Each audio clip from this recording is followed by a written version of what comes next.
Hello, everyone. My name is David Danzig. Welcome to Sasa's third annual virtual conference, Opening the Ancient World. As Director of Save Ancient Studies Alliance, I would like to express how happy I am, and we all are, to have you join us today and tomorrow. This year's conference theme is Discovery, Science, and Technology in the Ancient World, Traditions and Innovations.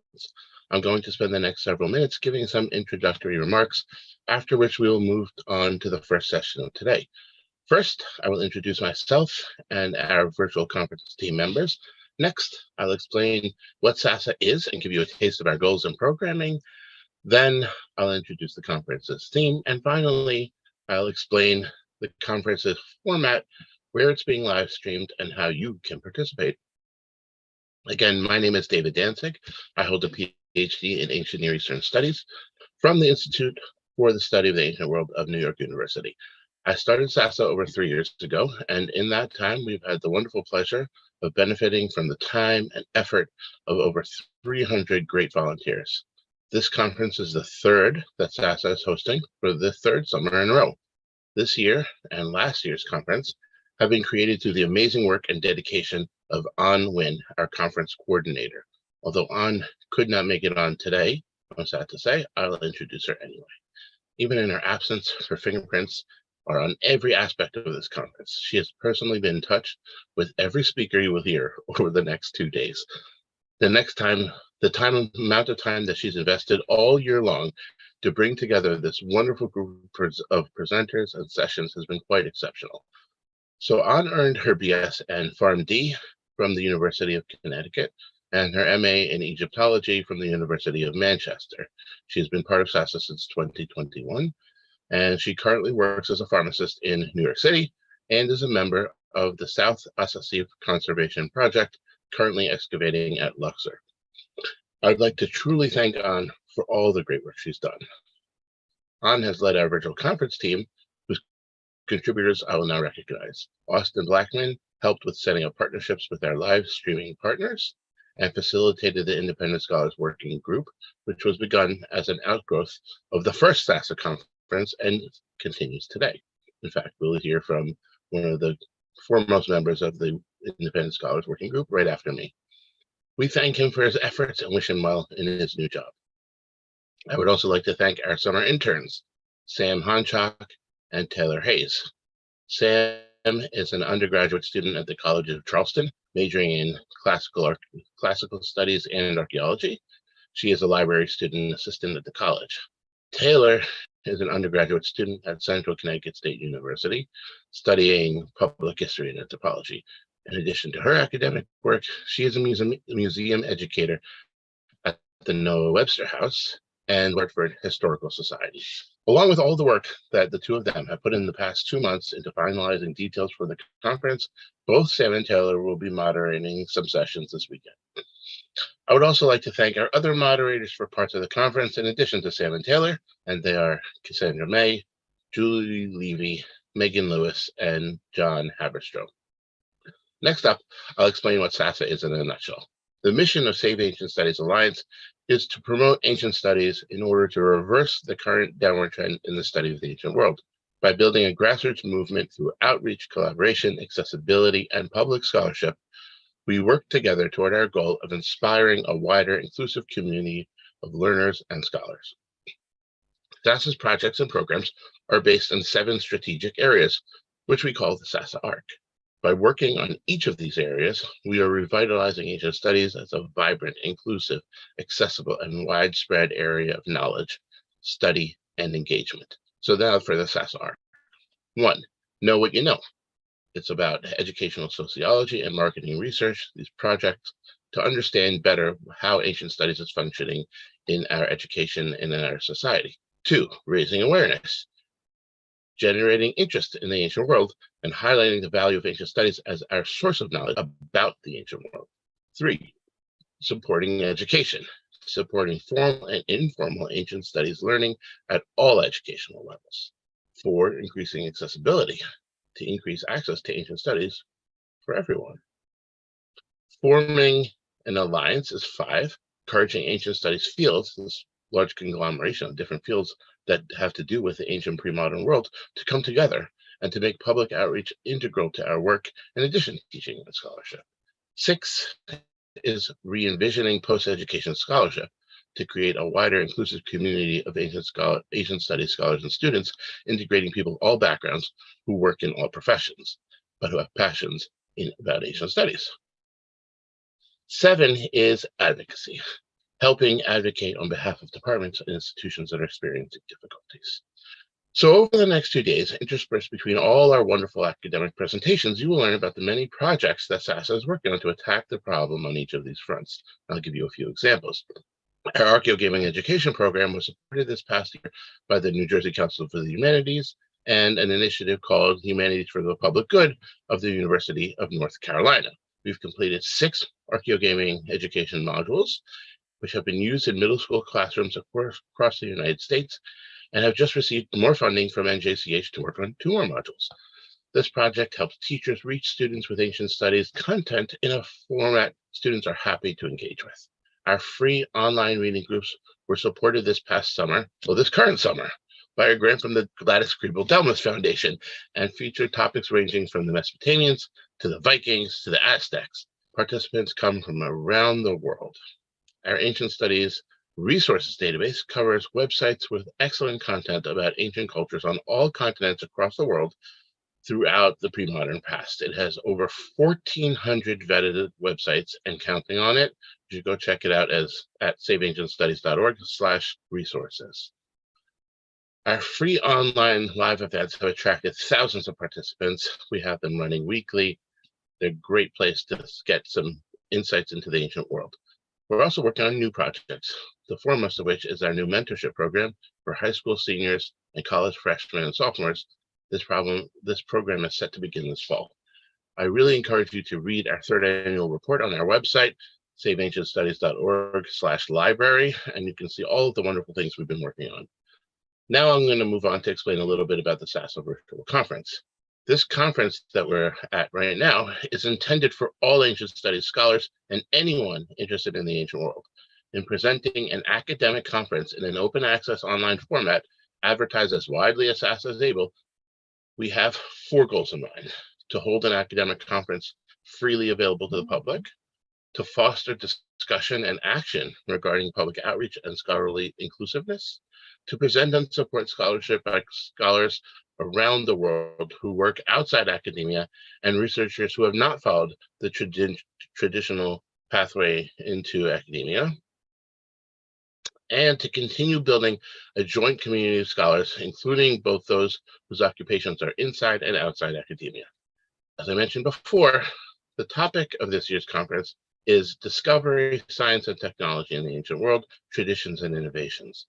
With the increased attention focused on rapid developments in technology in the world today, including the recent introduction of AI advances such as ChatGPT and self-driving cars, this conference seeks to take a wide lens view of how societies have developed and handled science and technology innovation throughout history. We look to ancient pre-modern times and examine tradition and innovation in cultures around the world. Over the next 2 days, in addition to our 3 keynote speakers, we are excited to have 17 presenters who will give academic presentations about technology and innovation in different areas of the ancient world. Our presenters come from numerous spheres: independent researchers, PhD students and candidates, university and community college lecturers, high school teachers, chaplains, archaeologists, art historians, people from diverse wide backgrounds and diverse professions. Now, before we start the conference, I want to go over the schedule. To do that, I'm going to first share my screen. Give me a second, please, if I can find the right place on my screen to share.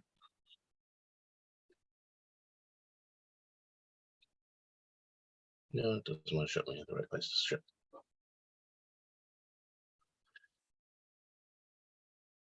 I think we'll just share the whole screen.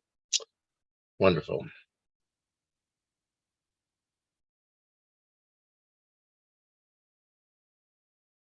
There we go. Okay, so this is the schedule for our conference. there are three types of sessions that the conference works on. One is a special session where a lot of people will come on and have discussions in the Zoom, and that'll be live streamed, but they'll all be together in one group on the Zoom together, and everybody will be able to participate in those. There's one special session today and one again tomorrow, and those focus really on specific topics within the whole sphere of our ancient studies scholarship and how we can work towards improving things. Now, in terms of the academic presentations, there are two types of sessions. One are the regular sessions in which our wonderful presenters will present their topics and discussions. Each slot is 30 minutes long, 20 minutes for the presentation, 10 minutes for Q&A afterwards, which our wonderful moderators will take from the chat that's aggregated from wherever you are watching this right now. And then we have three keynotes. So today's schedule, we'll start with the Sasa Independent Scholar Working Group presentation after I'm done.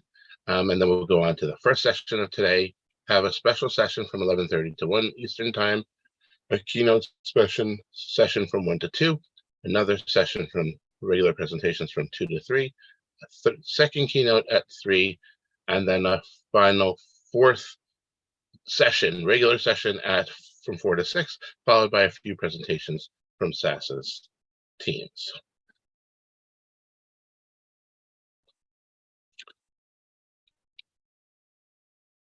We'd love for all of you, everybody watching this, to participate actively as you can. In every place where you are, there's a chat box. Please feel free to put in your comments and discussions there and pose questions to the presenters that the moderators will select from and pose to the presenters themselves. Also, to discuss the conference on Twitter, use the hashtag OAW conference, OAW being opening the ancient world. And we have an aggregated Twitter feed on the page. The main place to watch the conference is at saveancientstudies.org/virtual-conference. We're happy to see you there and at any of the other places where it's streaming. It's also streaming on Sasa's Facebook, YouTube, Twitch, and Twitter, but on our wonderful partner social media pages. This includes Digital Hammurabi, World History Encyclopedia, Voices of Ancient Egypt, World of Antiquity, Perhe Studio, New Classicists, and History with Kayleigh. We really thank our live streaming partners and applaud their role in bringing quality ancient studies content to their viewerships. Last year's conference attracted 10,000 attendees, due in large part to the help of our live streaming partners, and we're really excited about how many people will be able to participate in this year's conference. So, welcome to the conference. We're so happy to have you all here. Please pop in and out of the conference all day, today and tomorrow, and join us wherever you're currently watching, or again at saveancientstudies.org/virtual-conference. Now, I'm going to turn over the conference presentations to Heather Rosemarin from our Independent Studies Working Group. Heather, please turn on your video and unmute yourself.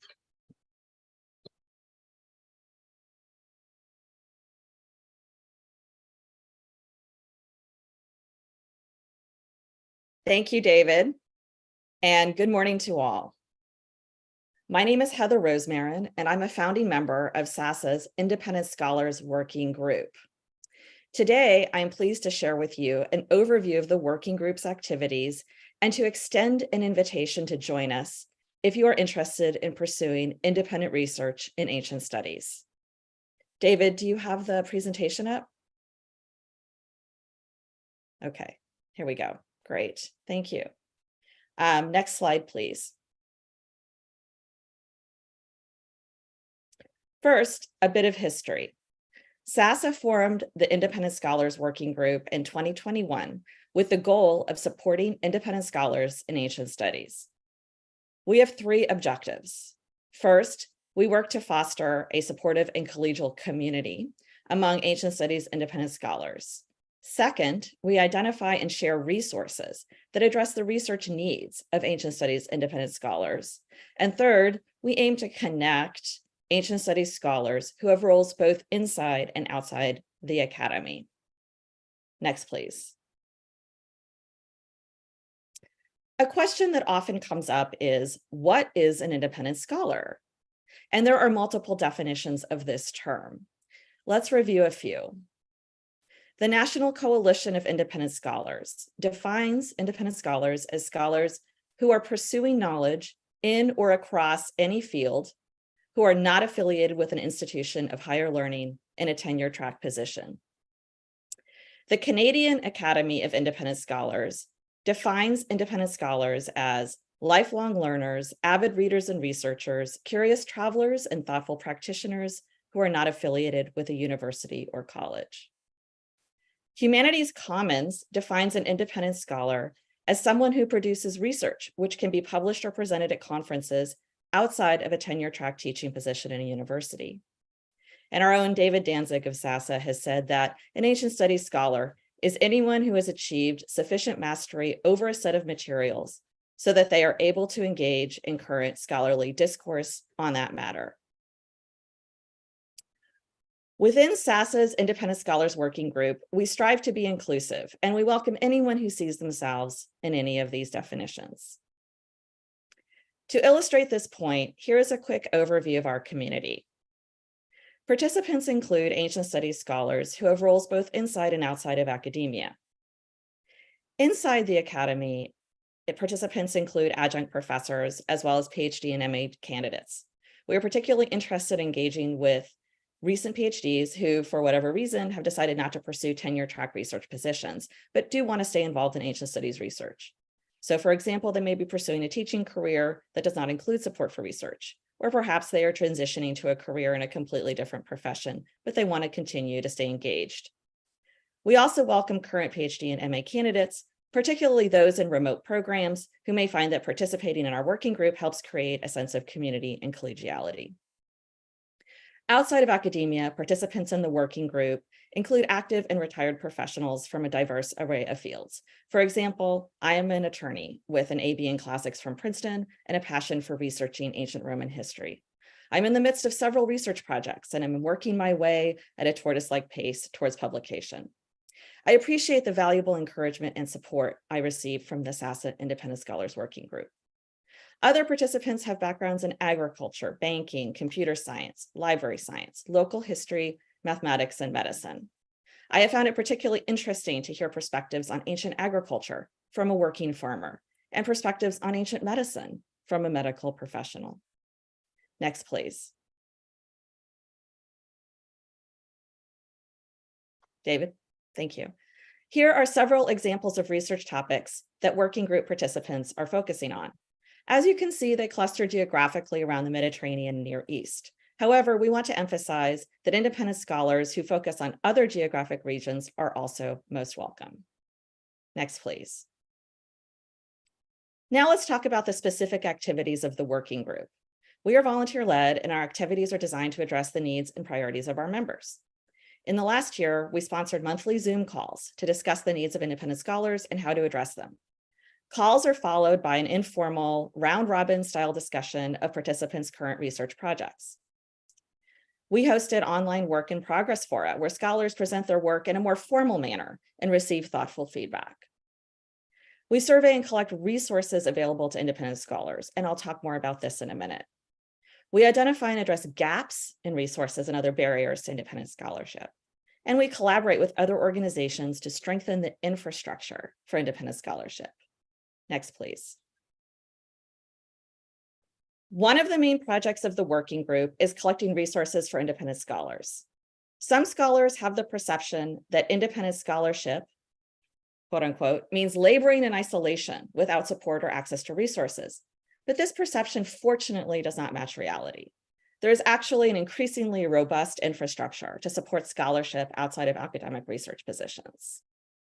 Next, please. For example, if independent scholars want the benefits of institutional affiliation, for example, letterhead, or the ability to apply for organizational grants, they can explore membership in the National Coalition of Independent Scholars or the Institute for Historical Study, both of which have nonprofit 501c3 status and are open to US and international scholars. If they want access to research databases such as JSTOR, there are multiple free pathways to achieve that access, in addition to paid subscriptions that are open to all. 100% of the learned societies that we have researched to date welcome independent scholars to join as members and to participate in conferences and events. Multiple publishers also welcome submissions from independent scholars. Platforms such as Humanities Commons and academia.edu offer independent scholars ways to present and share their work online in a professional manner, including the creation of online profiles. I specifically want to highlight Humanities Commons, or HC, which is operated by a coalition of universities. HC is a welcoming and currently totally free platform accessible to independent scholars, where you can create websites for your projects, share your research, and archive your publications. HC will even provide DOIs, digital object identifiers. Indeed, there is a cornucopia of resources, and we are continually identifying and compiling these resources into a Google Sheet, and with help from Sasa interns publishing guides on the Sasa blog. Next, please. If any of this sounds interesting to you or someone you know, here's how to get involved. You can send us an email or RSVP for upcoming events on our webpage on the Sasa site, which you can reach by going to the Get Involved menu. Next, please. Thank you very much to Sasa, and particularly to David Danzig, for initiating and supporting the Independent Scholars Working Group. We hope to see you on Zoom again soon.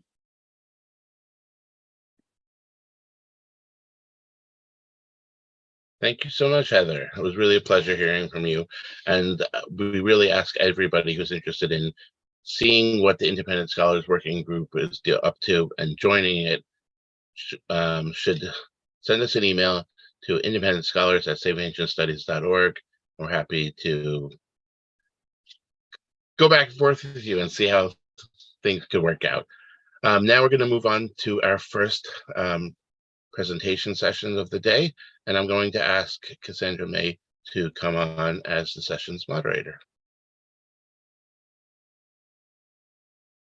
Yes, I am here, just sharing my screen.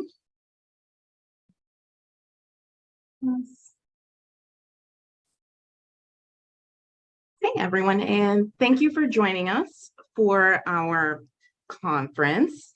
I'm introducing session 1, Traditions, Connections Between the Divine and Science and Technology. As a bit of an introduction to this session, our presenters will discuss the ways in which belief in divinity has aided in technological advancement. How do form and function connect to create a bond between humankind and the divine? How have technological advancements changed the ways in which humans worship a higher power? Our presenters will examine the ways in which technology and religion have developed side by side. In this session, the presenters will examine built altars during the Hellenistic period, the relationship between weaving, battle magic, and feminine power to the Vikings, and the use of Vedic sacrificial pillars to convey knowledge of the workings of the cosmos. Our first presenter is Christy Draheim. Christy is a classical Greek art historian. She received a BA with distinction from the University of Virginia in 1997 and an MA from Emory University in 2002. She is an ABD.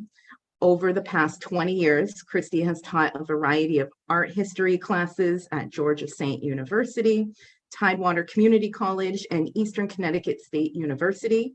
Currently, she is a stay-at-home mom, homeschooling her 5-year-old son, and a part-time art history content writer for study.com. A Virginia native, she now lives in New Hampshire with her husband and 2 children. The title of her presentation is Monumental Built Altars in Western Asia Minor during the Hellenistic period. And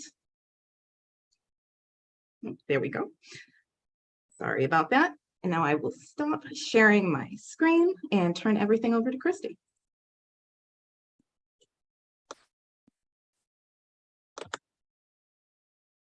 Good morning. Can everybody hear me? Okay. Yes. Excellent.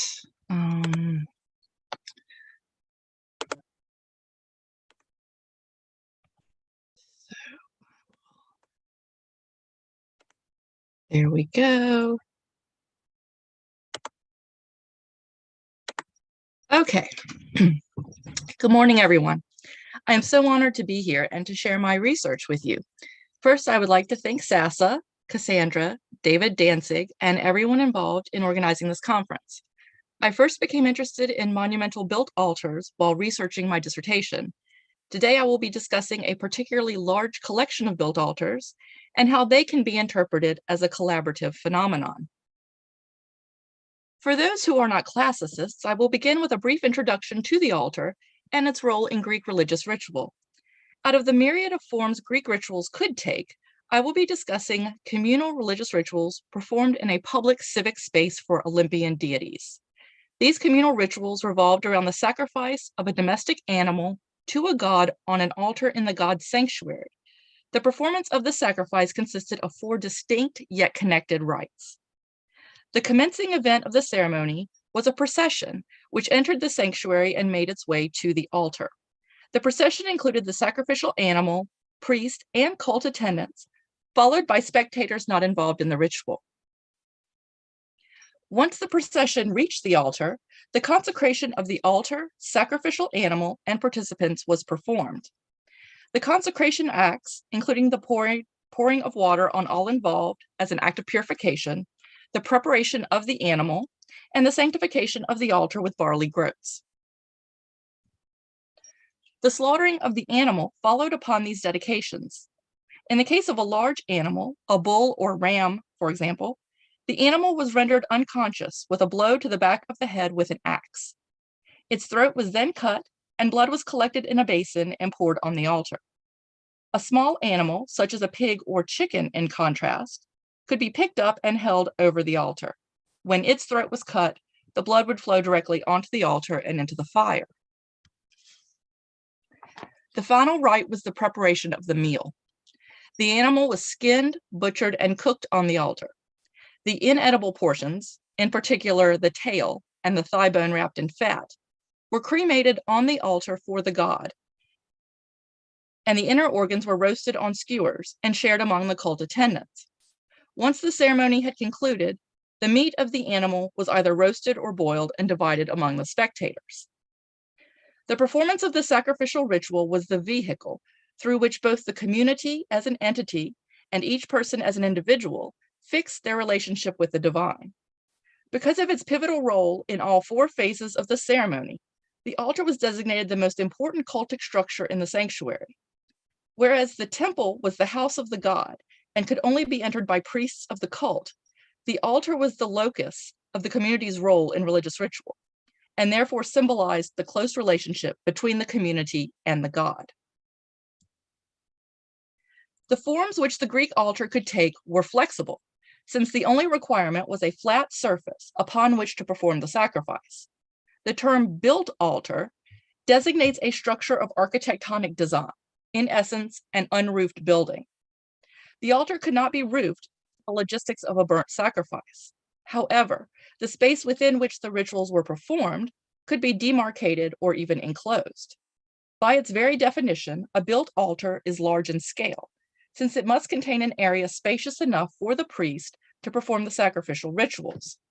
However, the forms of this space and its enclosure could and did vary widely throughout the Greek world. The altar types I'm showing you on the top row mark sacred space with a stone fence or wall on 3 or 4 sides, whereas those on the bottom row employ a large podium and staircase to delineate the performative area. As no 2 built altars are alike, one can surmise that Greek cults had a high degree of autonomy when designing their sacrificial apparatus. The configuration of the built altar thus became a vehicle through which a cult could express its religious, civic, and/or ethnic identity.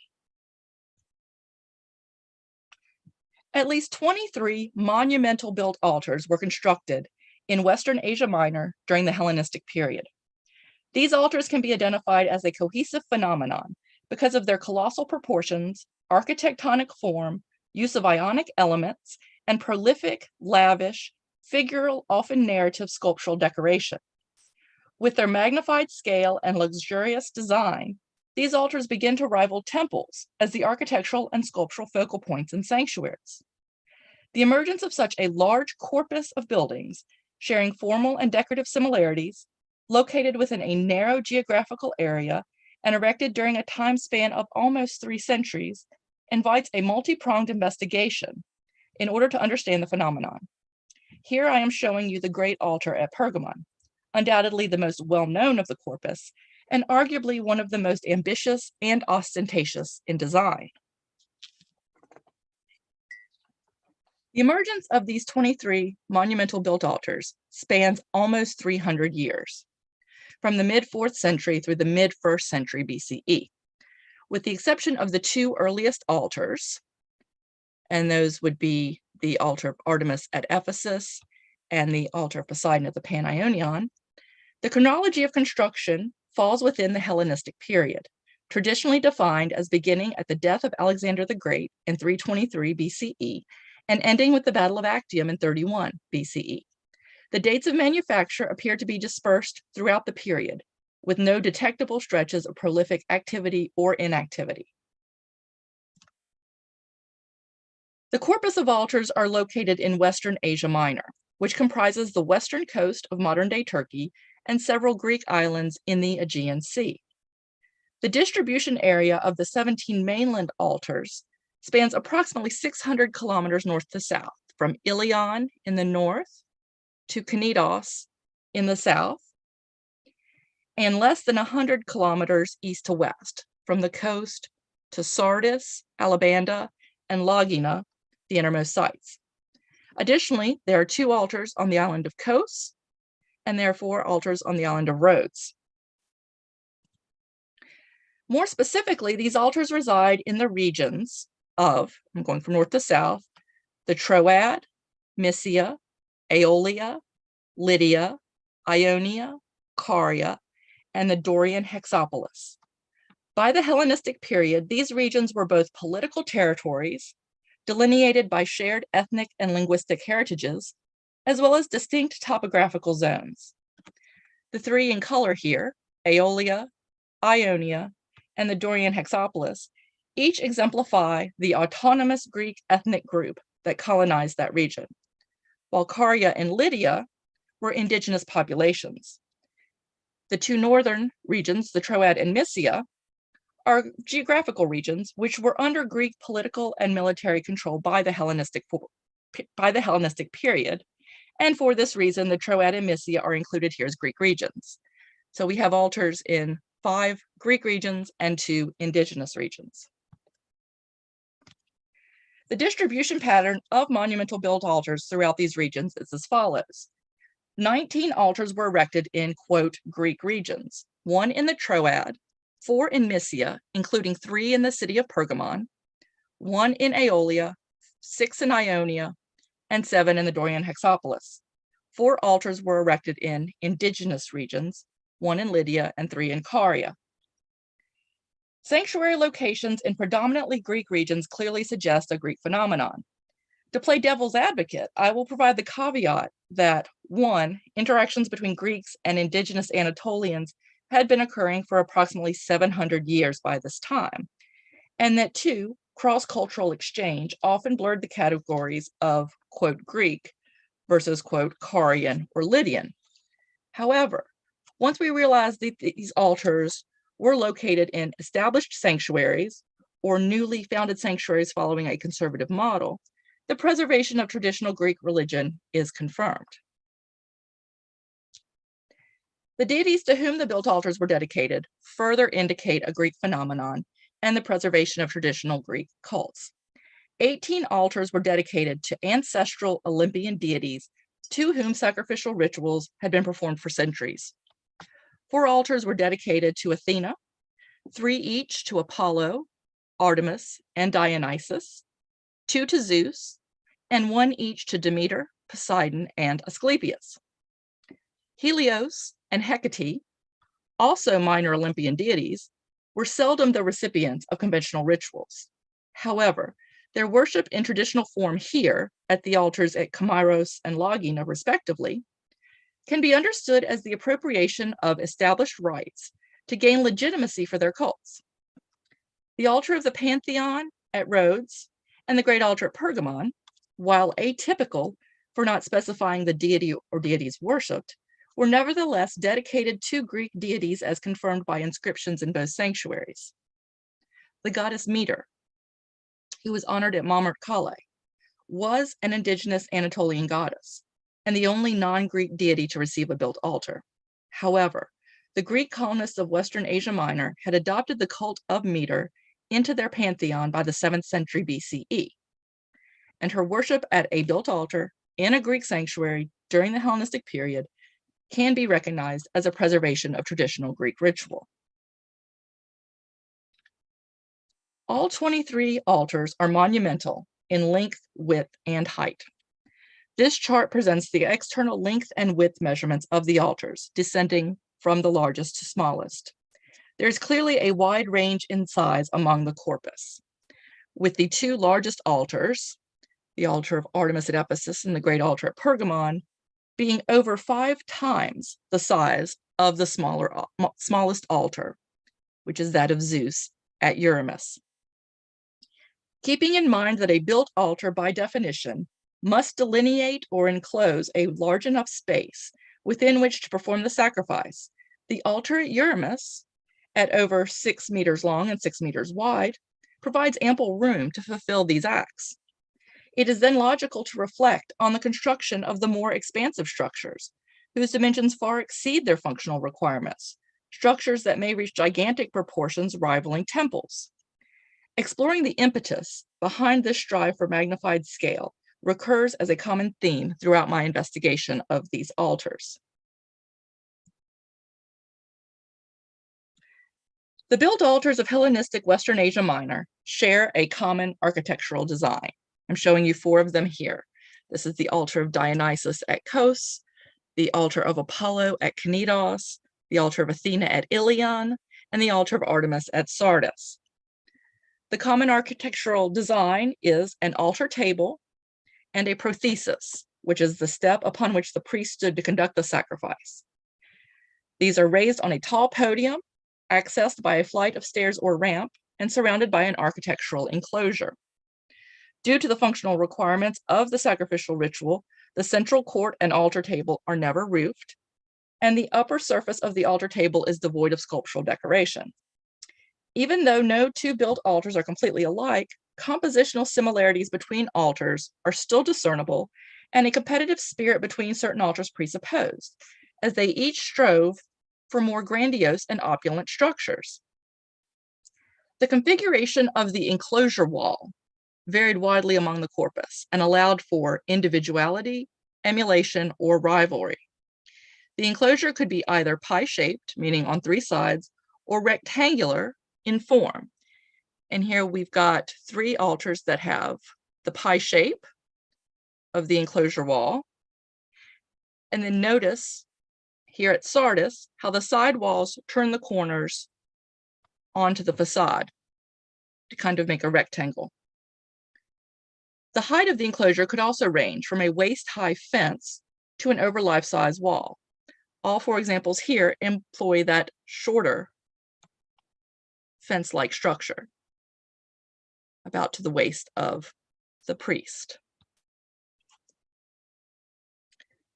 At least 5 altars, and possibly as many as 7, although the remains are not preserved well enough to confirm, employed an elaborate over life-size enclosure wall organized into upper and lower tiers with a colonnade above a small socle or a large base.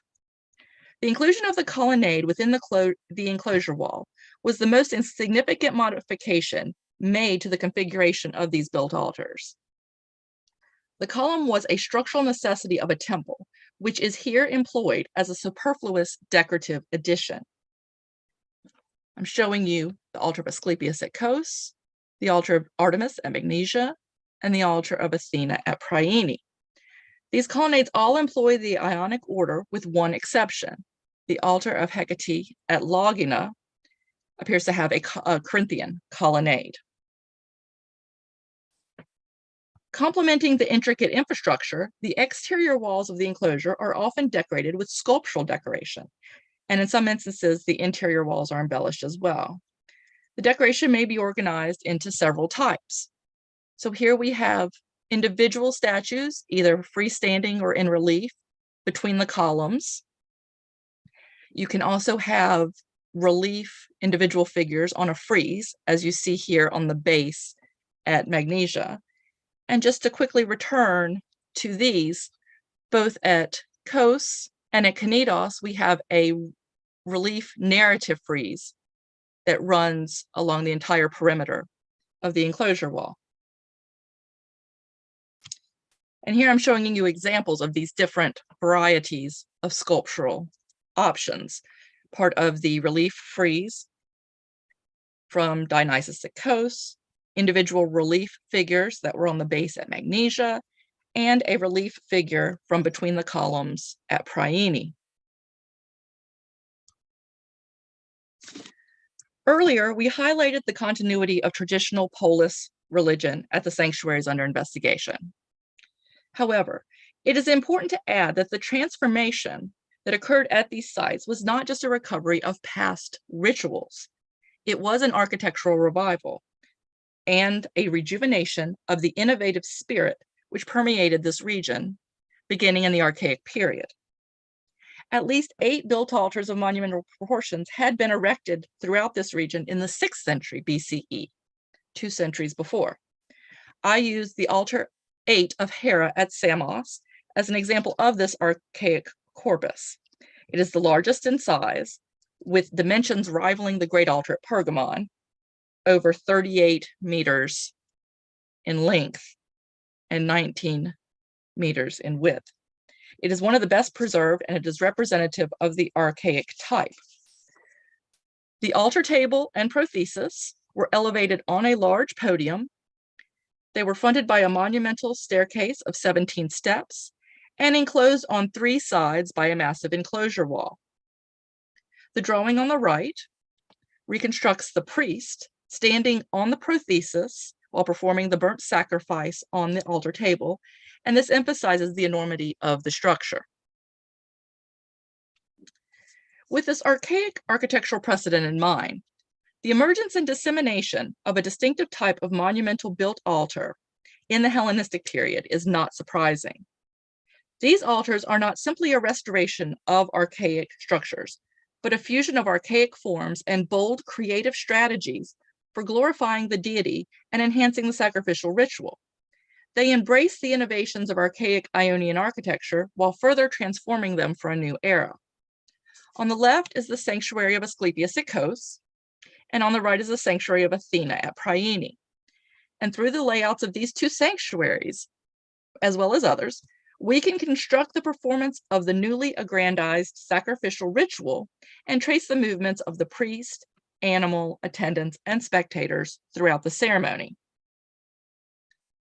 The first 2 preparatory stages of the sacrificial ritual, if you will recall, the procession and the consecration of all parties, occurred in the interstitial space between the propylon, the entrance gate of the sanctuary, and the altar. So here at Kos, here's the propylon, and then here is our built altar. Priene, here's our propylon and altar. The physical positioning of the propylon and altar in relation to each other allows us to reconstruct how the community processed through the sanctuary, while the presence of designated viewing areas dictated where participants and or spectators were to assemble. These viewing areas could be pavements, such as at Priene, where a pavement is marked out. And at Kos, we have what could be called a theatra, a stepped seating area, which is actually the staircase up to the next terrace, but could also be used for people to sit and watch the ceremony. The massive enclosure walls of the altars formed a lavish backdrop for the rites that were performed in front, heightening their effect by means of scale, ornamentation, and perhaps acoustics. The slaughtering of the animal and its presentation to the god occurred inside of the altar in the central court, in front of the altar table upon which the fire was lit. The elevated position of the altar table, surrounded by the imposing wall and colonnade, restricted the spectators outside from viewing the activities occurring inside. The dimensions of the central courts of these altars further indicate that this innermost area was not large enough to accommodate the numerous cult attendants and sacrificial animals. It is probable that only the priest, one victim, and possibly an assistant were privileged enough to enter this most sacred space and witness the most holy rites. These altars demarcated sacred ritual space through a series of restrictive barriers, beginning with the high podium and enclosure wall. Sensory manipulations established hierarchies between various members of the community, participants versus spectators, elite versus common citizens. It may be a preference for certain cult attendants, patrons, or religious or civic organizations. The hierarchies were achieved by increasingly restricting the number of participants, their physical movements, and lines of visibility throughout the ritual, while also manipulating spatial perception, directional focus, and acoustics, and teasing the senses of smell and taste. These built altars concretized this temporal ritual and reflected in spatial terms the underlying social cosmography of the sanctuary. These human relationships were eventually subjugated to the presence of the divinity through these very same devices. The aggrandized form and monumental scale of these altars physically manifested the god's omnipotence and constantly reinforced the relative inferior physical and metaphysical position of the spectator. In a ritual where the power of the god was made manifest, the position, design, and ornamentation of the built altar conveyed that power in tangible forms to the spectator. In closing, I return to contemplate the pinnacle of the built altar phenomenon, the Great Altar at Pergamon. The built altars of Hellenistic Western Asia Minor are intricately rooted in the region's past. Formally, the corpus of Hellenistic altars are hearkening back to the tradition of monumental built altars that were erected in the region in the Archaic period, by referencing their large scale and their solutions for enclosing the sacrificial space. However, the Hellenistic altars revolutionized both the form and the function of the cult apparatus, to the extent that these altars begin to replace temples as the architectural as well as cultic focus of the sanctuary. And the ultimate question is why? What objectives were anticipated or achieved as a result of constructing a built altar? Each built altar is an autonomous case study. The cultural and societal forces that created each altar are intricately interwoven and unique to that specific place and time. However, in the chaos and uncertainty of the Hellenistic world, one dominant, ubiquitous motivation behind the built altar phenomenon becomes manifest: the creation of identity.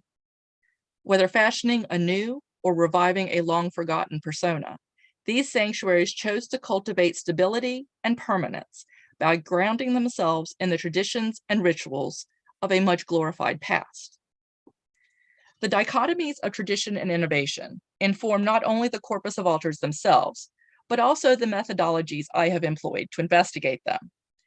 A typological analysis, while a conservative approach, still contributes to the field of architectural history, while a newer experiential inquiry adds sensory and performative details that reconstruct the sacrificial ritual for the viewer in 4 dimensions. In a manner analogous to these altars, my investigation straddles the line between the old and the new and discovers the bounty therein. For within that liminal space can be found not only the preservation of ritual memory, but also the threshold between the mortal and the divine. Thank you, and I would be pleased to answer any questions you may have. Hey, thank you for that wonderful presentation. And we did actually get a bunch of questions in the chat, so this is great. I'm trying to figure out what I'm doing. We have a private chat going, so I'm going to drop them in there just so you can see them as well, Christy, and then I'll read them off as well. Am. Okay, there I am. Okay. So the first one that I have that came in is from Brandon Norman VS on YouTube. Could the appearance and size of monumental altars, which rivaled the size of temples, be a sign of the decline of the importance of the role of the temple within Hellenistic society itself? That's a great question. And the decline of everything is something that is often considered for the Hellenistic period. It's considered a period of excess, of extravagance, and oftentimes it is considered a period of decline of the traditional moral values. And so you might think, as Brandon suggests, that maybe it's a decline of the importance of the temple itself. What I think we see at these built altars is that it's not so much a decline of traditional ritual, it's actually a conservation of traditional ritual and an aggrandizement, a proliferation of that ritual. And that is why the built altar gets all the attention. Temples are still being built in the Hellenistic period, and some of them are still very grand. And we have certain architects within the Hellenistic period, especially in Western Asia Minor, for example, Hermogenes, who are doing new and innovative things in temples. So I don't want to suggest that temples aren't being rebuilt and innovative. They are. It is just the appearance of a new cultic structure, not a new one, but new attention given to an old cultic structure, which seems to grab a lot of the attention and resources. Great. And I think we have time for a few more questions. Sure. We've got until 10:30 for our next presenter. So Sure. we'll see how far we get on these. JT Lewis on YouTube asked, is there similarities between the spatial organization of the plazas viewing the altars? This is a great question, and this is one of my favorite things. Each sanctuary is very different.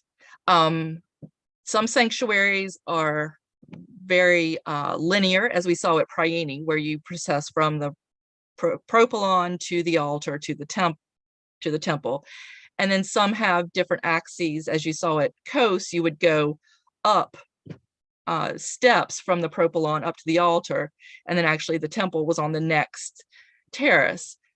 So no, there can be some similarities, but basically, again, each sanctuary is laid out to take into account the particular individual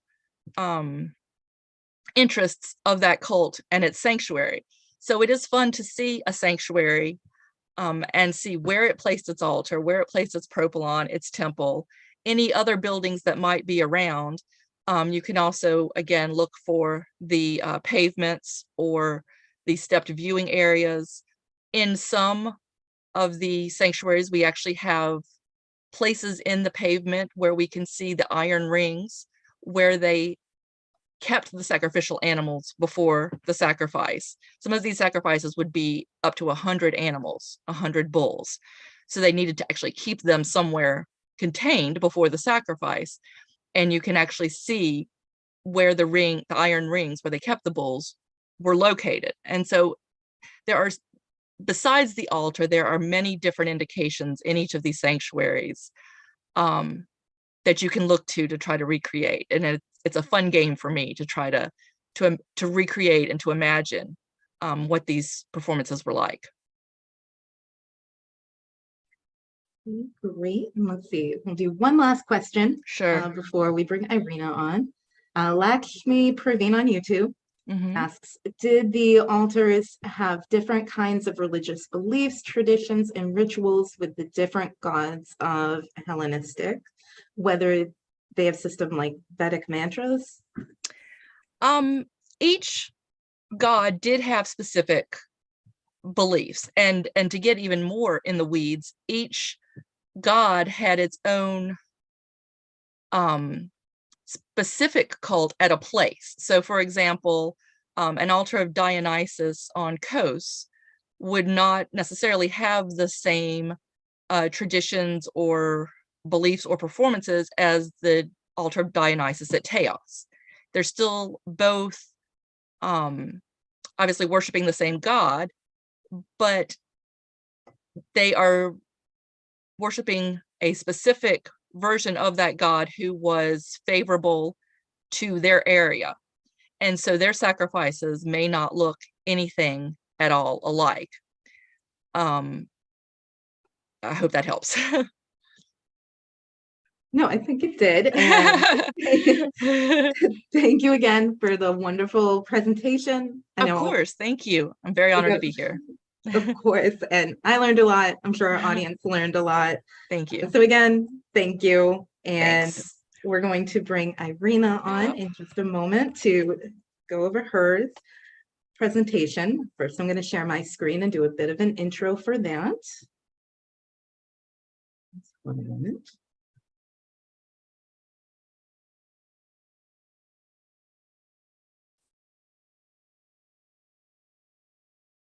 Okay, so War and Weaving, the Mythical Viking Loom with Dr. Irina Manea. Now, a bit about Irina. She was born and raised in a small town in Romania, moved to Bucharest to study at the university. At the University of Bucharest, she studied humanities, history, and languages, and managed to have some stays abroad as well.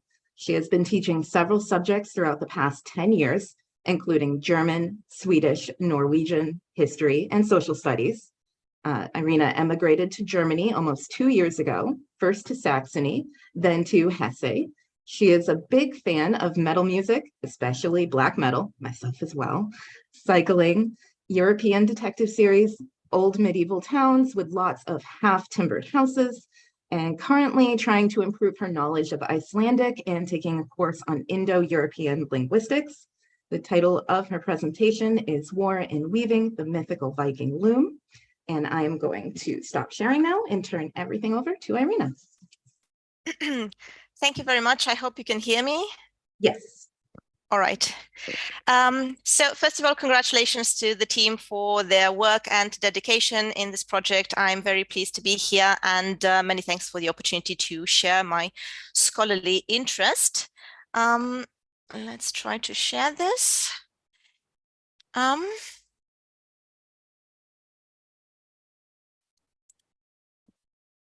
Okay. Hope you're able to see it. Yes, we can see it just fine. Okay, good. All right, so today I'm going to delve a little bit into the connection between women, weaving, and particularly war. I am going to start by saying that a lot has been done in archaeology lately to retrieve the social world of women and highlight the major importance of their activities, either regarded as not that interesting so far in research or influenced by prevailing attitudes in popular reception. So there was, for a very long time, an underrepresentation problem with regard to women's activities. So in this presentation, I am going to reflect on the potential cultural and magical interplay between an essentially female and domestic activities such as textile work and some aspects of mythology, particularly a battle which comes into being through weaving, interpreted as a prophecy. From the start, I should say that textiles have been critical to the development of Viking society and of society in general, and they pose this problem of the issue of the value of women's work in general. As demonstrated by archaeologist Michelle Hayer-Smith, who has been doing a lot of research into this topic, the style of Viking weaving meant a wood horizontal bar on two vertical ones, holding the separate vertical threads weighted down by volcanic stones, with regard to Iceland, separating the warp threads by holding a heddle rod. One draws the horizontal weft thread in and out of one or more warp threads, and the process took place in a very special place called a dyngia, which was a weaving hut with turf or wood walls and a hearth in one corner for warmth, generally speaking, a tight space where women could form bonds with each other, share knowledge and craftsmanship, a space of feminine energy, usually avoided by men, as we can also see when we read the sagas. There was this taboo going on with regard to men entering this type of room. Even after the coming of Christianization, when looms were brought into the area of the longhouse, weaving would still be performed in a confined space. Taboos were not only linked to gender, but also to the economic significance of this act. Before changes in technology in the 18th century brought about a reorganization of textile production and integration into centralized production overlooked by certain patrons, women had monopoly over an intensive, essential, and very time-consuming activity in the same time. So we are dealing with the transformation of the role of women in society, but for about 800 years, they were pretty much in charge of this very important activity going on, like I said before, in specific rooms, as you can see here in this example from Hedeby or Haithabu in Schleswig in northern Germany. This is also linked to a more general task of women in this time, which was estate management. With regard to the activities, to the concrete activities going on, basically we have spinning and weaving, and the objects that were produced ranged from clothing such as long-sleeved shirts, undertunics, embroidered necklines and cuffs, trousers, jackets of heavy wool, kaftans, if you look further to the east, cloaks, woolen caps, mittens, leggings, puff trousers. Ragnar Lothbrok himself, the famous one, has his nickname from this specific type of trousers. You could also have clothing with the so-called rökvar technique, which meant attaching fleece to the warp teased out from the surface, which basically created a fake fur effect. But besides clothing, also curtains were produced, bed sheets, pillows, tablecloths, tents, and of course sails, which were essential in this age, because without sails we wouldn't have the Viking Age at all.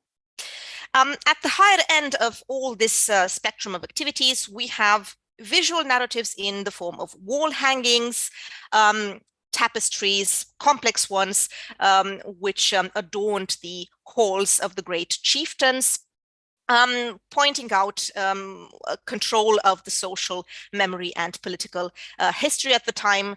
And researcher Neil Price designates this with the term collective cultural statement, such as this example here from the Oseberg tapestry, retrieved from the 9th century. Unfortunately, retrieving such objects is very tricky. Most of them are in pretty bad shape. Nevertheless, we do have some tools. On the other hand, we also have references in the sagas, and more recent, we also have experimental archaeology. The many daily uses in the Viking Age included products with many variations in patterns and color, as you can see here, warp face rep or tabby, and so on and so forth. But with from the beginning of the 10th, going further to the 11th century, we can also notice a standardization of the patterns, which suggests the fact that, particularly in Iceland, this several type of cloths, the so-called vadmol, had become a tool for trade, so replacing silver, for example, which was in small quantities. So we have this twill pattern, and this was used as a replacement for silver. The power of women by performing this act, which eventually also turns lucrative, so they actually earned money by doing it, is also suggested by the mythological aura of spinning and weaving in poetic and saga sources. And before I delve a little bit into the figures known as the Norns, the fates in Norse mythology, I would also like to add something with regard to the tools, not only used for weaving, but also for spinning.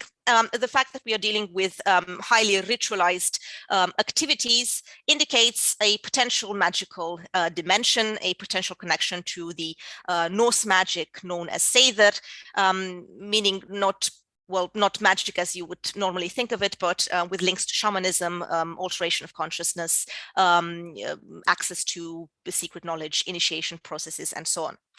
So it has very much to do with this idea that you are making something from a raw material and you are turning it into something very organized and structured with a very high cultural and social relevance.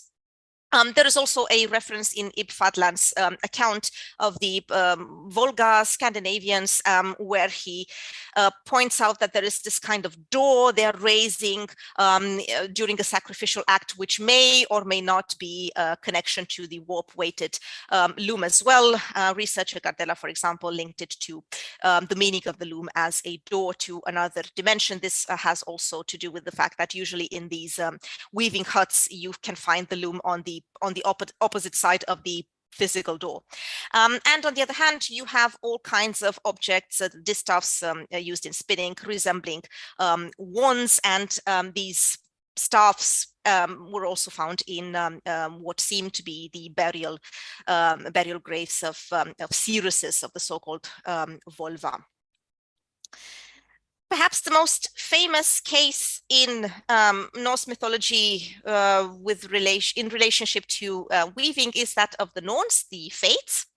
There is a lot in popular culture about the strong association between these characters and weaving, although I must say that the connection is not always that clear, but we do seem to have, from the few sources on this account, a strong association between fate and the feminine. Fate fits well into the act of weaving because fate as an inescapable act exists as a pattern, just like the warp before the weaving begins. And in Old Norse tradition, fate is represented as a process of coming into being at the confluence between that which is set for you and what you can do to navigate around your given pattern, rather than simply an intervention, a divine intervention directing you towards the expected outcome.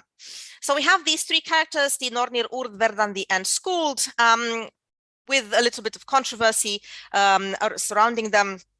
The three names themselves seem to be a little hard to retrieve. The notion of a triple division of the collective group of Nornin is supported by poems such as Fofnismol in the collection of Nordic mythology known as the Poetic Edda, and it resembles all kinds of trinities from the Greek and Roman world, so we should not exclude an influence from this area. The temporal interpretation is also a little bit problematic because they're usually regarded as the past, present, and future. However, Urd and Skuld, they don't really seem to be representatives of specific chronological periods, but rather of aspects of death and fate. Urd is also linked to the well at the roots of the world tree Yggdrasil, and Skuld is also found in lists of Valkyriur, so of battle deities, the deities choosing the dead from the battlefield. So there are no clear-cut representations of the Nornir engaged in spinning and weaving. The Eddic poem Volundarkvida, on the other hand, has such a reference, and it is very important to us. It contains maybe the only reference to supernatural female figures who spin, and in the poem we can find the term Örlog Drygja, which means to fulfill fate. The term Nornir, however, is nowhere mentioned in the entire poem, and neither is it in the prose passages accompanying it. The prose introduction labels these women as Valkyriur, in fact, but the poem simply calls them maidens, Meyjar. In scholarship, the women are also referred to as the swan maidens, a term which doesn't really occur that often in Old Norse tradition.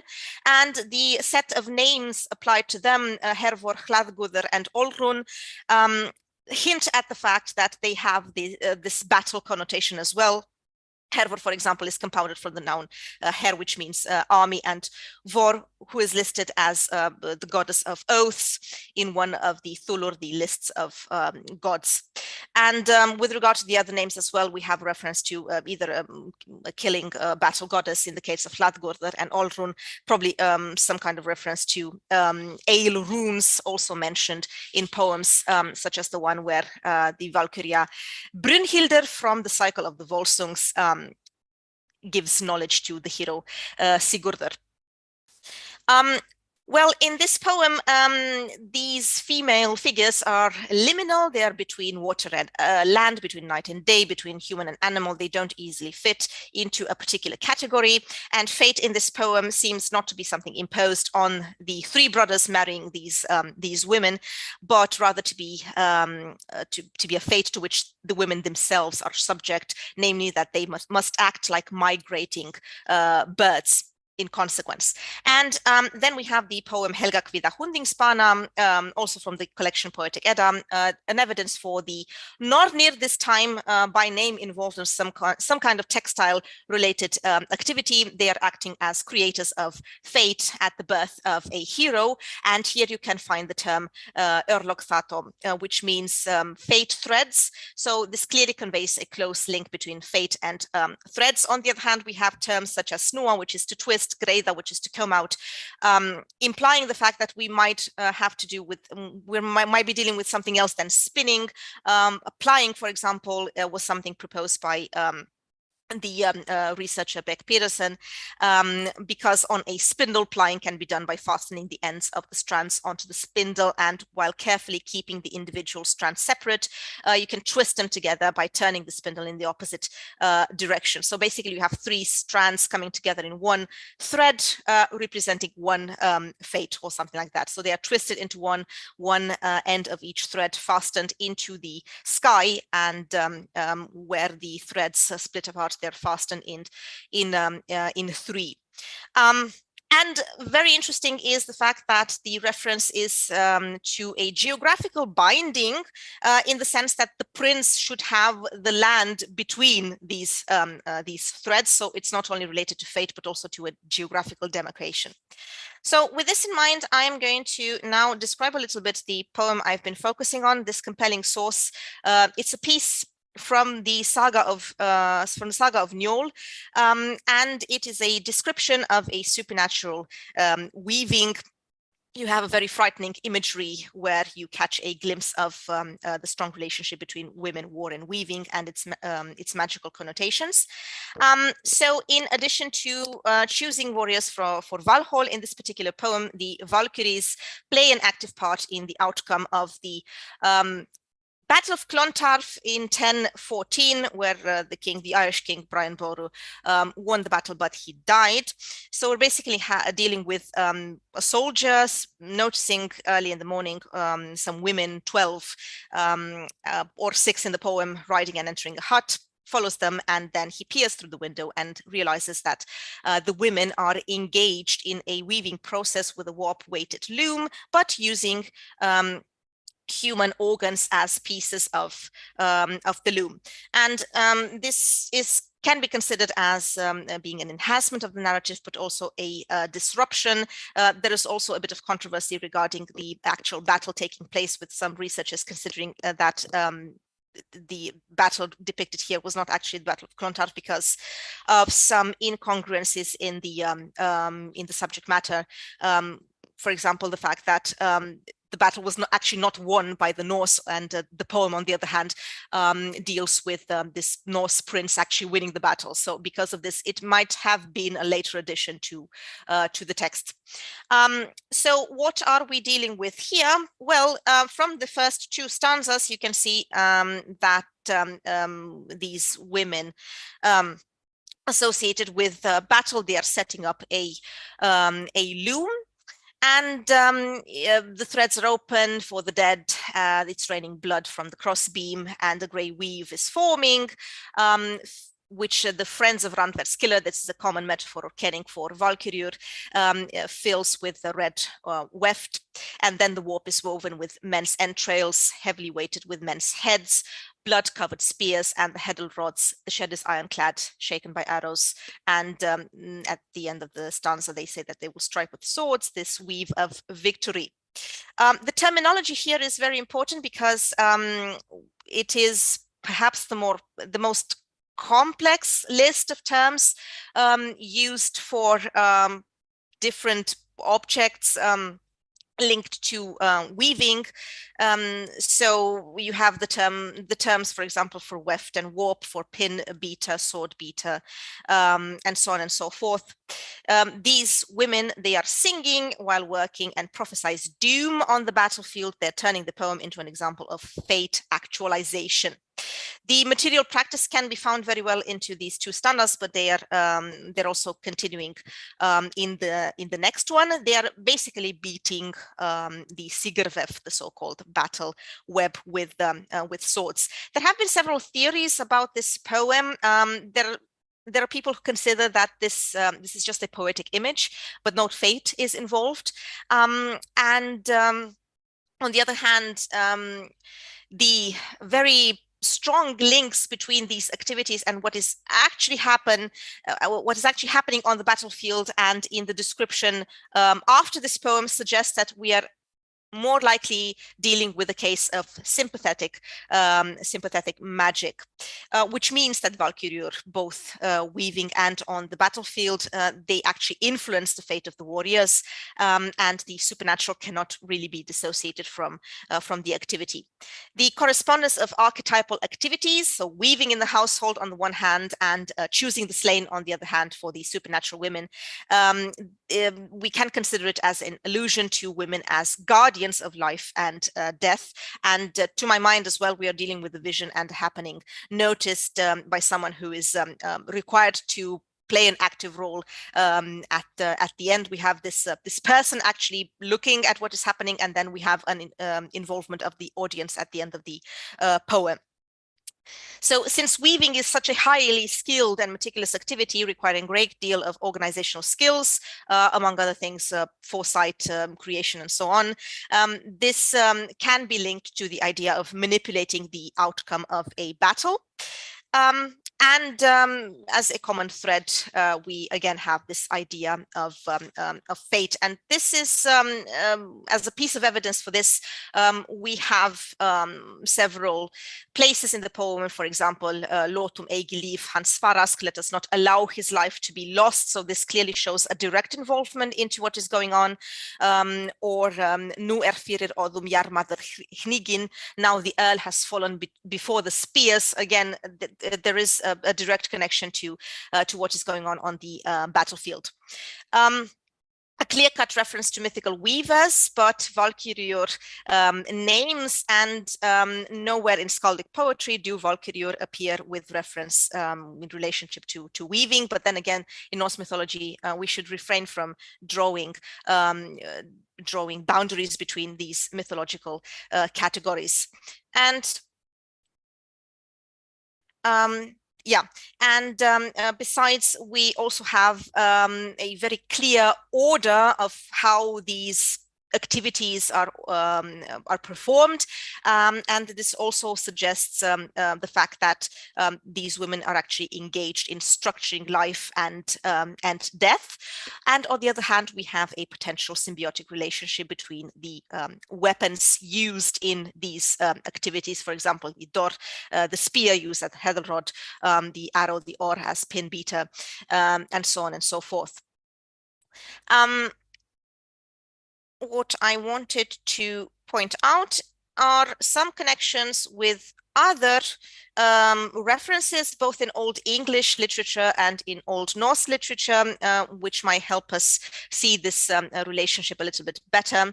For example, we have in the Exeter riddle book, we have a riddle 56, saying something about somebody being inside when he saw a piece of wood moving to and fro, wounding a struggling creature. It received battle wounds, deep gashes, darts caused it woe, as did the wood skillfully bound fast. And the riddle goes on into the direction of the weave, again, the warp-weighted loom being represented, and again, this connection with violent imagery. Beowulf also has some references to the web of fate, Wikspedajeviov, for example, or it also has a reference to the peace weaver in connection to a queen who does not live up to her role in society. And in the poem, the rhyming poem, you also have a reference to a fate being given to you. And from Old Norse literature, to come a bit back to that, I mentioned before the Helga Kvida Hundingspanna, where we have an example of Nornir spinning, probably, or plying, but at any case, we have this idea of fate threads, the Orlokþoto, and you also have some references in the sagas. I found, for example, perhaps the most compelling one in Laxdœla saga, where you have a woman called Gudrun who is spinning, and at the same time her husband kills Kjartan, who is actually the one who she loves, but because she cannot have him, she decides to have him killed. And you also have two more examples in the Fossbredar saga and in the Ørbygja saga, with two elder women, this time Grima and Katla, performing acts of disappearance by matching while weaving or spinning. However, this doesn't really seem to be the case of a relationship with fate. This rather has to do with some spell, some trick. The case in Laxdœla saga, I would say it is more compelling in this case. And then you have Jomsvikinga saga, where you have Ingibjorg, who has a dream similar to the poem I mentioned before, a premonition regarding the death of King Harald. So you can see in a quote from the Laxdœla saga, for example, Misjofn verda morgenverken ek hevi spunnit 12 olna garn en tu hevir vegit Kjartan. So she basically says that she spun 12 ells of wool, and in the meantime, in the morning, you had nothing better to do than to kill Kjartan. Curiously, this would be also the price somebody would have to have paid as a ransom for killing someone, according to law courts such as the Grógós in Iceland. So there is definitely a connection here to this fatalistic function. So in conclusion, I would say that from what I have read so far, I don't think that textiles only have the significance of domestic activity. On the contrary, in Daradaryod, for example, you have this unique preservation of technical vocabulary, metonymic association between weaving and weapons, accurate representations of the physical and material process of weaving, combined with the idea that fate can be constructed using material processes, suggesting that the poem is a significant moment in the saga as a whole.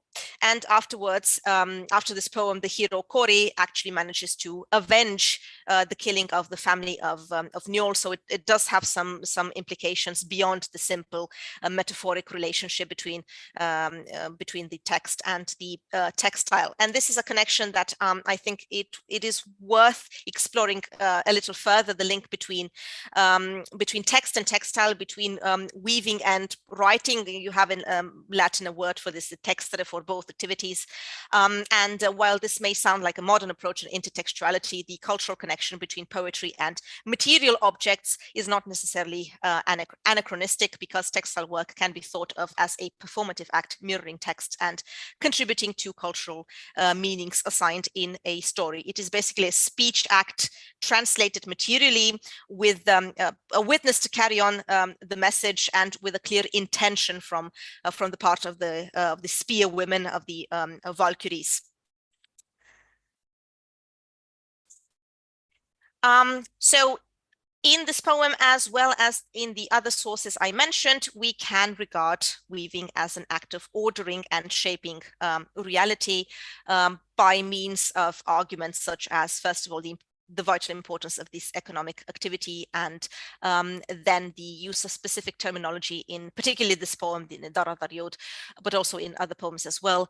The link between weaving and battling suggested by the symbiotic relationship between tools in weaving and tools in battle, and then the idea of materializing fate through this process of either spinning, weaving, either way, a textile process.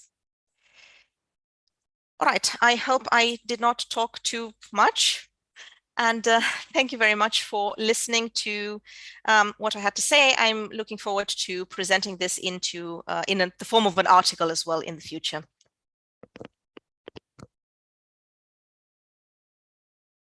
Microphone. Helps if I unmute. Yes, thank you for the presentation. Did not talk too long. Do not worry about that at all. Oh, good. Was a great presentation. In the interest of time, though, I think we will go right into the next one instead of taking questions right now. Let's see.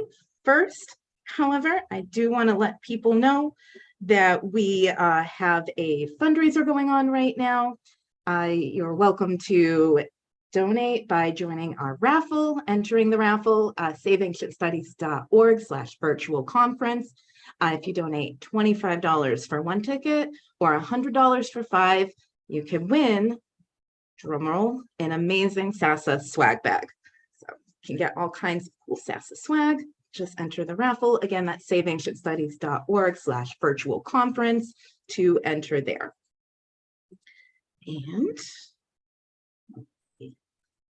And Rena, I think if you could stop sharing your screen, please. Thank you. And I'm going to share mine and introduce our next presenter.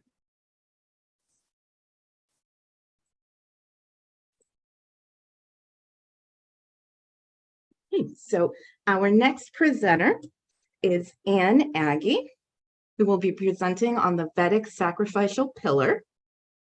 Anne was educated in the public school system in Virginia, and upon graduation gained admission to an Asian Studies program in the History Department at the University of Virginia, where she took a Master of the Arts degree. She came to Penn to study history of art of India and found, however, that the subjects that she was interested in researching did not offer up enough documentation. The art, yes, but textual underpinning, and more specifically, a theoretical tradition, not so much.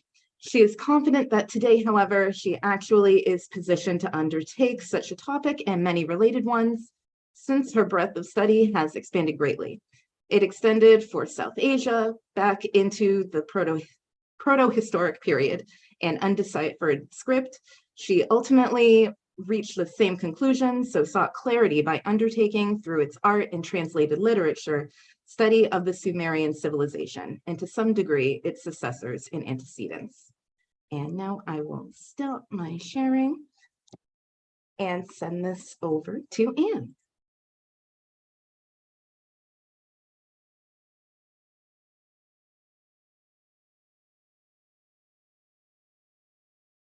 Are you ready, Anne?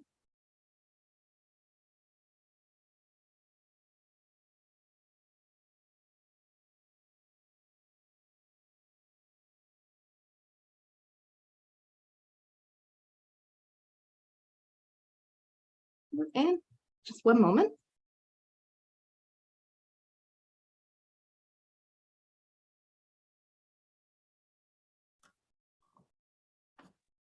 I don't see the screen share on my bottom line.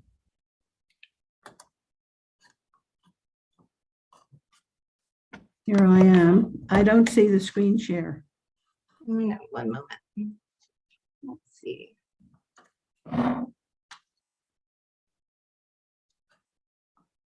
It was One moment, we'll troubleshoot. It was there before. It was there before, yeah, it should still be there for you. It's not.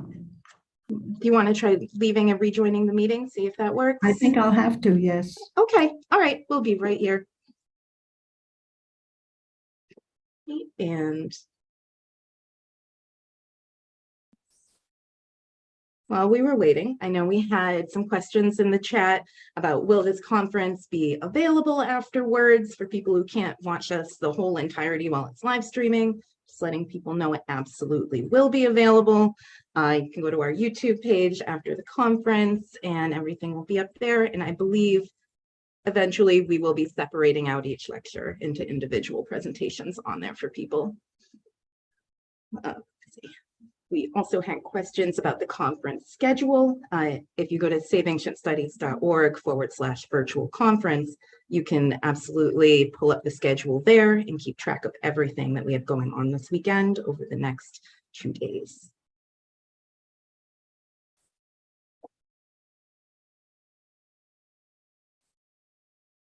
And I thank everyone for their patience. I'm going to just put up a little slide while we're waiting for Anne to rejoin.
Hi, everyone. Sorry about this little technical difficulties.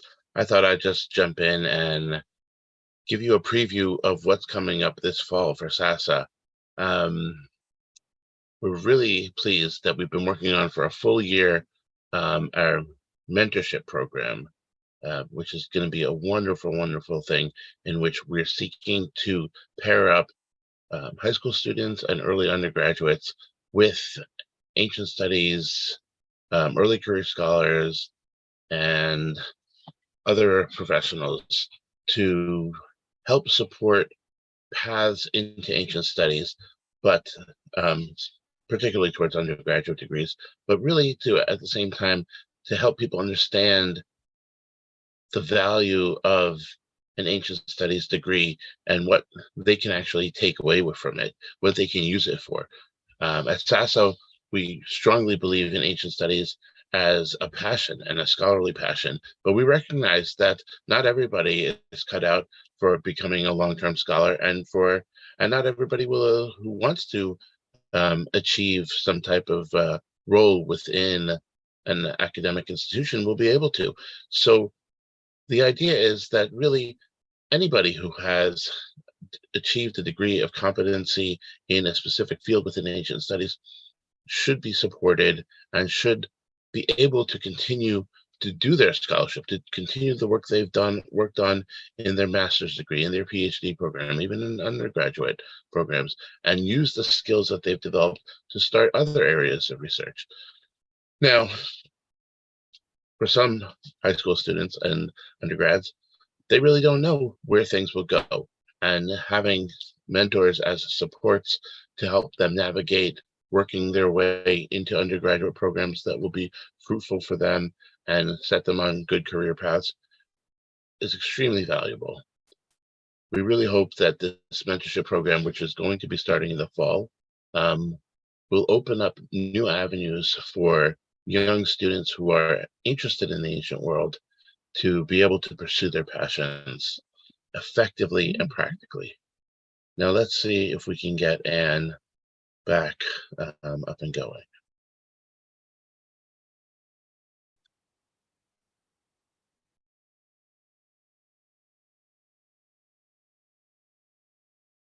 Mute.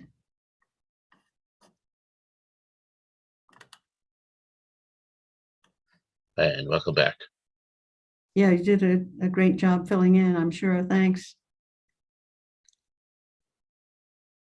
You cannot share screen while other participant is sharing. Are you still sharing? Oh, let's make sure all the sharings are off. It's How about, giving me a message saying I can't screen share while other participant is sharing. I'm gonna make you the co-host and maybe that'll help. Okay. Okay, you should have been made the co-host now. You might have to accept it.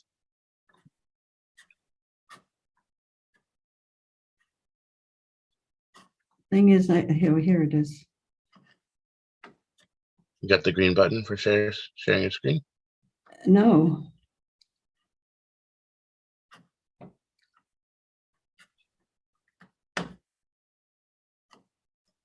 And my presentation popped up for a moment, but disappeared. It's not. Well, why don't you just deliver the presentation without the PowerPoint?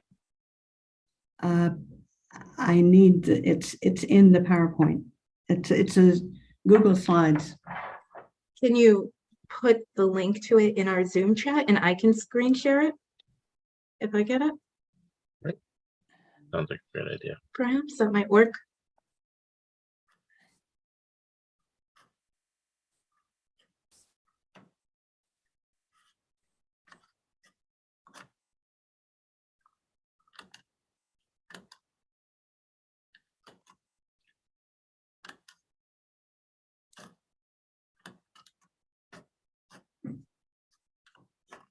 Yep. Join from your browser.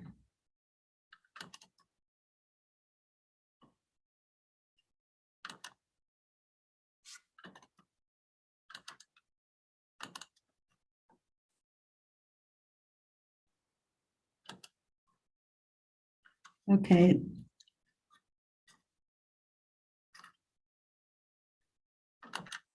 Here it is.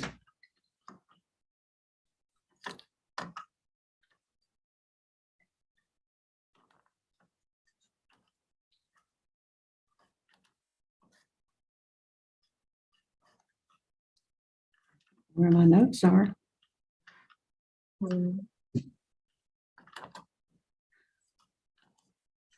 This is just unbelievable. The wonders of technology. We've all been there. Oh, my speaker notes have disappeared suddenly. They're gone. Oh, no. They can't be gone. It's all No, they're not gone. on the They just cloud. must be hidden somewhere there.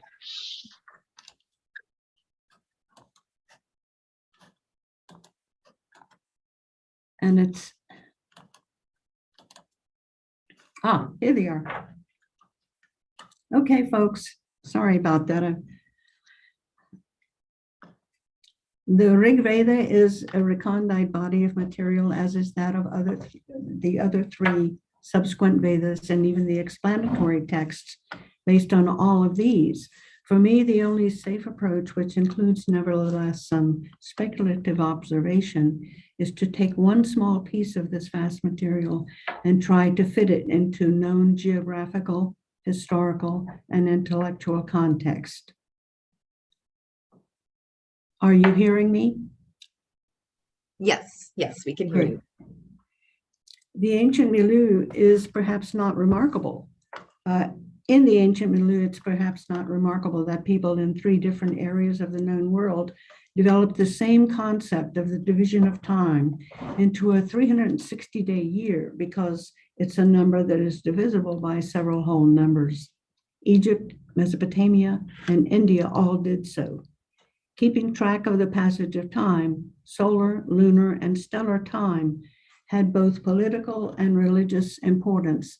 It was political because it was religious. It was religious because it was political. One hand washed the other. For the Vedic Indian people of about mid-second millennium BCE onward, there is indication of a 360-day year expressed metaphorically as a wheel, having 3 hubs, 12 rims, and 360 spokes. Rig Veda 1, 164, 48. I propose to show how an early version of this was figured and how the scientific instrument for its implementation was created, inspired by Professor Jones' paper topic to follow on scientific instrumentation used by Ptolemy in the 2nd century CE. There's some 1,500 years difference between the Vedic instrument and that of Ptolemy, but the Vedic yupa will be found to be surprisingly sophisticated nonetheless. The sacrificial pillar is so called because it was used as a pole for tying up an animal to be sacrificed to the gods ritually, but operationally it had another function that's apparent in its form. This instrument is a tree, felled and stripped of its limbs, and while lying prostrate, having part of its midsection stripped of bark and carved in a particular way, while being also ritually addressed and treated with unctions of melted butter. But before carving or segmenting, the circumference would have had to be measured because the mid portion was to be given an octagonal form. How was this measuring done? It was done in the customary way, ancient way, with a rope or cord. This would have been done in consonance with the deity's presumed function of measuring out the world. The goddess Inanna in Mesopotamia was said to have a lapis lazuli measuring cord. Ishtar B, 18 through 24. Since there would be 8 segments, it was important to make them precise in the 8 repetitions of the octagonal segments. Therefore, a cord would have to be placed around the circumference of the log, and then dividing that length in half and placing that half at a starting and ending point, which would divide the log in half.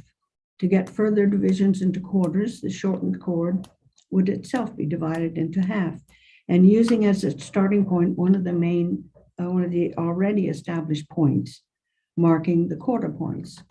For convenience, and because it will be seen as relevant later, I'll refer to these 4 points as cardinal points.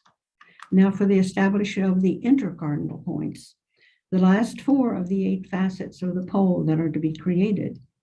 They will be created in the same way by dividing the same cord into a yet smaller segment by halving it and marking the center of the intercardinal points on the log.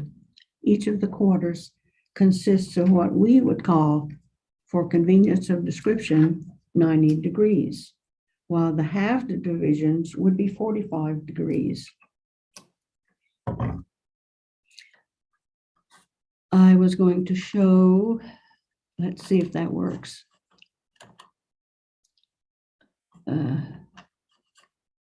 Are you seeing a slide?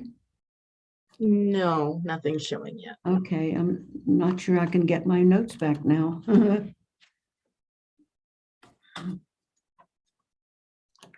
I have to unclick it, click to add.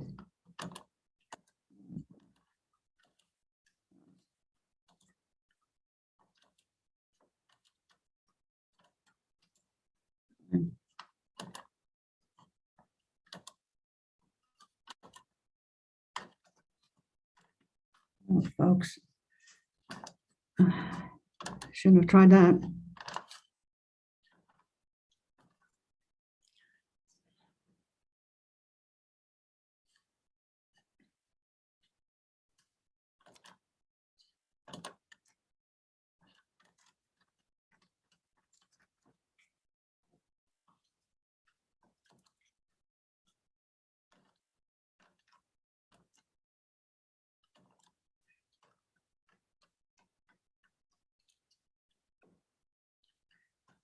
These divisions have all been achieved geometrically by halving, as further divisions of each segment, which we know to be 45 degrees, was to be used as a calendaric device and was not amenable to expression in geometrical terms as fractions, because fractions ultimately would arise, and these were to be avoided in favor of whole numbers.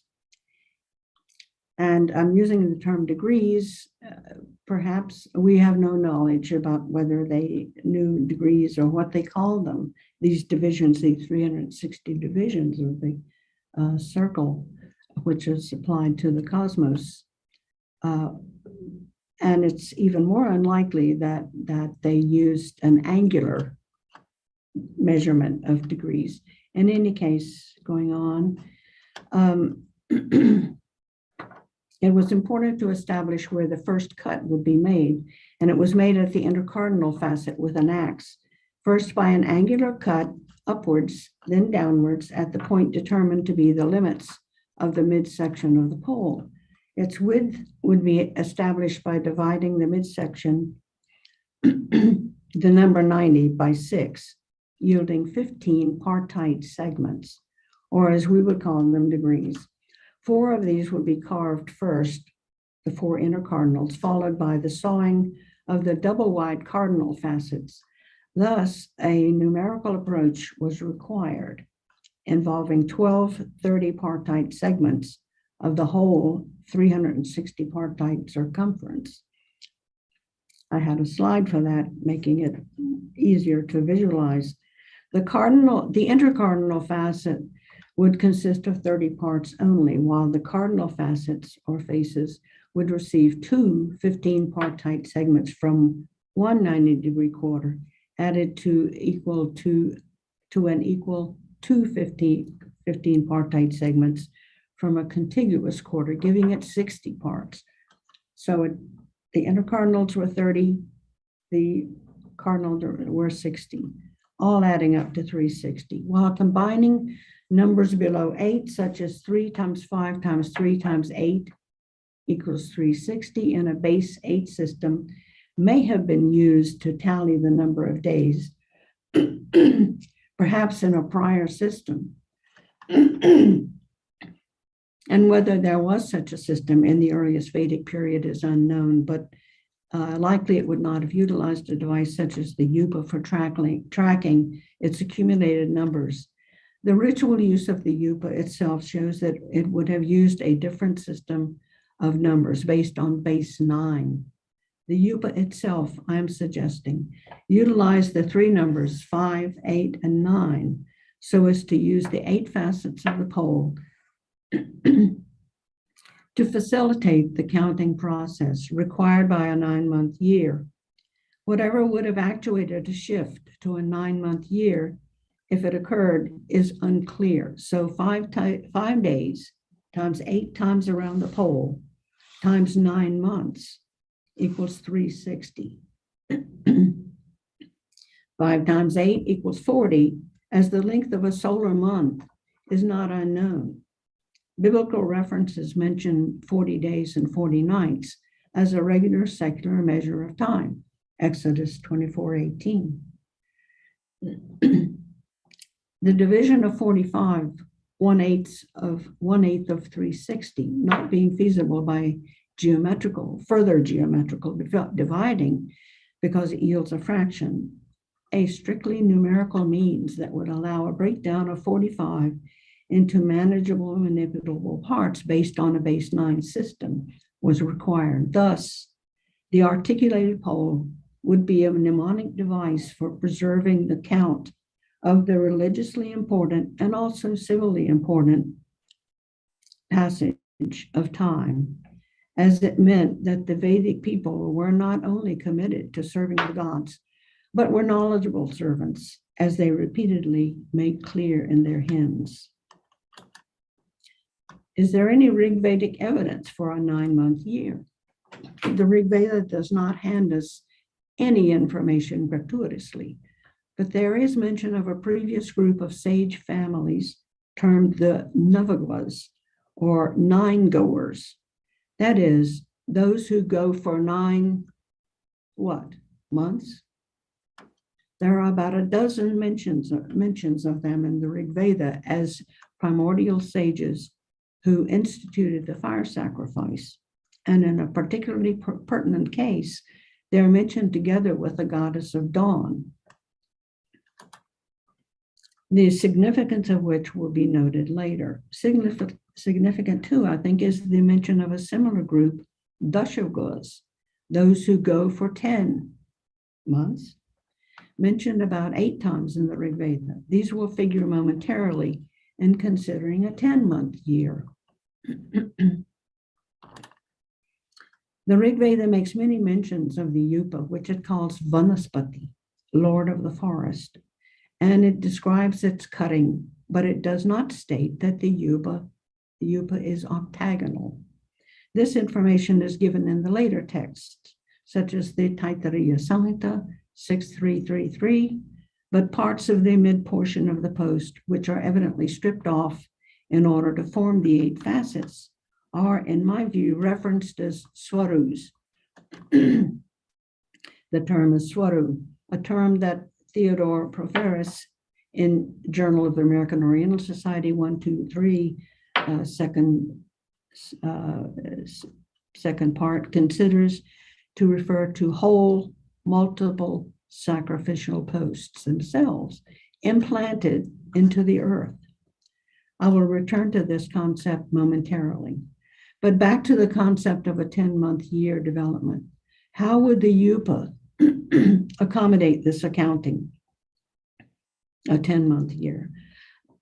It would perhaps be by a 4 times 9 times 10 factor, keeping to the same 8 facets of the Yupa, but adding 2 additional markers that are not connected with a face, but are ideational, denoting probably the 2 celestial poles.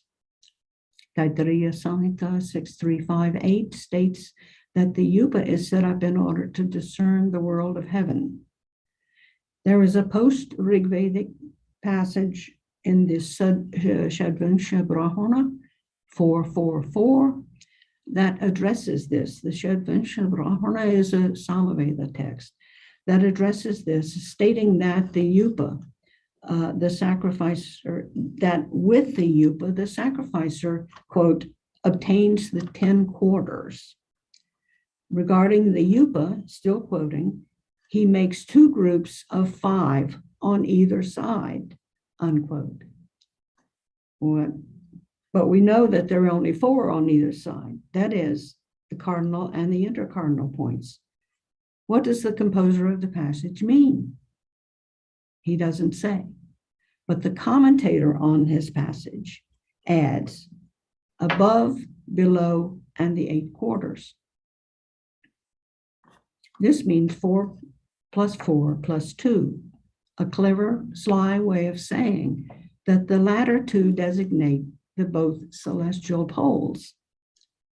The discernment of the south celestial pole may have been a stimulus for the shift to a 10-month year, or it may have been suggested by some possible contact with the ancient Near East, assuming a coeval development of the Mesopotamian 36 stars.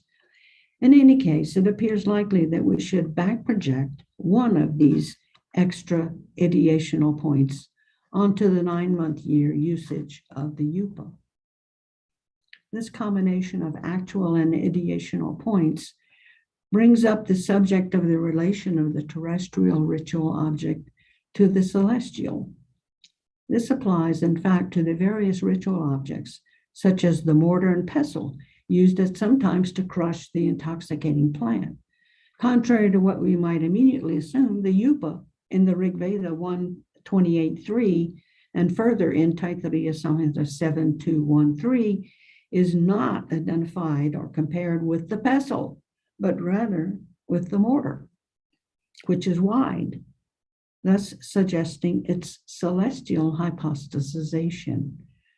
Furthermore, we get a glimpse of the interactive identifications of objects and symbols that is a constant feature of the Rig Veda.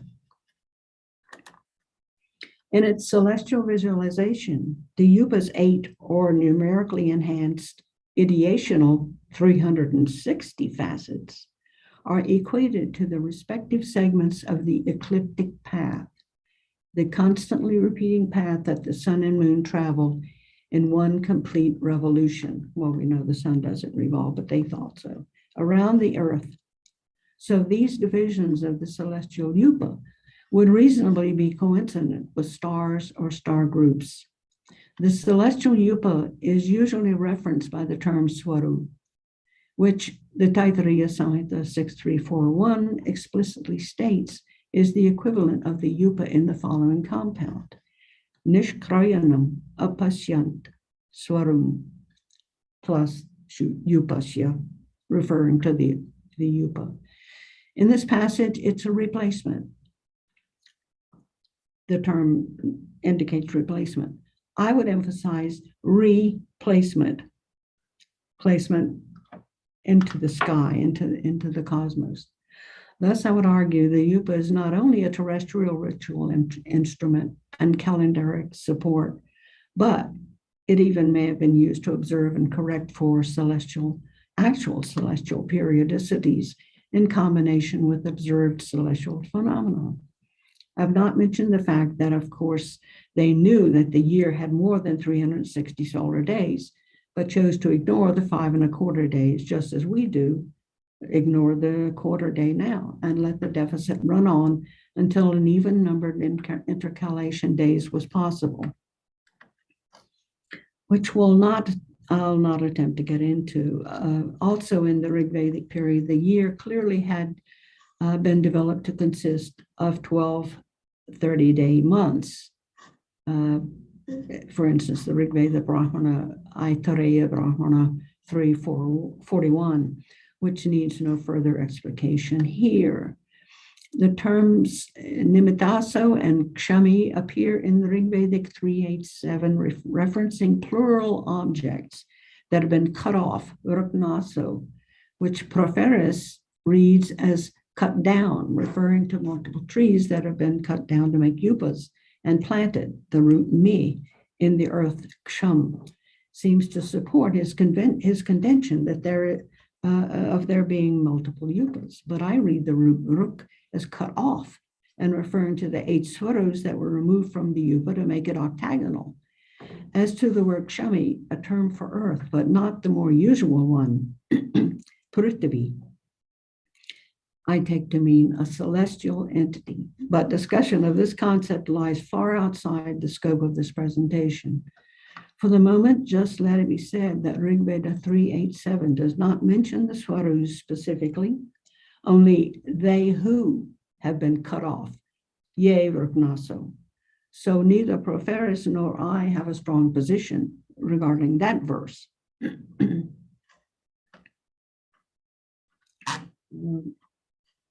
It's disappeared again.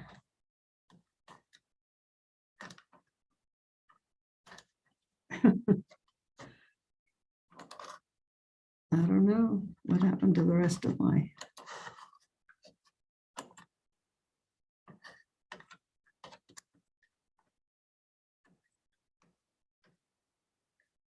Okay, I think it's come back. Yes, but in other verses such as Rig Veda 389 AB, the Swarus behave in a most celestial way, where they're compared to geese in patterned flight.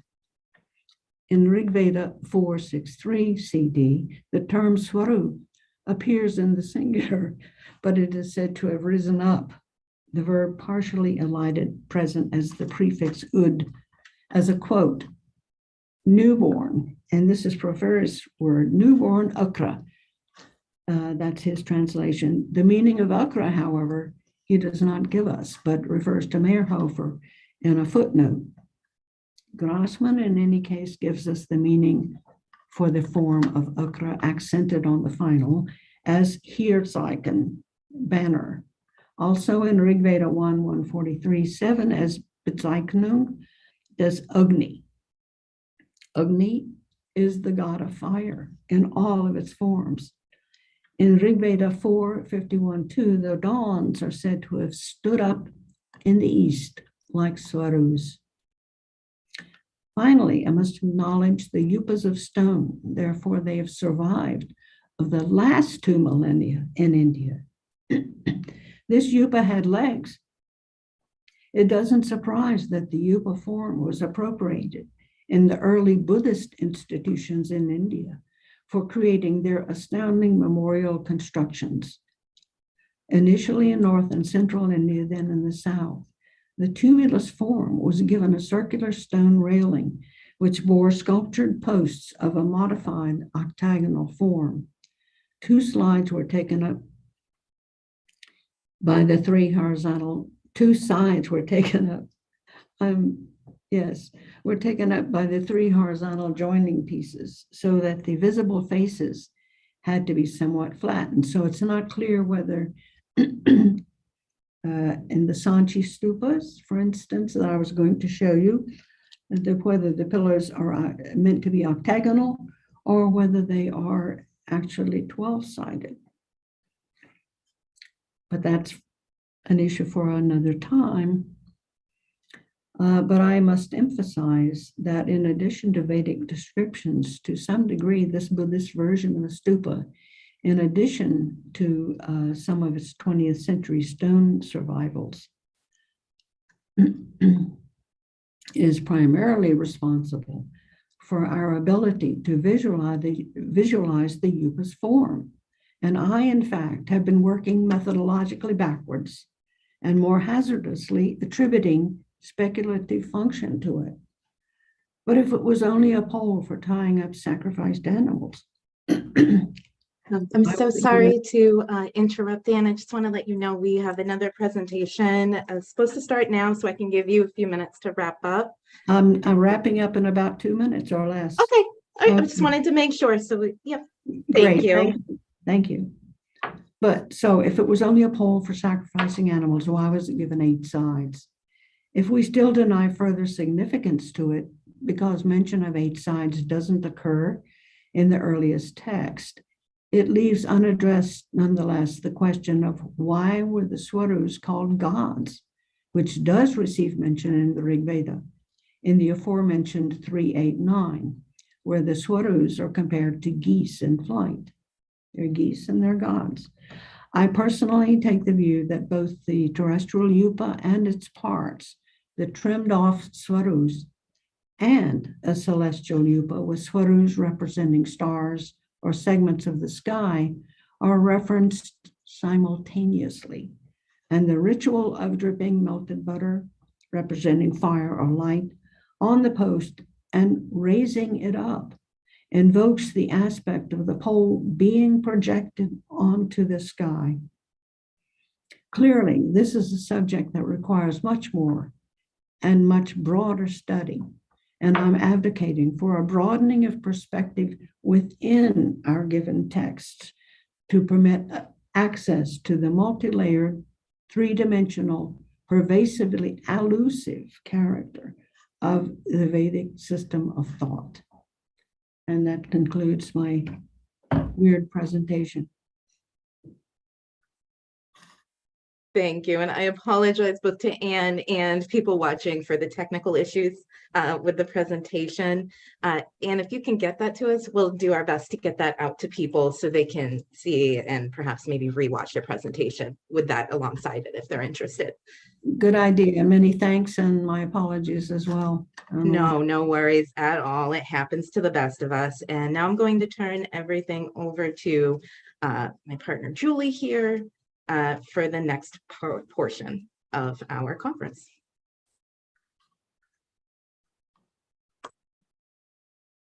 Hi there and welcome. We are about to start our first special session.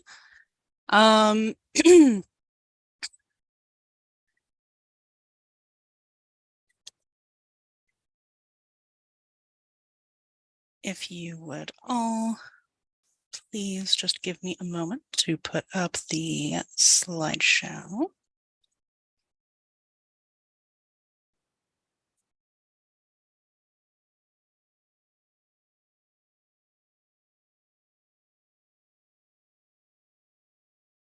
Now, I wanted to take a moment to thank all of our sponsors.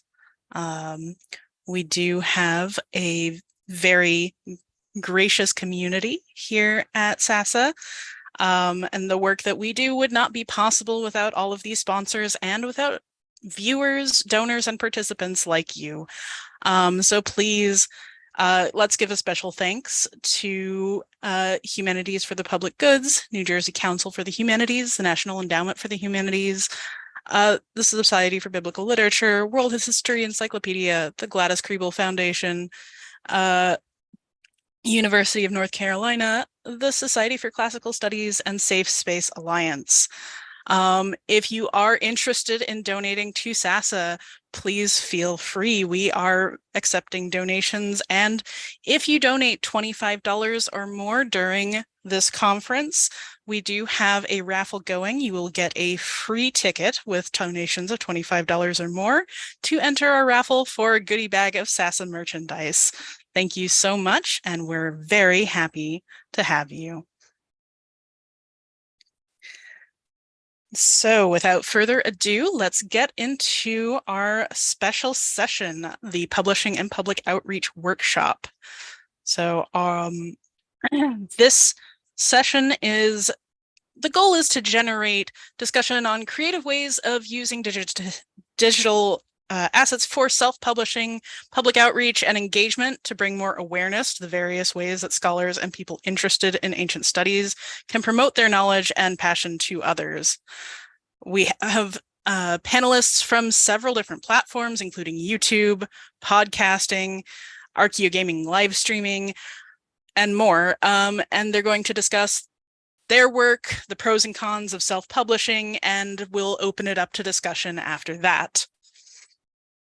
Our panelists today are Brianna Jackson of Perhay Studio. Brianna Jackson holds a PhD in Egyptian art and archaeology from New York University. She's currently a postdoctoral fellow at the American Research Center in Egypt, working on her first book, Atenism from Sinai to Sudan, and is also on the Theban Mapping Project website team, where she's helping to build online databases on monuments on the West Bank of Luxor.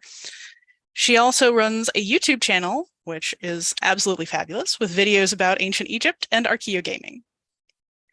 Our next panelist is Adam Bierstedt, known as Ludo History on YouTube. Adam, him, received his MA in Viking and Medieval Norse Studies and an MLIS in Cultural Heritage. He's the creator of the historical communication and media criticism project Ludo History. The project, which began in 2019, uses live stream, edited video, and text posts to connect expert perspectives and collaborations and historical media, particularly in video games.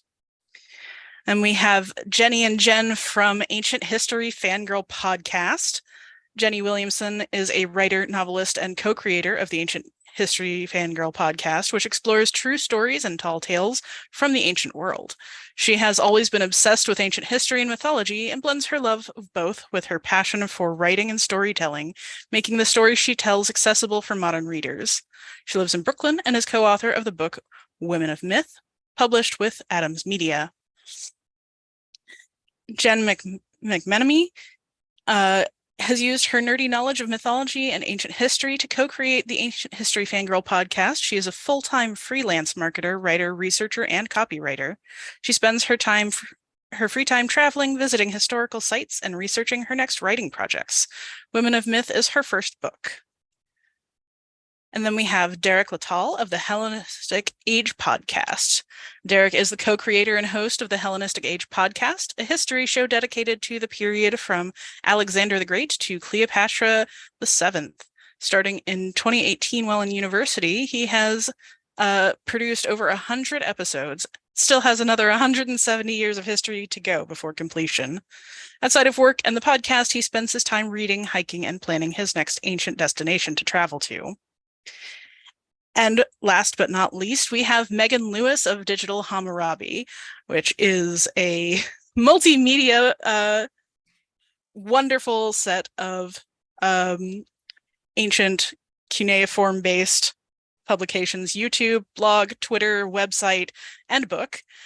Megan Lewis has a bachelor's from Birmingham University in the UK in ancient history and a master's in philosophy in the same in Syriology, and an MA in Near Eastern Studies from the Johns Hopkins University. She attained ABD status in the PhD programs at Johns Hopkins before deciding that she couldn't be both a good parent and a good student.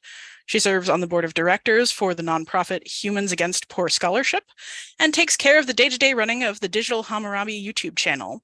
Through the digital Hammurabi Press, she and her husband, Joshua Bowen, have self-published several books in the ancient world. She also hosts 2 podcasts, the Reading Party podcast, a media review source that focuses on the historically inspired books, films, TV, and video games, and Misquoting Jesus with Bart Ehrman, a podcast dedicated to sharing little-known facts about the New Testament and the rise of Christianity. And so without further ado, I would love for our presenters to make themselves known.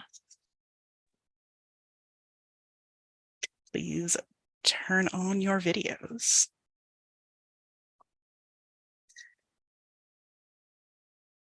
So to start us off, why don't we run through on the subject of how you turned to non-traditional publishing? Does anybody want to start with that?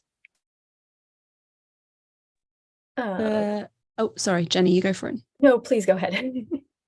I was just going to say, for us, it was really the only avenue open to us. We couldn't pursue traditional academic careers for a variety of reasons, children being the primary one.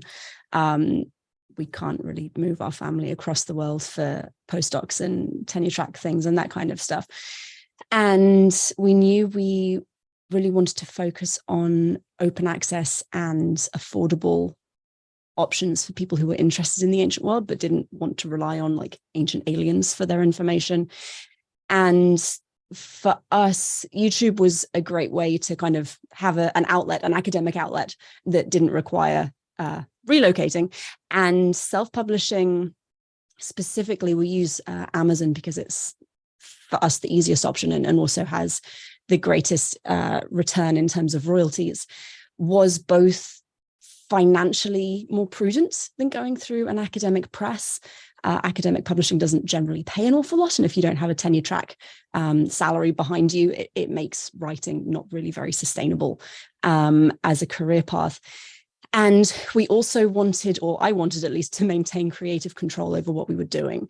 Josh and I, we had a couple of offers for a Sumerian grammar book that we co-wrote for academic presses. And we were concerned that if we went that route, it would be very difficult to maintain the entry-level non-specialist, like don't really have a full grasp even of how English grammar works, which was where I was when I started grad school. I knew how to speak, I knew how to write, I didn't know what a participle was. And that was kind of the audience we wanted to address. And we were worried that if we went through an academic press, we wouldn't be able to really fill that need. And doing it ourselves and me editing everything meant that we could just really focus on the area that we felt was most important for us.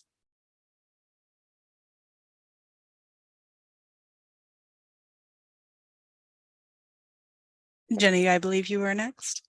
Yeah, so I produce Ancient History Fangirl with my partner, Jen. Jen, you want to maybe join me on this one? Yeah. We're kind of a double act. Yeah, we are. What I guess, like, we decided to we publish a podcast. We're currently on Megaphone. I guess, like, we're on Airwave. Like, in terms of just our platform, we started out on SoundCloud. I think because, you know, similarly, we also don't have PhDs or even master's degrees in our topic. And it was just a thing that we could do. I mean, it arose from conversations that we were already having, you know, like. Yeah, and we chose the platform of podcasting because neither of us are particularly thrilled to be on camera. We're really telling stories. We don't have real designs and backgrounds in graphic designs or videography. So we just were very conscious of what we were good at, which was being able to tell a story. Podcasting, when we launched back in 2018, was sort of just starting to crest that wave. And much like our panelists said, we were here about accessibility. We don't have degrees in history. I have ADHD and dyslexia. And, you know, I wanted to make a podcast that anyone, including me, could come into and engage with and be excited about and not feel like they needed to know all this background. And, you know, that's really where we came from, but we're super nerdy. So sometimes we don't actually manage that. I say most of the time we don't manage that. Yeah, we try though. Yeah, I guess I can hop in on that one because I have a lot of the same experience, though I do work primarily on camera instead of via podcast. But on the nerding out and not kind of finishing thoughts and getting distracted on the way, that's what I do most of the time. So, you know, Julie, when you said calling it self-publishing, that to me feels almost like a misnomer because what I do is so improvisational and so much. I hit a button and then I'm going to talk and words are going to come out of my mouth, and what those words are a mystery even to me. But what I do primarily is live streams on Twitch. I see a couple of my people, a couple of my emotes lurking in various chats there, which is lovely to see. But it's trying to do mostly historical criticism and reception studies, kind of live and in person. So instead of focusing on, you know, oh, here's a source that I've read a bunch of times, I'm very familiar with, I'm retelling this, or I'm analyzing it, or I'm producing knowledge. The way I've kind of drifted towards it is thinking about demonstrating the skill set live, right? I see something, I see a claim made, and then live and in person, like, let's do some research on that. Let's take this very collaborative co-learning approach to doing historical criticism, and with interaction from chat and from all the very thoughtful people in my community, right? Let's work together to figure out where this is coming from, figure out what the real history behind this is, and figure out what any media is doing. I've done a little bit of the more traditional, you know, I've prepared super rigorously for like 20 hours in advance of going live or in advance of writing a Twitter thread or a blog post. But I found a lot more success in that very improvisational style. And it's a place where it feels like there's relatively a gap in the online creation, certainly compared to things that are recorded in advance or written and edited, and just that sort of improvisational and very like aggressively collaborative approach is something I found a lot of success in. I guess I'll go next. For me, a lot of the appeal in podcasting was, I mean, I've always wanted to write a book. Like, that's one of my bucket list items, but specifically, I'll kind of address this maybe a little bit later, but I know very little about the Hellenistic period. So this was a way for me to learn. But if you try to say, okay, I'm going to tackle the entire period of 300 years, whatever it might be, podcasting gives me the chance to make it a more digestible process in terms of, okay, I've progressed so far, I can actually see, I can publish something right there and then. And it's a nice, it's always, you're seeing some sort of progress and you're feeling an accomplishment, because if you try to, you're breaking up a huge project into little bits, it does make it a lot easier to complete. And part of the appeal of podcasting in particular is that I like that lecture format. I like being, listening to people's story, like explain things in a reasonably digestible format in about 30-40 minutes, whatever it might be. And it's always a good way to kind of cap myself in what I'm thinking a discussion wants to be. And whereas, publishing a book, it's a very intensive process. Whereas, if I'm producing, 30 minutes in a show, I mean, I can reasonably do that in a couple weeks time, or if not less. But that's kind of one of the main appeals. I mean, I'm a big fan of history podcasting for years and years, and history podcasts as well. And I do have my models I follow or I'm directly inspired by as, examples of success. But I like to adapt that to my own little take and see where I can take it and try to adapt and change it as based on my needs. But it's something that I found myself very much adapting well to in my case.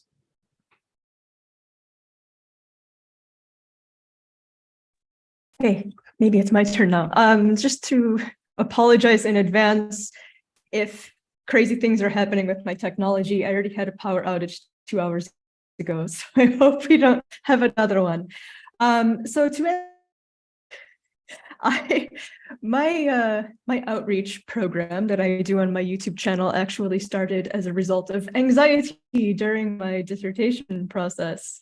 I was writing my dissertation during the COVID quarantine, and yeah, I was packed with anxiety of writing that, of what's going to happen to me after I graduate. So I had this idea of, just channeling that energy into something creative. And I thought, hey, how cool would it be if I started a YouTube channel where I play video games set in ancient Egypt and talk about how accurate they are or not accurate they are. Then I also had an idea to have something more Egyptological. So I created videos of, or I started to create videos. One is a series called Ancient Egyptian Object Stories, which is a collection of short videos about a specific object or group of objects. And then I wanted to create a TV show that it could actually, be something more of a proper documentary than what you normally see on TV. So that's how everything got started for me. So yeah, it was just more of an outlet that created, that moved into something bigger, and I think more exciting, because I started to really engage with the idea that I could be using this as a platform to teach.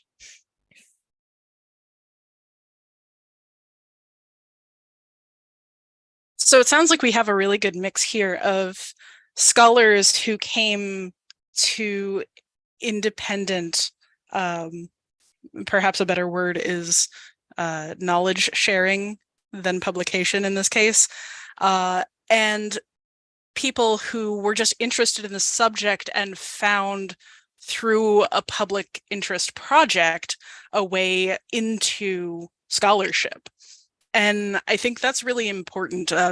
For some context, I myself, much like Megan, got to ABD and then found it just unsustainable for myself and turned to YouTube, where I have a channel that's called Zilla's Athenaeum. And so I also have this experience of coming from the academic background and coming into a space that is more directed at the public, a little bit less of the traditional peer-reviewed publishing and a little bit more of public communication. So I'm interested, perhaps we'll start with the folks who are on the academic side of that and coming into public communication, and then move towards the folks who are coming into it from public education into a more scholarly space. I'm interested to hear what y'all have to say about that, like choosing your targets, about choosing the platform that you did. I mean, Jen and Jenny already spoke about this a little bit, and building an audience there that is perhaps not what you started out with if you were in academia.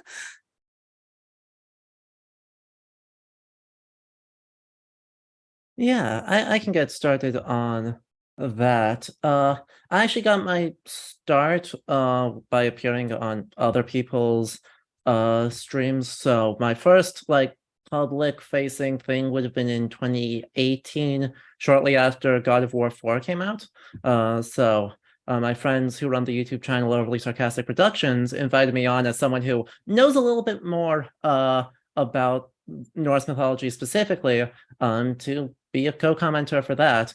And then about a year and a half later, right after I finished my MA and had a lot of anxiety, Brianna, I totally sympathize with you on that front.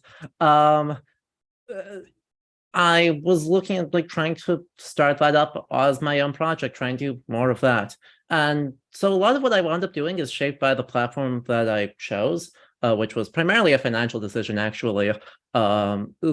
Looking at, edited videos and more kind of what YouTube in 2019 was really known for versus live streams on Twitch primarily.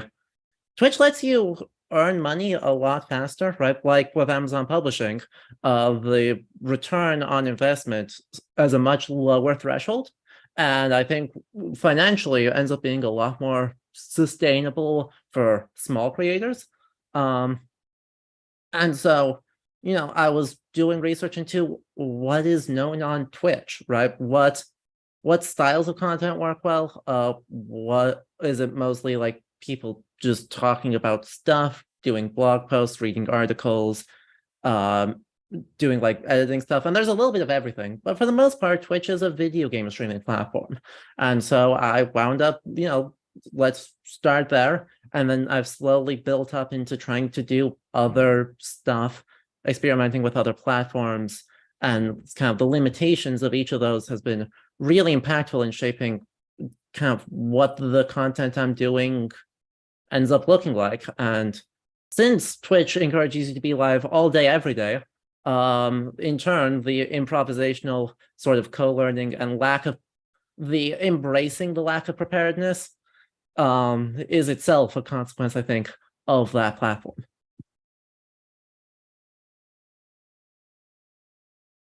We had a similar experience actually getting started with YouTube. Josh was invited onto a pre-existing channel to talk about Mesopotamian flood myths in comparison with what you find in Genesis. And I was sitting in the live stream, like the chat, and just kind of talking with the audience members. And a couple of people asked, does this guy have his own YouTube channel? And I said, not yet. And I think by the end of the stream, I'd created both a channel and a list of video ideas. So we were very much reliant on kind of the enthusiasm of the community that we kind of found ourselves in, which is an online, generally atheist community looking at the Old Testament as historical literature rather than a religious text. And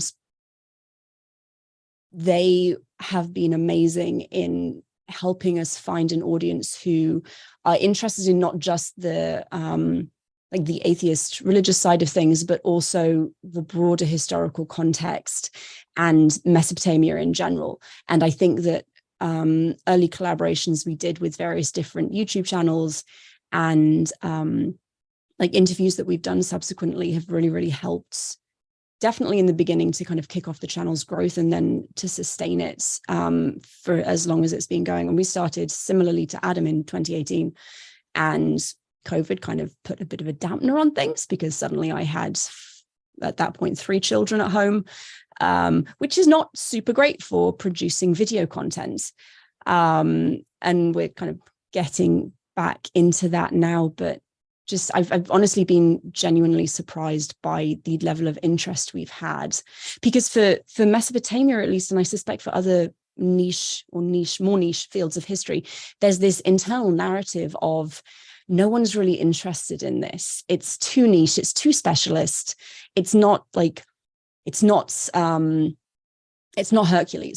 No one's going to make a Disney movie about the stuff that I present, but that's entirely incorrect. And it's been really gratifying to see how many people like actually really are interested in the minutia that we all study and kind of come into contact with as either academics or just really enthusiastic history nerds. And the level of support is just, it's really, really nice. And again, very surprising.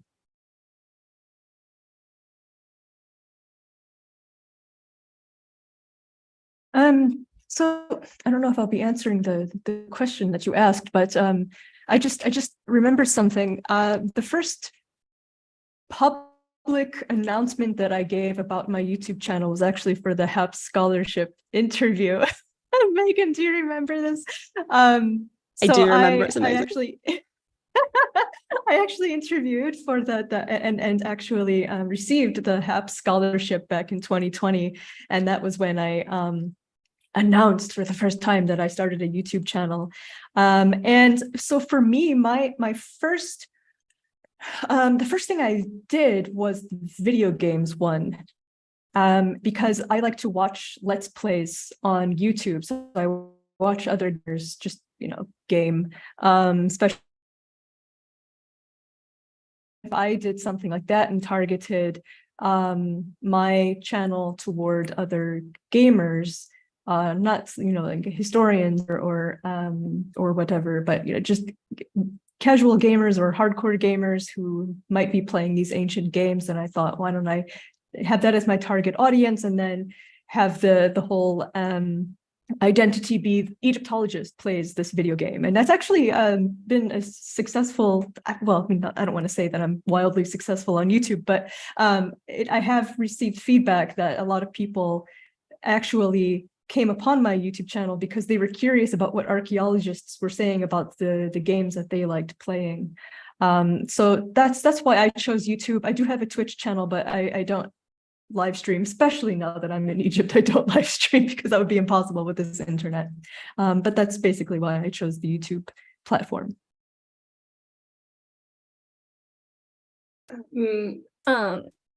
Yeah.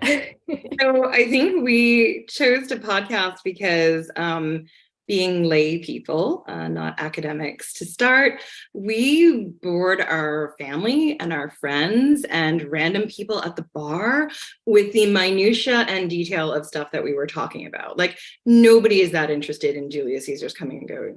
I'm just telling you that right now. You'd be surprised, though, with our podcast audience, how many people are interested in that.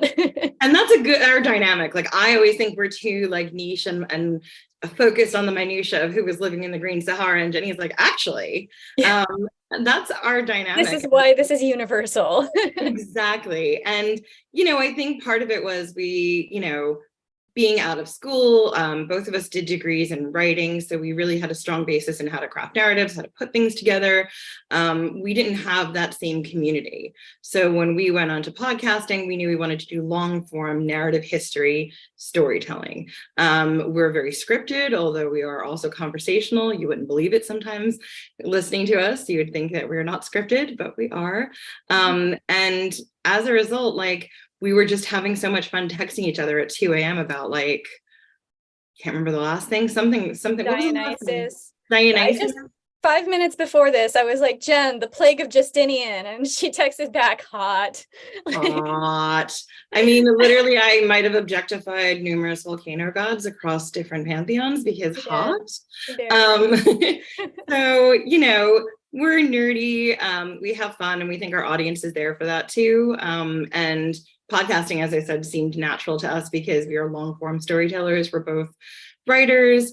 And, as soon as we started going into the weeds of different things, we realized we couldn't be brief for anything. Our first few seasons, most of our episodes were 4-parters, each an hour and 15 minutes each.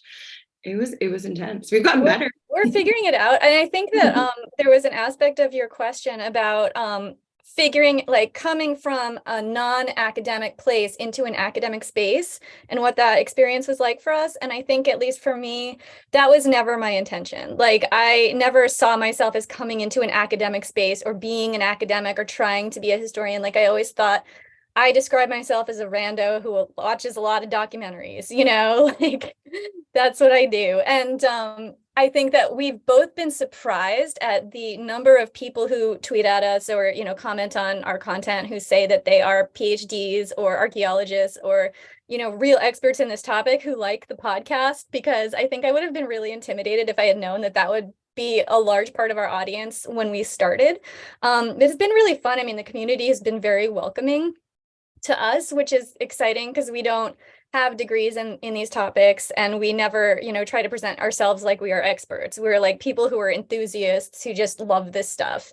And I also think there was another point I wanted to make, and I forget what it is.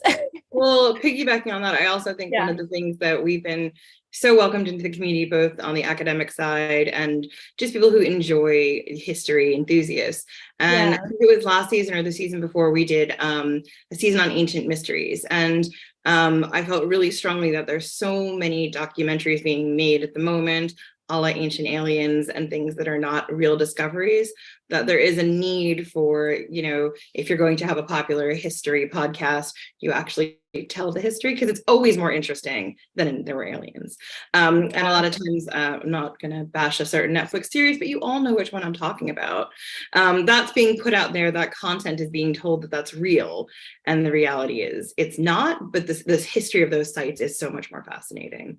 and Yeah. being able to talk about that and tell our audience, like, this is what you should be looking at and not that, has meant a lot in the sort of rise of that misinformation. I want to just quickly circle back to something Jenny said, which was the response you guys got from an academic community. And I have to say, as an academic going the other direction, I've been similarly surprised by the level of enthusiasm I've had from academic people in the academic career path. And it was, I think, even more unexpected than our response from non-academics, because this kind of work is, it's changing slowly, but it's almost universally discredited in terms of tenure track, like the packages you have to put together to get a tenure track job. It's not relevant, it's not academic enough, it's not peer reviewed enough. And I've heard stories of people being told by career, like people higher up in, like mentors, that's the word, being told by mentors, you have to stop this podcast because it will count against you in your tenure review, because that's time you could be using to work on academic publications, on journal articles, on service to your university community. And that kind of prepared me for not being an academic outcast, but for being like looked down on, really. And especially among younger scholars, older scholars also, but very especially among younger scholars, there's been this real support and enthusiasm for the kind of open access public outreach work. And I think a lot of it is to do with, Jen, what you were saying, there being finally something to combat this misinformation that is being continually spewed out by various networks and producers and presenters. And it's stuff that I think a lot of tenured academics not necessarily discount, but don't see as prevalent as it is. And I remember one of my professors telling me, oh, no one believes this ancient aliens stuff. Absolutely no one. It's just fiction. Everyone knows it's fiction. And he was genuinely shocked when I told him, no, I have had arguments with people, actual honest to God arguments. Yeah, with people who believe it and who think that I, as a student of Assyriology, am actively hiding the truth from them. I'm like, oh dear, no. I will absolutely teach you Sumerian so you can read it yourself. Yeah, so I think it's been really, really nice to see that level of support from kind of both sides of the community. Yeah, I want to chime in and like second and third that, right. I've been incredibly fortunate that like there are people who are now postdocs who like regularly come in, hang out, like either join me on stream and get to talk about their stuff, or are just watching and enjoying it. And so seeing both, undergraduate students, graduates, postgraduates, and then lay people who are interested in history, overall, like from all angles, there's been incredible warmth and incredible enthusiasm for these sorts of projects. And it's just incredibly heartening to see that even though, like orders of magnitude different from like an ultra polished Netflix documentary, regardless of factual accuracy, regardless, it's, a very impactful and real and heartening starting point. And seeing that response and seeing that enthusiasm is kind of like the thing that gets us keeps me going. And I think it's fair to speak for all of us, I think, when we say that that's been something that genuinely like keeps us going, keeps us trying to make this stuff and trying to like iterate on it. Well, I just want to step in and say that I think this is one of the ways that we as Sasa see things, that academia going forward in ancient studies and all the fields that are involved in it really need to add a third component of teaching and scholarship and outreach, because we have to stop pretending that, we're an entity by ourselves, right? That scholarship can just exist by itself in this nice little space, and it's not tenable in the long term. And there's so many ways of connecting to the broader public, and there's clearly so much interest. So it's time for academics to be not just open to people doing public scholarship, but embrace it as part of what we do. Our Yeah, director, David absolutely. Danzig, everybody. I don't think we've introduced you. So at this point, I would just like to reflect on what we've got so far, which has been absolutely wonderful. All of you have been great. And I'm really excited to hear what kind of reception you're getting from the academic community. I'm not at all surprised that everybody's interested in this. So as we build this, to use a grad school world, liminal space, we build it out to be its own space that connects academia and the public. Like David was saying, this is kind of our mission. So I would like at this point to open up to questions from, first of all, our folks in the session. So if any of you do have questions, please put them in chat. And if anything comes up in the public stream chat, I will also chime that in. Our first question comes from Heather Rosemarin, if you'd like to go ahead. Hi, everyone. This is just such an exciting discussion, and I am so impressed and grateful for all of your creativity and ingenuity. It's really exciting. So I am involved with Sasa's Independent Scholars Working Group, and I have some questions for you. I'm just going to throw them out there. If any of them are interesting, just address whatever you think is relevant. So thinking about textual publication, because I know a lot of you are doing all this exciting new media, but I'm still in the mode of writing. In the pre-publication phase, how are you working with editors, if at all? Are you circulating your drafts to colleagues? Are you paying for professional editing services? I'd love to hear some of your thoughts on the editing process, and also on workshopping. Are there any good fora you've found for workshopping some of your ideas and early drafts? So that's some questions related to the pre-publication phase. For the post-publication phase, thinking like a historian, I am very concerned about the ephemerality of digital media. So, I mean, I'm of the age where, I still remember floppy disks from the 90s. I would have to go to a museum right now to get something like that read. So, aside from carving things in stone, like the ancients did, what are some thoughts you have about archiving your work? I have found some resources that I think are really great, but I'd love to hear your thoughts. Are you trying to get things into university archives? Are you trying to get your work into libraries?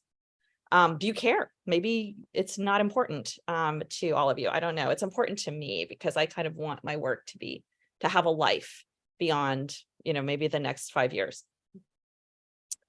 And then finally, just a comment on the conversation you were just having about academia and how academics are essentially penalized for engaging in public outreach. And I just wanted to share a model from my profession, which is law, that many large law firms, which have a tenure-like partner process, right, which prioritize things like billable hours and client work and bringing in new clients and so forth. Like there are some established criteria in most firms. They actually have kind of a budget for pro bono work. And so if any of us are ever in have an opportunity to influence the conversation within academia, I would be proposing, a 100-hour-a-year budget for junior academics to do public outreach. They could be consulting to your podcast. They could be doing all kinds of things like that. But it would have a reasonable limit. So it wouldn't like take over their lives, but it would demonstrate that they were engaged in public outreach, which is, as we know, is really essential to the survival and growth of the field. Thank you. So I have things to say about all of that. So I'm just going to rush ahead. And if people need to interrupt me, please feel free. First up, editing process with pre-publications. I do the majority of our editing myself. I have some very small experience with editing in publishing.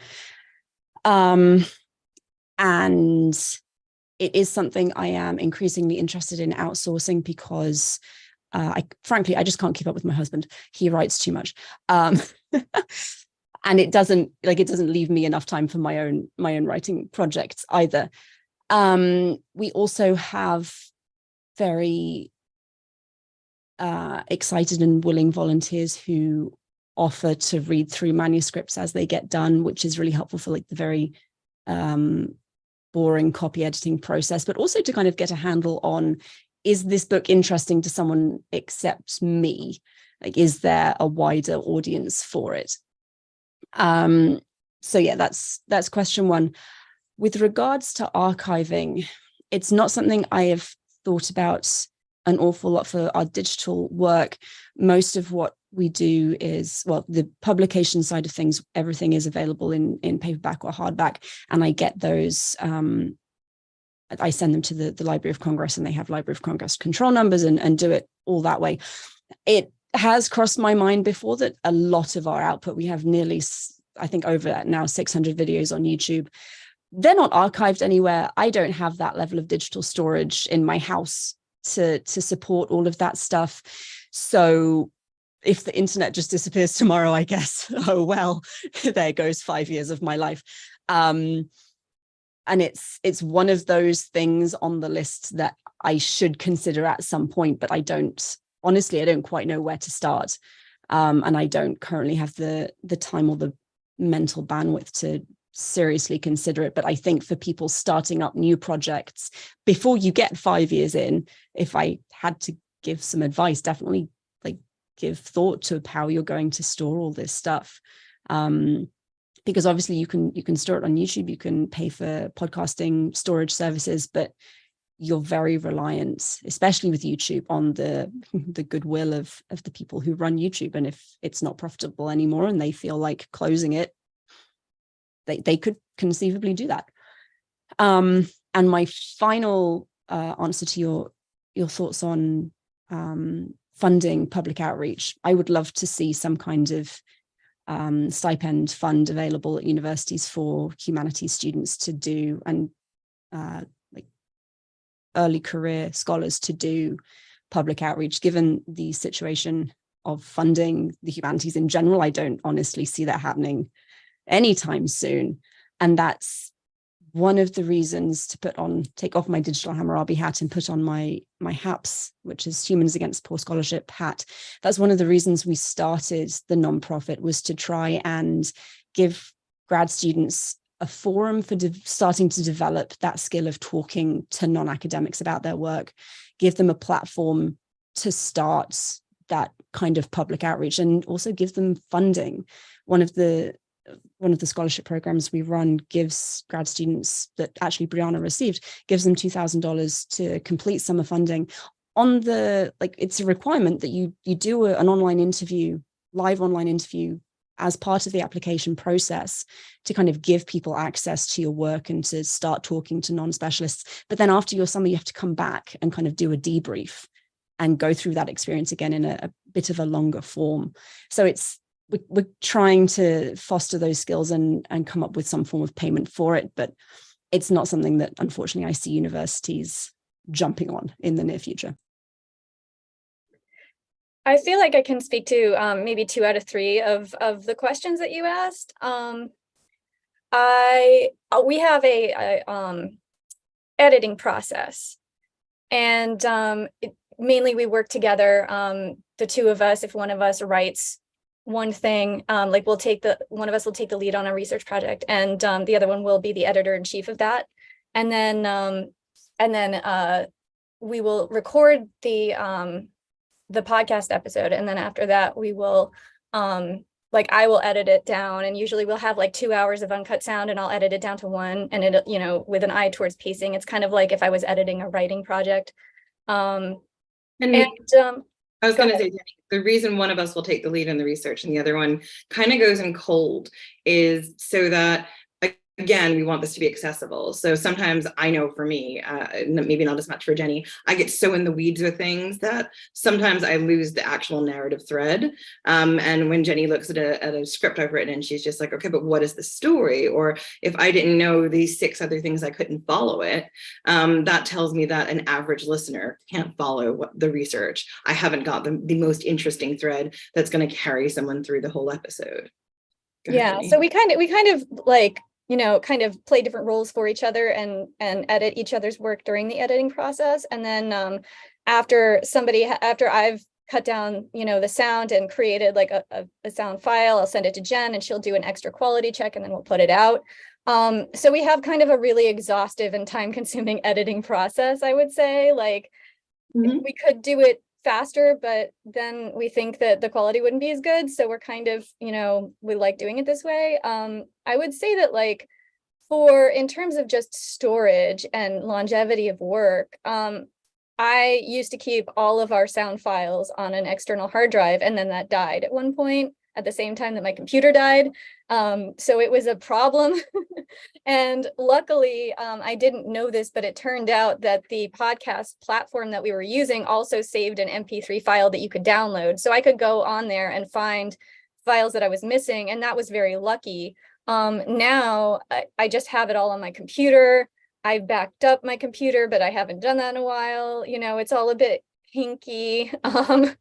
We are scripted, so there is a script for every single episode, and we don't publish our scripts because it is our IP, and maybe one day we might want to do something with them. They're really nice long form writing exercises and storytelling, so that's ours, and we've never published it for that reason. So we've thought about that potentially in the future, maybe putting it out there in some format so people can have it in another way. Yeah, but we have various backups, but I think getting our podcast into an academic library has absolutely never been a thing that was on the table for either. We're not academics, like no one's gonna do that. Like, I remember someone telling us that our podcast was on their syllabus, and I was like, why? Really? Have they listened to what I said about Brutus's wife? Oh boy. Oh yeah. And Anyway. then as far as like academic outreach, oh my goodness, there are so many small, independent creators like us who could do with just a little bit of an academic's time to, help us through the weeds of stuff, give us access to papers we can't access because we don't have the credentials.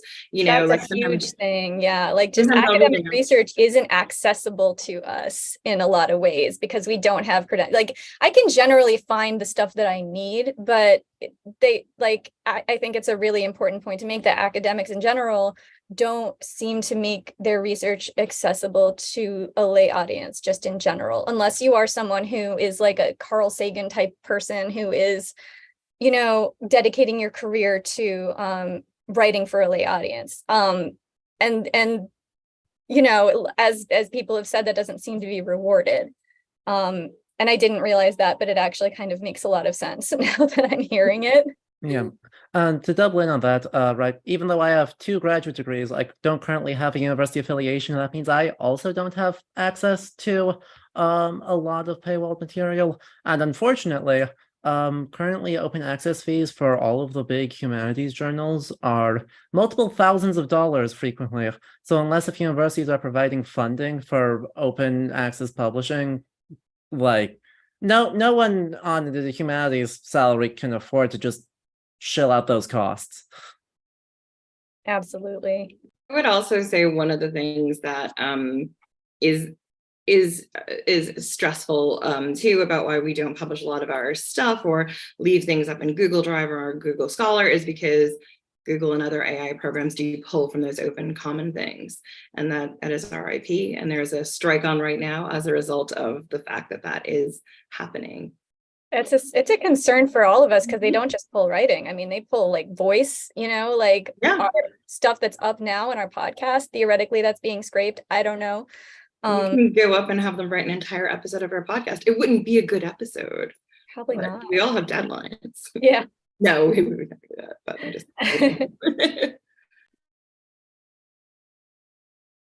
Okay, I know there's a ton more to say on this, but I do want to give other folks a chance to ask some questions. I know Patrick Clancy, you had said you had a question. Yes, can you hear me? Awesome. Well, thank you so much to the panelists. This has been phenomenal to hear, everyone. Also want to say just an awesome job with introducing the ancient world to a wider audience. I know myself, first getting into it, I was parked in front of the History Channel back before Ancient Aliens and would watch documentaries and different things on like Thucydides, the Peloponnesian War. Was just so interested in it, and even Zack Snyder's 300. It's a lot where a lot of people get the introduction is maybe from less scholarly things. So I wanted to kind of know a little bit more, and you did a little bit of answering this with the previous question of like combating against poor scholarship and misinformation while you're making these things accessible. How you all have been finding that and processing with that, because I know there are some people who will just spout nonsense, and then when you have good products and you go, no, you want to listen to these things because they're more accurate. Speaking to me, I mean, I'm not involved with Mesopotamian or Egyptian history, which is unfortunately the biggest casualties, along with South American studies, Mesoamerican studies.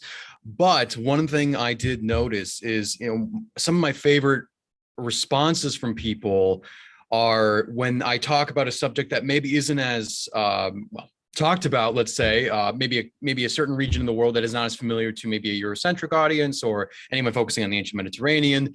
A lot of times I get a really positive response where they say, thank you, I didn't know where to start. Like many of the areas I cover, many of the subjects I cover are their most famous works or stuff they openly cite on Wikipedia are over 70 years old. How do you, I mean, obviously there have been, like with archaeological developments and changes in maybe how they analyze things, there's a lot more up-to-date research, but a lot of people are intimidated, and kind of what my other panelists were speaking of earlier is they can't just go to these academic publishers and just get copies of books. It's just way too expensive. I mean, I shoulder some of those costs by virtue of me running the podcast. And thank goodness for all the open access people for academia.edu, as mentioned in the chat, or on other social sharing platforms.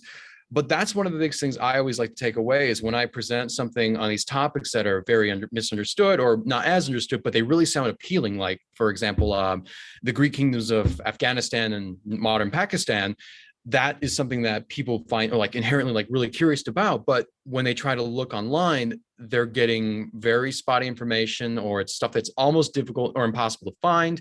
So my show is one of those ways where I can give people a launching point to find more rigorous scholarship, where I'm taking stuff that's, I'm trying to digest multiple specialized books. People who are much smarter than me, much know more about me, and try to compile into a 30-minute format that say, okay, here's a good idea, a taste of what's to come. If you're interested, here's a full list of materials I've relied on, and these are all solid books. If you want to go further, there's your opportunity. And that's where, as someone who's not from an academic background like that, that's where my point of the show is, to provide people that launching point to look further into a period, which I think is super interesting. But I'm sure other people with, as I mentioned earlier, probably are more aware of the kind of bad history takes that are given and are therefore have to combat it a lot harder than I do.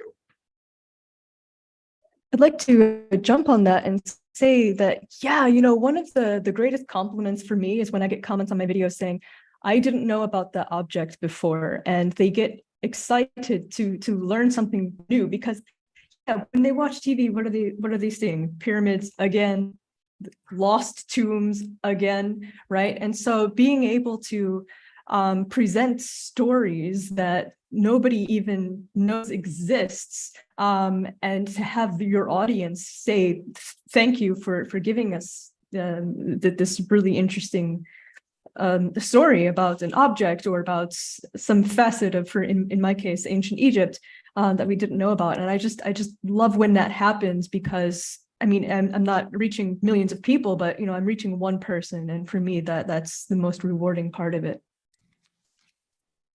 Yeah, I think we can speak on this too, because we did a like Jen said earlier, a whole episode or a sort of series on mysteries of the ancient world. And we started that series off with an exploration of the Sphinx water erosion theory, and really delved into it in depth and talked about why it's pseudoscience and how easy it is to get sucked in and think that this is real, because there's so much about it that seems to a layperson like it's legit, you know. And I think that one of the things that we really found fun and exciting in that series was figuring out like how to present what the real mystery is, because there's so many fascinating historical mysteries that are actually real. Like, you don't have to go to the aliens and the Atlantis of the Atlantis of it all. Yeah, you don't have to. Like, there's Stop trying to so make much more Atlantis interesting stuff out there. You know, sorry, Jen, what were you saying? I just said stop trying to make Atlantis fetch. Our good friend Liv from Myths Baby did a whole season on, you know, debunking Atlantis for that reason. And I think, you know, somebody just said in the chat, yeah, ancient people were super spicy. There's so many fascinating things. And one of the things we did in Ancient Mysteries that we hadn't done before was we really left the Greco-Roman world and dug into South America, Japan, and, you know, like we tried to find a mystery or a place that is now today mysterious, like Aokigahara, the Japanese suicide forest. And we traced its roots all the way back to how the forest was made, you know, where it sits in the path of pilgrimages, where the mythology is. And that's kind of when we started really looking into a different way of telling the story and figuring out what the story is and how it relates and what's interesting, as opposed to just like a place where, you know, maybe ancient aliens were. And the bad scholarship, like the amount of times we would read something and be like, well, that's not true, and that's not true. And this is coming like from 5 years ago in a reputable source. That's not true anymore. Like, it hasn't been taken down. There's no corrections. Like, one of the things we did in that first episode was literally track how you can start researching by doing something completely normal and all of a sudden wind up in ancient aliens. Yeah. Yep, I want to jump in on that too, because that's something I've been able to see extremely like live and recently. I recently implemented a thing on my channel where someone watching can say, hey, I just saw something in the game you're playing.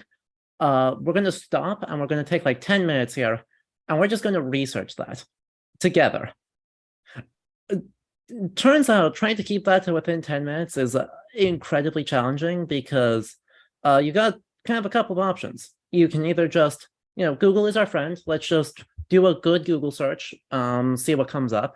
In which case, mostly what you're seeing is very visually appealing, very well put together, absolute nonsense.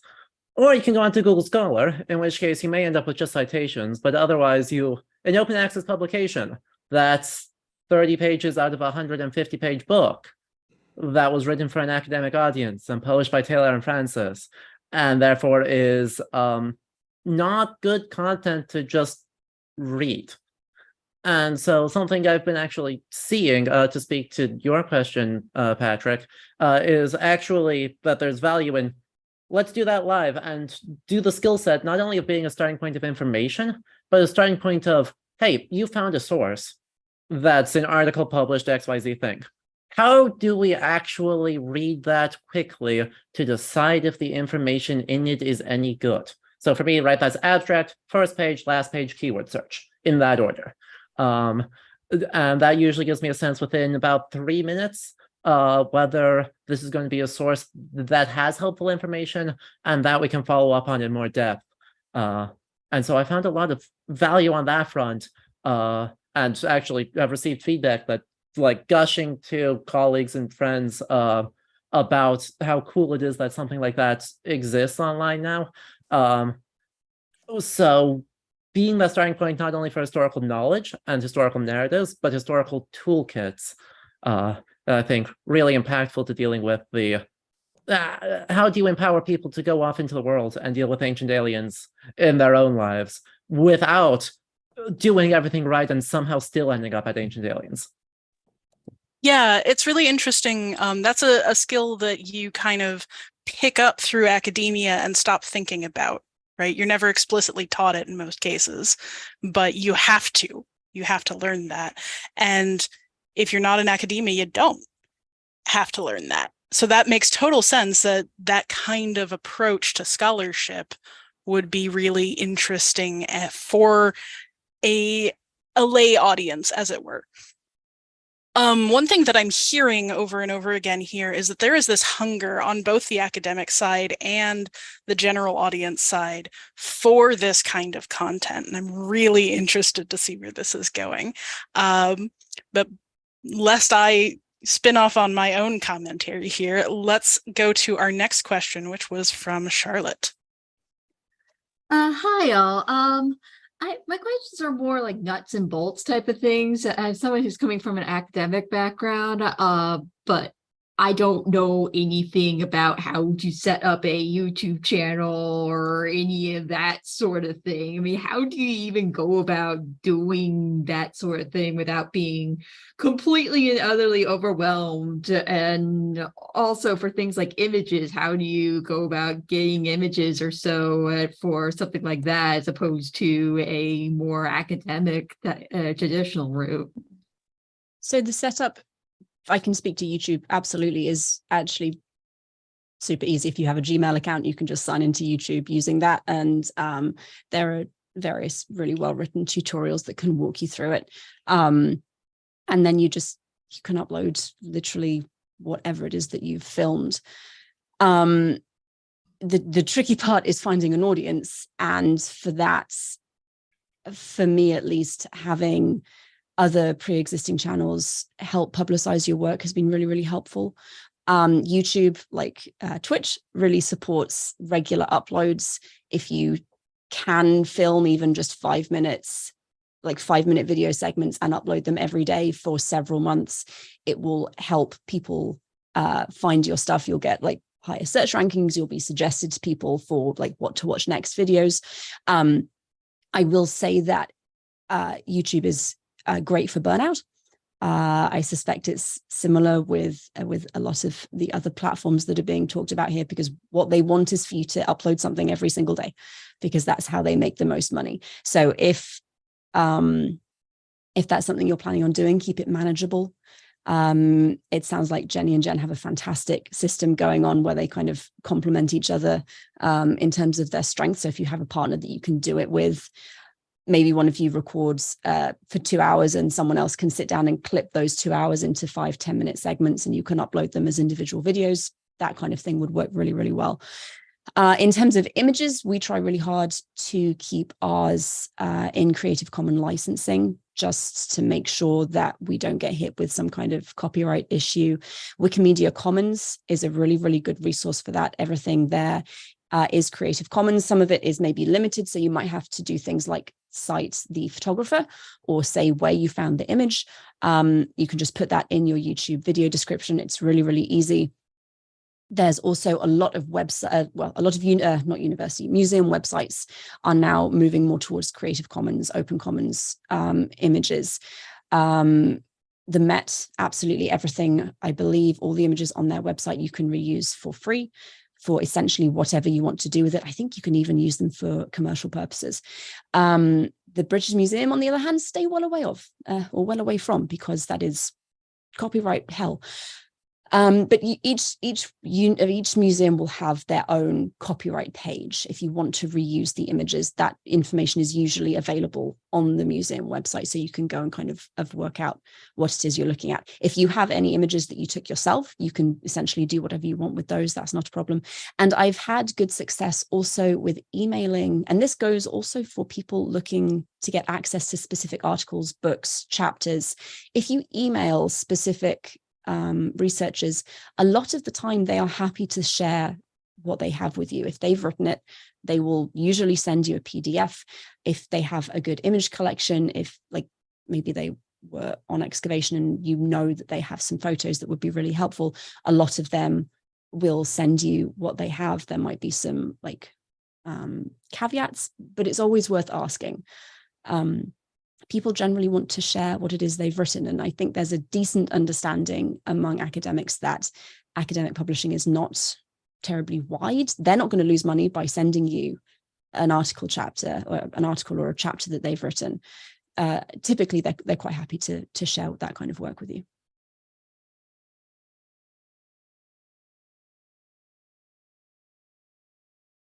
Yeah. I guess I want to take the live stream side of things, because there is a bigger layer for live streaming than there is for YouTube uploads.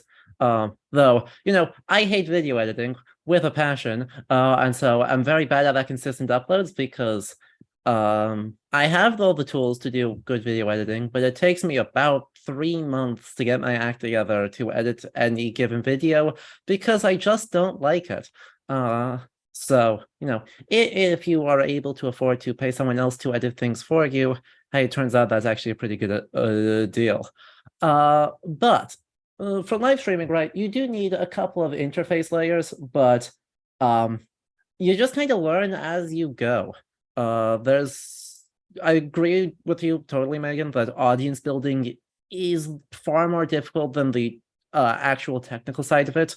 But to some extent, right, learn by doing, and as you learn by appearing on other people's stuff and then asking them questions about how they set stuff up, but then learn by just trying it yourself. And God, it was, I think, only 3 weeks ago I figured out how to put a noise gate on my microphone so my air conditioning isn't in the background of everything I'm doing.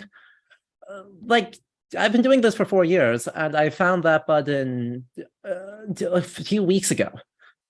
So, you'll never stop learning. You'll never stop feeling overwhelmed by what the technology can do. It's just as you need something, figure out, look up some tutorials, some advice on how to do it, mess around until it works, and then stick with that. Yeah, I would also say that I'm fly, sorry. The thing you should worry about first is the quality of your work. The audience will come when the audience comes. They'll find it eventually. And then, yeah, and it is about consistency in acquiring more people. I'm very bad with consistency because I'm actually still in academia, and that's, what I'm getting paid for. So I focus on that first. And which means I don't have a lot of time to do videos. So being consistent, if you do want to build an audience, if that's something that you are really concerned, is very, it's a very good thing. 2 videos a week maybe would be normal, I would say. Every day, I think that would, I don't think that would actually benefit you because it doesn't give people time to find your videos and things like that. But yeah, definitely the quality is what you need to focus on, and your first videos are going to be really bad, and it's okay if you have janky videos and janky equipment because it is a learning process. And as long as you're doing something really interesting, people are most people, I would say, are rather forgiving. And I would also say that when you finally get to the people who are just harassing you and being really nasty to you and insulting you, that's when you know that you've become successful, I would say. I did just want to chime in here as somebody who also is on the YouTube and Twitch platforms. The sort of technical overhead for doing video, it's a steeper learning curve, but it's also perhaps monetarily less so. You need to be able to edit your video. You need to be able to use the platforms. But all you need is this equipment to put out a video if you really want.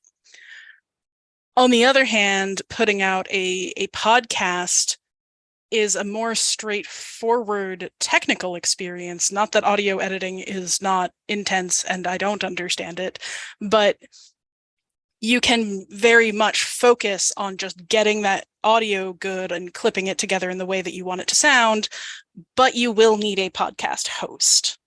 So very much think about what you have interest in. Like Adam was saying, if you don't like video editing, don't make that a big part of what you need to do to keep your channel or podcast going.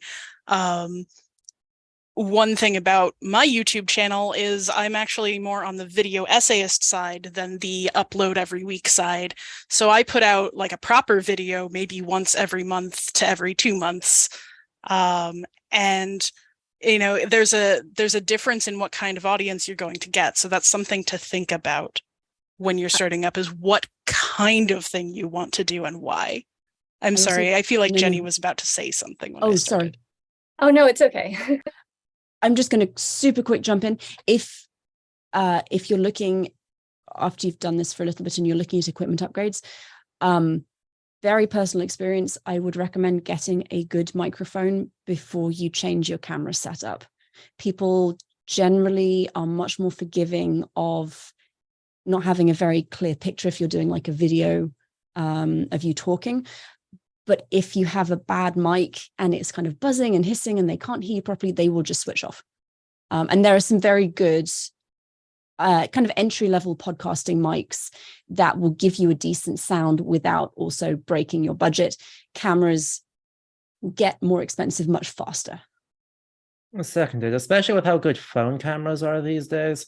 Right, I'm using my phone right now actually, but it's able to record up to 4K video footage, and it doesn't look amazing compared to a true like video camera, but it looks good enough. But a $50-$60 microphone gonna carry you a huge way over using like a headset mic.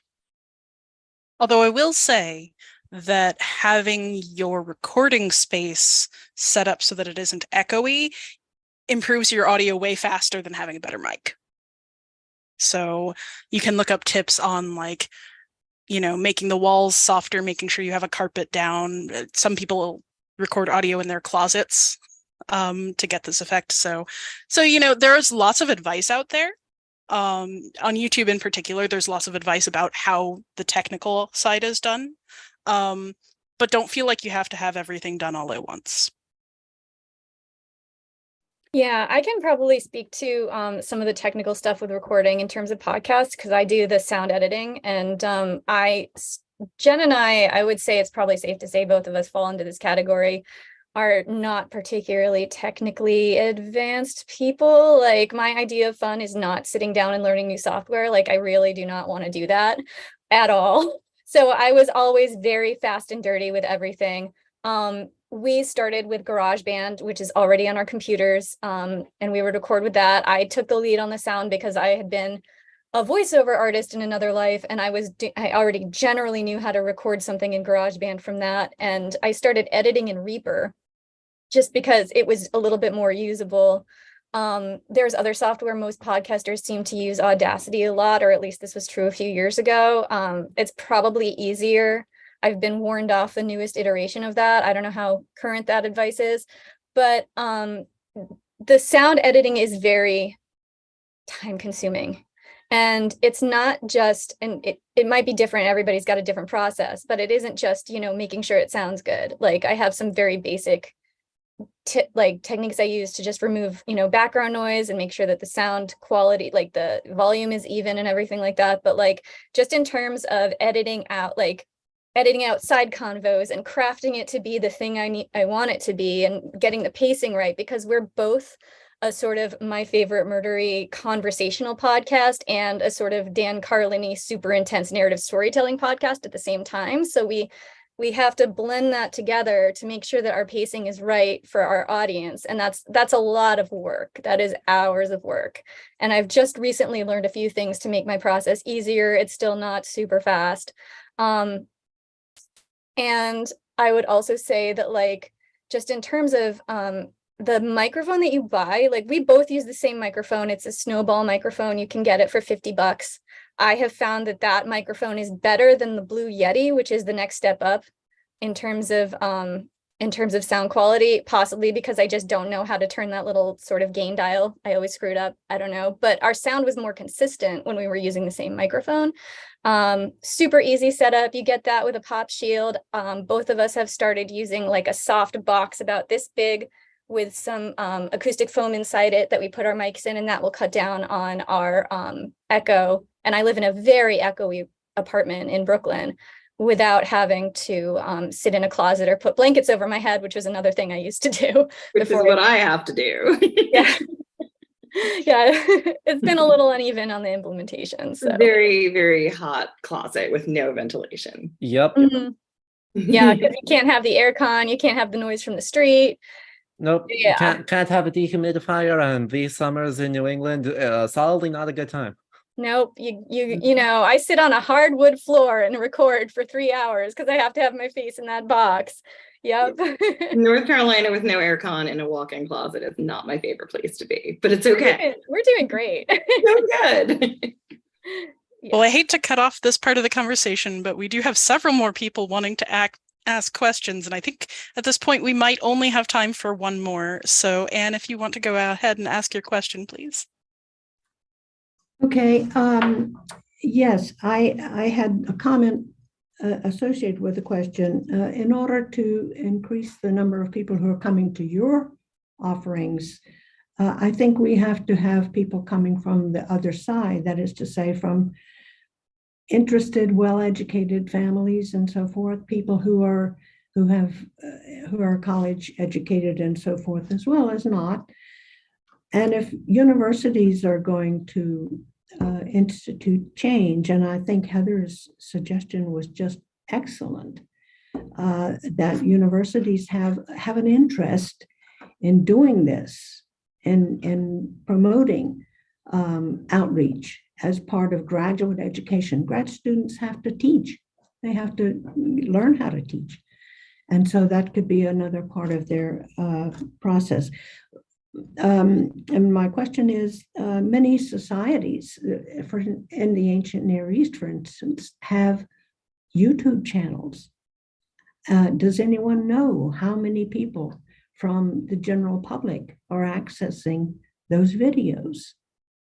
And if we don't know, it might be a good idea, a small project, a large project, to try to find out something about that group of people if they exist.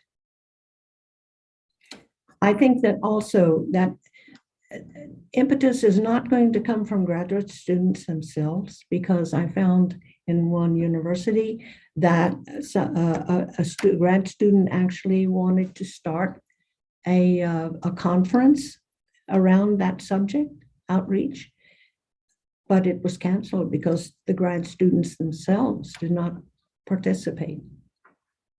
So it'll have to come from the institution, from the universities themselves. So I'm going to say that in my experience, grad students not participating in this kind of thing is because they've either been told not to by their academic advisors, or because they feel that there will be some kind of retribution if they do. Maybe not retribution, but because it's not an appropriate academic platform, and it's not an appropriate use of your time as a grad student. As a grad student, in my experience, the understanding is that you are working on your own research, you are attending lectures at universities, at conferences, and this kind of open access work, while I obviously feel is very, very important, is not something that is promoted as okay for grad students to participate in.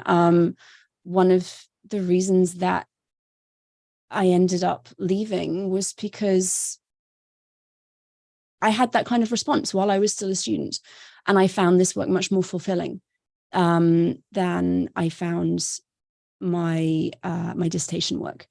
And I thought it was more important for me personally to try and make this kind of a difference and to share the information that I've been very privileged to learn with people who don't have those same opportunities that I've had.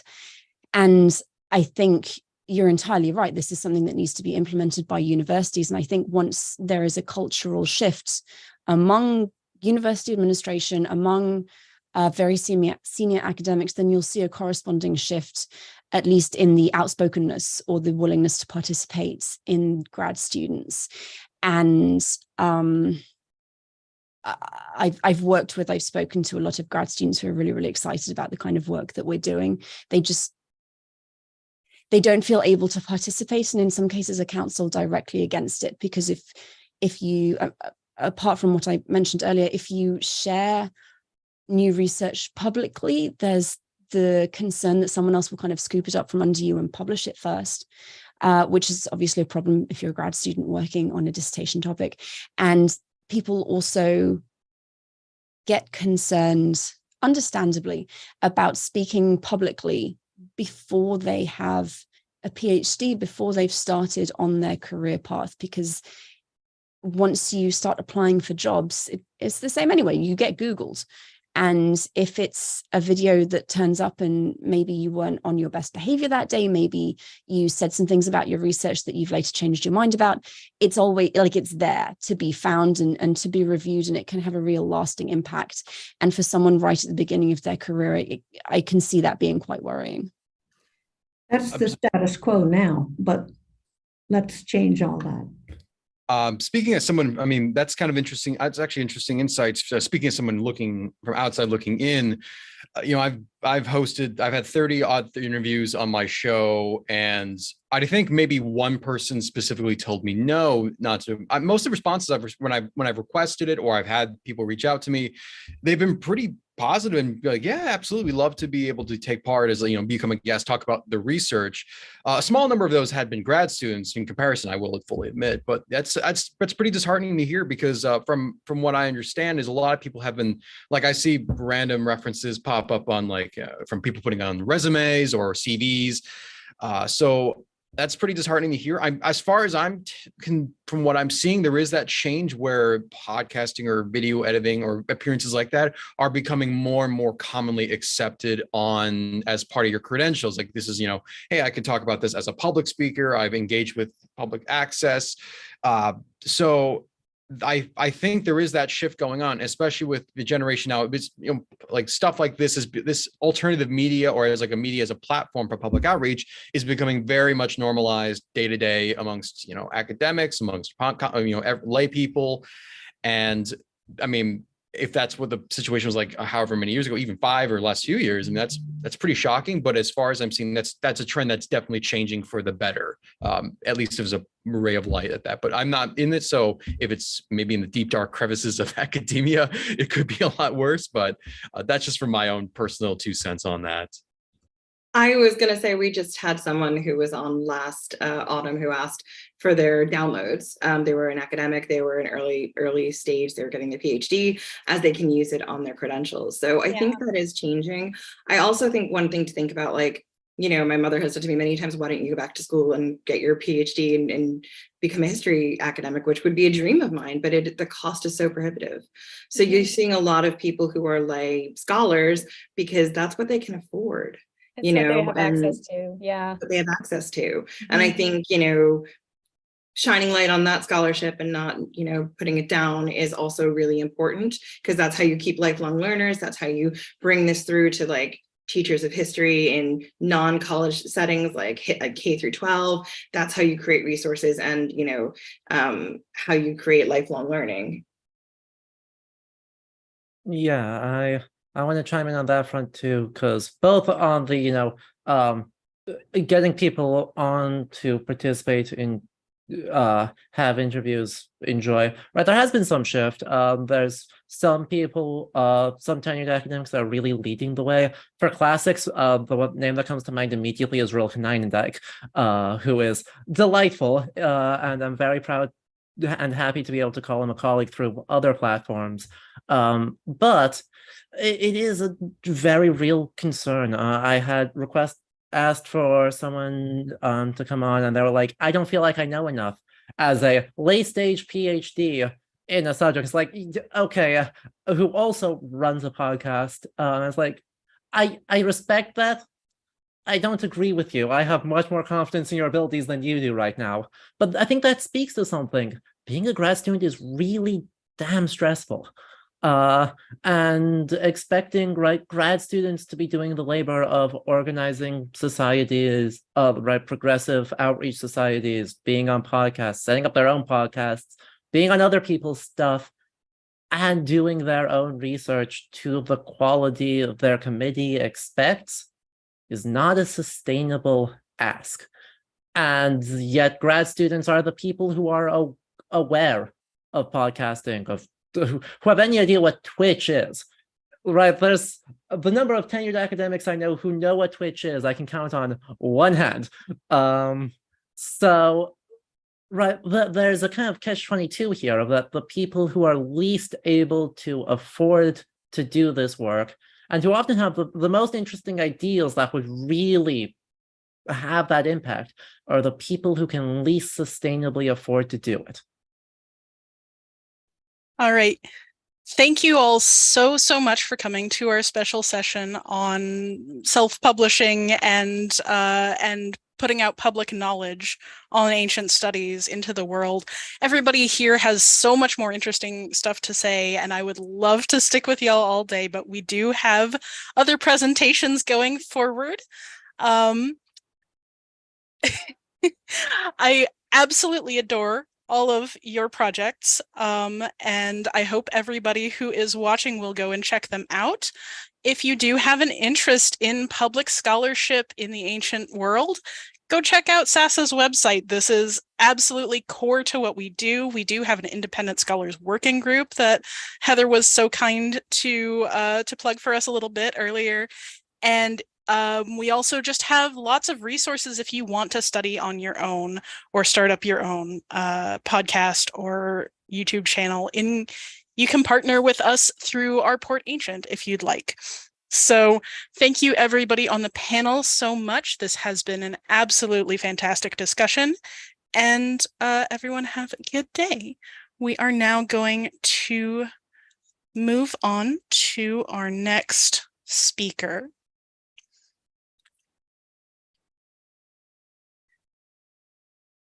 So,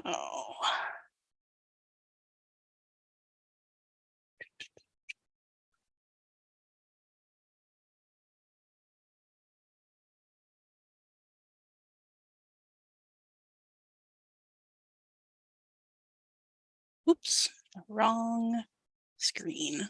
My apologies.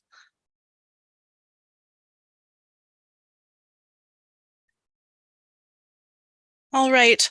If everyone would please welcome our keynote speaker, Dr. Alexander Jones.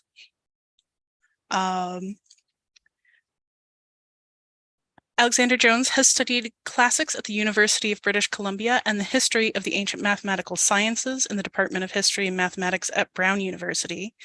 Before coming to NYU, where he currently is, he was for 16 years on the faculty of the Department of Classics and the Institute for History and Philosophy of Science and Technology at University of Toronto. His work centers on the history and transmission of the mathematical sciences, especially astronomy. Today, he's going to be speaking for us on Ptolemy and his instruments of science. Dr. Jones, if you would please go right ahead. Hi. Yes. Am I able to share my screen? Am I audible? Yes, we can hear you, and please go ahead and share your screen. Sure. Okay. This. And hopefully that is now showing a slideshow. Are we okay? How are we? We're good. Good. All right. Okay. So this talk, it's to some extent, what I want to do is to, sort of do a sort of a rebalance on what people think of as the interesting period for science in Greco-Roman antiquity. I mean, people tend to, when they talk about science in antiquity, they tend to conflate it with ancient philosophy. And often a lot of the attention goes to very early periods, essentially classical or even pre-classical, pre-Socratic philosophy, Hippocratic medicine, Greek mathematics and its formative period. I want to make a case that things get really interesting in the time of the Roman Empire. And I'm going to be particularly focusing on the one aspect, the sort of observational aspect and sort of instrumental aspect of the work of one particular figure from this period, Claudius Ptolemy, who was the most important scientific writer of the time of the Roman Empire, active in the into the late 2nd century CE, so Antonine Rome, but not active in Rome, but in Alexandria and Egypt. So let me see if I can get my slides to move. Yeah, so I'm starting off with this interesting object, which is on display, at least usually it's on display, I don't know if it is currently, in the Getty Villa in California. It's a silver plate, somewhat damaged around the edges, but we've got essentially the middle of what was once a full circular plate, probably dating from 6th century CE, Byzantine in origin. And what you see here in the center of the figure is two bearded men, evidently from the way they're portrayed, philosophers or intellectuals, who are in some kind of a conversation or debate with an object between them, sort of circular or spherical object being held in a kind of tripod stand. And so what's going on here, I think part of the key to this is in earlier Greco-Roman art, an image of which we have a number of versions surviving. This is the best preserved one, dating from probably the 1st or 2nd century CE from Pompeii, now in the Archaeological Museum in Naples. And it's a big Roman mosaic that portrays 7 philosophers who are sitting around a ball-shaped object, a spherical object in a little wooden case that is on the ground. And one of them has a sort of stick or pointer and must be doing some kind of a lecture, talking about something to do with this object. The sphere is presumably intended to represent the spherical heavens surrounding us, and the topic must be something related to cosmology or astronomy. And beyond that, there's not an awful lot we can get out of this image without making guesses. It's often, people often speak of this as being representing Plato's Academy or the 7 legendary sages of earlier Greek thought. We really don't know exactly who the 7 people are. But it was a popular image. It goes back to at least as early as the 4th century BCE, because there is a Macedonian tomb that has a sort of exploded representation of these 7 wise men, one of the central one having a pointer and a sphere that he is making some kind of a disquisition about. Going back to the Byzantine plate, we're down to 2 figures in conversation, the third one seated behind. It looks rather Christ-like, and one would rather like to have the head. We really don't know who he is supposed to be. But the 2 figures who are complete in the figure are identified, their names are written above their heads. So one of them, the one on the right, is Hermes. He doesn't look at all like the typical iconography of Hermes, the Greek god, and presumably he represents rather Hermes Trismegistos, the sort of syncretistic figure of the Egyptian Thoth with Hermes as a kind of source of revealed wisdom. And the other figure has his name above him, and he is Ptolemaeus, that is Ptolemy. This would be Ptolemy, the scientific writer, and he has a little pointer thing, but he's pointing at some passage in a codex or a pair of wooden boards that he's holding, and is presumably addressing, in some bookish way, something to do with this, as we can now recognize, sphere, probably celestial sphere in the tripod stand between the 2 of them. So there's some kind of a conversation they're having about cosmology or astronomy.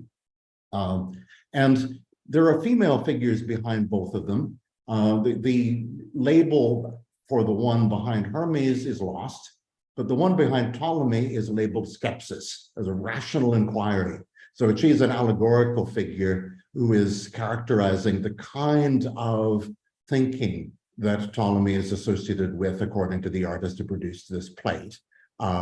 So in contrast, Hermes perhaps has a figure, may have been labeled with something meaning something like revealed wisdom. So the difference between reason as a route to knowledge and a kind of innate or transferred knowledge. So I'd like to come back. I mean, this is actually the earliest representation of Ptolemy that we have. It's centuries later than Ptolemy himself, but also centuries earlier than the next attempt of someone to imagine what he looked like. From roughly the same time, we have the earliest representation of his somewhat younger contemporary Galen, who shares with Ptolemy the sort of dominating position in science of the Roman Empire. Ptolemy is the main figure on the sort of mathematical physical side, Galen on the life sciences and medicine, and also both of them having some overlap with broader philosophical issues. They conceivably met each other. Ptolemy must have been born sometime in the early 2nd century. Galen, we know the birth year is 129 CE, so he's a generation younger. Ptolemy was already active as a researcher, we could say. He's making astronomical observations as early as 127. That's the earliest date we have for him. And then about 20 years later, he erected an inscription summarizing some of the main results of his astronomical work. So by now he must be, say, around 40-ish. And this inscription, well, it's lost as an inscription in stone. It was apparently erected somewhere in some publicly accessible place in Canopus near Alexandria in Egypt. But luckily in late antiquity, somebody made a transcription of it, and we have medieval manuscript copies of it. From this inscription's date, which clearly was actually written at the bottom of the text, we get a kind of key date for relative dating of many of Ptolemy's surviving books that have come through the medieval manuscript tradition. Most of them seem to be later than this date. A couple of them seem to be earlier, which is not really surprising. By 40, you would expect that he would have produced something already. That's pretty nearly the whole biography we can make for him. He doesn't write much about himself at all. In fact, essentially nothing except the reports of astronomical observations he made, many of which have dates attached to them. And that some of them say that he made observations in Alexandria. For Galen, the situation is very different. He's hugely prolific. We have a reasonably big bookshelf of writings transmitted by Ptolemy, but for Galen, it's massive. It's something on the order of 1/10 of the surviving ancient Greek literature. And he likes writing about himself. We can sort of reconstruct a biography of him from his self-reporting. We know that he was born in Pergamon, son of an architect or builder named Nikon. We know that he initially had a philosophical education and then moves into medicine because his father had a dream in which he believed that a divine voice told him that his son should become a doctor. So he then begins a medical education, going from one teacher to another in various cities in Asia Minor, in Greece, and then in Alexandria for a couple of years. And there he might have met Ptolemy around the late 140s, early 150s, when Ptolemy sort of at the peak of his activity, but we don't know that. And then Galen moves to Rome and spends most of the rest of his life there, writing massive quantities of texts on medicine and other topics, and eventually dying in the early decades of the 3rd century. So here with these two figures, in some sense complementary, in some sense very contrasting. And between them, they represent really the great bulk of what we know of ancient science, simply because they are a large fraction of the surviving material on topics in Galen's side, like medicine and physiology and anatomy. On Ptolemy's side, astronomy, harmonic theory in ancient music, optics, and other topics as well. I'll come back to that in a second, what he wrote about. So we have this, we have quite a few works, and some of them are fairly short, but some are really rather large, that have survived either complete and mostly in their original Greek, but not quite all. We also have some for which we depend on Arabic translation or Latin translation of an Arabic translation. But the majority of this material is surviving in manuscripts from the Byzantine world in Greek. Here I'm giving you a list that is essentially sorted by that sort of key, sort of pivotal date given us by the inscription that he put up in 146, 147, and his major treatise on astronomy, which must have been completed and made somehow publicly available pretty soon after that, say around 150. So there are, as you can see from this list, there are just 2 works that we can say with confidence are earlier than that, and about 8 or so works which seem to be after that. Some of them clearly are because they make back references to the astronomical treatise, some of which we just guess are probably among his later works.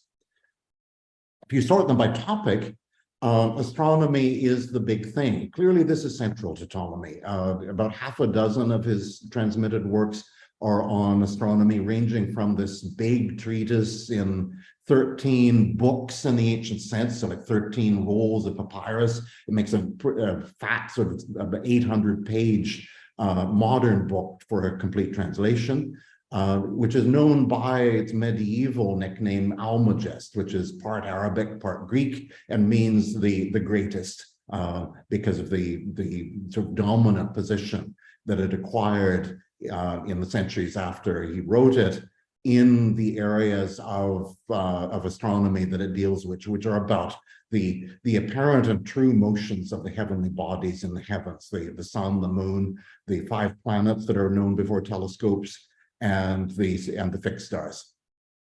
The others are all shorter than that and are in some way more specialized, sort of sets of tables for the use of astrologers, a study of the conditions in which stars become visible and cease to be visible through the year in various places on the earth, and works that have to do with certain kinds of visual representation of astronomical configurations for the purposes of calculation and illustration. So this half dozen are all in various ways to do with what we would consider to be straight astronomy, studying things going on in the sky in their own right and for their own sake. There's also one biggish book known by a nickname, the Tetrabiblos, because it's in 4 ancient books, 4 chapters, which is astrology. It's a sort of attempt to reform the tradition of astrology, both the kind of astrology that deals with whole regions and peoples and the kind that dealt with individual lives from the state of the heavens at their birth dates, in a way that reconciles the tradition with Ptolemy's understanding of the way the world works physically, which is basically a kind of post-Aristotelian cosmology and physics. In music theory, this is one of the early works, and it was an attempt to find a kind of mathematical theory behind the tuning systems of Greek music. I'll talk a little bit more about that later in this talk. Then there's a work, and this is the one which we have only in a medieval Latin translation of a lost Arabic translation of an incomplete Greek original. It's missing the beginning and it's missing the end. And it's about visual perception, about the relationship between objects as they are out there in the world and the way we perceive them through our vision, and how we sort of construct sort of 3-dimensional impression of shapes and distances and motions and so on from essentially the information that the way vision works, connecting our souls and our eyes to objects out there, reduces the whole truth about an object to some subset of that information that we get. There's some controversy about whether this is an authentic work. It's harder to authenticate than the works we have in Greek because it's a double translation and somewhat messed up in the tradition. I think it is authentic. I'm not going to talk about it in this talk because time is limited, although it does have some interesting material about instruments that I could have brought in if I had more time to get into it. There's a book on map making, which is large, though most of what makes it big is that it has a huge list of places in the world known to Ptolemy and the people of his time, which extends from from northern and western Europe, the British Isles, a bit of Scandinavia, to Africa, in some places beyond the Sahara, and to Asia as far as Southeast Asia and inland China. So it's sort of the greatest extent of knowledge, with some inaccuracy, of course, that the Greco-Roman world ever apparently had of the Afro-Euro-Asian landmass. And the book's purpose is to provide a kind of kit for constructing maps. So there's a huge data list as part of that, but also a discussion of how you evaluate the available data, how you make the drawing, so that it's a very it's a specialized topic, but at the same time a pretty big one.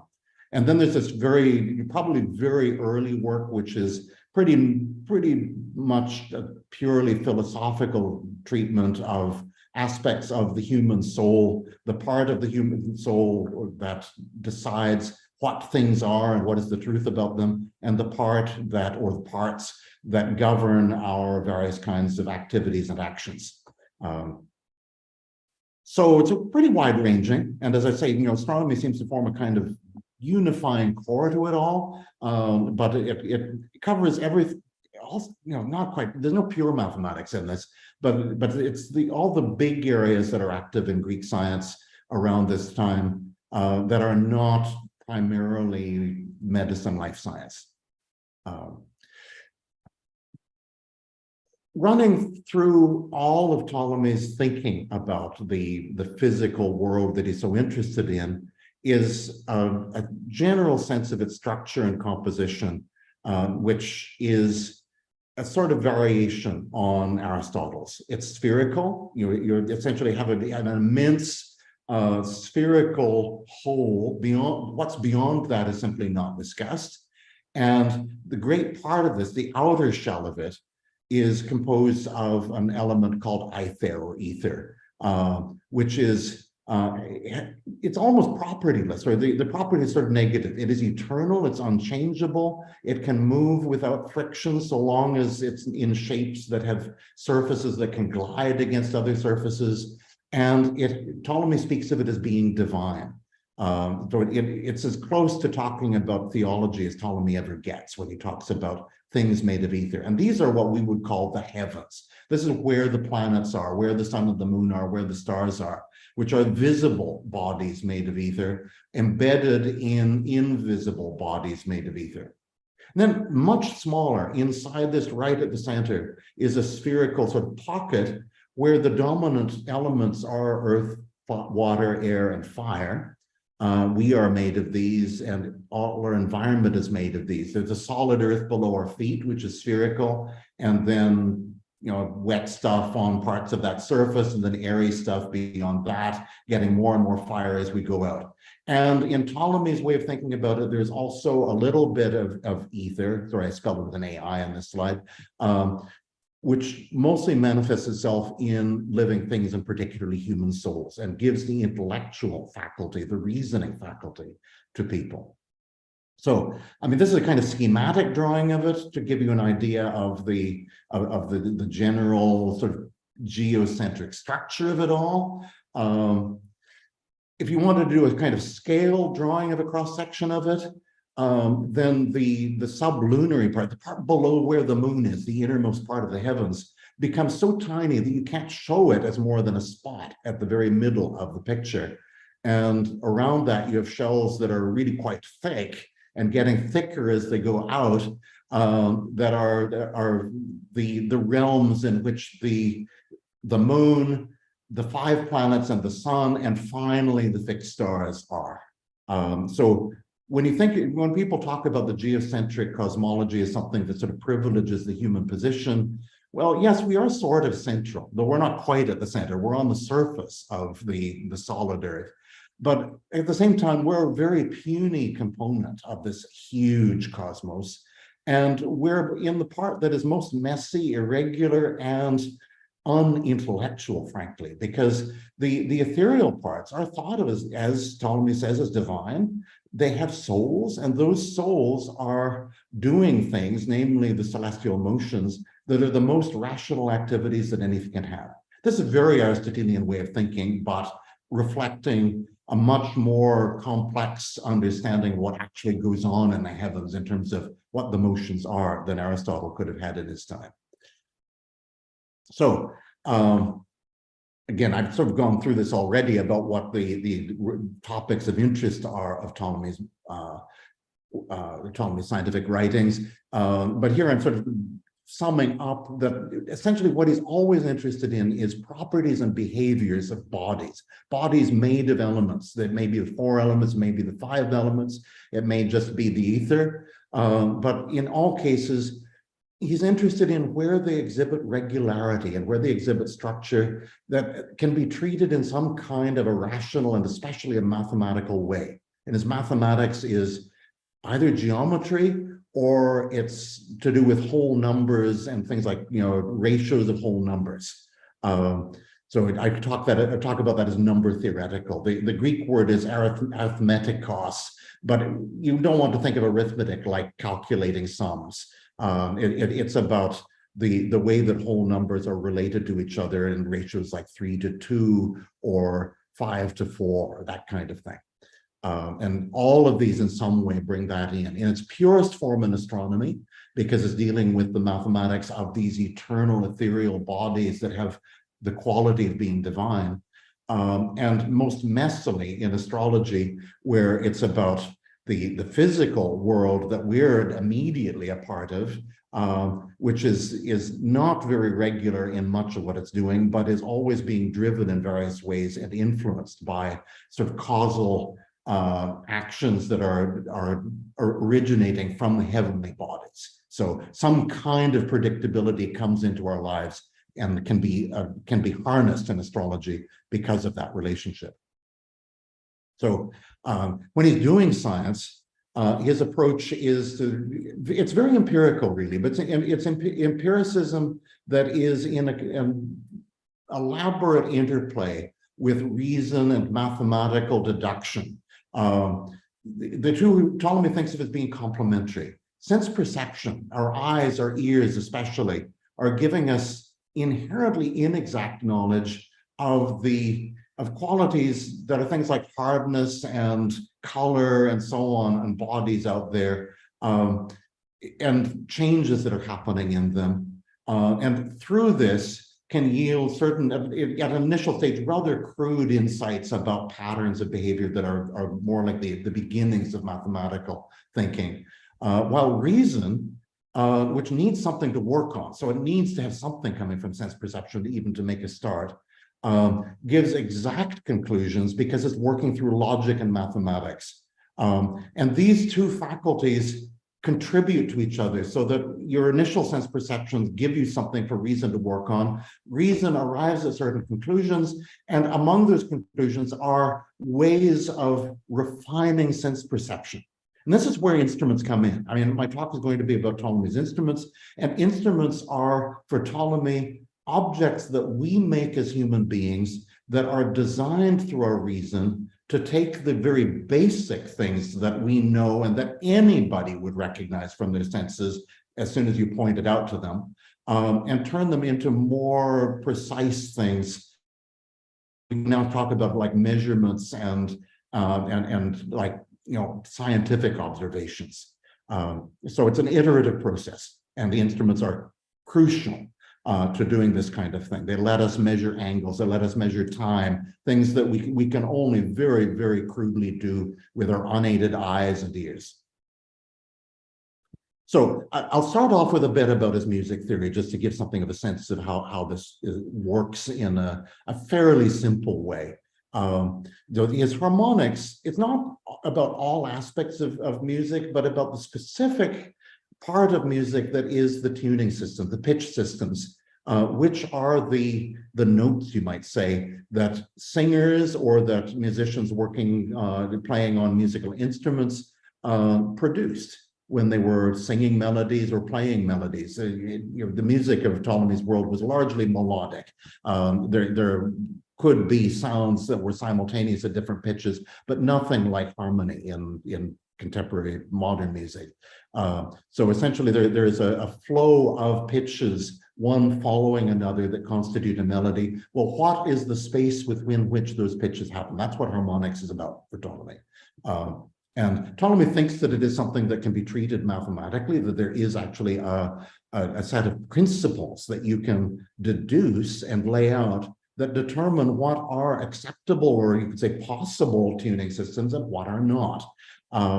And it's a very Helleноcentric or Greco-Roman centric perception, because even though he's working in Egypt, he doesn't, where there must have been contact with all sorts of musical traditions that were not Greco-Roman. It's very much the version of ancient Greek music that existed in the 2nd century CE that he's talking about. And it's an important source, actually, for musical practice when it comes to tuning, because what Ptolemy says about it is very precise, and it can be, we can translate into sort of reconstructed sounds. So we can't really, we can only very incompletely recreate the sound of actual music, but at least we can get the pitches in certain tuning systems pretty well. So there's a nice contrast that Ptolemy himself draws between astronomy and harmonics. Astronomy is very geometrical. It's quantitatively geometrical because we're always trying to measure things like circles that planets are supposed to move on up in the heavens. But it still is essentially about circles and circular motions and that type of spatial thing. And it's perceived, you observe through your eyes in astronomy, and you're looking from the human being, an animated and intellectual observer and reasoner, at the visible aspects of the movements driven by these eternal, celestial, divine bodies up in the sky. With harmonics, we're looking for arithmetical structures, sort of number theory ratio structures about whole numbers that are generated by an animated body out there, but it's a musician, a human being, but separate from ourselves. So a musician singing, a musician tuning a lyre, something like that. And the perception here is through hearing. So there is an analogy that applies, but also this difference between geometry and numbers. Interestingly, music theory, because it operates with ratios of whole numbers, limits possibilities in a way that geometry doesn't. I mean, circles in the heavens can be essentially any dimension you like. They don't have to be rational numbers, let alone whole numbers. Whereas in music theory, you have this limitation to whole numbers. So in some ways, the kind of security of knowledge in Ptolemy's way of thinking about Greek music is higher than it is in astronomy. Though he doesn't really admit this. And when he talks about astronomy, he sees this as the highest type of science, the highest type of philosophy, he says, that anybody can do, because it has the right combination of perceptibility of object and security of the knowledge that arise out of the kind of perfection of those objects. So in music theory, we're not dealing with all sound. We're dealing with sound made by singers or by instruments, which stays on one pitch for some finite time. Ptolemy says, for example, that the howling of wolves or the lowing of cattle is not musical sound, and it's not scientifically treatable in his mind. So we're dealing with these sequences of discrete fixed pitches. Ptolemy, active in 2nd century CE, of course, there's a background that he has to deal with. He's not a historian, and he doesn't write like a historian, but he does use the past as a way of sort of setting out the problem for him in the present. So there's a kind of two-party simplification that he gives of earlier Greek harmonic theory, where you have one school of thought that he calls the Pythagoreans, who he says are too reliant on reason and mathematical thinking, and sometimes allow that to override what their senses are telling them. Or as he's in one place, he speaks of the senses screaming at one about the truth about things, and the Pythagoreans sometimes let theory contradict that. And then there are the Aristoxeneans, the followers of Aristoxenos, a peripatetic philosopher in the time soon after Aristotle, who have, in Ptolemy's characterization, too much reliance on sense perception without bringing reason enough into play. So there's a kind of a Goldilocks and the Three Bears attitude that Ptolemy takes. This is too rational, this is too empirical, The just right approach, of course, will be Ptolemy's, which isn't straight in the middle, but is actually closer to the Pythagoreans, because Ptolemy accepts from the Pythagoreans the idea that that pitches are numbers in some way, and intervals between pitches in any tuning system must be ratios of whole numbers, and especially nice simple looking ratios like 3:1, 5:1, or ratios of a number to the next number down like 4:3. No, not all the ratios in Ptolemy's music theory are these kinds, but most of them are. And he has a sort of a taxonomy of niceness of musical intervals, going from octaves and multiple octaves, which are, he considers the most same sounding, homophonous sounds, which in some way are the most aesthetically satisfying pitch intervals that you can get, through the intervals called the fifth and the fourth, because there's a fifth note on the scale or fourth note on the scale up from a starting note, which he calls concordant. They sound well together, but not quite the same. And then the intervals between adjacent pitches in a scale, which are melodic. They're sounds that sound good as steps in a melody, but not quite as inherently sort of thrilling to the soul as the other ones. And so the mathematical theory is about figuring out what are the ratios that correspond to these different types of things. And one approach that Ptolemy takes is very a prioristic and essentially, arguing from the idea that since we're talking about sameness, we're looking at ratios that have some kind of a sameness in them. I'm not going to go into the details of how all these steps work, but essentially he's got a kind of a priori way of getting results that the Pythagoreans already had, by the way, way before Ptolemy. That, for example, 2:1 ratio is the octave. 4:1 ratio is the double octave, so going up 2 octaves. 3:2 is the ratio of the fifth, so like C to G in a modern scale. 4:3 is the fourth, like C to F in a modern scale. And these are all in some way somewhat declining ratios of sameness. So they're essentially he's mapping one system of sameness on another like that. But he also has an empirical verification of this, and it uses an instrument. This is an instrument of a type that there are earlier versions of. It's a monochord, so a single string instrument. You wouldn't play music on this. You're using this for scientific demonstration. Ptolemy's particular design for it is that you have essentially a ruler on a board, and there must be some kind of a sounding chamber to make the thing audible below that, but Ptolemy doesn't talk about that. You get a musical instrument maker to make this for you. And then you have a tenth string, very carefully chosen so that it's of uniform thickness through its full length. And it's mounted in a way where you can modify the tenseness of the entire string, but essentially through the full ruler length, that is delimited by 2 fixed bridges that are like spherical hemispheres mounted on the board, and a movable bridge, which you can move along the ruler so that you can divide this tenth string into any ratio you please by the numbers on the ruler.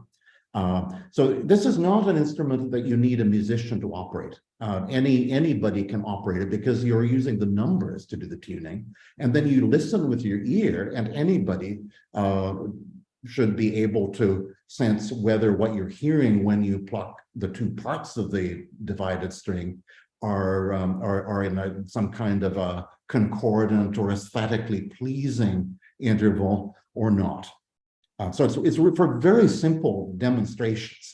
I call these demonstrations rather than experiments because Ptolemy knows the result that he's expecting you to get from this. This is not new research, but he's trying to find a way of giving as secure and convincing a way of establishing that these ratios really are the theory underlying the sounds that make music. So he describes the design of this monochord in a surprising level of detail, like the shapes of the bridges being hemispherical. Why hemispherical? Because then the fact that you're raising parts of the string so they're not straight horizontal lines anymore, so this is actually distorting the string in some way, doesn't affect the ratios of the free parts that can vibrate. So, Ptolemy develops from this much more elaborate ways of building up the scales. And I'm not going to go through any of this. It would take the whole talk to do that. But I'm skipping right to where he's done this. And he declares rather proudly that if you take the tuning systems that he has deduced through his rational approach, and you get a musician, a really good musician, to listen to this tuning system that you're setting by numbers on a kind of artificial mathematical musical instrument, the musician will say, oh, yes, that's perfect. I wouldn't retune it at all by my ear to make it sound any better. Now, we have no way of verifying whether Ptolemy really achieved this, but this is his claim. But he also has a very elaborate alternate demonstration that all of this deduction works. And I just want to mention this because of its complexity. He says that essentially what we can do is get our musician to do tunings for us in various ways, and we can then use the things we hear about pairs of pitches on different strings to build up a complicated deductive argument that proves that Ptolemy's system is right. And it uses, well, a musician needs to be available who will do the tunings. It needs 8 strings now, not just 1, so that you can make sets of 4 that make parts of scales that are going to be compared in various ways with each other.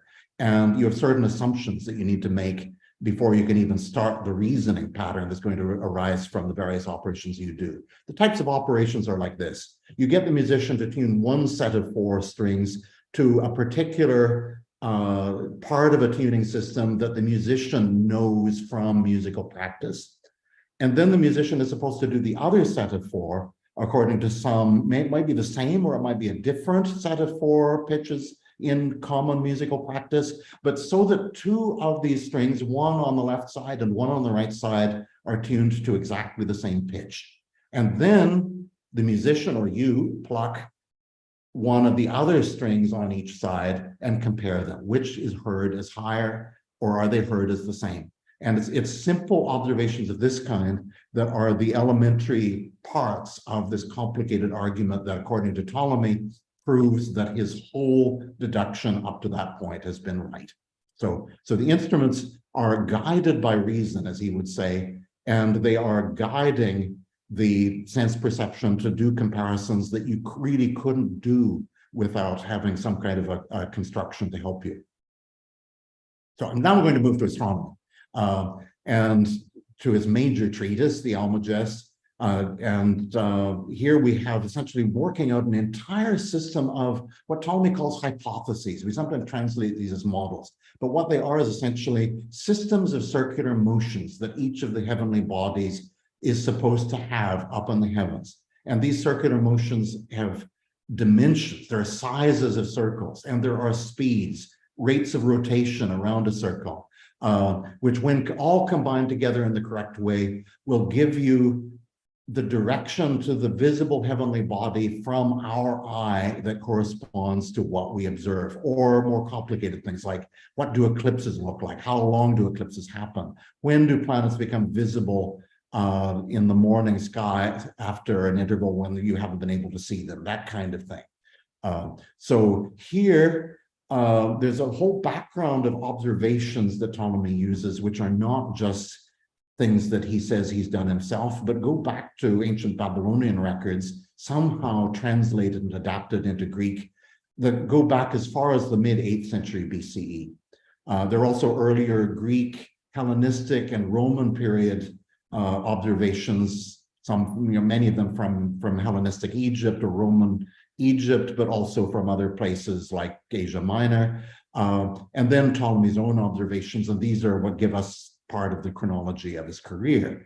All of the older ones, the ones that are before Ptolemy's time, Ptolemy says nothing about any equipment used to make these observations, and that is frustrating for us, because for most of them, Ptolemy is our only source. The exception is the Babylonian records. We have thousands of Babylonian records on cuneiform tablets of astronomical observations, and we know from them that there's not very much in the way of instrumental assistance for the observers there. They're using water clocks to do certain timings, like how long does an eclipse happen. and perhaps some kind of simple instrumentation for angles between stars and planets, that sort of thing, but much of it is just unassisted eyes. With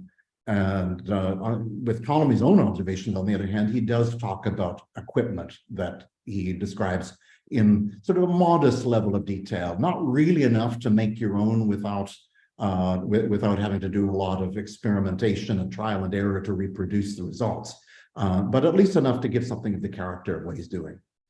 So here are modern drawings from his textual descriptions of two instruments that he used to do some very basic kinds of measurement, which are measuring how many degrees above the horizon the sun is when it crosses the meridian at noon, wherever you are observing. This is a very important basic observation because it gives you, among other things, what is your latitude on the spherical globe. It also, you can use observations day to day to get the dates and times, at least to about a quarter day precision, of equinoxes and solstices, which are the basis of Ptolemy's solar theory, his theory of how the sun moves in the heavens around the earth. The instruments themselves are really just ways of measuring off an angle through the sun casting a shadow of some kind of a pin-like or peg-like object on a circular arc that is graduated in degrees and fractions of a degree. He doesn't even say how big to make them. He just says make them of a convenient size. So presumably the bigger the better within reason, but no specifics about that kind of thing. So the instrument descriptions of the just are generally like that. They give you an idea in a qualitative way of how something is put together, but not really enough to make your own, unless you have something like an instrument maker who has experience who can advise you on that. Here's another which is designed again for a very specific kind of measurement. How many degrees down from the point directly overhead is the moon when it crosses the meridian in certain situations? Why do we want to know that? Because we can compare that with what calculation of the moon's position should be at that same date and time. And that will give us what's called the lunar parallax, essentially the difference between observing the direction to the moon from Alexandria and observing, and if you were at the center of the Earth, which is the center of the universe. All the theory is about observing from the center of the universe, and usually we can pretend that we're there because the Earth is so tiny compared to everything else. But for the moon's pretty close. It's only about 60 Earth radii away. And so there is a measurable difference in where the moon appears to be and where it's calculated to be. And Ptolemy wants to know what that is because from that he can get the distance to the moon. And also he needs that for doing things like predicting solar eclipses, which are affected by that parallax. So this instrument is a very simple affair again of swinging rods. The simplicity is deliberate. The intention is to minimize elements that are going to introduce errors and messiness in the observation. So really what you want to do is do as little in terms of moving parts as possible. And so here we just have two swinging rods and a ruler that's graduated, rather like the ruler on the monochord, and which is where you do the measurement. And it's from that measured distance that you calculate the angle using trigonometry. On the other hand, there are certain observations for which Ptolemy uses a rather complicated instrument, and he calls this an astrolabe. It's not what, when you go to a museum now that has such things, what is now called an astrolabe is a flat object. I will come back to that at the end of this talk. But this is, the name simply means something that takes or seizes a star or a heavenly body. And this instrument had 7 bronze rings nested in various ways that could be, so the rings could be either slid inside another ring to different orientations or could be rotated on pegs at their poles, so that the rings inside can be oriented in various useful ways. And the basic idea of this instrument is so that the inner rings that you use for making observations, citing directions to the sun or the moon or to planets, is essentially in an orientation that gives you the kind of coordinates that you want to be measuring in, which are along the circle through the middle of the zodiac, the so-called ecliptic circle, and perpendicular to that circle, which you can't see in the sky. All you can see are the heavenly bodies themselves, the stars and the moon, sun, planets. So you need to use these rings to set up a scale of observation so that you're sighting and measuring off the angles that you really want to do the astronomical deductions that Ptolemy wants to do in his book. So this is quite elaborate. We don't have any surviving examples of Ptolemy's instrument or anything like it from antiquity. I'm showing a photograph of a reconstruction of one that Dennis Duke, a historian of astronomy at Florida State University, had made to give something of an idea of what this would look as a physical object. But imagine this bronze is what Ptolemy says it should be made of, not this, I presume, aluminum or some such modern alloy. It's, again, Ptolemy doesn't say how big to make it. He doesn't talk about thicknesses of rings, except in a very qualitative way. We do have one thing that's sort of like it, but much smaller and simpler. It's a portable sundial from about 150 years after Ptolemy's time that was found in a house in Philippi in Macedonia.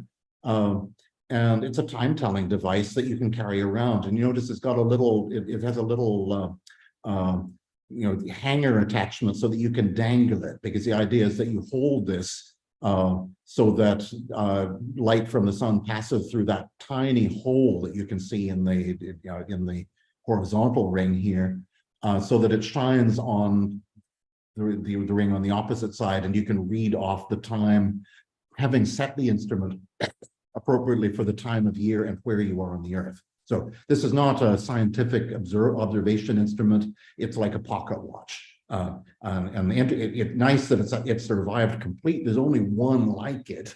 It's only about 7 centimeters diameter, so presumably way, way smaller than Ptolemy's more complex instrument. Now here I want to get to something quite new. I'm going to have to speed up a little bit, but in his book on cartography, Ptolemy says that essentially to get the data for drawing maps, ideally you want lots of astronomical observations from different places that will give latitudes and longitudes really well, because they're based on an objective observation of the sun and of timings between eclipses, between places and so on. But in reality, you depend a lot on kind of surveying measurements and what mariners say are the time intervals between when they're at one spot along a coast and another, that kind of stuff. It's got to be translated somehow into distances on the spherical Earth. To do that kind of translation, to change from stades or Roman miles to degrees on the sphere, you need to know how big is the Earth as a sphere. And of course, that is something that had been done back in Hellenistic times, most famously by Eratosthenes. And the way it had always been done, Ptolemy said, is to find two places that are supposed to be on the same meridian, one due north of the other. And you find what is the difference in latitude between them and the difference in distance in between them, and dividing one by the other tells you how many land units there are to each degree. So you can then use that to translate all these estimates of terrestrial distances into angles on the sphere. But Ptolemy says you really don't have to limit yourself to places that are due north or south of each other. He says, we, meaning I, Ptolemy, he uses the first person plural to talk about himself, have established by means of construction of a meteoroscopic instrument, a meteoroscopion, that we can do this even taking two places that are not on the same meridian. And he describes certain kinds of things you can do with it, both observational measurements you can do about directions, but also a kind of calculation thing where you can then use this thing as a kind of an analog computer to work out what is the length of the arc in units on parts of the instrument. And he doesn't in this passage, he doesn't talk at all about how the instrument works, sort of advertising its existence, and that's all. Well, we now have a pretty good idea of what it was, because we found parts of a book that Ptolemy wrote that was entirely about this meteoroscopion, this heaven-observing instrument. They come from a manuscript, and I'm going to whiz through this, but it's a palimpsest manuscript where if you look at the manuscript, what you see immediately is 8th century writing of a Latin encyclopedic work by Isidore of Seville. And this manuscript was at one time in the famous monastic library of Bobbio in North Italy. It is now in the Ambrosiana Library in Italy. This is Bobbio as it is more or less today. This is the Abbey Church, which had a library that had a lot of palimpsest manuscripts in its collection, many of which had Greek texts as their original use. So pages from a Greek parchment manuscript had been cleaned off as well as one could, so they could be reused to make a codex with some more currently valuable text, typically normally in Latin. Many of these palimpsest manuscripts ended up in various modern collections. In the early 19th century, Angelo Mai, who worked in the Ambrosiana Library in Milan, discovered a number of these things. He was very destructive with them, unfortunately. He used chemicals to try to bring out the writing.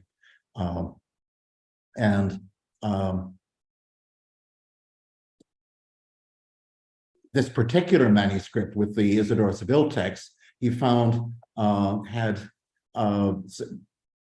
something like 30 pages of Greek texts, only a tiny bit of which Maya was able to read. And he published a facsimile of one page that is sort of mechanical writings, some material that's sort of related to Archimedes' work on mathematizing centers of gravity problems, things like that.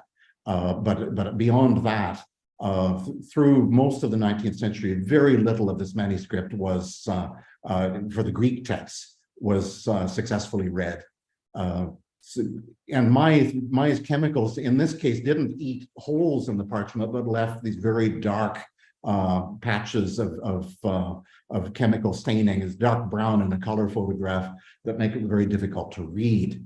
In the late 19th century, the Danish scholar J.L. Heiberg discovered that there were 12 pages of a work of Ptolemy's that was already known from Latin translation from the Middle Ages called Analemma.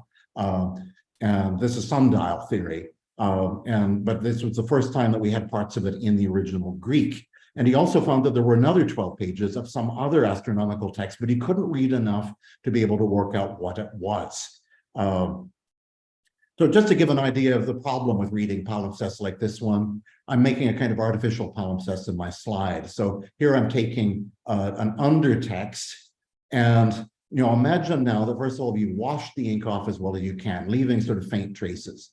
Then you write a different text over it with a different line spacing so that you get a sort of cycle between lines that you can read of the undertext because they fall between the lines of the upper text, and other lines that are really hard to read because they coincide with the upper text. So there's sort of a beat pattern between more legible and less legible lines. So this really, that's very hard to deal with. And then you have Maya's chemicals thrown on top of it, and this is sort of like a simulation of the state of this manuscript. When I saw it back in the 1980s, I was a graduate student at the time visiting Milan, and I wasn't working on this manuscript for my dissertation, but I knew about it, and I wanted to get some sense of what was the state of it in the 1980s, 100 years after Heiberg had reported that it was really very difficult to read through this chemical staining. And it was absolutely true. But at the same time, you could see that, maybe if somebody had some way of getting through the chemical staining and, somehow using some trick of light to distinguish the different inks, maybe more could be read. But in the 1980s, there really wasn't something available to do that. There is now.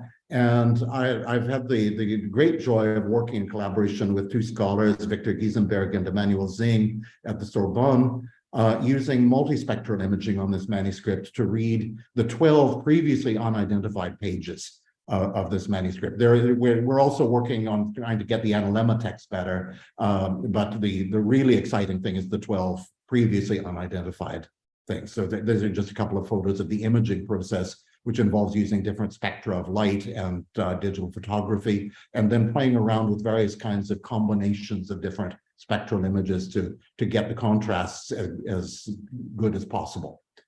So here are just a couple of examples of different things. This is an ultraviolet fluorescent image, and if you look very carefully, you can see Upside down is the Latin text, and faintly, well, for example, around the middle, you can just see faintly here, there is upright Greek writing. And then here's another that involves a combination of different spectra in a black and white or grayscale image. And here the Greek writing comes out much more clearly as almost white Greek letters in between the lines sometimes, but sometimes lost through the superposition of the Latin right over the Greek. So, I mean, we can read some of that too, but it's way harder. And so we, you know, the transcription, we're still working on this. Some pages we can read sort of 90-some%, some pages we can read only a tiny bit. And I just want to say that, you know, we've got a section title we can read, which refers to, with some terminology about angles. And this was the main key to identifying the thing. These are angles that are referred to in Ptolemy's Analemma, and they're names that were used by Ptolemy's predecessors and names that Ptolemy says he introduced. And in our text, one of the passages we can read quite well uses the first person to say we have, you know, we meaning the writer has introduced this new terminology replacing these old terms. So this is Ptolemy. And the text turns out to be about this instrument, the meteoroscope that he referred to in the geography. It's a 9-ring instrument. I'm going to turn off the sharing now so that I can show you.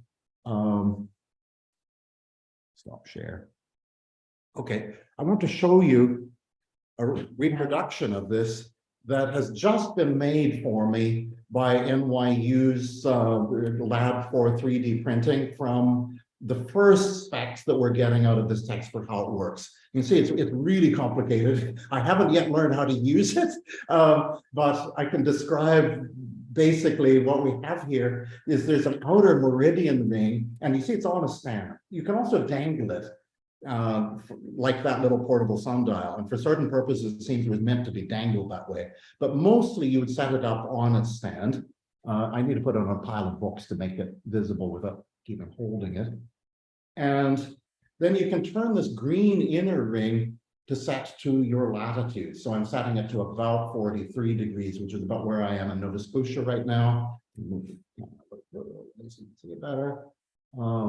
And so it's now set for my latitude, and I can now set various inner rings that spin in various ways to correspond to something I want to measure or something that I want to observe. And that's about all I can say about it at present, but it's a work in progress. And it's really quite exciting to have a new work by Ptolemy that we have 12 pages from. So nothing like the whole work, but enough to get a sense of the character of it. And the detail that Ptolemy gives for how this thing operated is much higher than the descriptions of instruments in the Almagest. I'm going to stop here because I've run over time, but I'm happy to answer any questions people have.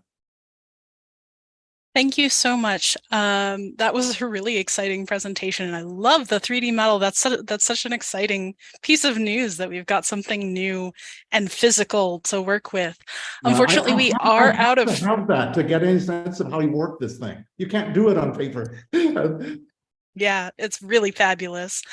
And thank you to our folks in chat who have been following along. Unfortunately, we are, as you said, over time, and so I should let us move on to our next presentation. But Alex, thank you so much. This has been absolutely wonderful. Really enjoyed your talk. At this point, I am going to hand moderation back over to Sasa's own Cassie May. Cassie, take us away. Oh, thank you. Thank you, everyone, for joining us. I'm just going to share my screen. Thank you for your patience.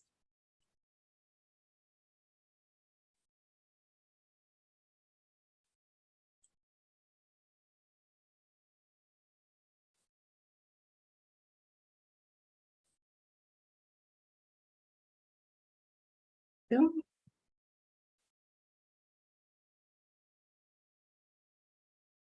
right, and we are now starting session 2, Traditions, Flora, and Fauna.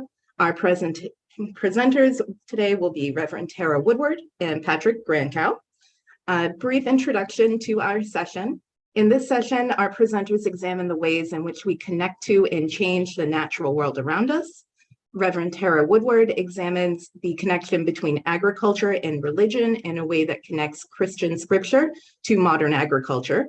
And Patrick Grancow discusses the ways in which ancient medics used various species of mollusks to cure an assortment of diseases and ailments. How do flora and fauna affect the ways in which humans interact and view the world around them? We will find out shortly. Our first presenter is Tara Woodward. She'll be presenting Reading Rural, Intersecting Agrarian Theology and Technology with Psalm 65. A bit about Tara. Reverend Tara Woodward has called many places home: the golden grasslands of Nebraska, sunflower fields of Moldova, cornfields of Iowa, and Farminary, New Jersey garden at Princeton Seminary, but most recently, the rust-red dirt of South Africa. Each home has shaped her love and academic interest in place and pedagogy and agrarian readings of sacred texts. Tara has a dual Master of Divinity and Master of Arts in Christian Education and Formation from Princeton Theological Seminary, as well as a Master of Arts from Western Theological Seminary. She is an ordained minister of Word and Sacrament in the Reformed Church of America. Thank you for joining us today, Tara, and I will stop the share and turn everything over to you.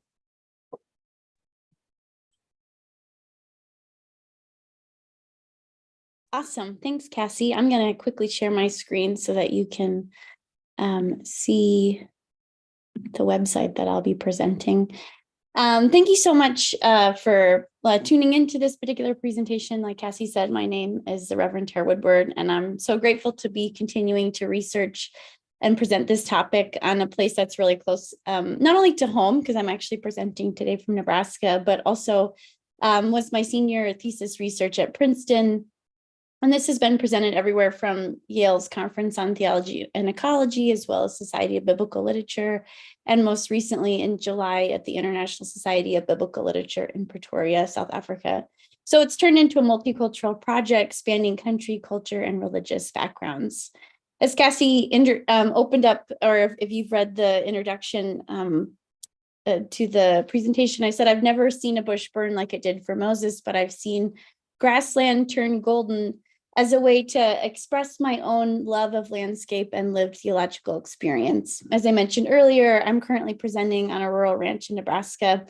And if Nebraska is the agrarian landscape of my rural upbringing, then Southern Africa specifically has become a second home after an extended field education and now the home of my South African partner. So consider this presentation an ode to how landscape shapes not only contexts that we're from and our encounters with sacred texts and new contexts, but also our relationship with technology, both from a modern and agrarian, ancient agrarian context.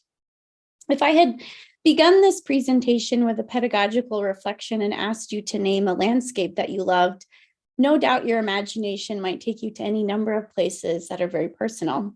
And this wasn't something I realized until I had moved from a rural space to Princeton, which is a bit more of an urban space, and started taking classes at the seminary's Farminary, where students engage in classroom learning literally outside and engage in conversations around ecology, sustainability, and food justice.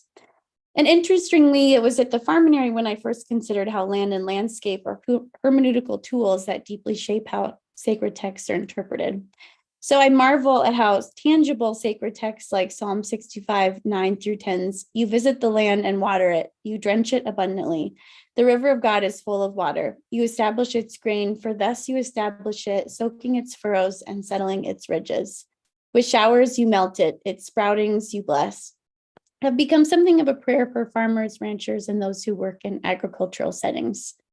My original research began with interviewing 5 North American farmers, and I discovered how tangible these sacred texts are for rural readers in those settings, and how instinctive their connections are between their own agricultural context and that of the Hebrew Bible's context, and how their lived experience speak towards these tangibly constructed theologies of sacred scripture in ways that we might not realize.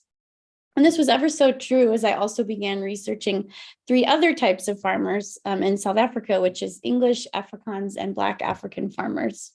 As the third most biodiverse country in the world after Brazil and Indonesia, South Africa's farming landscape and geography greatly varies across their provincial borders.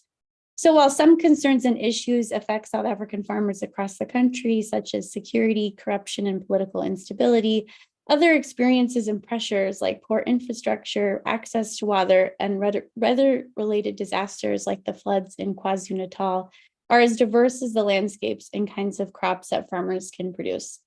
So while my original research began interviewing 5 farmers in modern agricultural settings in the US, I also interviewed 3 more farmers in South Africa. And I began researching the agricultural motifs present in Psalm 65 alongside their modern experiences and expressions of agrarianism, which is featured in this website podcast called reading-rural.squarespace.com. And it's featured as these different podcasts with various episodes, as if you can see these episodes here. And I applied this same method to when I researched farming communities in South Africa. So I initially wondered what connections are present between Psalm 65 and a farmer's sense of self, vocation, the divine, their land and animals, and what might we miss in larger conversations of agriculture and hermeneutics without acknowledging their localized perspectives. There's certainly a long tradition of agrarian studies influencing biblical scholarship, but I found that no one has asked farmers how these connect. Most of the field work has not been on the field, but in air-conditioned offices, which further distances the field from the farmer, both from the perspective of the land and that of the scholar. So in short, while agrarianism and hermeneutics clearly connect, no one has asked a farmer. And yet from my interviews with farmers, I found intimate connections present between farmers, their land, animals, and scripture, as well as obvious disconnections present with how we read scripture and urban conceptions of modern agriculture.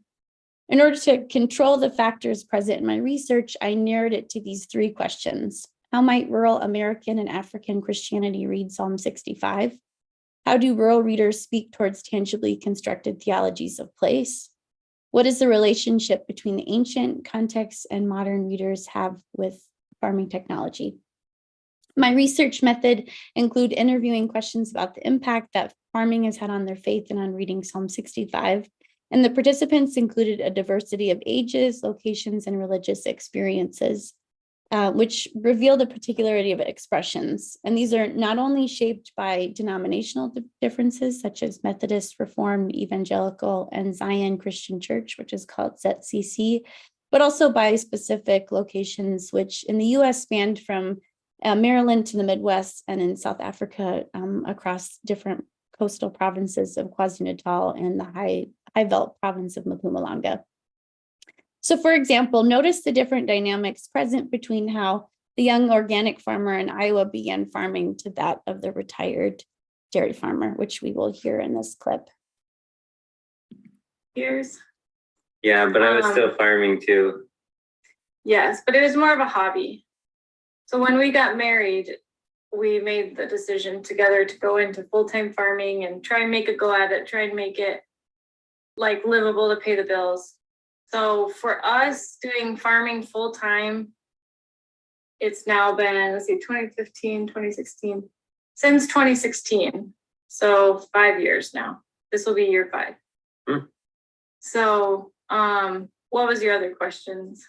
Oh, no.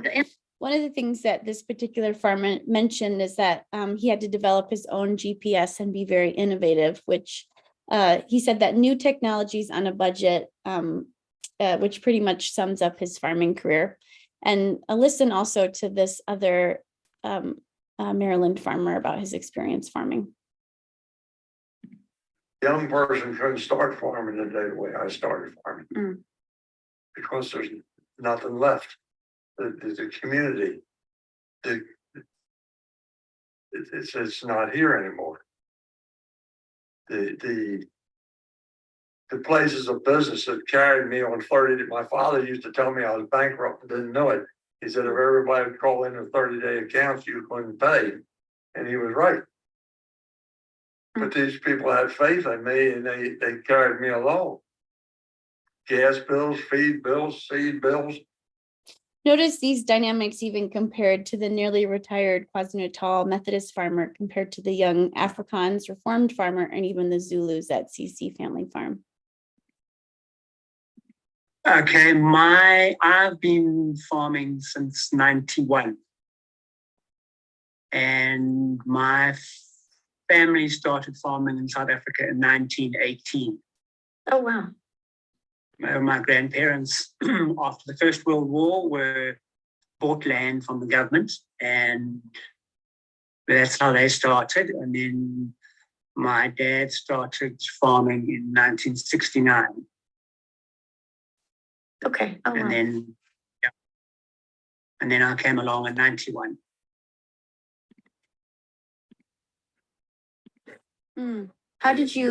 Did your dad purchase this land, or how did your family? No, he worked for previous bosses. He's been working in this farm for long. Yeah. Did your grandfather have this, or how did you come to this piece of land here? The piece of land. Okay. My father used to work for this other guy, and then he sold the farm to the mine. So they shifted us where we were staying. Then they shifted us this side. Okay. Which folks? Afrikaans is a very independent mindset. Like the Dutch, when they came on the ships to Cape Town, they basically arrived here, and you know the story. Like any community, they start farming and whatnot. But essentially they've got a very independent sort of mindset, maybe you could say. Okay. They don't like to be under rule, actually. That's why they left the Cape, came up here. And the only way to make a living was through farming. And so that's sort of been passed down through the generations mostly. And it's pretty much it's a fairly common practice here, and you probably know, everyone knows someone that's farming. And if you want to talk about lifestyle, it's just maybe say it's a calling to some extent. Okay. This sense of calling is beautifully echoed in Psalm 65:3's "Blessed are the ones you choose." And although Alvain is fluent in Afrikaans and English, most of his academic education was conducted in Afrikaans at the University of Pretoria. So initially he wrote his interview questions, and he opened with, "I've been farming for 7 years now, and the type of farming is a mixture of livestock, sheep and cattle, and planting of maize, which is corn, and soya beans. The way I got into farming is because the opportunity presented itself since my father was farming as a hobby and mentioned that I could take over from him if I wished to do so. I also thought that the lifestyle would suit me and that I could forge a decent living from it." All of these participants would be classified as farmers, and yet their experiences and expressions are particular, not universal. Just as the Hebrew Bible uses specific terms for describing ancient agricultural work and the technologies used, such as the soft image of shepherd in Psalm 23 to the sexually suggestive image of plower in Psalm 129.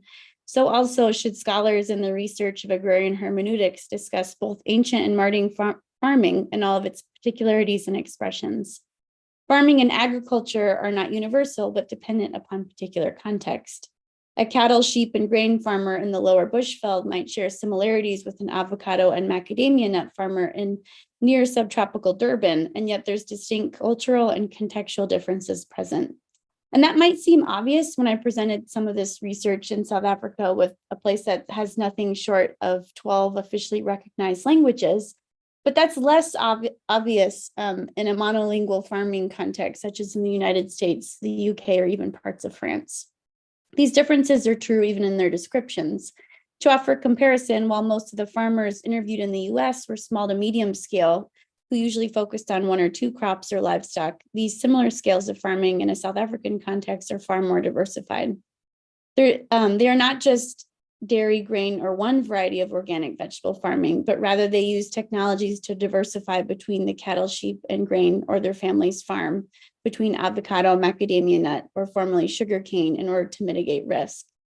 To farm in South Africa and in the US and in the United States means to be highly adaptable to quickly changing conditions such as political instability, particularly in South Africa, climate change, and land appropriation laws, which all highlight the complex issues that farmers face. And these differences are most apparent when I initially shared some of my research findings with South African pastors whose congregations are filled with Zulu and Afrikaans farmers and farm workers, especially since they highlighted Psalm 65:7's turmoil of the nations that resonated with their increasing concerns of security, land claims, and widespread violence in the country. Particularly, this is also present in one of the Iowa farmers' description of not just creation as they read, but also suffering. Especially people coming from urban areas, there's this ideology about organic or getting your stuff at the farmer's market. Like, it's nostalgic, it's sweet, there's like, yeah, this nostalgic connection. And sometimes I feel like, you know, we have those philosophical feelings about God and us and the land. And then sometimes in the day-to-day operations, it's tough. Sometimes it's miserable. We don't do animals, but like when you do animals, you see death, you see sickness. I mean, we see sickness in our crops. I mean, you just have problems and it's hard work and it doesn't work out the way you planned. And so like, I feel like you see the fall, you see sin and corruption, and it's not like this perfect world. I feel like there is this ideology that creation is like, if you connect to creation, you're getting closer to your spiritual side or something. But it's like, creation isn't the end. You know, there is like, I'm getting lost in how to express myself. It's just like there is suffering too. And that was also present in Alvain's description of a recent experience that he had, which caused him actually now to get out of farming. Okay. Yeah, like that, there's a sense of injustice like that comes with this, you know, with somebody having taken something that's not theirs. Do you find that some of those kind of, when you read scripture and you hear about like, you know, injustice or someone, often the Psalms kind of feeling like something's being taken from them, that's been sadly, because nobody wants something taken away from them, like enlivened in a different way? Does that make sense? Do I see a difference? Yeah. Well, yeah, I do. Because of that test, I thought, well, I've been thinking about leaving the phone for a long time.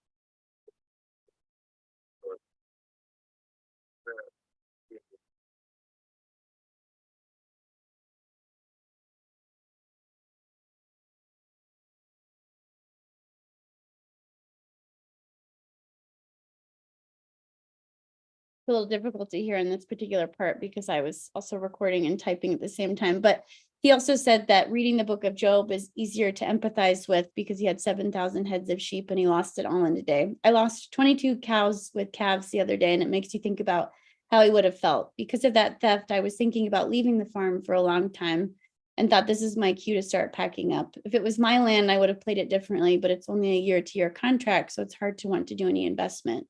The theft is infuriating, the weather and the lack of profits, and it's chaotic, and you never can really relax because if you hear a cow mooing, then you have to get up and go look, meaning that a sense of security concerns.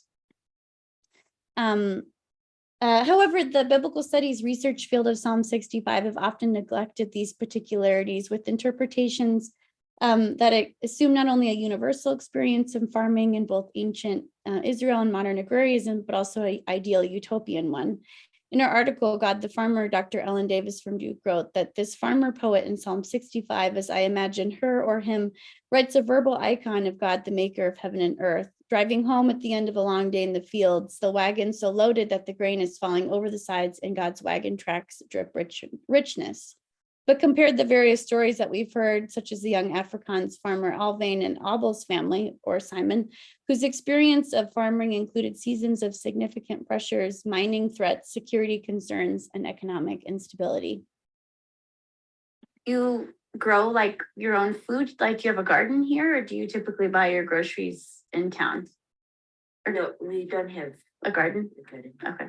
I didn't know if it was like you could grow gardens here or what people did. I think we can't because of the mines. Oh, okay. The mines are closed, and you see that it's gonna be there's something gonna happen to the planet. Yeah. Is that like, does the mine really negatively influence like the farm in terms of like the soil isn't as healthy, or it just feels like you can't grow food because it won't be as good? Yeah, we are planning. Sorry, I don't know if that's. No, we are planning of having the guide, but in the next yes, we're just looking at the environment. Okay. Yeah. Because the mine, like the pollution. The pollution, okay. yeah, that's the problem. That's what it's just like right there. Yeah. Yeah. So when it's windy, see everything comes. Okay. Does can you drink like the water here, or do you have to purchase water in town and bring it here because of the mine? We are struggling with water. Right? Okay. Yeah, we even go in your farm, there's farm, to get water. To get water there, yeah, and then put it using our tank. We're struggling with water, but. After hearing both Alvain and Abel's story, and doing a little bit of math, because the Villacassis farm is next to Alvain's farm, which it's about less than a kilometer away. It's likely that they both lost cattle due to a syndicate on the same night. Alvain lost 22 and Abel 17, which underscores that both Black and white farmers, especially in South Africa, face similar significant setbacks. The economic climate and political factors of their situation, which include crop failure and significant safety concerns, all quite frankly resist the dripping romantic richness of farming that Dr. Davis suggests. Moreover, while Psalm 65 evokes agricultural imagery in its praise of divine activity, as many Hebrew Bible scholars and commentators suggest, none of them personified images of God as farmer in this passage, but rather they resisted the sense of divine personification.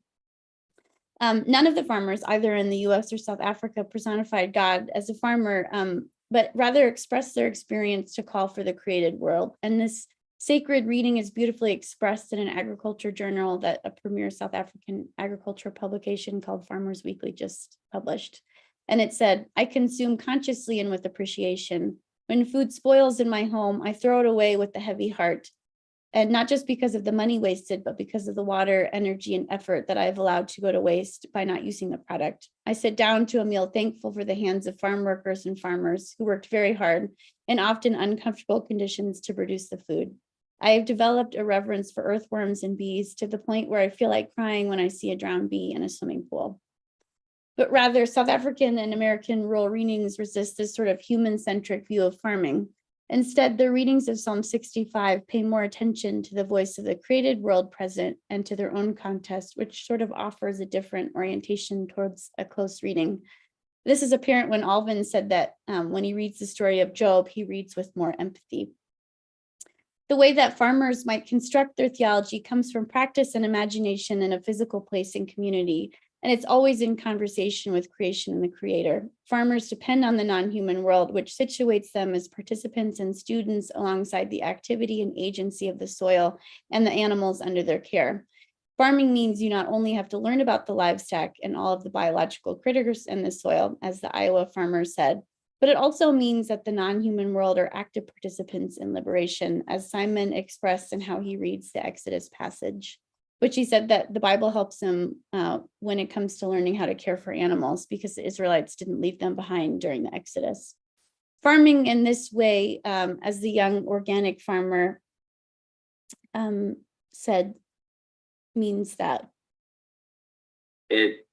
thinking about it, technology is generally neutral. So like, it's how you use technology, because if you think about it, we have people who are using genetically modified, which is a technology. And then you have people like me who are using technology, but it's just to drive a tractor or do something like that. So like, I just want to interrupt to say, I don't know.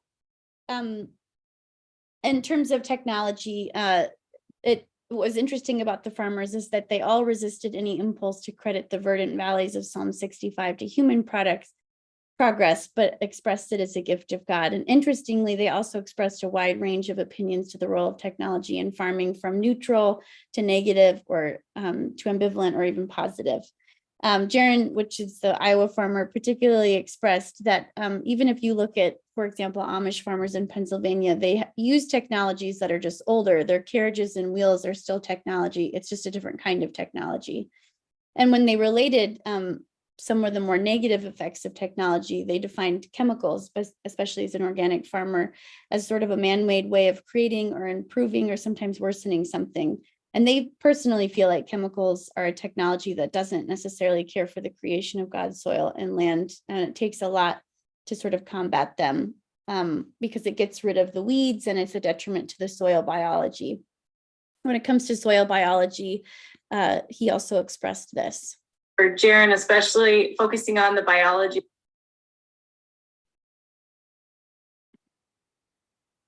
Oh, okay, sorry, I think I will wrap up in just a second.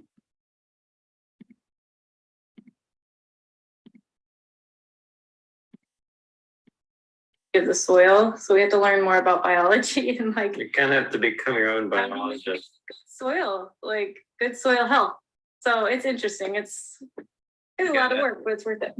Learn about all the livestock that we actually own, all the little critters in the soil, the microbes and all that. Yeah, they're always in the biological side of the organic farming and stuff. They're always talking about all your making sure your livestock are healthy when you're row crops, because it's all.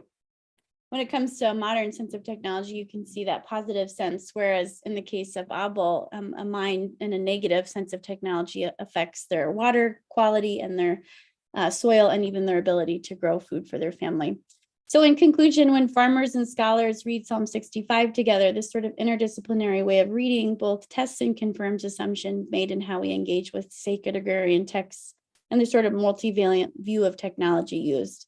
I hope in this approach, it will contribute to larger conversations about changing agricultural spaces across South Africa and the United States, as well as the decreased use of the Hebrew Bible in congregational settings. How might listening to and engaging with these perspectives from both the field of biblical studies and that of the farm assist us in creating rural American and African readings of the Old Testament that highlight agricultural motifs? And how might this play in conversations about congregational care of and in rural American African religious communities? Thank you.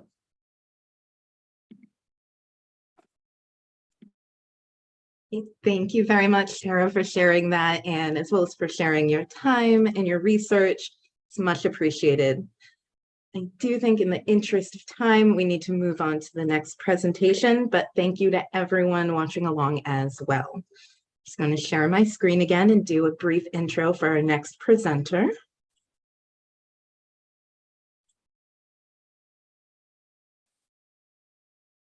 Okay, now our next presenter is Patrick Grancow, who will be talking about ancient medicinal uses of selected marine mollusks in the light of literary sources. A little bit about Patrick. He is a student of history at the Faculty of Philosophy and History in the University of Lodz. I do apologize if I mispronounced that. In 2020 to 2022, he was the secretary of the Student Academic Association of Historians of the University of Lodz. And currently for the term 2022 to 2023, he is the vice president of that association. In 2022, Patrick organized the student doctoral conference, Crimes in History. He wrote an article called The Pedagogical Character of Pederasty in ancient Greece in the light of selected examples of gifts, published in the University of Lodz Press in 2021. And again in 2022, he wrote and defended a bachelor's thesis, The Beliefs of the Ancient Egyptians as Seen by Diodorus Sicilian in Bibliotheca Historica. Patrick is currently writing a master's thesis titled Aquatic Fauna in the Culinary Art and Medicine of Antiquity in the Light of Select Literary Sources. His current research interests include the reception of antiquity through the ages, the reception of Egyptian civilization in Greek and Roman historiography, and social issues in the Greco-Roman world, with a particular emphasis on the history of medicine and gastronomy. I'm going to stop sharing my screen and turn everything over to Patrick. Thank you very much.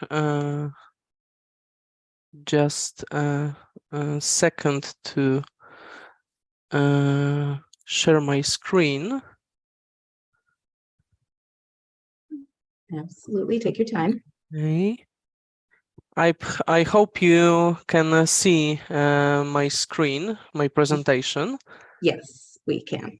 Okay, so welcome everyone. Thank you for the introduction. Before I begin, I would like to thank the organizers of the conference for allowing me to appear today. And today I would like to present to you some of the results of my research on ancient medicine. And the purpose of the paper, which I will present today, is to analyze the importance of marine mollusks in ancient medicine in the light of the literary sources. The basis for my analysis of today's topic was the works of mainly several ancient authors, for example, Hippocrates, Dioscorides, Galen, and Pliny the Elder. The first three authors were notable medics and authors of medical works, in which we can find, among other things, recipes for medicines. Pliny, although he was not a medic, he devoted several books in his natural history, in Latin Naturalis Historia, to medicines, and in the 32nd book he describes the usage of marine animals in medicine. During my research, I have also used texts by Celsus, Xenocrates of Aphrodisia, Athenaeus of Naucratis, and fragments of Treaty Kyranides. And what exactly will I deal with today? Mollusks referred to in ancient Greece by the term malakia are the second most numerous types of animals after arthropods, comprising thousands of species. And due to such many species of marine mollusks, it is impossible to discuss the use of each of these animals in ancient medicine. Because of that, I selected few species using these examples of I will try show how mollusks were used in ancient medicine, and the choice of animals I selected was not random. I have tried to choose such animals that are mentioned very often in ancient medical texts, as well as such animals that I believe are representative of each cluster. Of cephalopods, I will tell you about the cuttlefish, of the clams, bivalvia in Latin, I choose the oyster, and of the snails, I will tell you about murex snails. I would like to start my presentation with cephalopods. One of the cephalopods whose usage in the ancient medicine can be confirmed based on surviving literary sources is cuttlefish. Based on the analysis of medical texts, it can be concluded that among cephalopods, this is the animal that was most often used medically. Ancient authors distinguished between different species of cuttlefish, giving them different names, and I want to explain that to you. The term sepia, used in both Greek and Latin texts, refers to the most common species in the Mediterranean, the common cuttlefish, Sepia officinalis in Latin.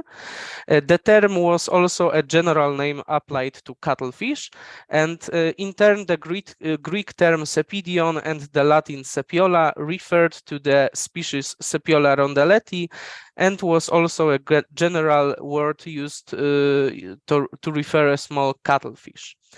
And the part of the cuttlefish most often mentioned in the sources that was used during treatment is the cuttlefish bone, in Latin os sepia. This limestone plate, which is the most important part of the cuttlefish's internal skeleton, could be used both in the treatment of various diseases and for hygienic activities. As for therapeutical and pharmacological use of cuttlefish bone, Pliny the Elder, Dioscorides, as well as Galen point to its usefulness in treating skin diseases. As Galen writes, cuttlefish bone, when burned, is suitable for removing alphos. This is a type of non-infectious leprosy. Dark and also removes dark growths on the skin, nevi and impetigo.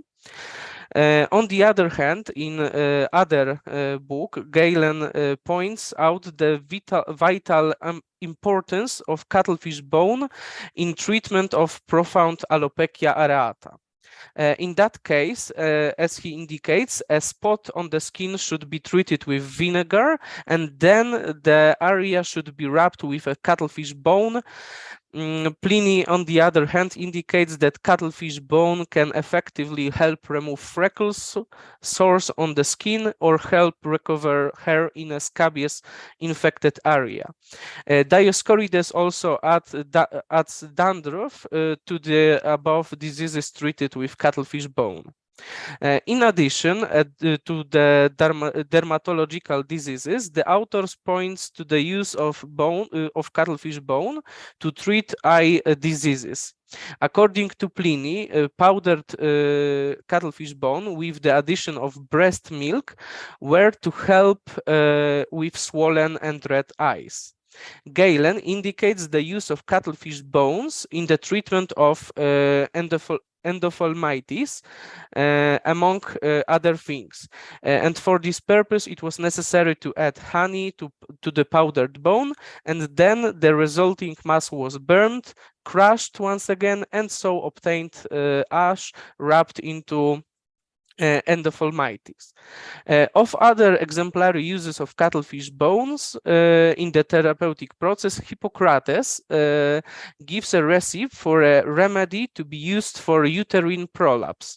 To do this, the crushed cuttlefish bone had to be mixed with wine, applied to, for example, wool, and placed on genitalia. What is interesting, the cuttlefish bone could also have been used for hygienic or grooming purposes. Galen indicates several such uses of cuttlefish bones. Among others, it was supposed to be suitable for cleaning teeth.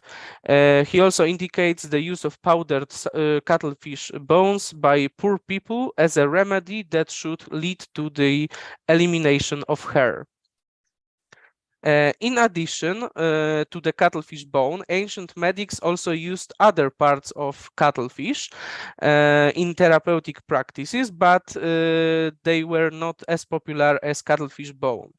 Meat, eggs, and cuttlefish ink were used during treatment. Meat was mentioned several times in menes recommended for women who are pregnant or have given birth. Hippocrates, Hippocrates, for example, recommends that a woman after childbirth consume cooked or roasted garlic and roasted small octopus and cuttlefish. On the other hand, Athenaeus states that cuttlefish meat is good for the intestines. The juice obtained from cooking the meat dilate the blood and facilitate exertion if you have hemorrhoids. As indicated by Pliny the Elder, cuttlefish eggs have diuretic properties and remove phlegm from kidneys. Thus, they were supposed to cleanse the kidneys and help treat urinary diseases. Eggs are also mentioned by Hippocrates in the context of treating gynecological ailments. For example, in order to extract placenta after childbirth, the patient was supposed to drink a mixture included 15 sepia eggs. As for the use of sepia ink in medicine, on the other hand, the number of passages is very small. Both Dioscorides and Celsus mention that the ink has laxative properties, and it can be assumed that it was recommended by medics for consumption in case of need to get rid of bad juices in from a patient. Later authors such as Paul of Egina and Alexander of Tralles, 6th-7th century AD, also mention the use of ink to treat skin or eye diseases. Among the various snails that ancient authors list among medicinal products, one encounters especially often the animals called porphyra in Greek. Under this term, whose Latin equivalent was murex purpura, sometimes also buccinum or pelagia, is hidden not one but several different species of snails, among which should be mentioned Hexaplex trunculus, Thais hemastoma, or Bolinus brandaris. Although these snails in antiquity were primarily known for their use in the production of dye, authors such as Hippocrates, Galen, Dioscorides, and others also point to its possible use in medicine. All parts of these snails, both meat and shell, were used for medicinal purposes. The meat of purple shell was mainly used to treat gastric problems.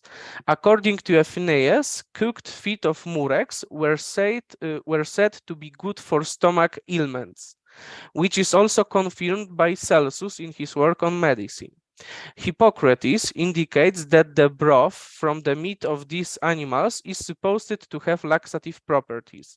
A similar opinion is presented by Galen in his work De Alimentorum Facultatibus.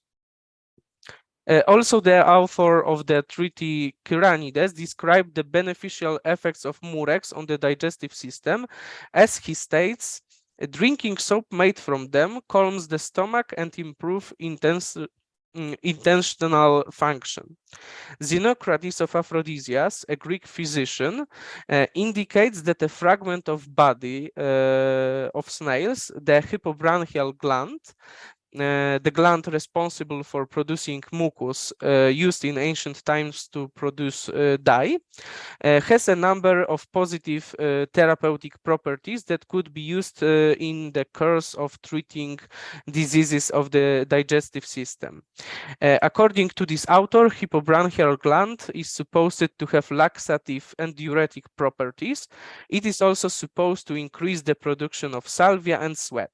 However, a user needs to be careful with the amount of meat of these snails consumed, as excess could cause diarrhea and vomiting. In the treatise Kyranides, the author also indicates that the meat of murex snails was also supposed to help with headaches and remove migraines. For this purpose, it was necessary to apply the raw meat of the snail itself to the forehead, or crush the meat of snails, mix with the myrrh, and only so obtain substance applied to the painful place. However, the most mentioned part of murex snails in medical sources is the shell. It was used to treat several ailments. For this purpose, the shell was usually roasted or ground, and often liquid products such as wine or honey were added to the powder so prepared.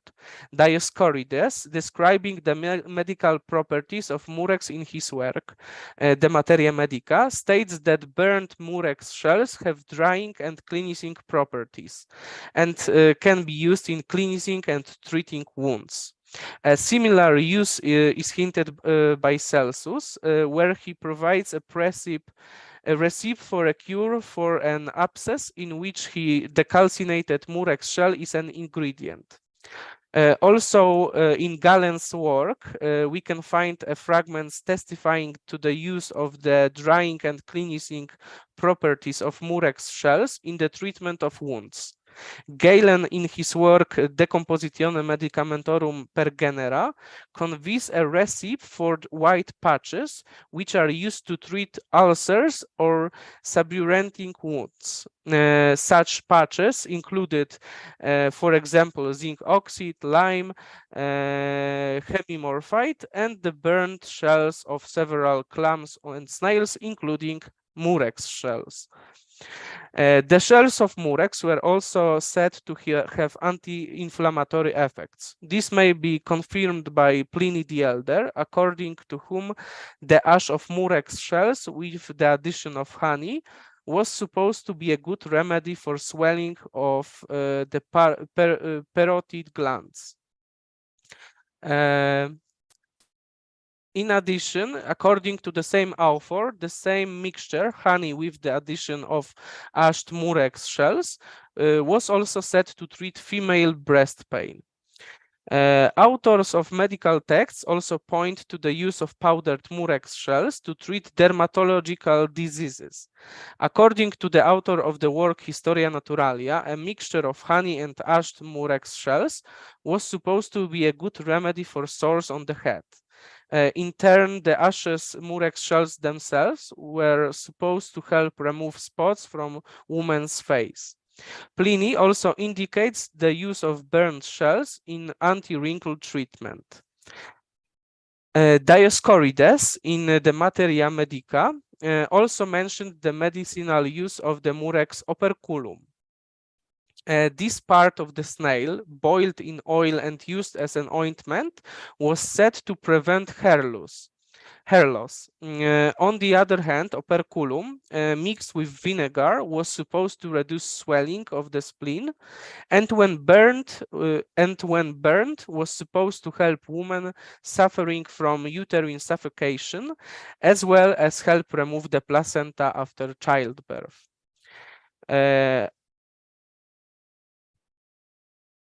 Unfortunately, in the case of some of medical texts, it is impossible to determine which parts of the murex was used for medicinal purposes.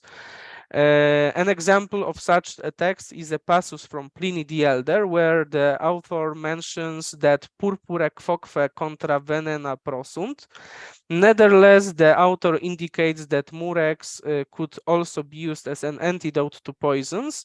Unfortunately, he does not mention which poisons, but it can be assumed that this refers to poisoning caused by sea hare. What is interesting, purple shell was also used for hygienic purposes. Dioscorides mentioned the use of burnt murex shells to clean teeth. And the last one, oyster. The last animal I would like to tell you about today during the paper is oyster. The Greek term ostreon and the Latin ostrea were used to describe the species that is most found in the Mediterranean, Ostrea edulis, European flat oyster, and allied species. This mollusk, which belongs to the cluster of bivalves and the oyster family, was widely used in the daily life of ancient Greeks and Romans. Considered a special delicacy, it was consumed as early as Mycenaean Greece.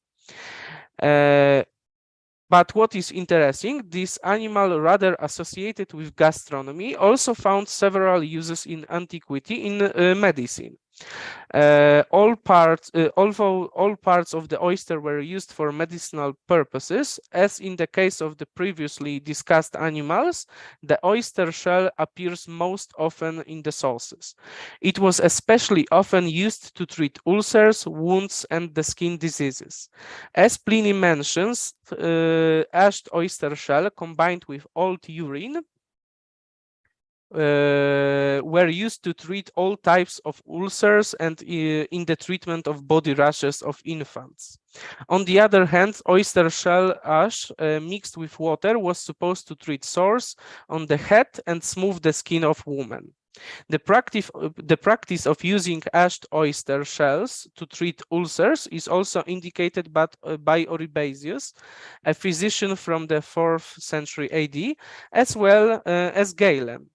In work of Galen, De Simplicium Medicamentorum Temperamentis ac Facultatibus, Galen includes burnt oyster shell among the remedies to heal wounds. For this purpose, the wound had to be sprinkled with oyster shell ash.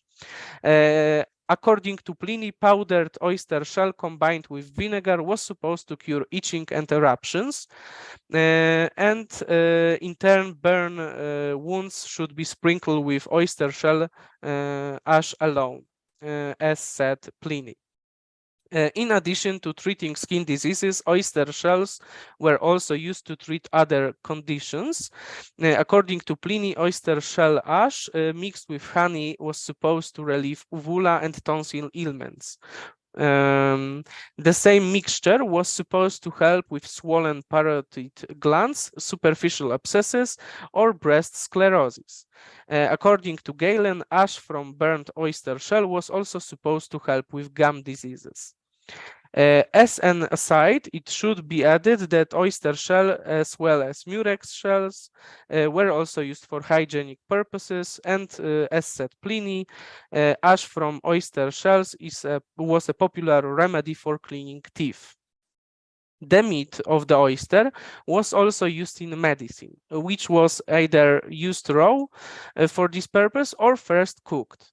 As Pliny points out, the meat of these animals has several positive properties that help with ailments related to the digestive system. According to him, oysters are specific for settling the stomach, they restore lost appetite, and they are also a mild laxative.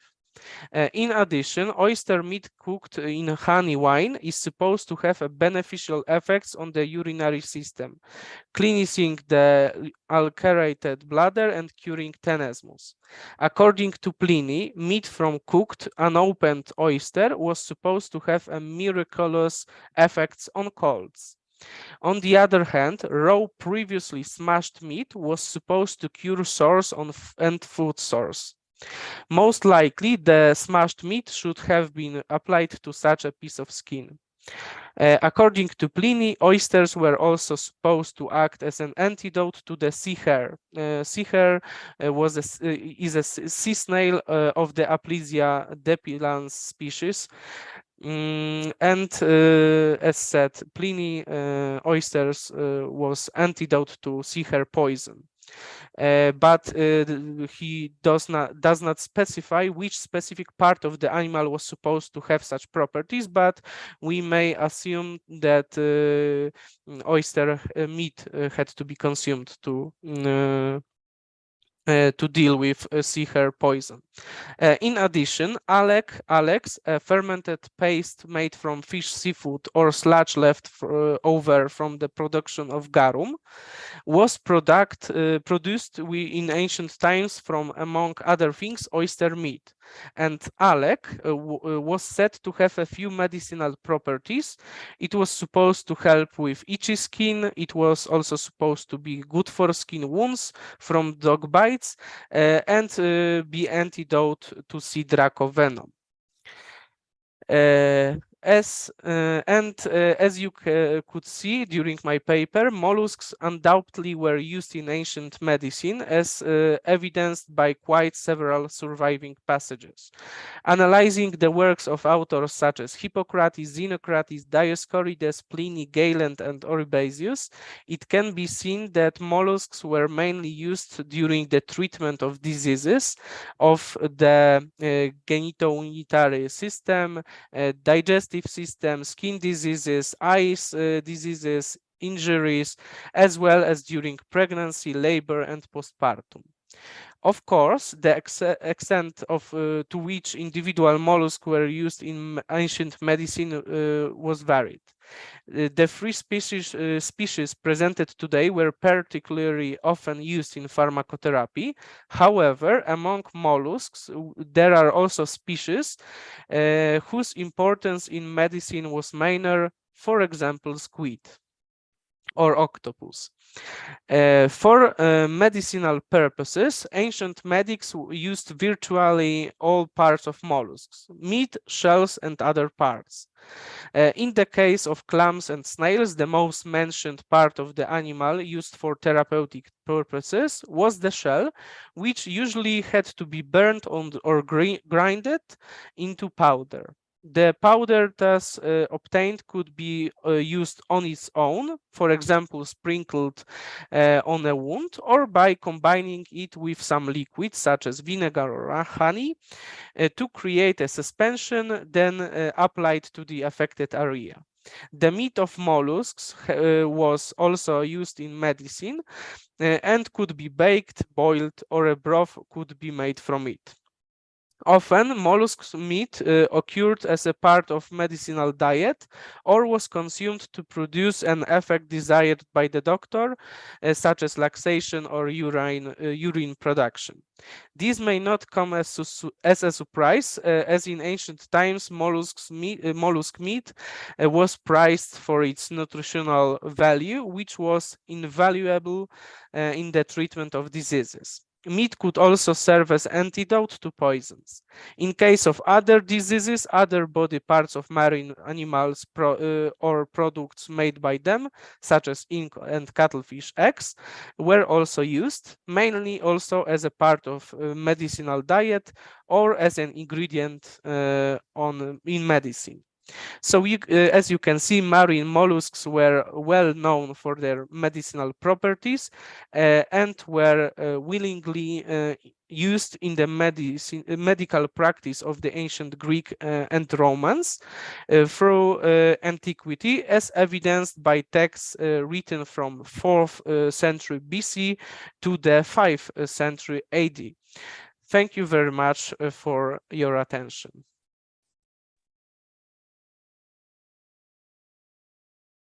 Hello, and thank you for that wonderful presentation, Patrick. It was very informative, and I know it got our chat going, so plenty of people also found it informative. Now, I am, in the interest of time, going to move on to our second keynote speaker. So I'm going to share my screen now.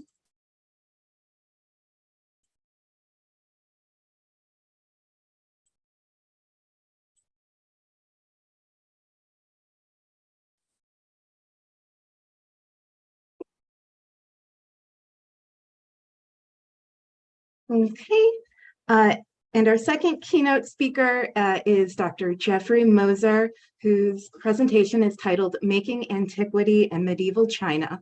Now, before I tell you a bit about Dr. Moser, I just want to remind everyone that we do have a fundraiser going up on our website, saveancientstudies.org/virtual conference to get there.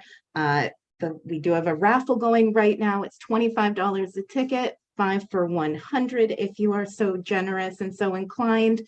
The prize of this is a Sasa swag bag. Definitely check it out if you're at all interested. But moving on for now, Dr. Moser. Professor Moser's research attends broadly to the conceptual immaterial processes whereby past things are made present, with particular attention to the ways in which those processes intersect in the artistic practices and scholarly technology in medieval China. He is also interested in the problem of historical agency and the interconnections between ecological, technological, and perceptual change over time.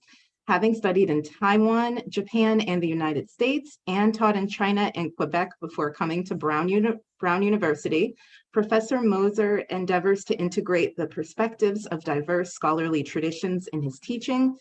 He teaches an introductory course on the arts of Asia organized around the biographies of exemplary objects, as well as a wide range of other surveys and seminars. He also advises graduate students in all fields of Chinese art history It's wonderful to have you with us today, Dr. Moser. I'm going to stop my screen share now and hand everything over to you. Thank you very much, Cassie, for that kind introduction.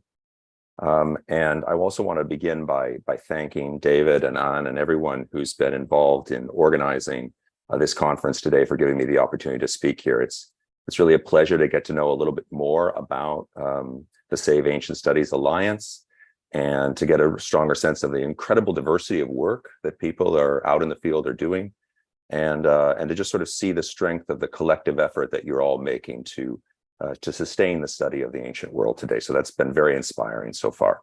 And I thought that the way I might start my sort of modest contribution to the conversation here today is by asking a couple overarching questions, and then I'll get into my formal presentation. And I guess the sort of overarching question I have to start with is one that's sort of nurtured by the recognition that among the various papers and the topics that we're seeing represented here today, things from China don't have a particularly prominent place. Most of the people I understand presenting today how they might actually think of ancient studies as something that's focused perhaps largely around the Mediterranean and the Near East. And so what would it mean to sort of cast the net of ancient studies a bit more broadly, a bit more widely, as I think this conference is seeking to do? What does China, and specifically the ancient Chinese past, have to offer ancient studies? Why include China and the study of the ancient Chinese past in a discussion about saving ancient studies? If the theme of our conversation today is opening the ancient world, what might it mean to open the ancient world to the study of the distant Chinese past? And how might that stimulate change in the wider conversations that we're having? Now, thinking from the perspective of ancient China, or more specifically, from the perspective of the study of the ancient past in China, is, to my mind, something that raises several questions that I think are relevant to the wider conversations we're having here over these 2 days. So the first question is, a simple one, does China have ancient studies? And if so, when did these ancient studies begin? Now, by this, I mean not the question of when is the ancient period in China, as in what are the centuries, the appropriate centuries that we might think of as China's ancient period, but rather, when did the scholarly study of the ancient past as such begin? Is ancient studies a modern phenomenon in China? Is it an early modern phenomenon? Or is it itself an ancient phenomenon? As in, did people in ancient China themselves look to people who were still more ancient than them in an effort to determine how to move forward in their present? Now, the second question I have to ask is, how is the study of ancient China relevant to the present challenge of saving ancient studies? Does the study of ancient China need saving, for example? Is ancient studies also imperiled in China? Or is saving ancient studies a more local concern, one that is particularly pertinent to American academia in its present, and some might say ever-present, moment of crisis?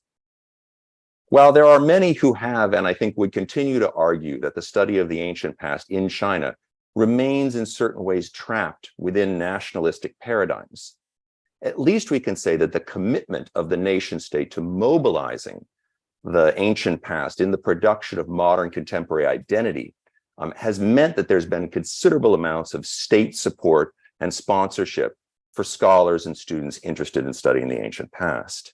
I think that where I'd like to focus my conversation and our conversation here today is less on the question of how the ancient past is being studied and utilized politically today in China, and more on the question of what the study of the ancient Chinese past can do for ancient studies a little bit closer to home, largely here in the United States.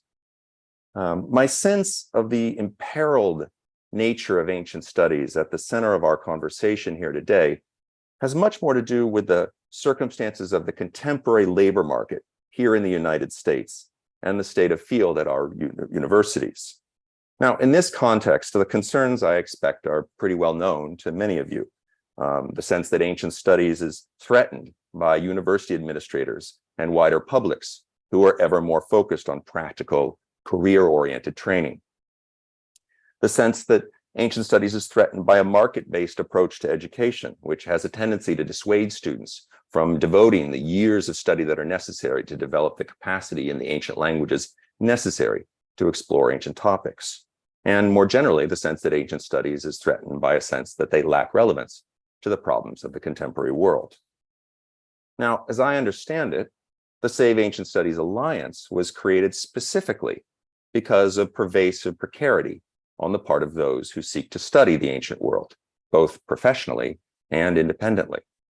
And our gathering here today is not simply an effort to share research findings about the ancient world, but also, as we just heard from that fundraising call, a more focused, even political effort to advocate for greater investment in the study of the ancient world. So the first thing that we might emphasize is that this sense of precarity motivating our present gathering has at least two aspects. On one hand, there is the sense that there is something that is known, or at least something that could be known, a critical archive, if you will, that is in imminent danger of being lost. Now, mostly, I mean this fear of loss, not in the sense of an ancient building or a museum that because of warfare or neglect or deliberate iconoclasm is literally in danger of being wiped from the face of the earth. Although this is, of course, a major concern at cultural heritage sites around the world. Today, what I'm referring to is somewhat the more diffuse fear that the archive that the archive from which we derive our knowledge of the ancient past might survive, but that its contents might become unintelligible to us because the skills necessary to decipher and to understand that archive are not being successfully transmitted from teacher to student. In other words, that our collective ability to grapple directly with the traces of the past is declining, and that we are forced more and more to understand those traces through translation or through outdated secondary scholarship and so forth, rather than being able to grapple with the complexity of those traces directly on their own terms. Now, this concern about our failure to transmit the skills and knowledge of scholars of the past to future generations is linked to the second aspect of the sense of precarity that I think brings many of us here today. What the very fact of the Save Ancient Studies Alliance makes clear is that this fear about the transmission of skills does not in any way arise from a dearth of individuals who are interested in seeking to develop those skills. To the contrary, as you all know, there are plenty of people listening right now who either have or are in the midst of developing precisely the skills that one needs to engage in a serious and rigorous way in the pursuit of ancient studies. What we are confronting rather, what is missing rather, is the sustained institutional support that is necessary to support all those who seek to study the ancient past in a substantive way. What we are confronting is the reality that the jobs in which one can pursue ancient studies are increasingly insecure and characterized by adjunct fixed-term appointments. More generally, I think it's safe to say that, as the Save Ancient Studies Alliance demonstrates, many of those pursuing ancient studies do so in spite of, not because of, the expectations of their employers, working within a greater community of intellectual inquiry, but outside the formal auspices of the academy. Now, while the circumstances that have generated the Save Ancient Studies Alliance are particular, I think, to our present moment, this connection between professional precarity and a kind of desire to study antiquity is actually, I'd like to argue, not. And it's this connection, I think, in an interesting way, that helps us see how the questions of when ancient studies began in China and the question of what the study of China can do to save ancient studies might actually be connected to one another. So how might we answer the question? And this is what I'm going to explore over the course of the next 30 minutes or so. And the way I'm going to explore it is, first of all, by sort of looking at how we might begin to answer the question of when ancient studies began in China. And I'm going to share my screen.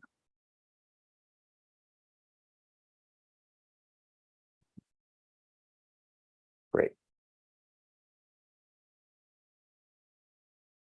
just check the chat here, excuse me, just to make sure that's working. Yep, okay.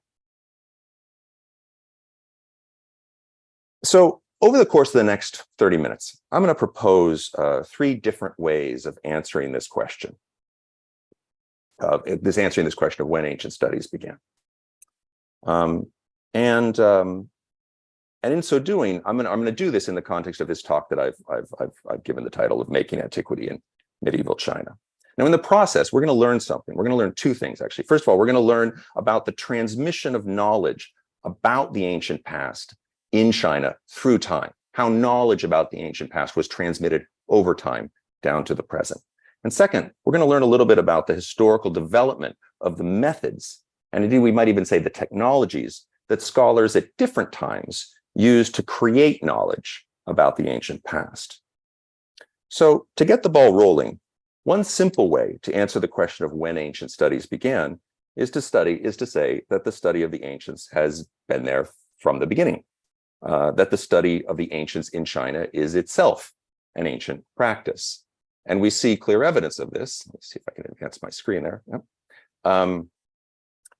In the writings of Confucius himself, which date to the 6th century BCE, with some complexities and debates, which I won't bore you with today. Confucius wrote, I am not one born into knowledge, but one who cherishes antiquity and diligently seeks it there. Now, the antiquity that Confucius is thinking of here is the antiquity represented by the progenitors of civilization and the founders of the Zhou dynasty, individuals who, at least mythically, lived hundreds of years or even thousands of years before Confucius came onto the scene, and to whom he looked as models for how to organize society in a moral and ethical way in his own time. Now, what's interesting here is that the very fact of looking to the ancients, this very practice of looking to the ancients that we see in the work of Confucius and in the work of his students and in the generations who followed them, was historically driven by a sense of social and political precarity on the part of the people doing the looking. When Confucius pronounced in the 6th century BCE that he cherished antiquity and diligently sought knowledge there, he was an itinerant philosopher with only a handful of disciples who had, on the most part, and for the whole, failed to persuade anyone in power to follow his teachings. When the proponents, for example, of the ancient style movement in the 10th and 11th centuries CE proposed a new way of governing that followed the teachings of Confucius in a more authentically ancient way, as they put it, they also did so from a position of insecurity, as a small and marginal faction at court, and so on and so forth. In a sense, we can say that Confucius himself, in different terms than those today, was seeking to save ancient studies. Now, the point is that for all of these figures, it was precisely a sense of precarity that compelled them to look to the past for alternatives. And so I think it's worth asking the question, at least, of whether our own interest in studying the ancients is nurtured in some sense by the precarity that we are witnessing and experiencing in the world all around us. One of the things that this passage also demonstrates is that in addition to possessing a rich and complex ancient past, China also possesses a remarkable repository of the various ways in which people have, over time, sought to make the past present in their own lives. Some saw antiquity as a repository of formal models to reproduce, others as a source of more abstract ethical and political guidance. Still others used it as a catalyst for creativity, as a way of breaking free from the bonds of tradition and proposing radical new alternatives. If we are interested not just in what happened in the ancient past or what happened in the ancient past in China, but in how we might use knowledge about the past in the present, I think there's actually no better place to start looking and start exploring that question than in the study of how ancient knowledge in China has become part of our present reality. So that's one way of framing the question of when ancient studies begin. It begins in ancient times themselves. A different way to approach the question is to begin rather from the objects and textual sources that scholars today typically utilize to create knowledge about ancient China, and also that museums and other organizations utilize to represent ancient China as such to wider publics, both here in the United States, in China, and elsewhere around the world. And so what are some of these objects that are used to help us envision what ancient China looked like and what people living in ancient China did? Well, one of these traditions are the painted pottery vessels of Northwest China that I'm showing you examples here. Examples of burnished earthenware bearing highly detailed geometric designs that were typically recovered from tombs, and while following the basic contours of functional vessels, were clearly designed to serve in a ritual function as well. Another body of materials that's relatively well known are bronze ritual vessels that were cast in the early courts of the Shang and the Zhou dynasties from roughly the 18th to the 5th centuries BCE, vessels that are emblematic of China's Bronze Age and that bear on their surface elaborate combinations of geometric and zoomorphic patterns that were used to sort of vitalize these vessels, to imbue these vessels with additional powers of the animal world, and to make these vessels powerful, useful, effective, efficacious conduits for the transmission of offerings and, in fact, filial devotion on the part of those making the offerings to their ancestors in the other world. Another category of objects that are frequently used when we talk about the study of ancient China are bones of oxen, and in this case, turtle plastrons, the belly shells of turtles that bear the earliest surviving examples of Chinese writing. These are regularly invoked when anyone wants to talk about the history of writing in China. These are bones that were used ritualistically by soothsayers to ask questions of the ancestors in the worlds beyond us, and to divine the answers to those questions by applying red-hot pokers to the bones that would cause the bones to pop and make a popping sound that the diviners would then read. And the answers to the questions would then be inscribed with the questions themselves onto the bones as a kind of early ritual record keeping that sort of set the stages for the later practices of historians in China. So this is another category that we regularly turn to when talking about ancient China. Yet a third category, or yet a fourth category, we might look to this extraordinary, mysterious bronze faces with enlarged peering eyes that have been recovered from the site of Sanqingdui in Sichuan that represent another face of early bronze civilization, very, very different from what we experience when looking through the archaeological recoveries or the archaeological materials recovered from the Yellow River Valley to the north. Still another category of objects that has traveled widely and widely been used to represent ancient China to wider publics is one that I suspect many of you listening today are reasonably familiar with, and that is, of course, the terracotta army, a massive army that was entombed in the vicinity of the tomb of the first emperor of China in the late 3rd century BCE, that to date has yielded a total of over 7,000 life-size figures, including 36 discrete chariot and warrior groups composed of a single 3-man chariot team, and 50 to 100 infantrymen, as well as a variety of other specialty troops like crossbowmen and cavalry, and even a unique command unit of generals and officers. Now, the figures that collectively make up the terracotta army pose all sorts of fascinating questions about the nature of representation and the goals of sort of creating mimetic art at this particular period in Chinese history. The figures are life-size. They're modular, made of components created through molds, but yet their faces have been individualized. And so what we see across these body of soldiers is a sort of limited repertoire of prefabricated units that are then adapted in place. So they serve not simply as representations of specific individual humans, but rather as a kind of collective representation of the variation that occurs within a larger army, and a disciplining of that variation into a singular and coherent unit. Realism in the army was functional rather than aesthetic.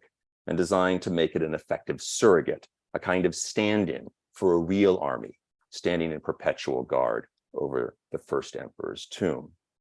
Now, these and other sources have been widely mobilized by scholars of early China to talk about things like the origins of bureaucracy, the origins of systematic state-sponsored and state-centered ritual activities, and indeed the origins of social and economic inequality.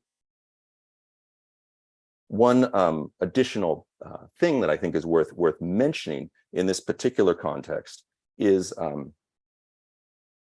that all of these early discoveries, and this is actually really, really fundamental and key, all of these important, key, critical materials that are utilized by scholars today to talk about ancient China, all of them were discovered in the modern period. None of the materials that I've just shown you today were known in China prior to the 20th century. The painted pottery of China's northwest was first systematically documented by the Swedish archaeologist Johan Gunnar Andersson in a series of trips in the 1920s. The majority of the bronzes that can be securely dated to the late Shang dynasty did not come to light until the excavation of the Shang royal tombs at Anyang by the Academia Sinica in the 1920s. Oracle bones were not discovered until 1899, and there wasn't a sufficient number of them known to scholars to begin the arduous process of decipherment until those same royal tombs and the immediate areas around them were excavated in the 1920s. And just as a quick aside here, as a quick plug, if you're curious about the excavation, this history of excavation in the 1920s, the Smithsonian's National Museum of Asian Art, is right now putting on a wonderful exhibition on Anyang, China's ancient city of kings, which I strongly recommend anyone who's at all interested in the subject. Similarly, the ancient bronze civilization that inhabited the Sichuan basin in the late 2nd millennium BCE was not known until the discovery of those bronzes in 2 refuse pits where they had been ceremoniously broken and buried, we think by their creators, possibly by other groups nearby who were in some sort of struggle with the founders of Sanjingdui. They weren't discovered, these things weren't discovered until 1986 in the course of the excavation of the cellar of a brick factory, as it happens. And similarly, the terracotta army itself was not discovered until 1974. So while the tomb of the first emperor was well known from historical sources like Sima Qian's famous record of the Grand Historian, no historical source, no transmitted historical source contains any mention of the army. This entire construct was not in fact known until peasants began digging a well in the vicinity of the site in 1974 and raised a couple of broken ceramic heads in the process that then prompted the more systematic excavation. It's also worth noting that the appearance of the army itself is largely a modern construct, rebuilt through the painstaking effort of hundreds of conservators who've reassembled the army from the fragments in which it was found. Now, all of these objects, of course, now play a central role in constructing both domestic and international narratives about Chinese history. They are sites where visiting dignitaries, for example, are taken to see and understand the Chinese past, like Queen Elizabeth in this file photo from the 1980s. Because of this, there are also sites, I think it's useful to note, that trouble many academics that I know personally in China, who see the fact that sort of one of their principal cultural diplomats is this army has sort of projects a kind of militaristic sense of China upon the world. And I think many in China today are concerned as sort of their calling card, of taking this as their calling card. And I'm happy to talk about this more in the Q&A if people are curious. Well, all of these materials, though, are from ancient China. the story that they now tell us about ancient China is kind of a modern story. As I said, no one prior to the 20th century used these to trace the ancient history of China. But so if they weren't using sources like this, what sort of sources were they using? Or how else was the past of China known? Well, one thing that we do know was transmitted over time from the ancient days of Confucius down to the present were things like the Confucian classics, which were canonized in the 2nd century BCE and then continuously transmitted on to the present day.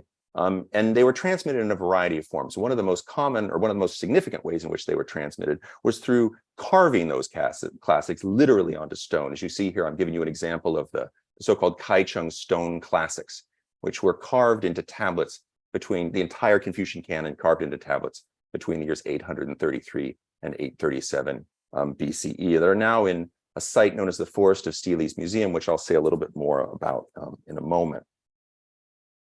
Here's an example of a rubbing taken of one of these sets of tablets, and a detail there so you get a sense of how the text of, in this case, the Classic of Changes is represented in this format. Probably another, and in fact more common and important format in which classical knowledge was transmitted, both the Confucian classics and other classical texts, is in the format of manuscripts, and ultimately, once printing was widely adopted in the 10th and 11th centuries through woodblock print. And just so you can get a sense of the sort of way in which this kind of knowledge would be communicated, I've just brought to you an example of a page from a 12th century printed edition of probably the most famous, or one of the most significant of all Confucian classics, the Record of Rites. And the opening page of the Record of Rites. And so I'm showing you here, this is the title of the text, the Record of Rites, the first chapter, which is titled The Contours of Ritual. And then, of course, the first line of the Contours of Ritual, which says, as one might, unsurprisingly, in all things, be reverent. Now, what I'm pointing out here is something that's actually quite striking and important to remember about this tradition of textual transmission.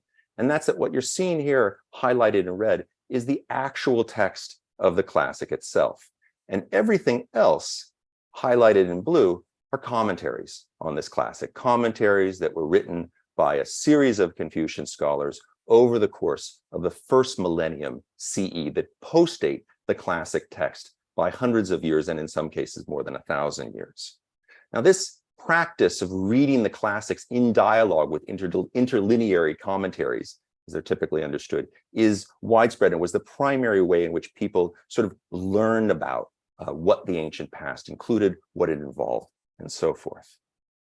Now, another category of, another mechanism, if you will, whereby the ancient past was transmitted down through the centuries that started very early on, since the canonization of the Confucian classics in the period between the 2nd century BCE and the 2nd century CE, is the production of these sort of visual commentaries or illustrated commentaries, which are attempts to visualize the various objects and implements and entities that are discussed, described, or named in the Confucian classics.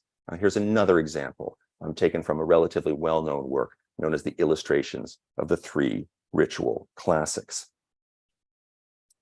Now, it's important to recognize that these visual commentaries are not depictions, not descriptive depictions of actual historical implements that existed in the past, but rather attempts to translate the names that are recorded in these texts into actual physical things. And this tells us something very important about the classical texts that people have often used to try to understand the ancient past. Those classical texts, especially the Confucian classics, are prescriptive rather than descriptive in nature. They're propositional. The texts are filled with complex liturgies that are intended to support rituals that might be used in the future to make the world harmonious. So much of the interpretation that is focused on these texts is focused less on describing and explaining historically the world that was, and more on transforming the present world by putting the objects and the liturgies and the other normative forms that are recorded in these classic texts into practice. In a sense, what commentators are trying to do is take an ideal that existed in the past and to make it real. Now, these texts and commentaries were also transmitted.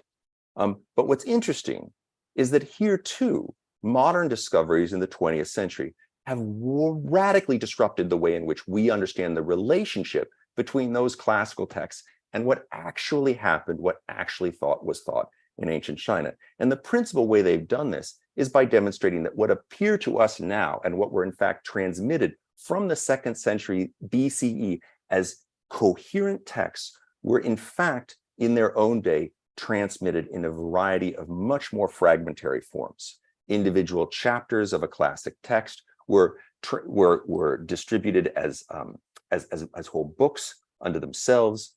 Various classic texts retained traces of orality. Many of them were transmitted as individual aphorisms, individual sayings that were only then brought together and kind of rationalized and made into the words of Confucius by scholars at the early courts of imperial China in the 2nd and the 1st centuries BCE in an effort to kind of create a coherent and shared and ideologically consistent understanding of that earlier past. That much of what we now think of as the core sources for understanding ancient China were in fact products of the early imperial period, attempts to rationalize, synthesize, and bring together the fragments of earlier civilizations, which in and of itself could be understood as another form of ancient studies.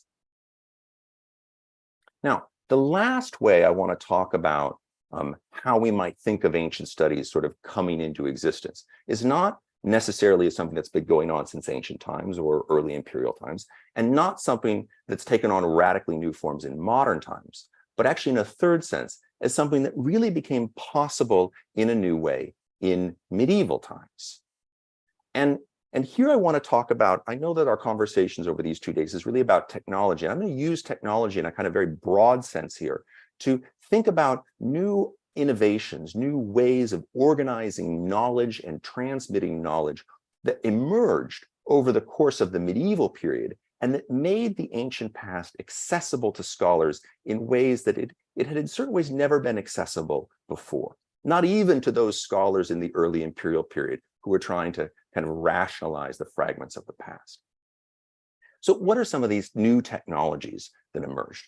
Well, one of these technologies, and its origins are a little bit hard to trace, but I think most scholars today would recognize that sort of heyday for the production of this new kind of genre of textual production really is in the 10th and 11th centuries, is the encyclopedia or the leishu, the category book, as it might be directly translated.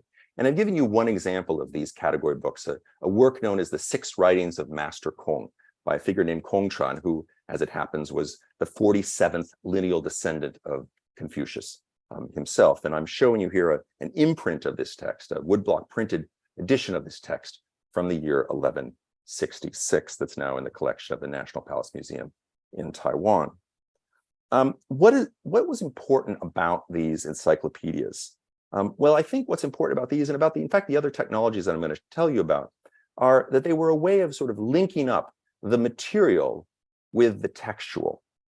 And what I mean by that is that they were a way of taking knowledge that might be derived from the empirical investigation of the material world, the physical traces of the past that surround us, and integrating those with the received knowledge that came through the textual tradition.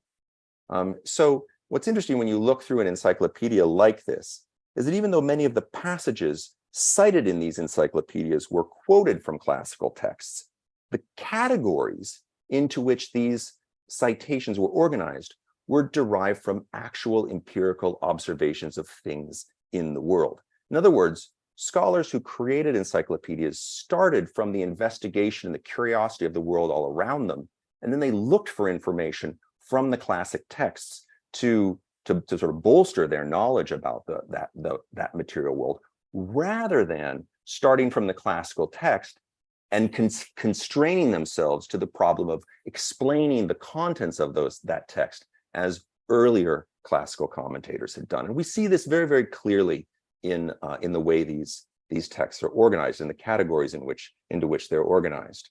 And so, for example, this text is fascinating. I strongly recommend it. It's never been fully translated, but it's filled with just all sorts of wonderful details about all kinds of phenomena, including things like atmospheric phenomena, like hail or rainbows, for example, as well as other phenomena like chickens, flora and fauna, and even things like foodstuffs, porridge, and so on and so forth. One can go on and on and on. There's 30 fascicles that make up the text, and there's a tremendously wide range of different categories of knowledge represented in it.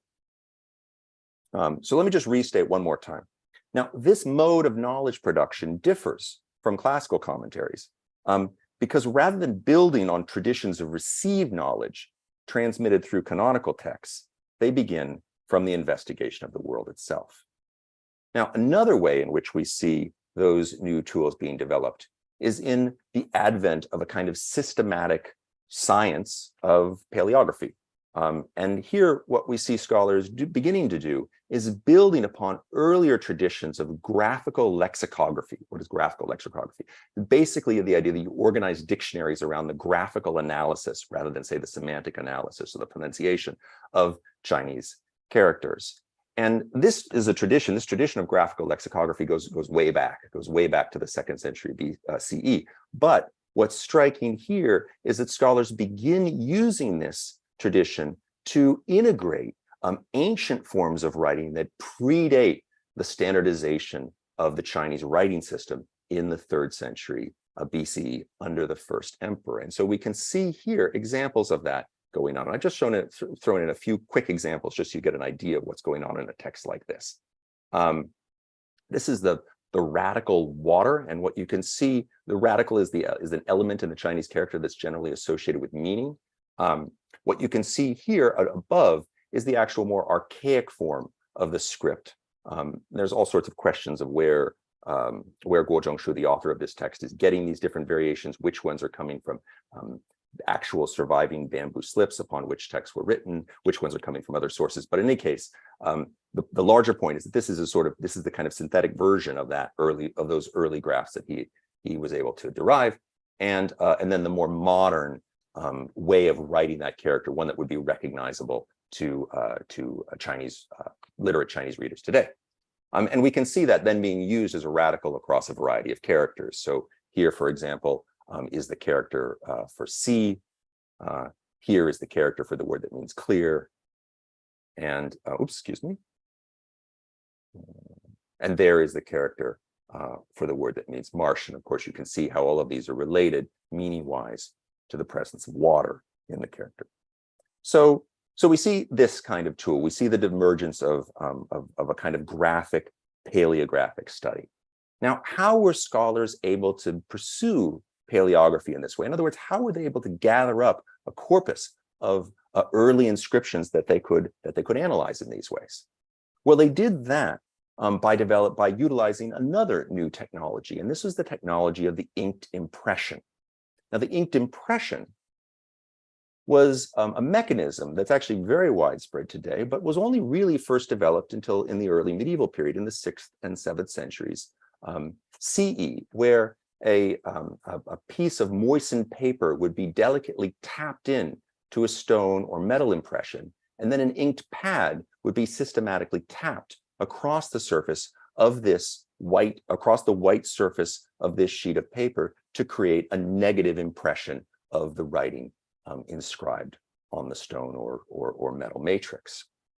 Here you see an example of someone producing one of these impressions today. Here's another example.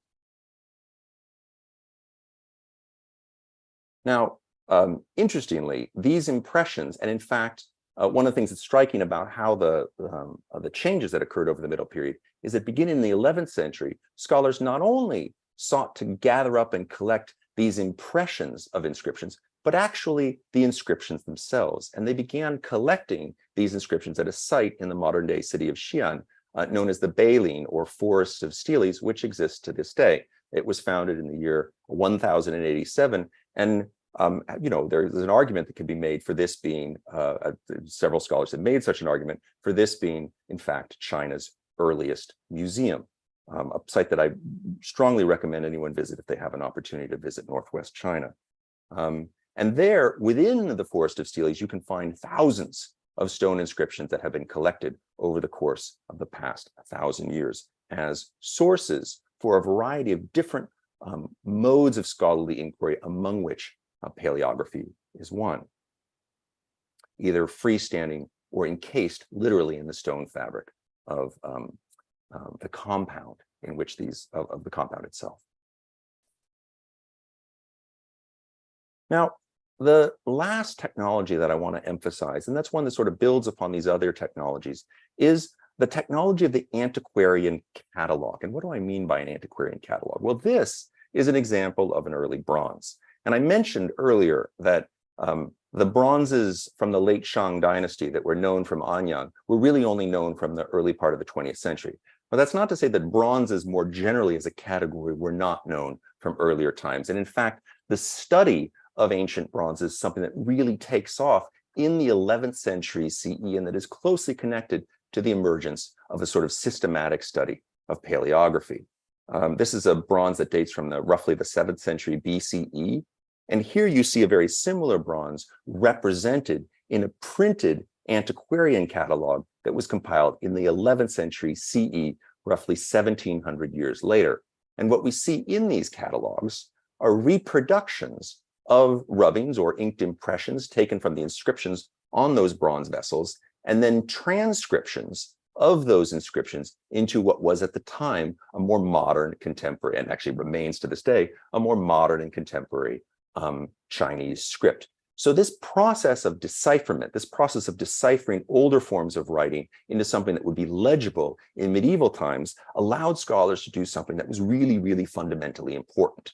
And that was, it allowed them to recognize that many of these inscriptions included the names, the sort of typological names of the objects on which they were inscribed. So in this case, the inscription includes the word E, and thus the compilers of this catalog recognized that the vessel in question was called an E. And so in this way, they were able to actually mesh together to match up the textually transmitted records of ancient ritual with the materially transmitted archaeology of the actual physical traces of ritual itself.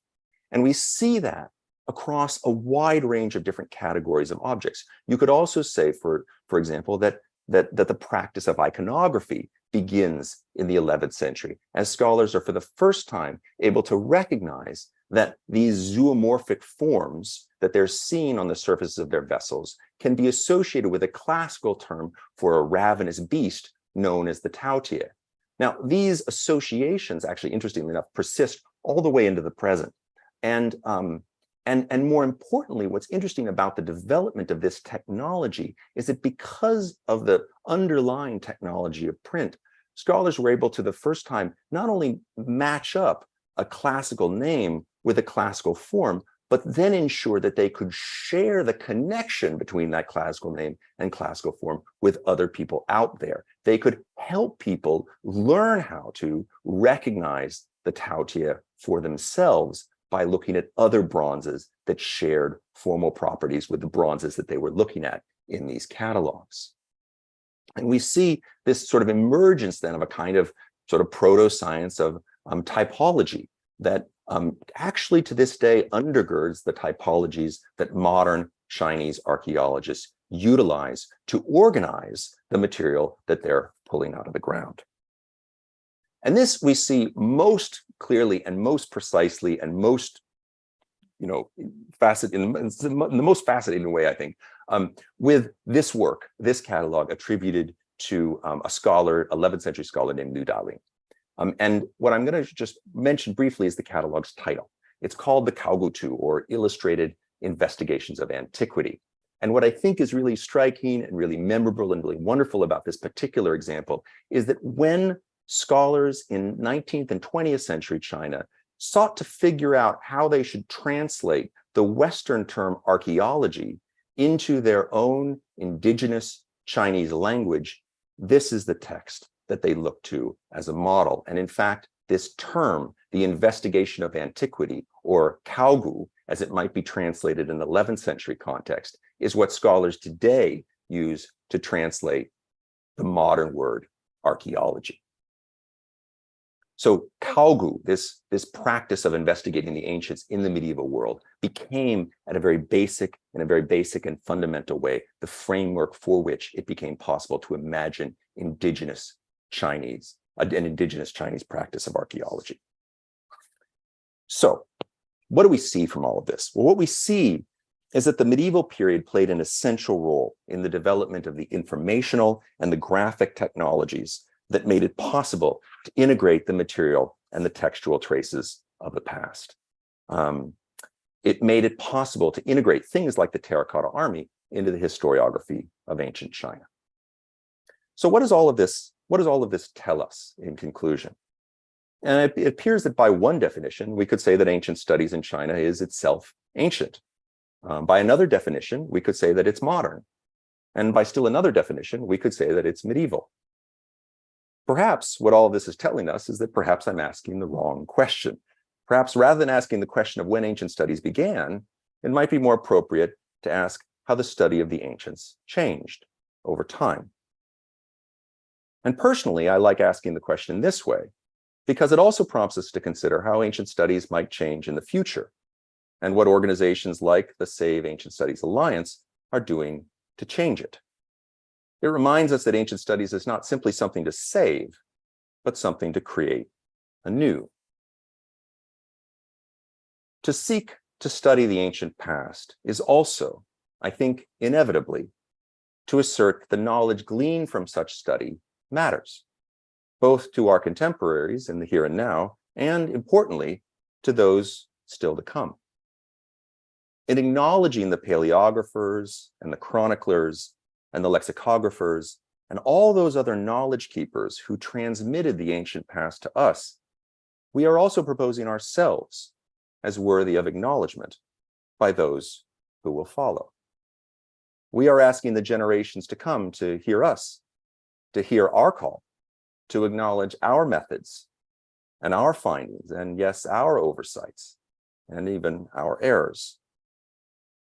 There is, I think we must admit, a certain arrogance in asserting ourselves in this way. And I think it behooves us to think long and hard, not just about the past that we are transmitting, but the methods for studying that past, that we are quite literally advancing upon the future. In the end, what mattered most about Confucius was not the past that he diligently sought, but the moral practice that he modeled for his disciples. That practice cannot, and it should not, be our practice. But it can remind us that however we might endeavor to interpret the ancient world on its own terms, there is an inherent ethical charge in seeking the past, and that it's up to us collectively to determine what future to make of the past that we find. By opening ancient studies in an inclusive and ecumenical way, this conference and the organization behind it, I think, is an admirable effort to bring together a much wider range of voices than are typically present in academic conferences, and to nurture a collective conversation about what ancient studies can do, and just as importantly, who ancient studies are for. This, more than anything else, seems a model worth transmitting, a generous mode of mutual support, making all of those gathered here today worthy of being ancients for a world yet to come. Thank you very much.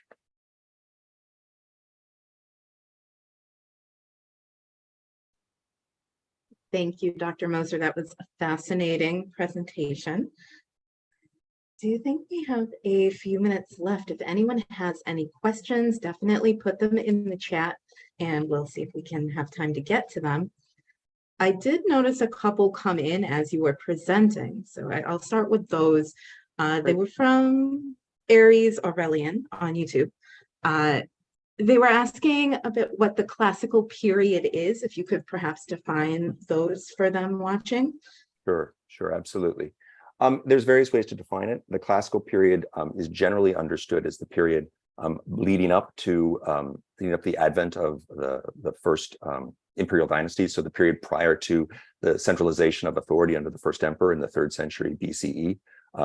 The term classical period is used in a variety of different ways by different historians, but a loose way of thinking about it is to kind of align it with either the period that's most associated with the teachings of Confucius and the models that he looked to of the Zhou dynasty, so roughly the 10th century BCE down to the 5th or 4th century BC, or to define it a little more broadly to take in the entirety of the Bronze Age, going back to roughly the 18th or 17th centuries BCE.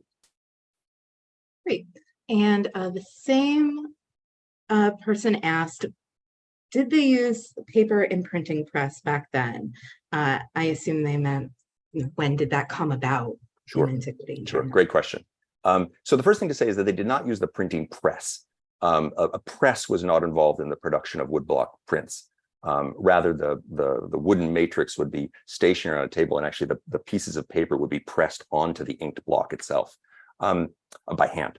But the practice of woodblock printing, the origins of woodblock printing are a little bit hard to pin down. We have textual evidence of things that we think were woodblock prints existing as early as the late 6th, early 7th centuries. The first actual surviving woodblock prints date to the 8th century. The earliest securely dated woodblock prints with an actual date comes from the 9th century, and they really take off as a primary means of textual reproduction in the late 11th to 12th centuries. So that's the kind of broader sort of narrative of how the technology was adopted. Interestingly, by comparison with the history of the printing press in the West, is that we don't see printing having a really dramatic transformative effect in China in the same way. It's a technology that sort of got going over time, in ways that I think are very interesting when we think of a sort of broader comparative context of the history of print. Yeah, great. Okay, and I don't see any more questions that have come in, but we do have a bit of time, and I have one that came to mind when I was watching. What kind of challenges would you say are inherent to using sources like the ones you discussed in your presentation for research? Well, I mean, intrinsically there's the issue of, as I was explaining, all those transmitted sources that we see are sources that have been doctored over time, have been changed, have have absorbed or accumulated the opinions and judgments and revisions and reworkings of the generations of scholars who participated in transmitting them. And so this produces all kinds of things. It produces all sorts of errors and oversights and deliberate attempts to restructure an earlier text to make it coincide with a later ideology. And I think part of the interest, certainly starting from the medieval period and continuing, this is another way in which we moderns are very much indebted to our medieval forebears, is to think that by sort of skipping over this transmitted corpus, by looking back to earlier material sources that haven't been mediated in this way, is one way of kind of investigating the past more securely or on more secure grounds. I think the other, but I mean, I think your question raises a sort of much deeper philosophical a question of more generally, what are the dangers of using the past and present at all? To what extent does the fact of seeking to endorse our present modes of knowledge production, our present ideologies, our ways of thinking about what matters in the world, to what extent does the utilization of ancient sources, the republication of ancient texts that seem to support or nurture or just provide the kind of scholarly sustenance to the work that we do, to what extent does that, are we actually using those sources to reproduce and to reinforce ideologies that, very rightly deserve to be questioned? I mean, I think that kind of question is something that's going on, I think, quite in a quite sustained way and in a usefully self-reflexive way in historical disciplines in general right now, but especially for those of us engaged in the study of the classical world. So I don't know if that answers, if that's the beginning of an answer. It's a complex question. Yeah, it's a big question, and I don't think we have quite the time to really dig into it that perhaps it needs. So thank you very much again for your time today and your presentation and your engagement with the Save Ancient Studies Alliance. It means a lot. And now we are moving on to session 3 of our conference today, and I'm going to turn everything over to Taylor, who will be moderating the rest of that. Thank you so much, Cassie, and thanks again, Dr. Moser. That was a really interesting presentation. I am going to share my screen really quickly. There we go.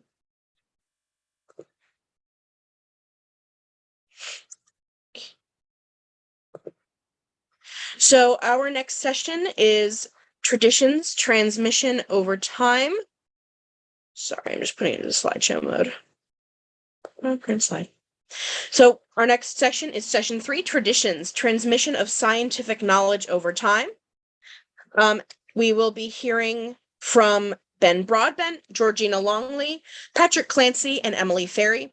Before we begin, I just wanted to plug the raffle one more time. It is still going on at saveancientstudies.org.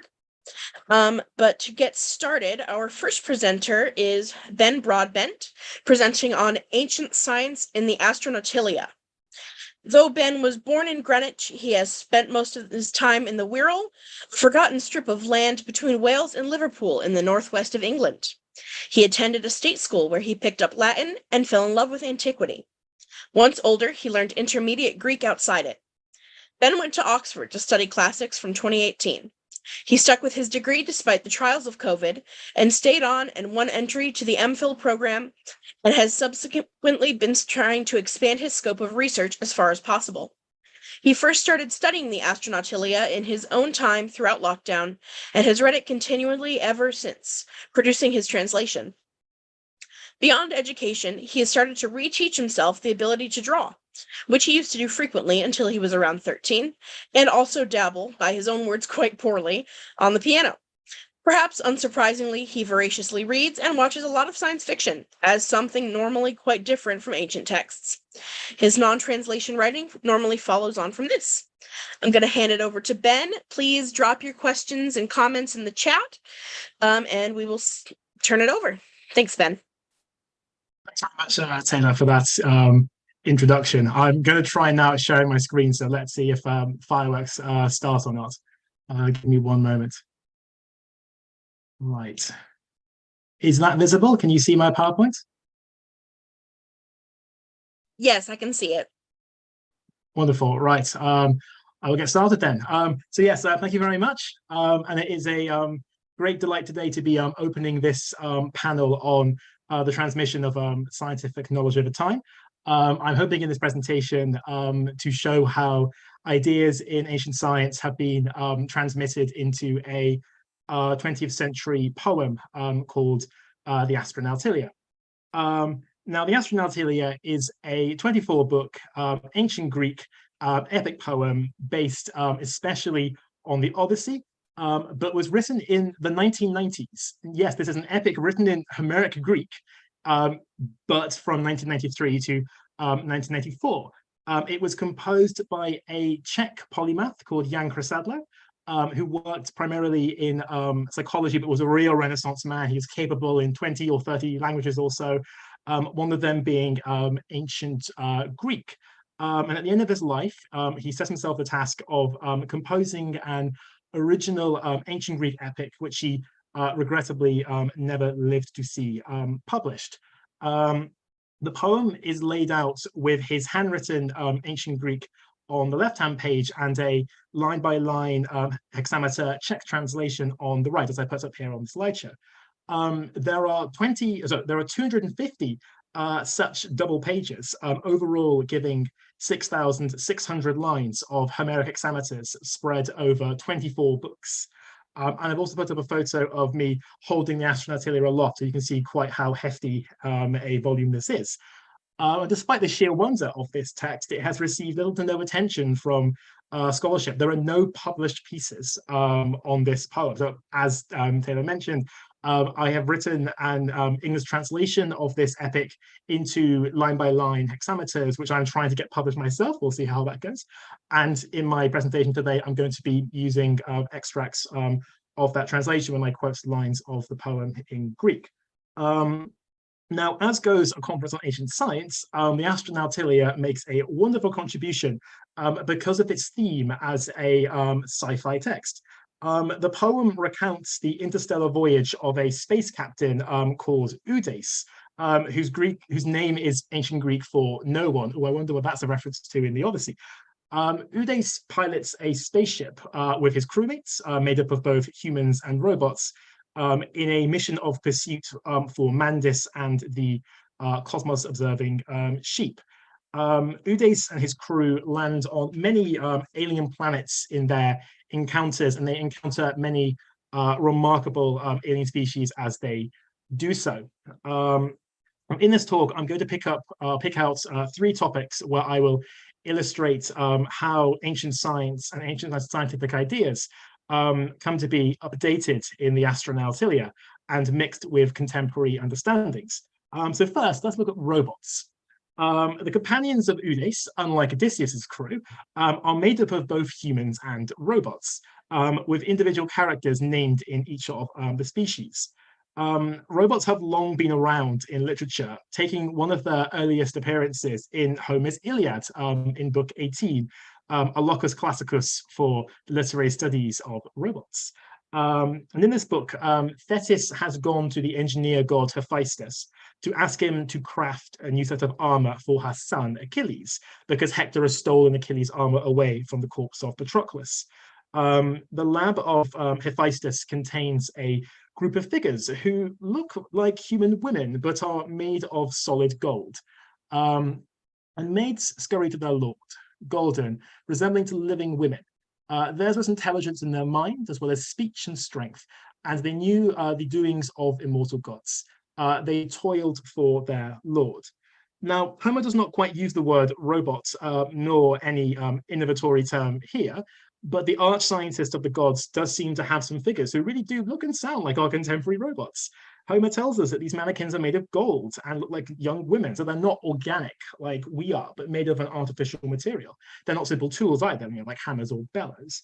Homer tells us they have a mind, nous, they have speech, alder, and they have strength, stenos. They aren't simple objects, but have a consciousness, possibly even personality. This conception of robots lies in the background of the Astronautilia. So here I've put up a passage in the poem which just so happens to capture all of the angles of Homer's golden maidens that I've just outlined for context. Udes is leading an assault on the city of the tailed women, and he is sent out to the robots ahead in battle. Only our Evo the robots continued to wander while straight-backed, along with the other robotics. They hadn't the programming that would hurl themselves down to the ground if a person's beginning to blast them. The girls in this assuredly concentrate fire right onto these very robots with ruinous bullets. A rattle began when they're blasted, nor were they able to execute damage upon the robotics. All of them certainly made out of adamant and of a metal. So consider this passage against what we've just read in Homer. Chrysostom here shows how he has solved Homer's vocab problem by simply borrowing the word robot. Look at the first line of the passage, robotos. This word robots, in fact, comes from Czech, from a play called RUR, or Rossum's Universal Robots, by the great Czech writer Karel Čapek. So Chrysostom is here borrowing a word from his native language back into ancient Greek. Evo and the other robots, though they don't have the programming to duck to avoid fire, nevertheless still have a mind. They clearly have strength if they can resist bullets. They are capable of moving autonomously, and we see the robots elsewhere speaking. These robots too are metallic, as says the final line of the passage. And Chrysostom draws on the mythical metal of adamant, from which the sickle of Kronos was made when he castrated his father Uranos. So though modern robotics is not quite as advanced yet, we can nevertheless see that the ancient Greek conception of artificial metallic intelligence reaches its logical conclusion in this poem. For something a bit closer to home, a discovery already made by modern science, let's now turn to atoms. The Astronautilia, because it was written in the 1990s, was privileged enough to have access to many scientific advances that are commonplace today, but are utterly alien to an ancient audience. So for instance, in book 4, Udes lands on a planet inhabited by zoophytes, plants that are so advanced that they are capable of moving like animals, even at one point rushing the crew and killing one of the companions. Udes explains how they can move so quickly and so effectively because of the chlorophyll contained within them. Always in Stylis Chartres for the reason that chlorophyll is present in them, inside their cutis, and this is the chlorophyll given to serve as the name for a substance possessing a structure compacted. 15 5 of the carbon to start off, and 7 the argon. Oxygen 6 and the nitrogen 4 for magnesium 9-fold. This is the first of the orders, but in its own term, then the second, being so very alike to the former, has something far greater, 10 times the numbers for hydrogen. Otherwise, each of their equals. So here, Chris Sadler is broadly speaking actually correct. Chlorophyll does normally have 55 atoms of carbon, 6 of oxygen, and 4 of nitrogen. 9 magnesium atoms is a little bit more weird, and 7 argon is completely mad. Argon is a noble gas and cannot react. But anyway, the Astronautilia fully embraces the idea of the universe being atomic. Now, atoms are one of Greek science's best success stories, an ancient theory whose reality has been demonstrated and wholeheartedly embraced by modern science. Atomic theory derives from the pre-Socratics, Leucippus, and especially Democritus, whose works regrettably are mostly lost. We have scraps and fragments, as well as testimonies. So let's turn to one of these testimonies. This is Aristotle on Democritus. Democritus thinks that substances are so small as to escape our senses, and they exist in every shape and every form and in variations of size. And from this, then, he knew that, just as if from letters, they generate and combine masses that are visible and sensible to the naked eye. Now, what is particularly interesting here is the concept that atoms are comparable to letters. Just as various atoms combine in different shapes of different numbers to produce the various things in the world, so too do letters recombine and recur to form new words. From this quotation, it's not quite clear if the parenthetical comment is Aristotle's or if he's genuinely reflecting a parallel that was drawn by Democritus. But nevertheless, it is there, and the idea comes up in other ancient atomists. Take Lucretius, the Roman poet whose De Rerum Natura is an absolute treasure trove of philosophy, literature, and science. At the end of book 1, Lucretius is working to disprove Anaxagoras' idea that everything contains everything else. So for instance, all plants, according to Anaxagoras, contain little bits of flesh, and that is how, when we eat them, we can grow by extracting the flesh from plants. Lucretius invokes a hypothetical Anaxagorean who protests that trees can spontaneously combust through friction because they already contain fire.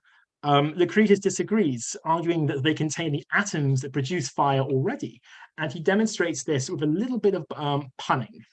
In this way, the words themselves also are made of elements, only a little different amongst themselves, when we moniker fire and furs with a different name. So I've taken the pun from Munro, but the point is clear.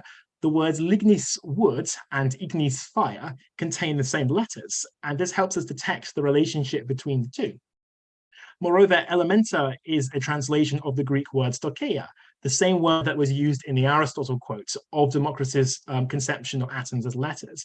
And it can be used in Latin, genuinely, this word elementa, to refer to alphabetical letters in a non-philosophical sense. So we have come full circle. The ancient atomists conceived that the world was being made up of a number of basic units, in parallel to how all words and alphabets are made up of a number of basic elements. Modern science, which has shown that the atomist theory of the world is broadly correct, has gone right back round to using letters to describe the composition of materials. This is what the Astronautilia does, giving the chemical structure mostly in chemical symbols from the periodic table. Look at the Greek text. It uses the symbols, not the words. So I say it mostly uses the chemical symbols because there is one element that it does not abbreviate, hydrogen. Notice how it spells this word out at the very end of the passage. And this seems a rather odd choice. Like, why would you write out the full word when you can abbreviate it to its symbol? Well, you can't. What's the chemical symbol for hydrogen? H. And Greek has no letter for H. You can't write down the abbreviation for hydrogen, let alone in a metrical text like the Astronautilia. So for my final topic, I'm going to consider a very different matter, that of ancient geography. Our most important surviving ancient text on geography is that of Strabo, who examines Homer's conceptions of ocean at the beginning of his work and claims that Homer is the source of the science of geography. So this is what Strabo writes at one point in his introduction. And otherwise, he, Homer, shows the ocean surrounding the earth in a circle, as when Hera says, "I shall go to the bounds of the much pastured earth to see ocean, the source of the gods." He says that the ocean is intimate with all boundaries, and that the boundaries lie in a circle. And in the arms making of the shield of Achilles, he puts ocean on the rim. So Strabo notes Homer's idea of ocean as a river encircling the world, pointing out also that Homer has the sun rise in ocean and set in ocean, therefore encompassing the world in a circle. Now in the Odyssey, furthermore, Homer also tells us that the house of Hades is located beside ocean. When you come across ocean in your ship, where the fertile shore and Persephone's groves, and sizable poplars and the willows that lose fruit, beach your ship on deep whirling ocean, and personally enter the moldy home of Hades. So Homer creates this methodological link to the geographic fact that is ocean. Now let's put a pin in that idea, and then have a look at one of the books of the Astronautilia. In book 8, Udes and his crew arrive at a rather unusual planet described here. This was a planet that whirled in an orbit, a wonder to witness, only just once on its axis in each of its cyclical years, just like the path of a planet that's taking around its own solar. The fashion our moon likes to orbit around the enclosure of Gaia, back in our home. The result is that half of the planet close by is always controlled by unparalleled nighttime as well as a chillness, while on the other a sweltering hotness as well as a daytime.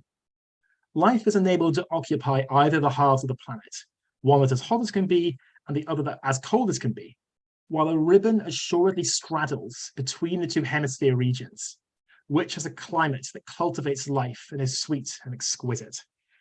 So this is a tidally locked planet. Tidally locked objects, as they orbit another body, rotate in such a way that the same surface always faces that larger object. So as regards this particular planet, as it orbits its sun, one side of the planet always faces that sun and is therefore intolerably hot, while the other hemisphere is always turned away and therefore is freezing cold. If you want an example closer to home, you need to think no further than the moon, which is tidally locked to Earth, and therefore we only ever get to see one side of the moon. We didn't know what the far side of the moon looked like until we got modern satellites. Anyway, back to this planet. If one hemisphere is insufferably hot and the other deadly cold, then there must be some narrow point where, in the style of Goldilocks, the temperature is just right for life. And this is where Udes lands, and he encounters a bounty of nature, as well as a race of butterflies. Beings, moreover, there were in this region, and all of them winged, bearing resemblance to hummingbirds, covered by all the tinges, or even those minuscule animals, fond of the flowers and winged, one that the Greeks who were ancient have styled as butterflies, psukai. However, take note, Lepidoptera now is the name of the moderns. The beings beheld on this planet, there bore a resemblance to witch things, though in their beauty and body transcending the ones that we're used to. Oh, isn't this nice? How idyllic. The butterflies then go on to wax about how gorgeous their lives are, how peaceful and how ideal. But they tell Udes there is one problem with their lot. From out of the cold side of the planet emerge a race of aliens called the Groggles, and the Groggles attack the butterflies. So Udes and his crewmates defend the butterflies, and they build up a fortification to prevent the Groggles invading them again. In return, butterflies tell Udes that buried in the ice on one of the planet's moons, there is a Groggle prophet who can give them some rather useful advice on their mission throughout the cosmos. So the crewmates then go and find this seer, they dig him out of the ice, resurrect him, and the seer makes a prophecy for them, which is helpful in their ultimate journey. Now, this whole book of the Astronautilia is a delightful rewrite of Odyssey 11, the Nequia, the book in which Odysseus goes to consult with the spirits of the dead. The Greek word for soul or life breath is psyche, which, yes, also means butterfly. So both Odysseus and Udes consult with a flutter of psyche. In the case of Odysseus, they are souls, and in the case of Udes, they're butterflies. The reason that Odysseus went to the underworld, we remember, is he went to go and consult Tiresias, a prophet who gives him useful information on his return journey, just like the Groggle prophet that Udes goes to see. But the most important parallel is that of the planet, and this is where the ancient science comes in. remember that this planet is tidally locked, with one side burning and the other side freezing. But it is along the narrow strip that divides those two hemispheres that we have this ribbon that encircles the world, and that is where the butterflies live. So yes, this is another world encircled by a ring, and we should compare this to ocean, a ring which encircles the Homeric world. And we just saw that it is there in ocean that Odysseus goes in order to visit the underworld. He sails to the edge of the world to go and visit the house of Hades and meet the Psyche, just as Udes goes to a ring himself to meet other Psyche. The idea of a tidally locked world is an absolutely modern conception, one that has only come about through modern astronomy and scientific advances. But Chrysadlo seamlessly aligns it with the ancient Homeric idea of ocean for his own sci-fi catabasis. The Astronautilia overall then elegantly blends ancient and modern science together, showing how ancient ideas about robots, atoms, and ocean can perfectly well be transposed over into modern science. And all the while, never breaking the Homeric character, continuing to be written in ancient Greek with fantastic linguistic borrowings from modern vocabulary to plug the verbal gaps in Greek for modern ideas. The ancient Greeks were fascinated by science, and even the earliest poet, the earliest attested poet, shows interest in how the world works and what it could be.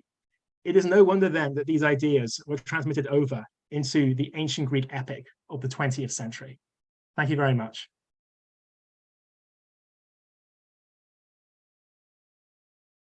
Thank you very much, Ben. I'm going to give it a couple more minutes just to let some questions come in. It looks like we have one from Aries Aurelian asking for some clarification. I think they're asking about the meaning of stoicheia. Yes, so stoicheia in Greek means letter or element. So it's the word used in that passage, where's it gone? Here, in Aristotle to refer to letters, stoicheion, which is then the word also used or translated as elementa in the Lucretius passage. Okay, great, thank you. We have a little bit of a delay on the stream, I think. So, that's all right. How did you come about finding this work? I mean, it's something that I've never heard of. I don't think a lot of people have. You mentioned your abstract. It's understudied in academia. Yes, fortunately, very much so. Yeah, so I came across it before. I think during my A-levels, before I went to university, I found a video on YouTube made by the author's son, in which he put up an animation of the cruise spaceship flying throughout the cosmos, and over that animation, Chrysadlo's son recited the proem of the Astronautilia in Greek as the audio. I thought, oh, this is quite interesting. And then I thought, and then Oxford has a copy in its central library, so I got it out once I had learned a bit more Homer and Greek, and then started reading it. And then the rest is history. And Lockdown, as biography of mine mentioned, I started getting really into this thing, and I've been reading it an awful lot since, trying to study it more and more. Because no one has written an ancient Greek epic since the Renaissance. This is the first ancient Greek poem in over 400 years. It's utterly unique, and I would love it to be more widely known and more widely studied.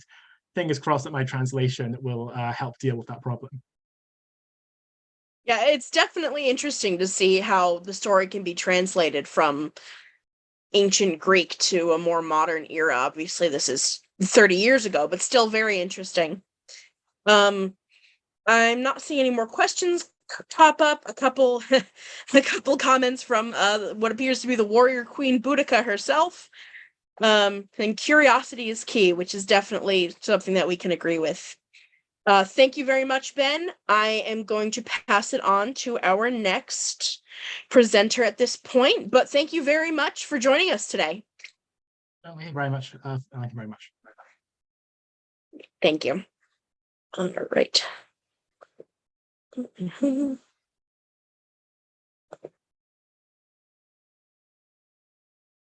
sure this is going on.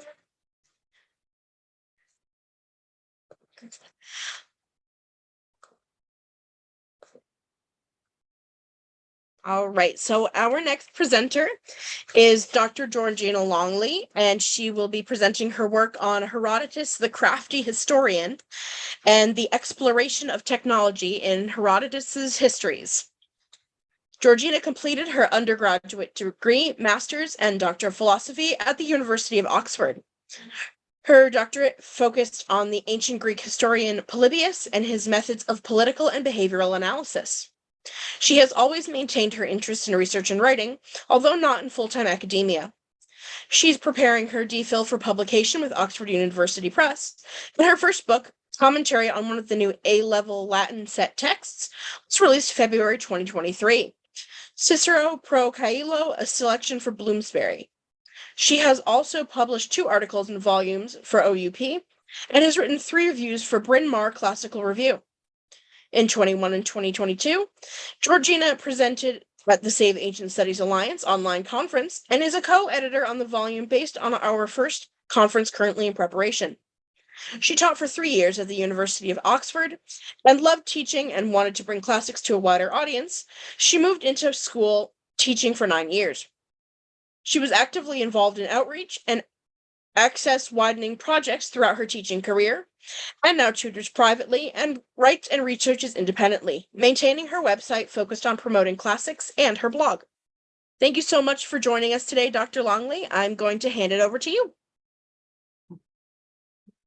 Thank you very much, Taylor. Thank you for that lovely introduction. And can I also thank Ben for that amazing opening paper for this panel. Thank you very much. Can everyone see that okay? Yeah. Okay, that should be shared now. Please, someone say if I've got this massively. Okay. Yes, we can see your screen. Brilliant. Okay, cool. Right, thank you very much. Okay, so Herodotus, the crafty historian. So technology has never been more advanced than it is today. We can, for example, control our homes from our phones, and our media bring us daily reports of the latest smartphone or ever-advancing AI, often alarmingly. Reports tell of awe-inspiring and jaw-dropping creations, unusual constructions showing our resourcefulness and skill, or particular objects of great cultural significance. We are naturally fascinated by what we create as human beings, how we innovate, how we use our resources, and the significance we attach to what we have produced. And we haven't changed a great deal for a very long time. And as I will show in this paper, these are themes that we also find in the great father of history, Herodotus. He furnishes us with abundant examples of human innovation, creativity, and skill. So without further ado, on to Herodotus himself. Herodotus was from Halicarnassus in Ionia, which had from at least the archaic period been an absolute hub for creativity, innovation and technology, science and philosophy, and geographical curiosity. It was where the philosophers we often know as the pre-Socratics came from, for example. So he had grown up in this atmosphere of innovation, creativity, and exploration. And the atmosphere of this dynamic center greatly influenced what he valued as important for the historical record.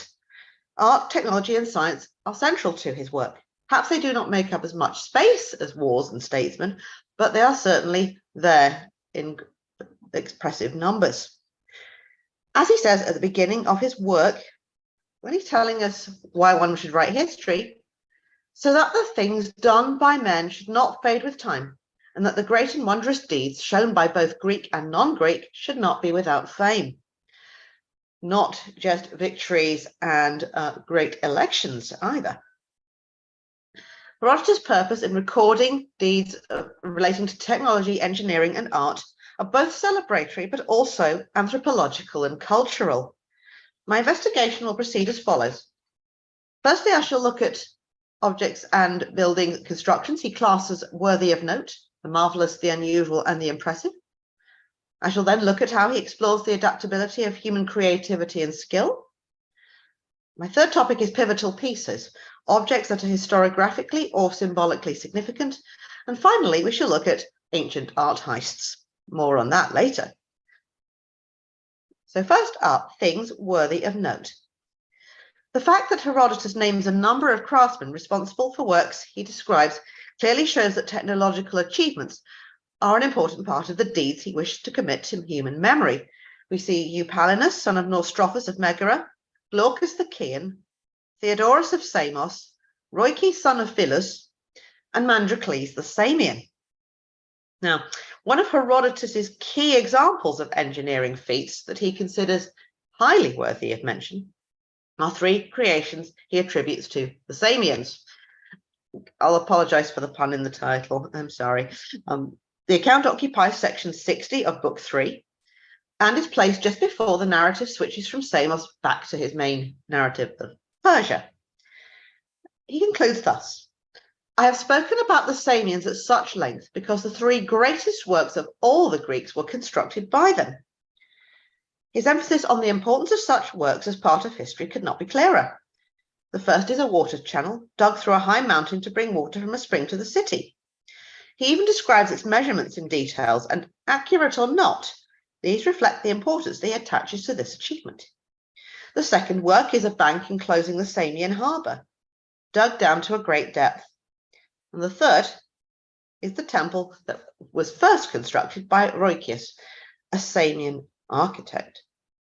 The work reflects a high level of craftsmanship and skill and have thus earned their place in historic Herodotus' account. Herodotus also records and designs and feats that he regards as clever or prudent, not just those of remarkable size or splendor, such as the great Egyptian temples of his second book. Babylonian Queen Nitocris is praised for her replanning of the city's layout with an eye on the city's safety. He mentions several monuments attributable to Nitocris. However, what he particularly praises at 185 is her labyrinth-like diversions of the Euphrates through and around Babylon in a bid to delay and confuse any would-be invaders. Then they were particularly frightened of the Medes. So he says, but by digging canals higher up, she made the river so crooked that its course now passes through one of the Assyrian villages 3 times. The village by which the Euphrates flows is called Aderica. That's some deja vu.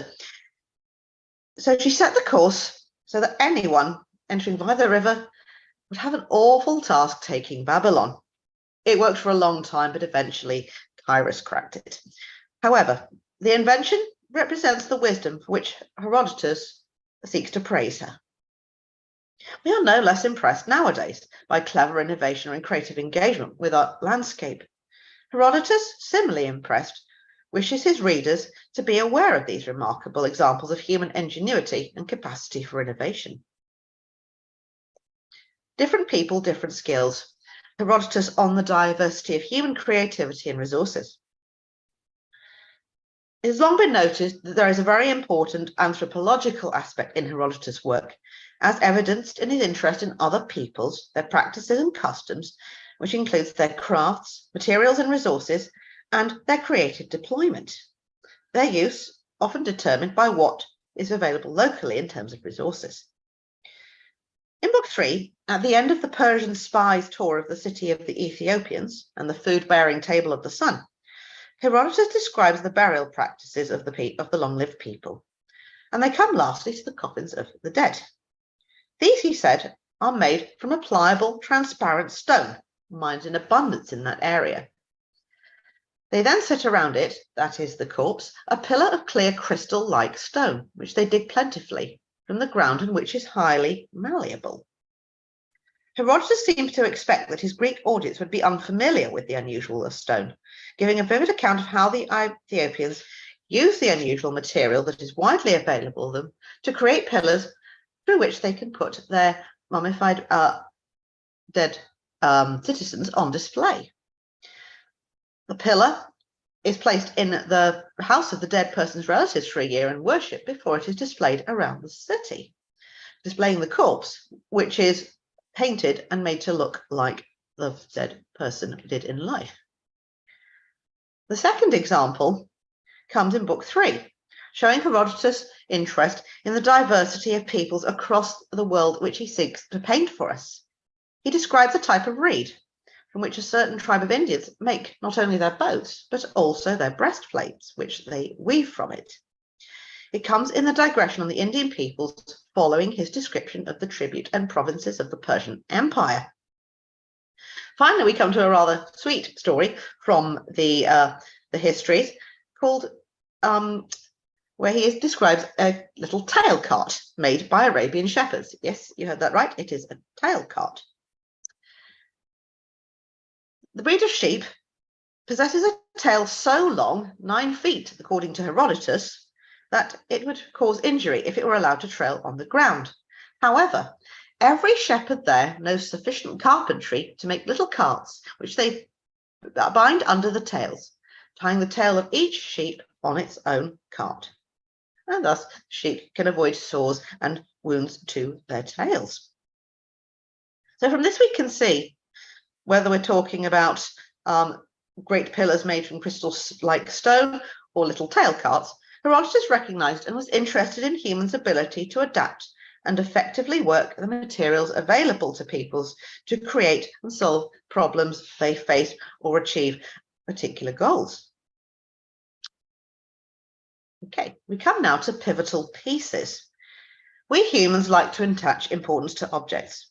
For example, they may have been central to historical events or possess a particular symbolic value, a personal sentimental meaning, such as an heirloom, for example. And Herodotus tells us of similar objects. The first one is a map, which Aristogoras of Miletus brings on a visit to Cleomenes of Sparta. Aristogoras claims that the map represents the entire world. His aim in bringing this map to Cleomenes is to spur the Spartan king on to join him in driving the Persians out of Ionia. As he elaborates, he moves eastwards to the Lydians, then to the Phrygians, pointing to the map as he traces the journey of the proposed conquest. The map is pivotal in Aristogoras' attempt to win Cleomenes over.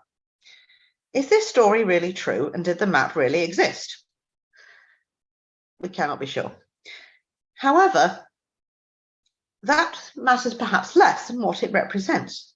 It represents the growing interest in geography and the lands beyond Greece and Ionia, which was visible from the 6th century BC onwards, not entirely disconnected from the expanding horizons of the Persian Empire. Before Herodotus, Hecataeus of Miletus had recounted the history, customs, and practices of many peoples. So whether the map was real or not, its symbolic purpose is perhaps more revealing, pointing to a growing zeal for discovery and exploration, a trend which influenced Herodotus and with which he actively engaged. With such widening horizons and diversity of peoples and lands, the stakes would-be conquerors set their sights on were also rising. This is also what the map symbolizes in Aristogoras' argument. The second item is the famous ring of Polycrates, which ominously returns to confirm the excessive good fortune of the Samian tyrant.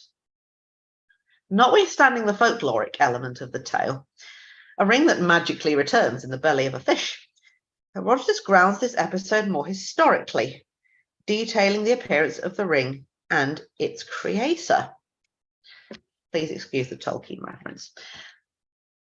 Polycrates, he wore a seal, an emerald set in gold, crafted by Theodorus, son of Telecles of Samos.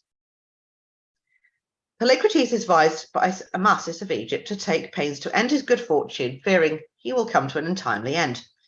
Considering his ring his most precious possession, he cast it into the sea in front of an audience in a bid to fabricate a misfortune. This fails. But the significance of the ring is not just its ominous portending of Polycrates' later demise. Herodotus depicts it as an item created by great skill, whose maker is worthy of mention. Thus, in Herodotus, crafts and creators can be central to a story, whether they are more practical in provoking a keen conqueror, like the map, or more weirdly and thematically symbolic, like the ring. Okay, my final area for today is ancient art heists, crafts with a cultural significance.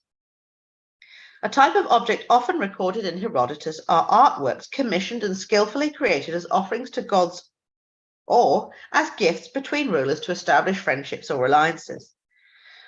The relevance of these objects is twofold. They reveal the technological skill possessed by craftsmen of their time, Herodotus often names the creators, but they also reveal the very real cultural importance that these creations represented. Their theft caused outrage. And here we shall look at the history of a bowl and a breastplate.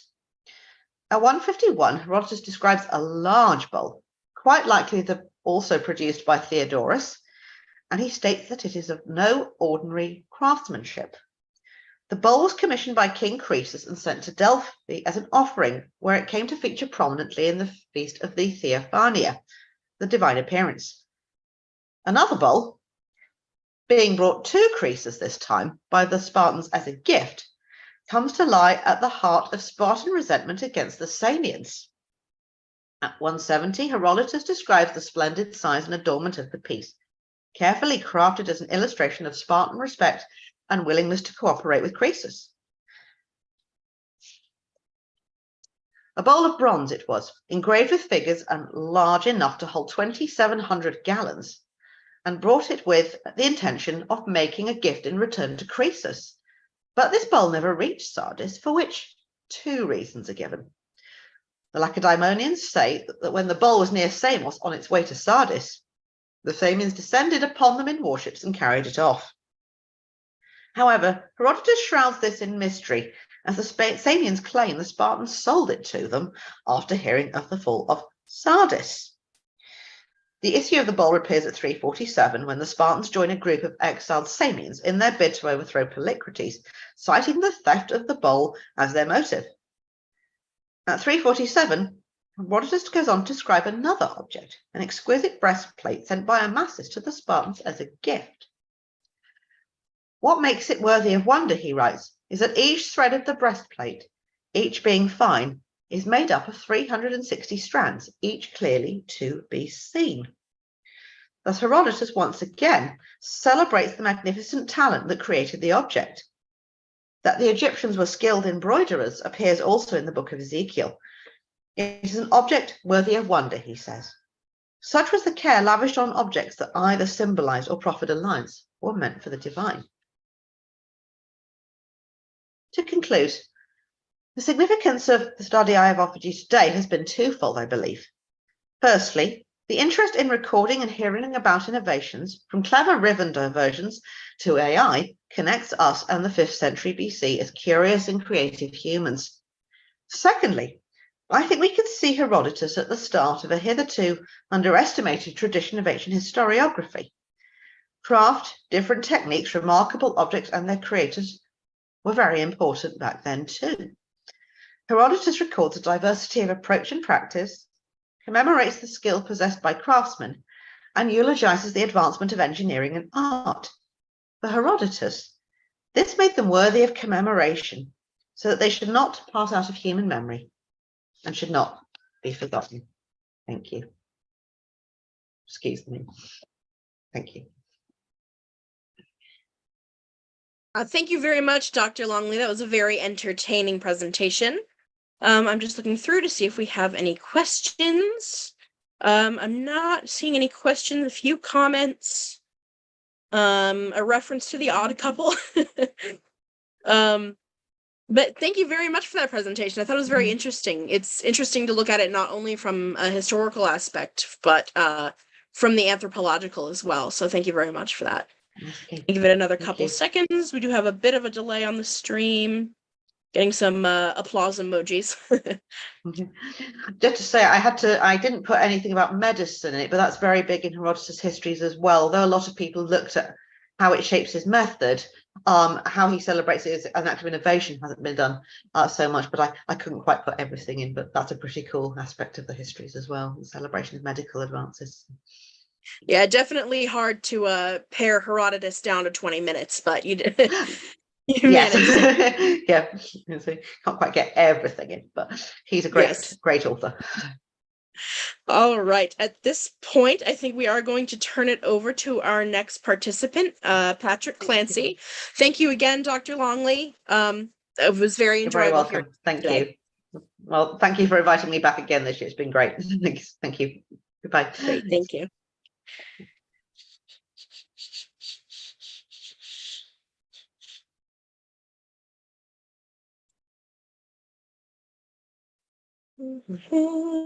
Next slide. There we go. All right, so our next presenter is going to be Patrick Clancy on the, pardon my pronunciation, but I believe it's Agoye, from what I looked up, something like that. Transmission of culture and science. Patrick Clancy obtained his bachelor's from Canisius College in 2015 with a double major in classical Hellenic studies and communication, with a focus on advertising. He then worked in the advertising field for 3 years before returning to his education in 2018. He obtained his master's in classics from the University of Buffalo in 2020.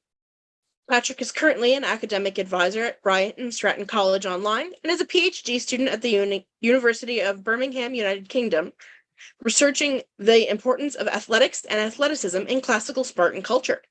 His career goals are to continue working in higher education administration and serve as an advocate for ancient history and the humanities. So now we're going to turn it over to Patrick. Hello, can everyone hear me all right? Yes, we can hear you and see you. Very good. Yes, it's the agoge, something that I know a lot of people are not super familiar with Sparta, but that's all right. The point of this presentation today is to make this as entry level as possible. Hopefully any questions, I can shore up any questions that we have on everything. And before I do get started, also want to say a big thank you to the organizers today to put on this wonderful conference. It's been great to all day have all of these amazing talks going on. Everyone is just so fascinating, and it's great to see it from all different angles. But can everyone see my my presentation? Yes, we can see it. All right, good. I'll get started then. So yes, the classical Spartans were primarily known for their military. However, this is just one aspect of one thread of a rich tapestry of interwoven threads that was Spartan culture.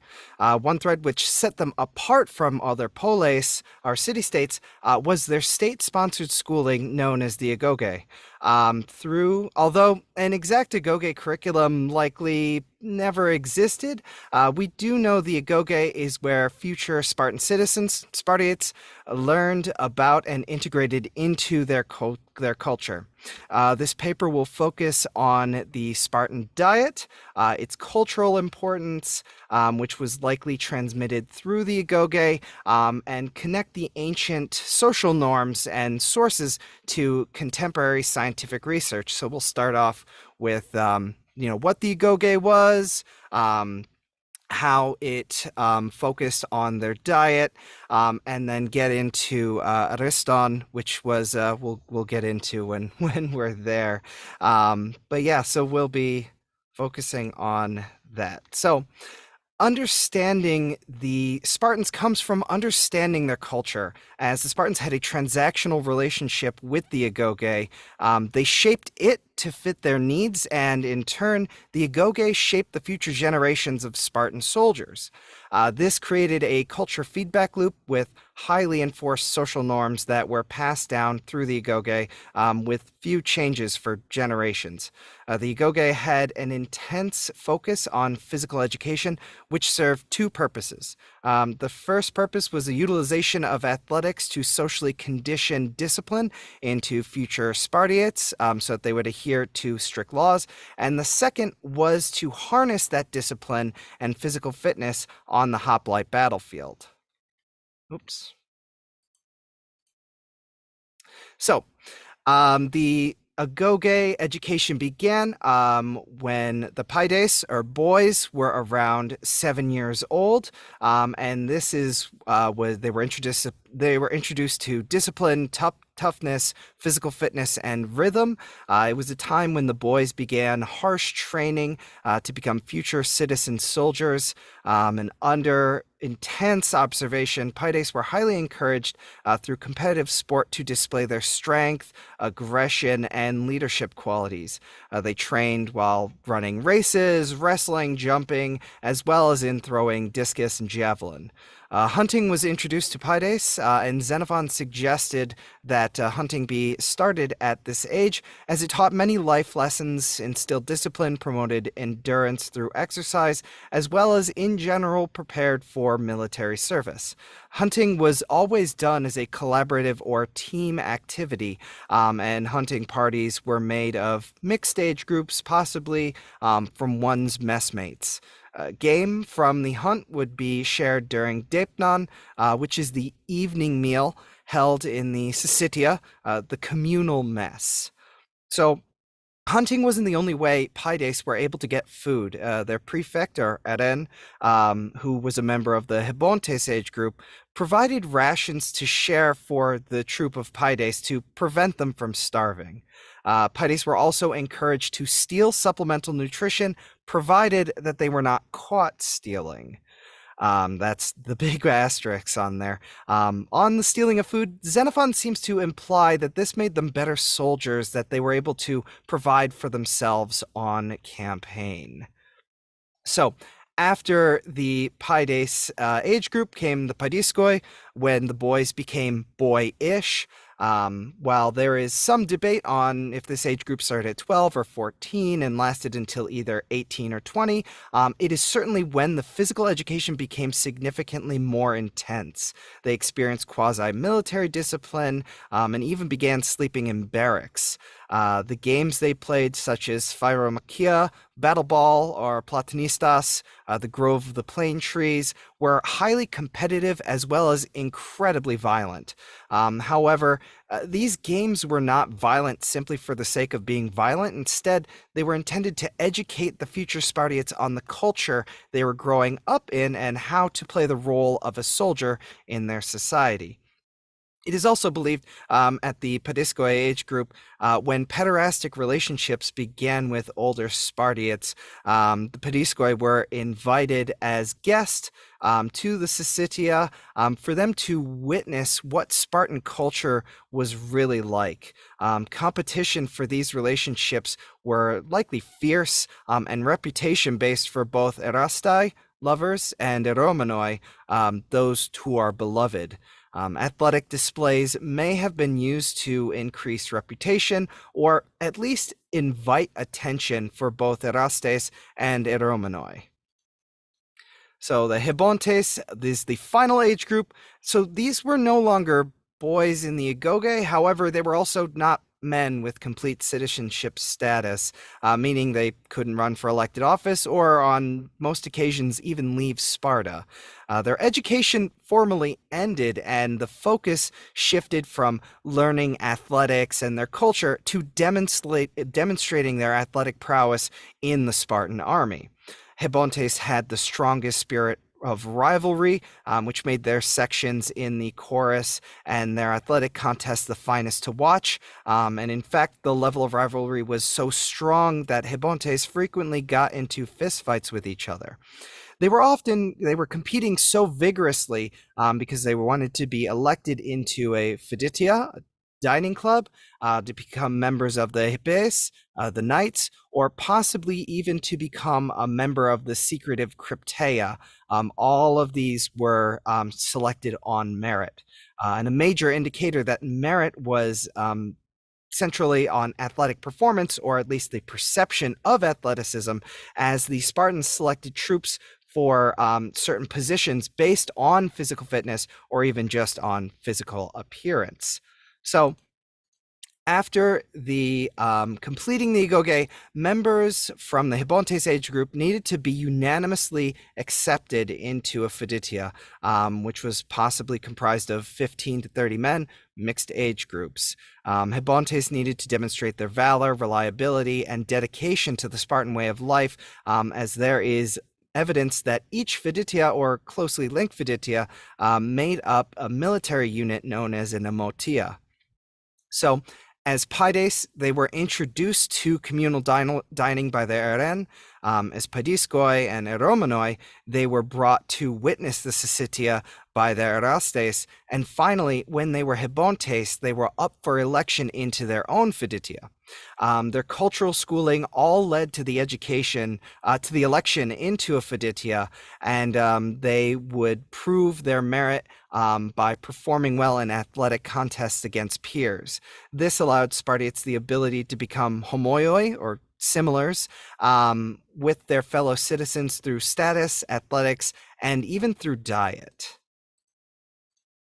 So the Spartans not only held great cultural significance on the election into the Fiditia, but they also placed a great importance on their diet. So Sparta, unlike other polis, provided rations for its citizens, which were all pooled together from a mess tax taken from all Spartiates. Food was made available to all citizens and to those in the agoge, and it was prepared by enslaved helots, who would have acted as hereditary cooks. The Spartans believed that their diet supported men to grow tall and slim by providing them not too much food nor too little, and encouraged them to stay away from excessive wine drinking. They not only needed to keep up their portions by providing their mess dues, but they also needed to keep up their physical appearance and fitness. So in general, the Spartans were famous for their simple and at times less appealing food. They also seemed to disdain sweets, which they believed only should be enjoyed in small amounts. In particular, they had a black broth, likely a mixture of pork, blood, vinegar, and salt, which was not well received by outsiders, as you can read from the quotes there. The Spartans also typically ate burgers or patties of uncooked barley, alphitia, which could have also been made into gruel, porridge, or a mash.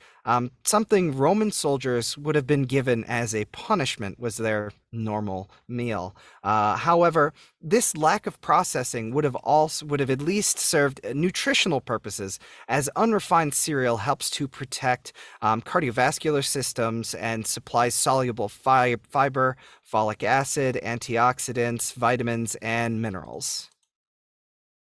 So barley was a hardier crop than wheat, so typically only Spartiates wealthier Spartiates grew wheat to share with their Fiditia members. Their helot ram farms, or kleroi, in Messenia were fertile and provided much of the cereal production for Sparta.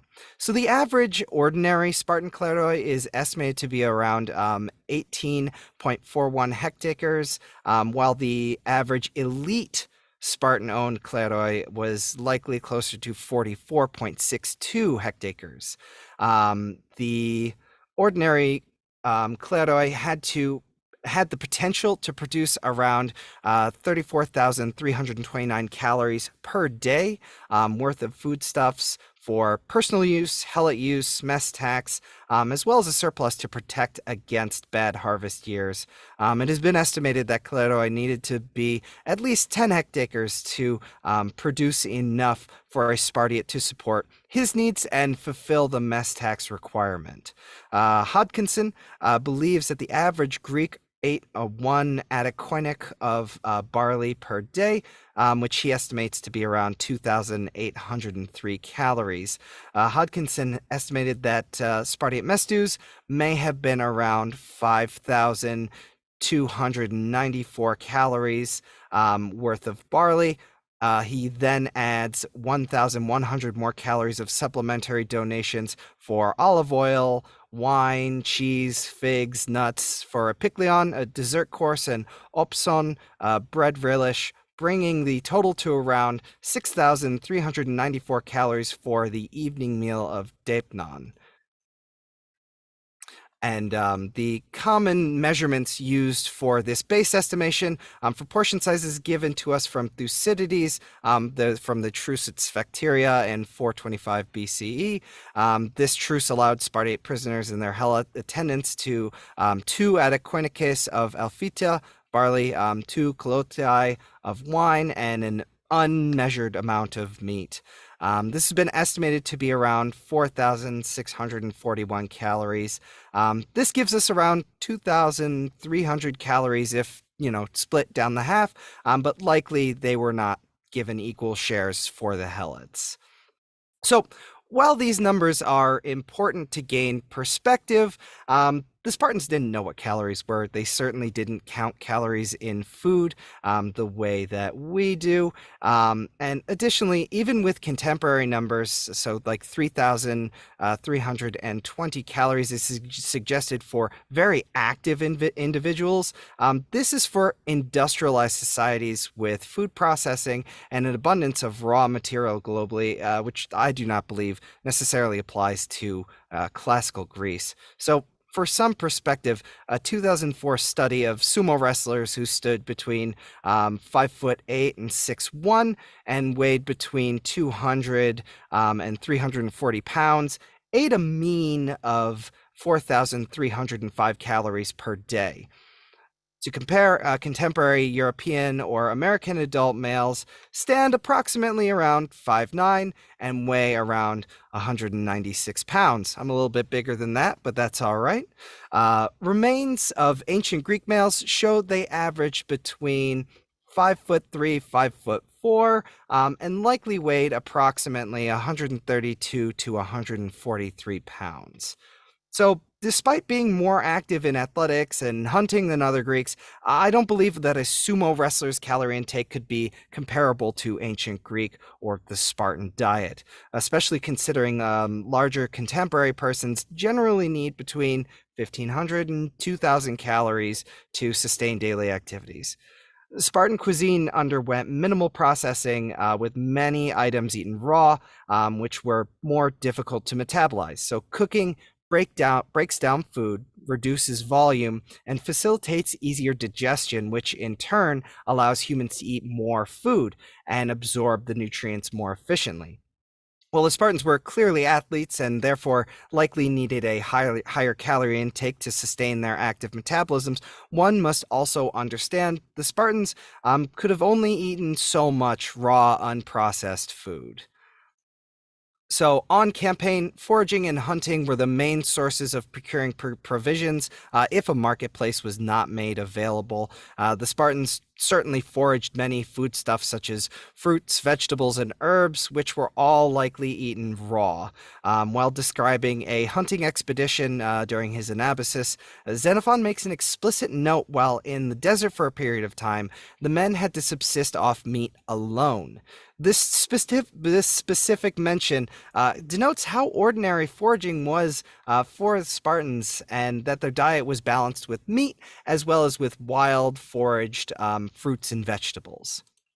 So how much the Spartans ate is still pretty uncertain. We'll likely never have an answer for that. However, when they ate will be made much clearer. So the first meal, ariston, is often translated as breakfast. Now, while I do not dispute that this meal was the first meal, I do believe that this translation of breakfast is outdated.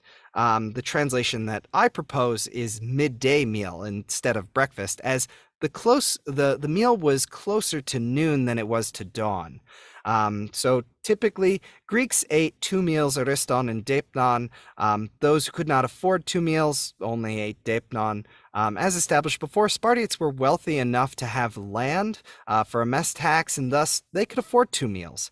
The Spartans exercised twice a day, and it is likely that they exercised in the morning, then had ariston in the late morning or around midday.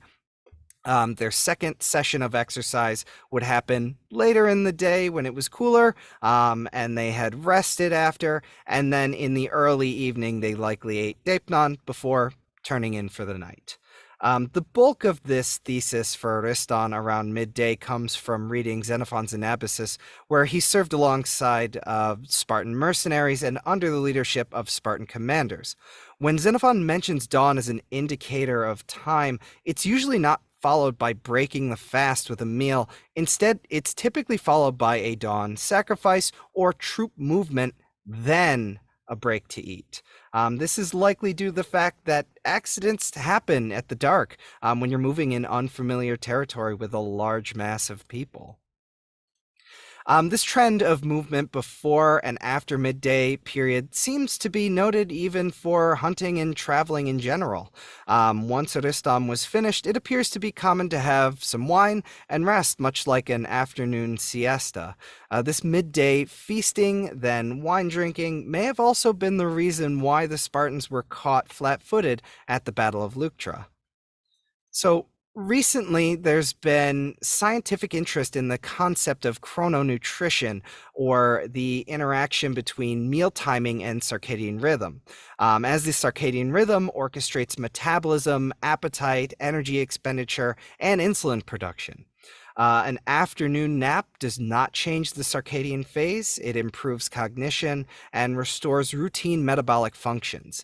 Additionally, the slow wave sleep, or SWS, of a nap can improve athletic performance through cellular restoration and greater growth hormone secretion. So, if the Spartans ate Ariston at midday and had their deipnon in the evening, this fasting period is similar to time-restricted feeding, or TRF. TRF is a type of intermittent fasting where food is limited to a window of time, typically 8 to 10 hours, with or without caloric restriction, CR. Generally, intermittent fasting has also been found to decrease blood pressure, decrease body fat percentage, and improve gut health.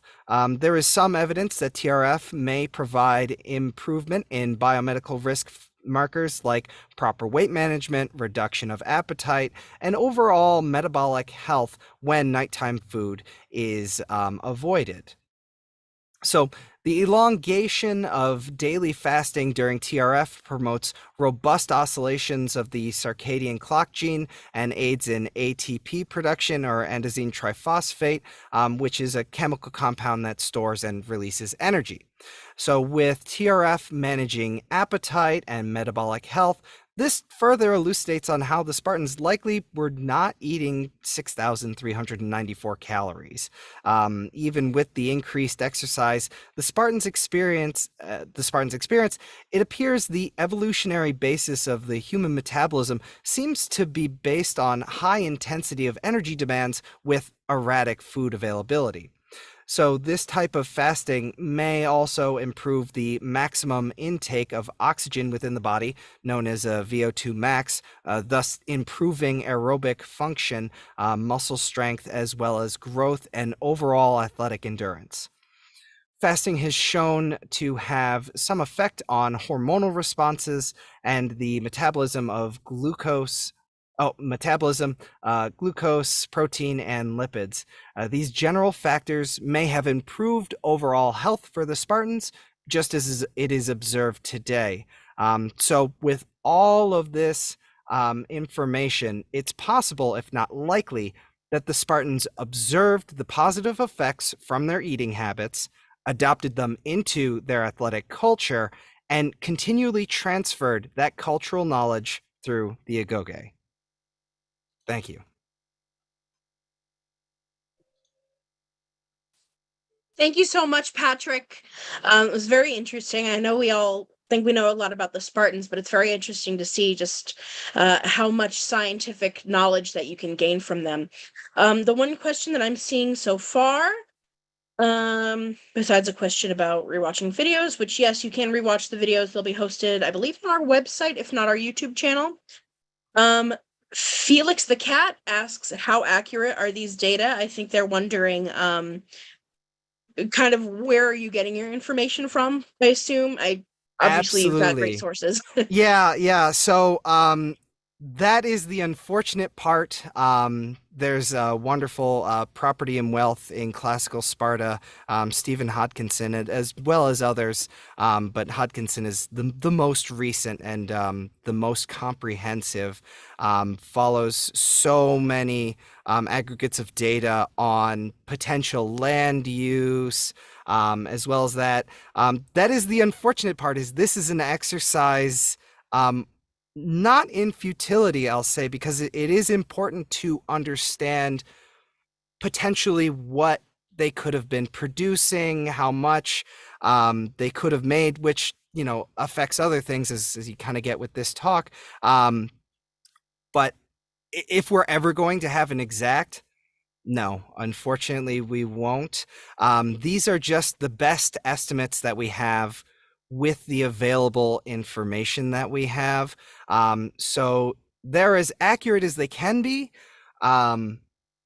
But unfortunately, that's still not too accurate. It's more of a theoretical process than it is, oh, this is actually what they did. Now, we know what they ate because there are records that they had not great food, but in general, they also had the access to the same things that other Greek cities had and that they enjoyed.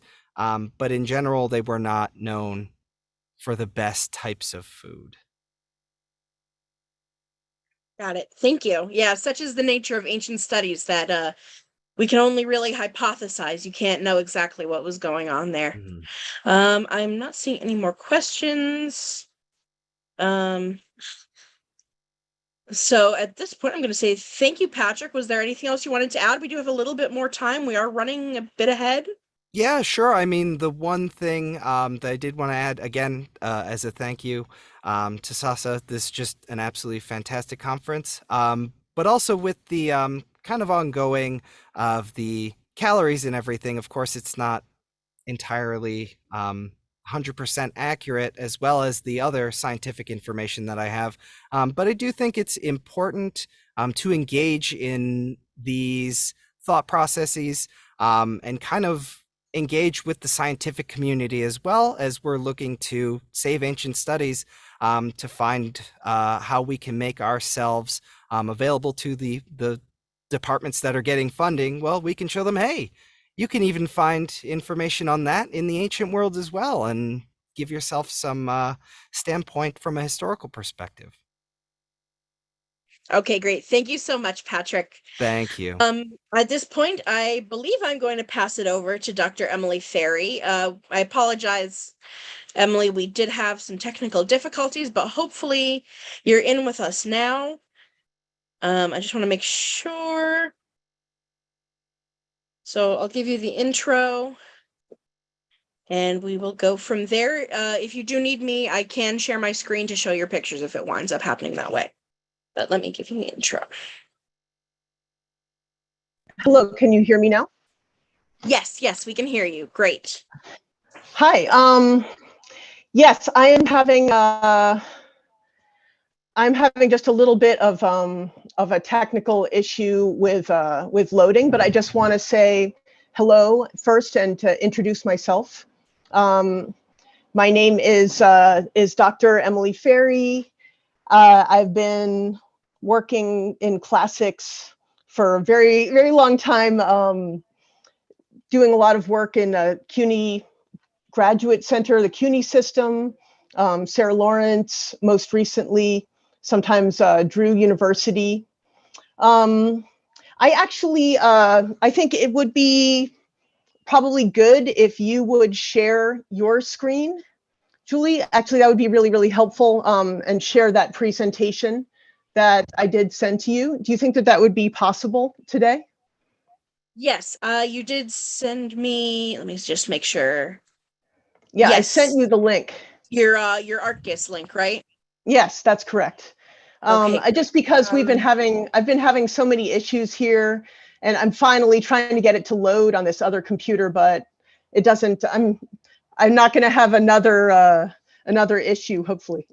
Okay. It doesn't take me to like a presentation with slides. There are images that would you? Yes, it's like a. That's correct. A paper. Okay, great. Yeah. So I will share that.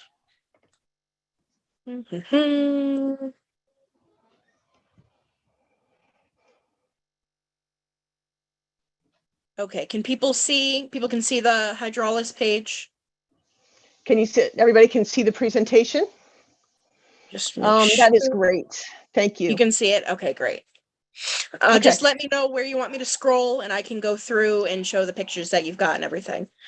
Okay, that's wonderful, Taylor. Thank you so much.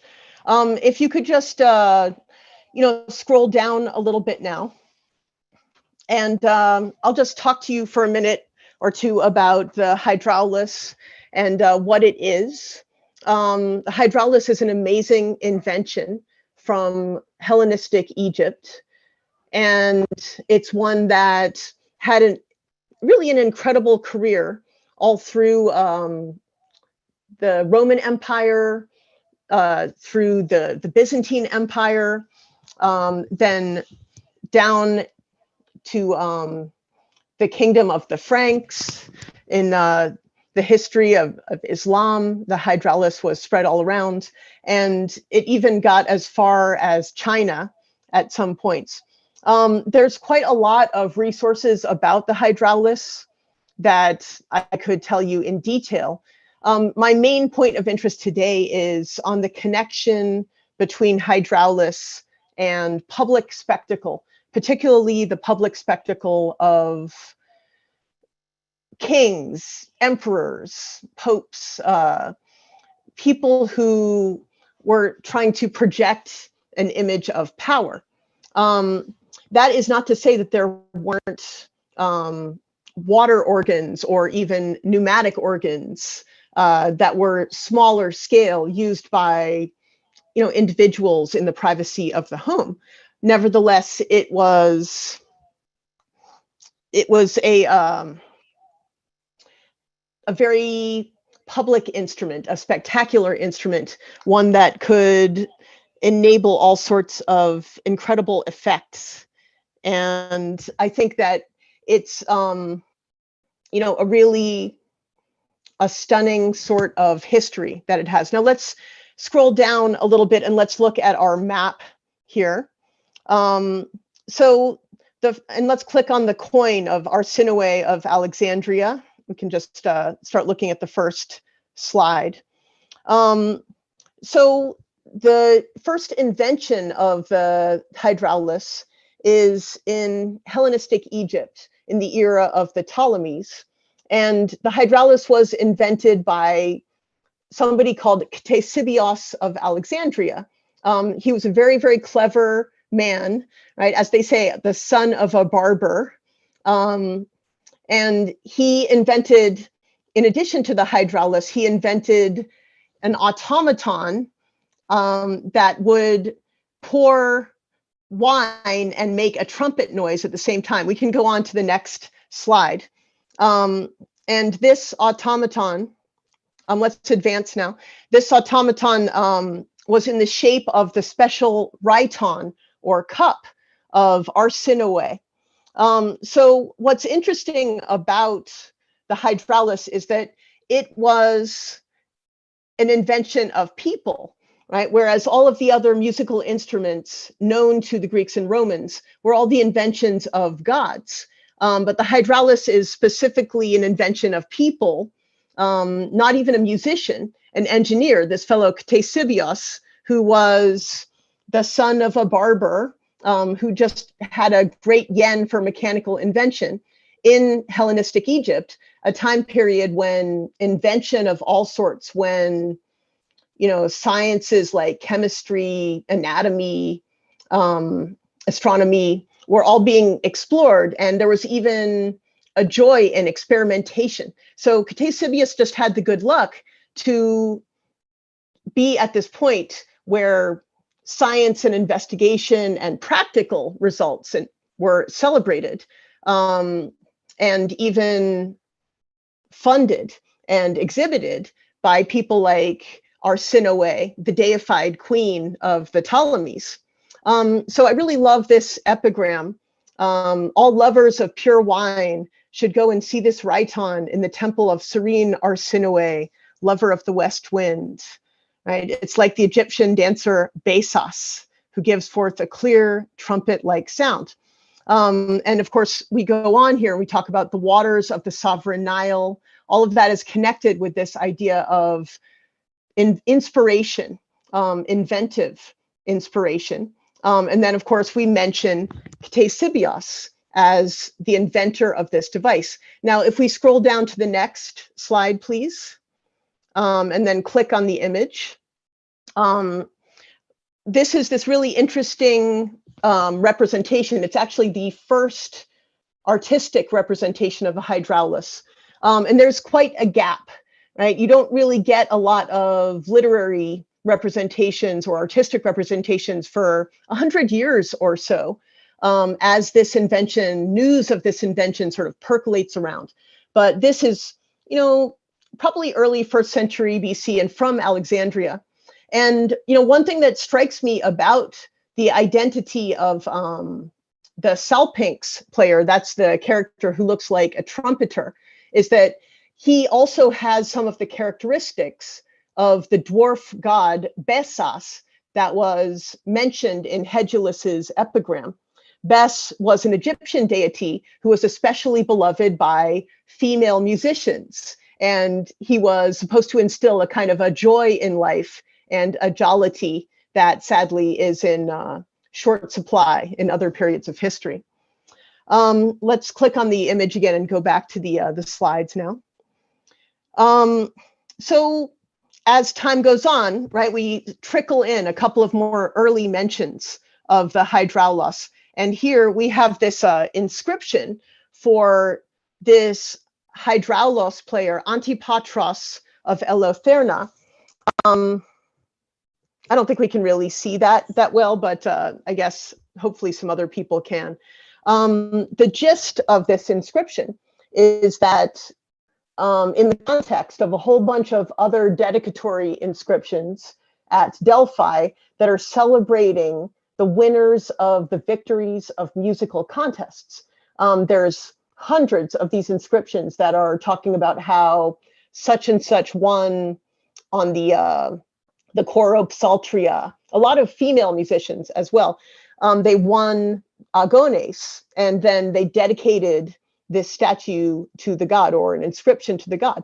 So this fellow Antipatros of Eleuthera was actually invited as a special concert to Delphi and was awarded all sorts of special treats, including citizenship, right? He got the special status of proxenia, along with his brother and his entire entourage. And so this hydraulist, Antipatros, was clearly treated with pretty intense respect. And I think the fact that he was given this inscription in a very public context shows how important and maybe novel it was to have such a new and exciting instrument that wasn't perhaps that well known at the time in Delphi. So, of course, Antipatros came all the way from Crete, right, to Delphi, the island which you see, to the south there. Let's continue on now to the next. So, unfortunately, the next literary mention that we have is kind of a big jump in time, right, of many decades. And this is in a different cultural context, not Greece now, but Rome. And so because, of course, the Hellenistic Empire is, kingdom by kingdom conquered by the Romans and eaten up. And finally, we get to the next literary mention of the hydraulis, which is by Cicero in his Tusculan Disputations. And what's interesting about this is that Cicero is showing a kind of an intellectual reaction to the hydraulis, which comes not from more recent scientific loving Hellenistic history, but a kind of a relapse to Stoicism and Platonic attitudes in which technical inventions, technical applications of knowledge and science were considered to be lowbrow. And another thing that influences this very critical comment by Cicero is the fact that he's opposed to Epicureans and their pleasure-loving ways. But so what this statement by Cicero amounts to is that, in fact, the hydraulis is one of the greatest pleasures that is available. And of course, he compares it to flower beds, perfumes, and a manual of dissipation. So I think this is a really interesting comment because it kind of shows what Cicero is reacting to, what he's responding to must be an upsurge of popularity for the Hydraulis in Rome at this time. And I would imagine that more and more and more examples are starting to come in. We can move on here. So around this same time, we get a literary mention of the Hydraulis by a poet that we call the Etna poet. If you like, you could click on the slide, and then we could see the whole thing. So the Etna poet is an anonymous poet whom some people consider could possibly be Virgil. There's a lot of controversy there, which I'm not going to discuss right now. But what's interesting about this poem by the Etna poet, which is actually, this is the poem where he gets his name, the Etna poet, because here he talks about Mount Etna as a sort of a metaphor for the desire in human beings to achieve great accomplishments, and the way that those who attempt to achieve those great accomplishments are constantly buffeted by winds and that pound a mountain like Mount Etna.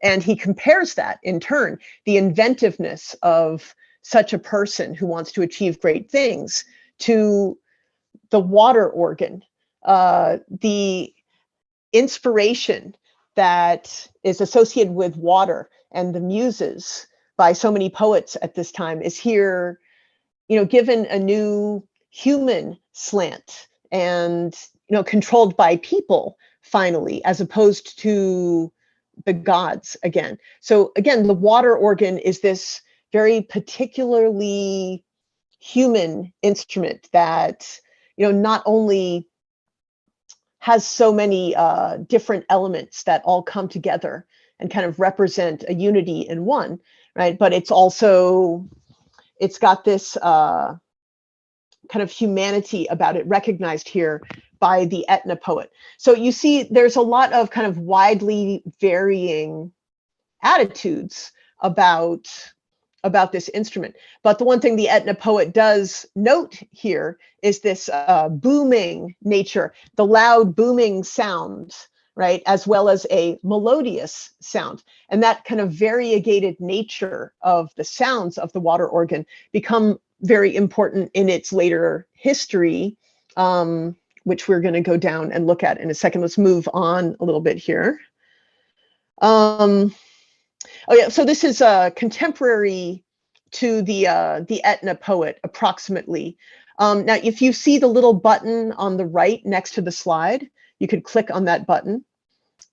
All right. Now, there's a reconstruction of the Tarsus terracotta, which is, it's kind of interesting. It shows here that not only is there a hydraulic element, right, but there's also a man-operated pneumatic element. As they see, this is, just a reconstruction by Perot of the Tarsus terracotta. But you can see that the scale of this is a very large instrument. And we can go back now. The size of the hydraulis. Taylor, I'm going to ask you now to go on and go all the way down. We're going to go way past a couple of sections here to the next map. Actually, stop at Nero. If you go back up, stop at Nero and the performance, the heading there. Nero and the politics of performance. I'm sorry, I got you slightly off base there. In any case, so what happens at this point is that, following the somewhat more respectable Julio-Claudian emperors, then, some of the emperors who, shall we say, indulged themselves quite a bit more in spectacle, took on the hydraulis and revamped it and gave it a new life and a new sort of reputation. And in particular, this is the Emperor Nero, Caligula to some extent as well, but Nero practiced the hydraulis not just as an aficionado, but as a performer. And if we look at the bottom of these three quotations that we have here, Nero's real passion was for playing on the organ, right? And towards the end of his life, he declared publicly that if his condition didn't change, he would participate in the games to mark his victory. So, you know, he makes quite a few theatrical appearances on the organ. And not only that, he develops new, louder, more variable and larger organs. And in a sense, Nero adapts the hydraulis so that it is ready to appear in the gladiatorial games. And so let's move on a little bit now. We have other evidence from the same period as Nero, from the Keynote Tremalchionis of Petronius, describing a servant carving the meat in time to the music, like an Esidarius. Now, an Esidarius is a type of charioteer. He would fight in the arena as a charioteer. And so the roar of the wheels of the chariot, as well as the roar of the crowd, must have been enormous. So an instrument like the hydraulis, which could in fact be very loud and booming when you used its reed pipes as opposed to its flue pipes, would be really, really useful, well adapted to the arena. Let's move on a little more to the next. And as time goes on, right, if we look even at later antiquity, a hydraulis becomes sort of de rigueur whenever there's any kind of special event, whenever there is, you know, a game to be planned and somebody wants a real spectacle, the ultimate spectacle, then you ask for a hydraulis. And this quotation of Claudian, right, really marking the consulship of, you know, Theodorus, a relatively unknown, but he was, it's described here in such wonderful term.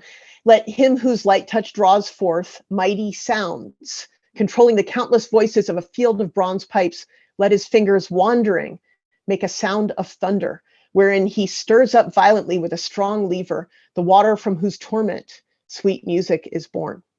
So you have these overwhelmingly positive views of the hydraulis. But then, of course, if we look at our next quotation, right, we continue to have these reactions from, you know, people who might be considered perhaps anti-hedonistic, like this quotation from Ammianus Marcellinus in his Historia. And he sees these hydraules, these organs, being built ever larger and larger, kind of squeezing out the role of philosophy. And so, I mean, I think that you start to see again and again a dichotomy between the attitudes of people who seek pleasures, right, and who seek spectacle and want to take advantage of its effects, versus people who would like to avoid spectacle and enter strictly into contemplation and philosophical dialogue, don't appreciate the hydraulis, and in fact would like to, you know, escape it even. Let's look at a few examples of the hydraulis in art and inscription in the later Roman imperial period. And this is, you know, from the 1st century CE to maybe 400 CE. This is this wonderful example of a carnelian sealstone ring, 1st century CE. This, because of the inscription, it's an amicus verus vovit is what those letters stand for. And you can see the hydraulis and the two little children operating it on either side with the hydraulis on top. that means a true friend dedicated it. So it's been hypothesized this might be a gift to a hydraulist for a good performance. And we could move on here. And then, of course, this is a very, very famous mosaic, 75 CE, the Darbuk Amera Villa Gladiators. And what's so wonderful about this is that it shows the close context of the hydraulos with gladiatorial games. And if you look at the next slide, we have the second. You can click on the slide to see the entire image.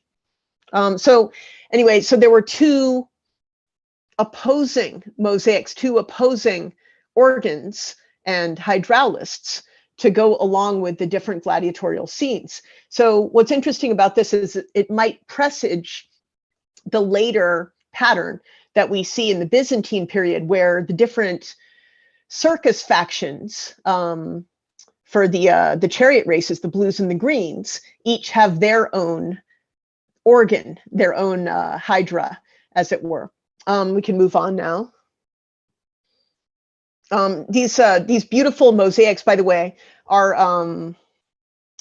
sorry, and this is a different mosaic. There are so many wonderful mosaics that show the fascination that contemporary people at the time had with gladiatorial combats and the close context that we see the hydraulis in again and again. And here, this is in a very, very different place. This is this mosaic from Trier. If we could, we can't really zoom in here, but if we could go back to the map for a second.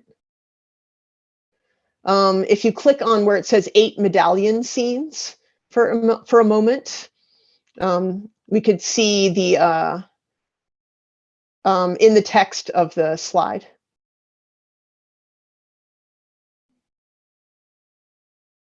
And you can scroll down for a moment, and you could see some of these, these incredible different mosaics, all showing like a different sort of gladiatorial combat. It's actually really, really fascinating, and you can kind of see all of this. That's the one right there, the entire mosaic right there, all together in one floor. So anyway, these were probably created the 2nd, 3rd centuries CE, and they were in a villa that's probably from the 1st century CE. In any case, like 100 years or so after the previous mosaic that we saw. And it's really, it's interesting that the hydraulis has such a close relationship to these gladiatorial games. And in fact, there's a lot of evidence that the hydraulis played for certain passages, certain moments, or certain types of fighters for their entrances and exits. Let's go back to the presentation now, and we can move on. This is another really, really interesting. So this is art and inscription. There's a couple of inscriptions that closely link the hydraulis with gladiators. And in fact, this is the epitaph of a gladiator, the Retiarius Melanippus, right, who 2nd century CE, who will no longer hear the bronze trumpet nor rouse the clamor of the unequal pipes, which is, of course, a reference to the hydraulis. Which it's very poignant, right? Very sad, because his fellow slaves, Stalos and Zoe, have raised a monument to his memory. We can look at the next slide now. This engraved stele from Asia Minor is just one of many. Sorry, the next one. We're looking at these are a couple of inscriptions. Here's an inscription that shows that this hydraulist was actually also a priest of Dionysus, who is, he's being celebrated here for the lavish gift that he made. And he also made a gift of 360 deniers to the player of the water organ charged with awakening the god. So what this shows here is that the water organ was actually used in a ceremony. We can move on here from the 3rd century AD. So another sort of hotspot of hydraulics seems to be in Aquincum, which is modern Budapest. So this is the sarcophagus of Aelia Sabina, who was the wife of a legionary hydraulist, and she herself was a hydraulis player. Sorry, let's go back to that second slide there, which shows the text, and you can click on it if you want to. So what shows here is that she and her husband operated together as a hydraulis team, as it were.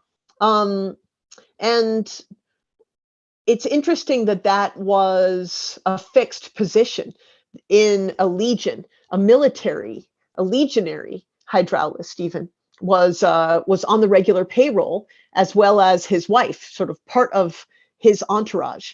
And I think that, it's been suggested even that this might indicate there's some kind of temporary gladiatorial combats going on in the legions in Aquincum here, which would really be ancient Pannonia, now, Hungary, so some different places.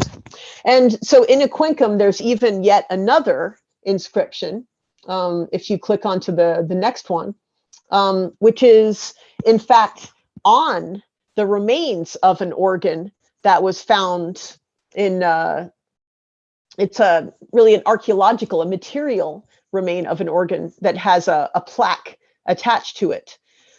So, I think it shows quite a lot of kind of interest in the hydraulis in a public sphere. Let's go back and move on now. And so I'm now moving to the next section of the talk that I wanted to discuss, which is the organ in Byzantium. And really it's the organ in Byzantium and beyond. Can we click on the slide for 1 second? And we could see a series of different scenes from the obelisk of Theodosius. So Theodosius was an emperor who loved the organ, and he was also an emperor in Constantinople as opposed to Rome.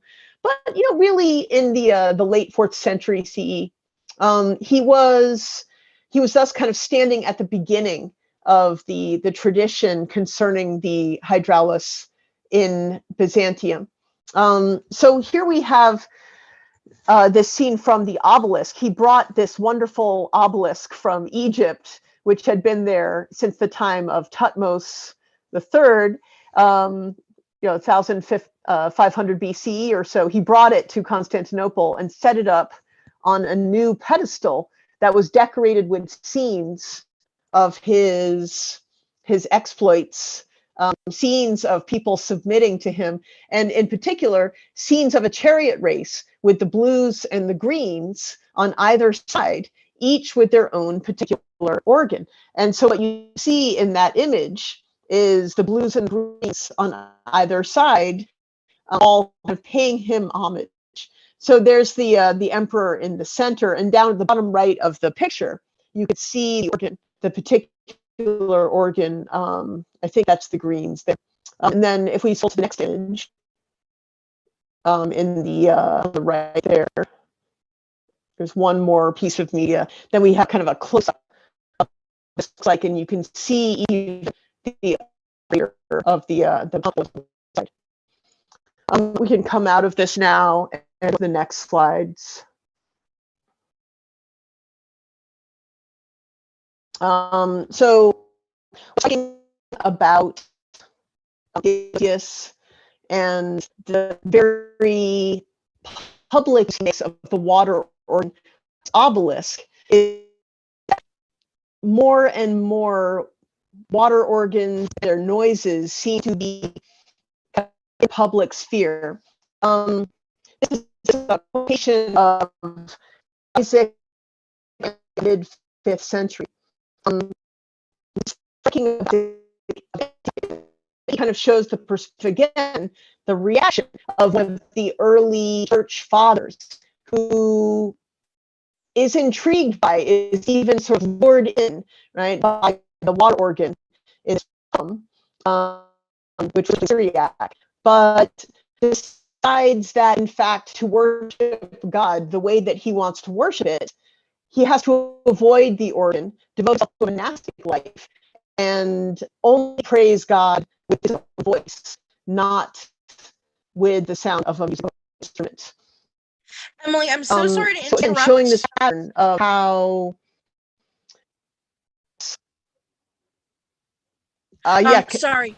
We're getting say that some again. I didn't hear audio. you. We're getting some audio issues on your end. Would you mind just shutting off your camera to see if that helps?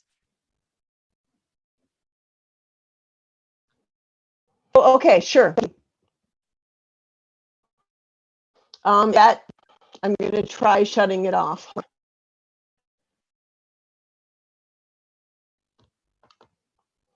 All right, is that any better with the audio? It's a little choppy. Any better with the sound?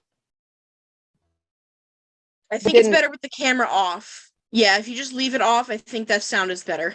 Yeah, is that better? Yes, that's much better. Okay, Thank so you. is that better now? Can you hear me? Yes. Okay. Sorry, Taylor, let's move on from Isaac of Antioch, if that's okay. We have another reference to a hydraulis by an Arab captive in Byzantium in 867. If we can click on that next slide. This is a captive who sees and sort of marvels at, sorry, we can go back, marvels at the instrument, which is at a banquet given for the Muslim captives on Christmas Day by Emperor Basil I. So again, this is exhibited at a very public celebratory event. We can move on to the next slide.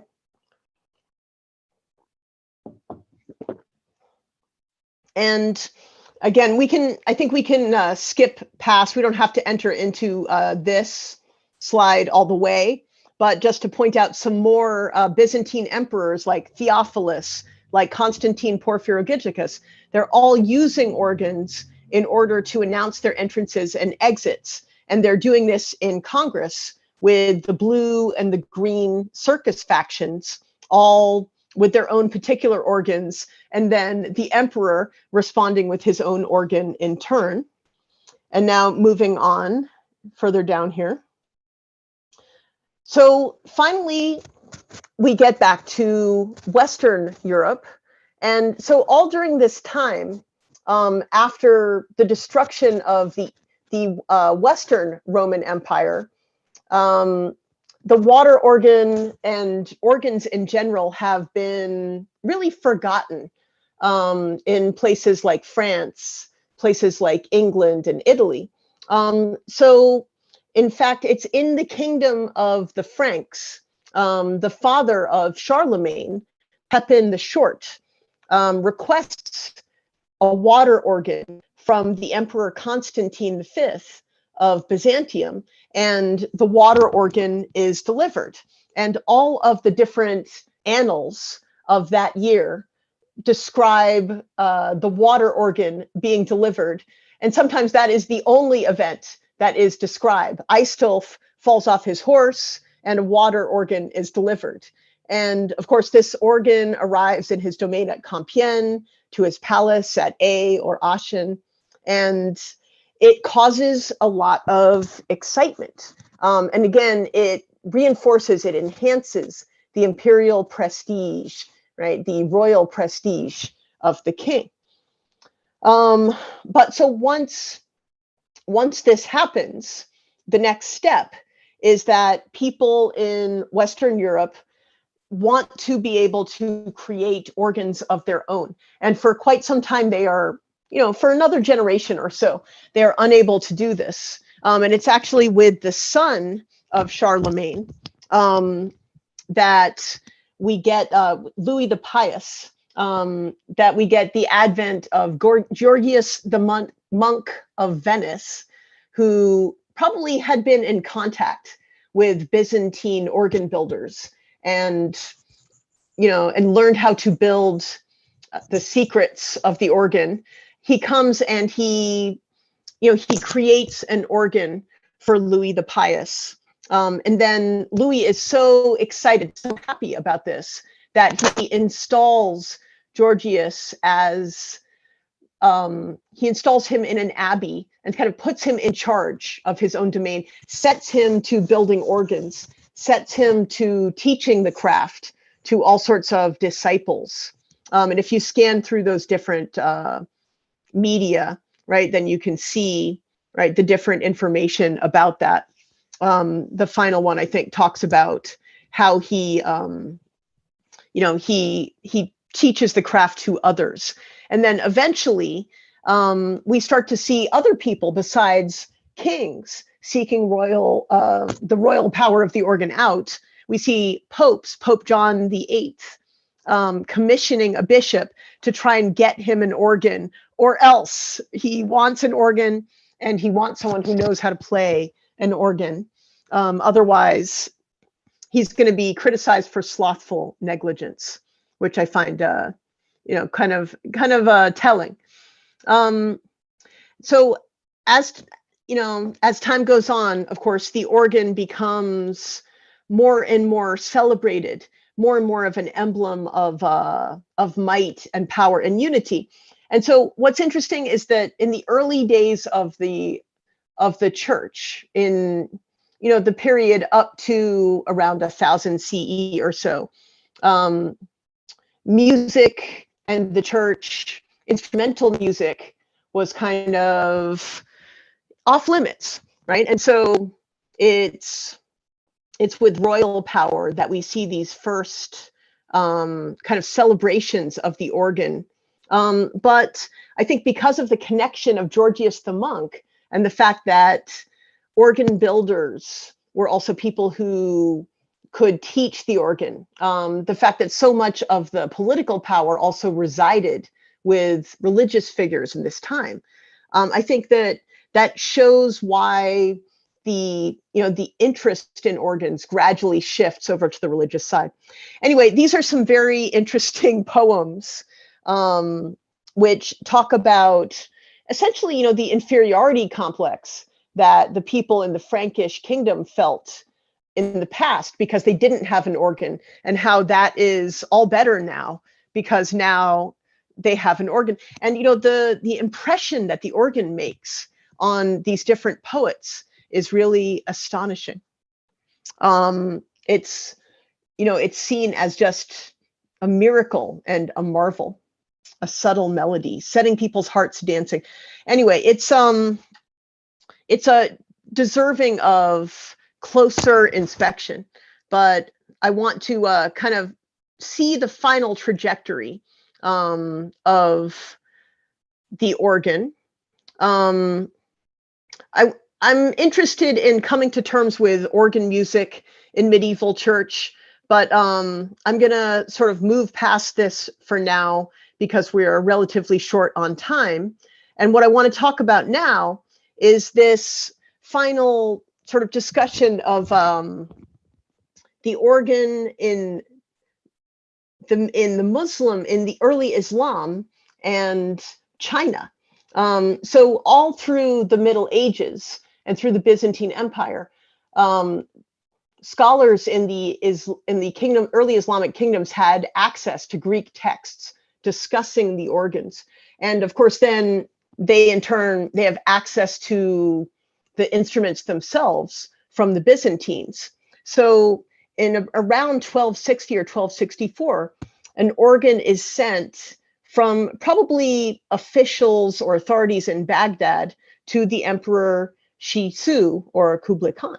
So this is this really fascinating kind of pollination that we see of this instrument, going starting from, it's very, very isolated point in Hellenistic Egypt and going through all sorts of transformations, becoming larger, becoming smaller, becoming a pneumatic device, because ultimately the hydraulic aspect of the water organ disappears.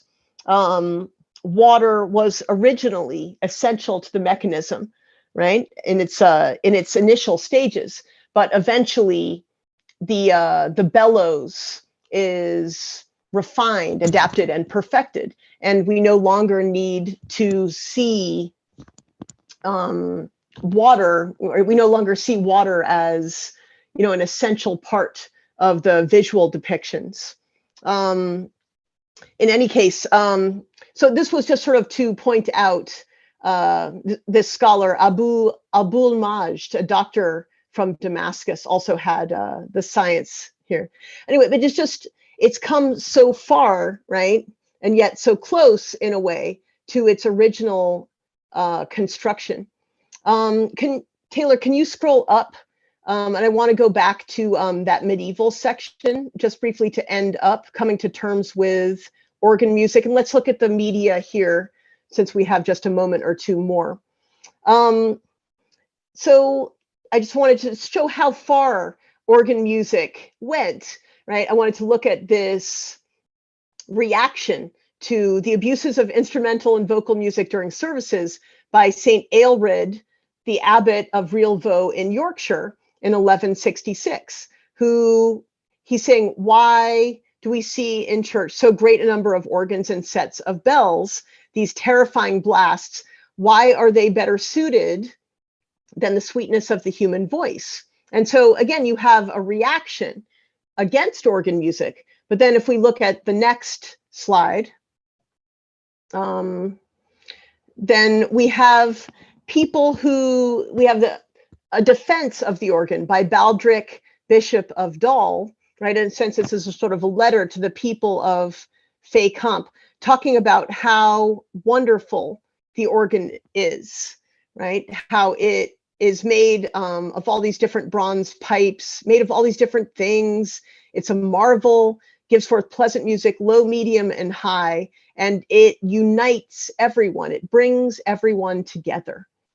And if we click to the final slide here, there's detractors, right? But it brings everyone together in melody as a result of just as the pipes bring everyone together, all the melody as a result of the air in them. So men should think the same thoughts and, inspired by the Holy Spirit, unite in a single purpose. All this I've learned from the organs installed in the church. Are we not the organs of the Holy Spirit? And let any man who banishes them from the church likewise banish all vocal sounds, and let him pray with Moses through motionless lips. So he basically is saying here, right, to wrap everything up, that organs are a good thing. And then they are, in a sense, a metaphor for the harmony that the moderator of all things has instilled in us by putting together elements entirely discordant in themselves and binding them together by a harmonious rhythm. And so they undertake to use them in accordance with ecclesiastical custom. And so I think we can come out of this now. And Taylor, I think we can stop here. And I think just to wrap things up, right? Ask if there's any questions about the organ public spectacle, or I'm not even sure if that's a possibility with this time frame, but just opening it up if there is. All right, I'm just looking through our chat to see. Oh my goodness.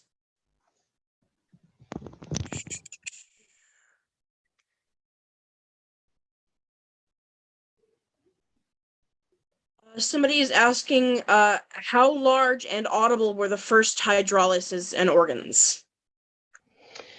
I would say that the first hydraulics were, not as big as they eventually became.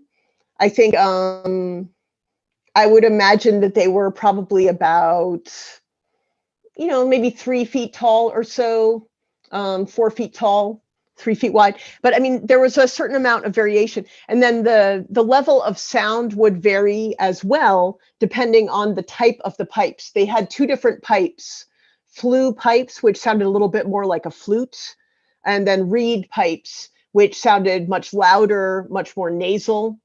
And eventually, because of the compressed air, after Nero gets his adaptations in play, they became very, very loud, so that you could even hear a hydraulis 60 kilometers away.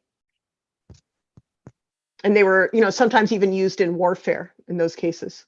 The original hydraulis, I imagine, would have been probably flue pipes, I would guess, and more melodious, right, with a sound kind of like a flute, or if you were blowing into a bottle. Thank you. And one more question. Aries Aurelian wants to know, were they ever used in battle to demoralize the enemy? Because that would have been one extraordinary scene. Yeah, and as a matter of fact, I had quite a few quotations of how they were used in battle from some of my early Islamic sources. There were some organs that were used by, adapted for battle by some of the Byzantine emperors. And they were particularly loud, used to horrify and terrify, as well as to give signals. Very cool. All right. Thank you so much, Emily. I apologize again for the technical difficulties. No, thank you so much for helping me through it. Of course. And I apologize also to our viewers right now, because it looks like having our webcams on is not conducive to having our sound quality on. Okay, good to know. Good to know. So thank you again, Emily. At this point, that is the end of session 3. Thank you again to our absolutely wonderful presenters. We learned so much today. Thank you very much. We just wanted to, so we are going to go into some Sasa team presentations. From today and from tomorrow what the virtual conferencing team has been doing. So now we're going to let you know what some of the other teams have been doing. First, I'd like to let you all know that we are looking for interns for this upcoming fall. You can apply on our website. I'm not sure. Let me just pull up the information really quick to see when our applications are now open, and they close July 31st. I myself am an intern, and as you can see, I am very involved with the whole process. Definitely recommend this as an internship if you're looking for more experience, and especially if you want to help get involved in saving ancient studies. I also just wanted to shout out our raffle one more time. Tickets are available for purchase still on our website, saveancientstudies.org, under the virtual conference 2023 page.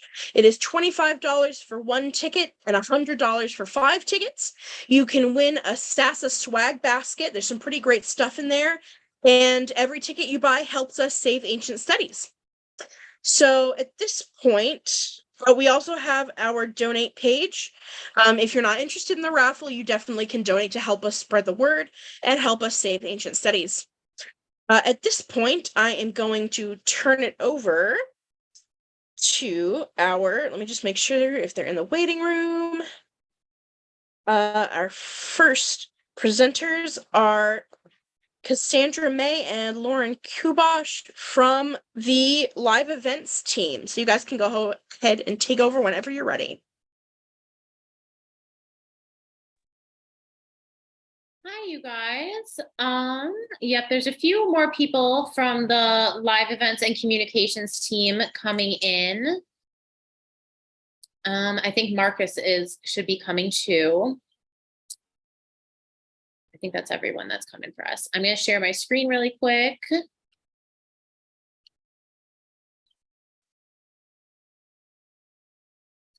Okay. Hopefully success. Okay, so hello everyone. We are part of the live events and communications team with Sasa. My name is Lauren Kubosh. I am one of the co-team leaders of both of those teams. So I will just get started. Oh, I guess I could let everyone else introduce themselves quick first, maybe. I'm not sure. Yeah, I always never know when to do introductions. But yeah, so I'll move on to Cassie right below me. Hi, yes, I'm Cassandra May. Many of you know me as a moderator from earlier today, but I am also the co-lead for the live events team. Charlotte, you're next on my screen. Hi, I'm Charlotte. I run the TikTok page, but I also occasionally host a live event too.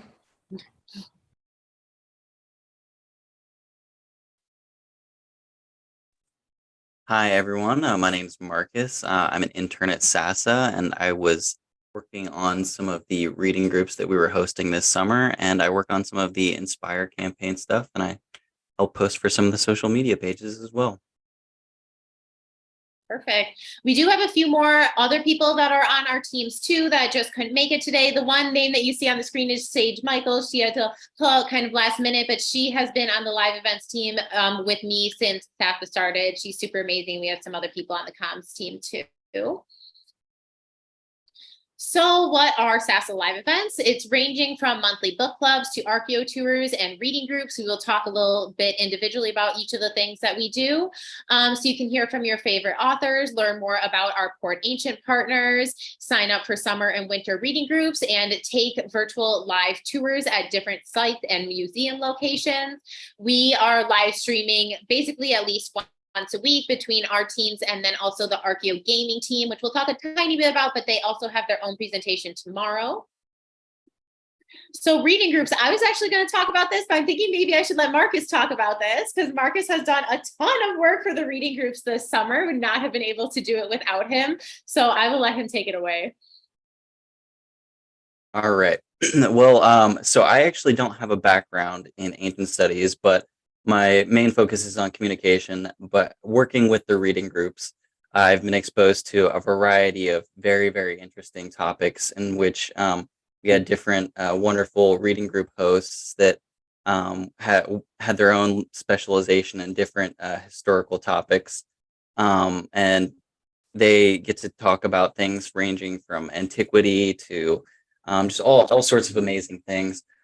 So Sasa's summer and winter reading group connect those interested in the ancient world through a range of topics explored in the live weekly discussions. Through this project, we aim to continue to open the world of ancient studies to students in high school, college, and beyond. Each group is led by Sasa educational ambassadors, a dedicated PhD student specializing in that particular area of study. And this summer, our summer reading groups were sponsored by the Gladys Kriebel-Delmas Foundation and the Society for Classic Studies. So we thank them very much for that because we could not have done it without them. So, and if you guys are interested in learning more about our reading groups, you guys can go to saveancientstudies.org/reading groups. Yes. So just a tiny bit more about it. We also were funded by the Delmas Foundation last summer as well. That was really great. We were able to pay our educational ambassadors and for a lot of advertising and all the background setup of the reading groups. So we are very appreciative of that. And on that page that is listed on the screen, there are links to what we call the live syllabi, which is basically wonderful open access reading lists that each of the groups use throughout the groups. But then we save that as a PDF and link it on the image of each of these, each of the different groups listed on our page. So I always say that those are great resources for people that might be writing a paper on this topic or studying that in school. It's like a gold mine of like vetted resources, basically.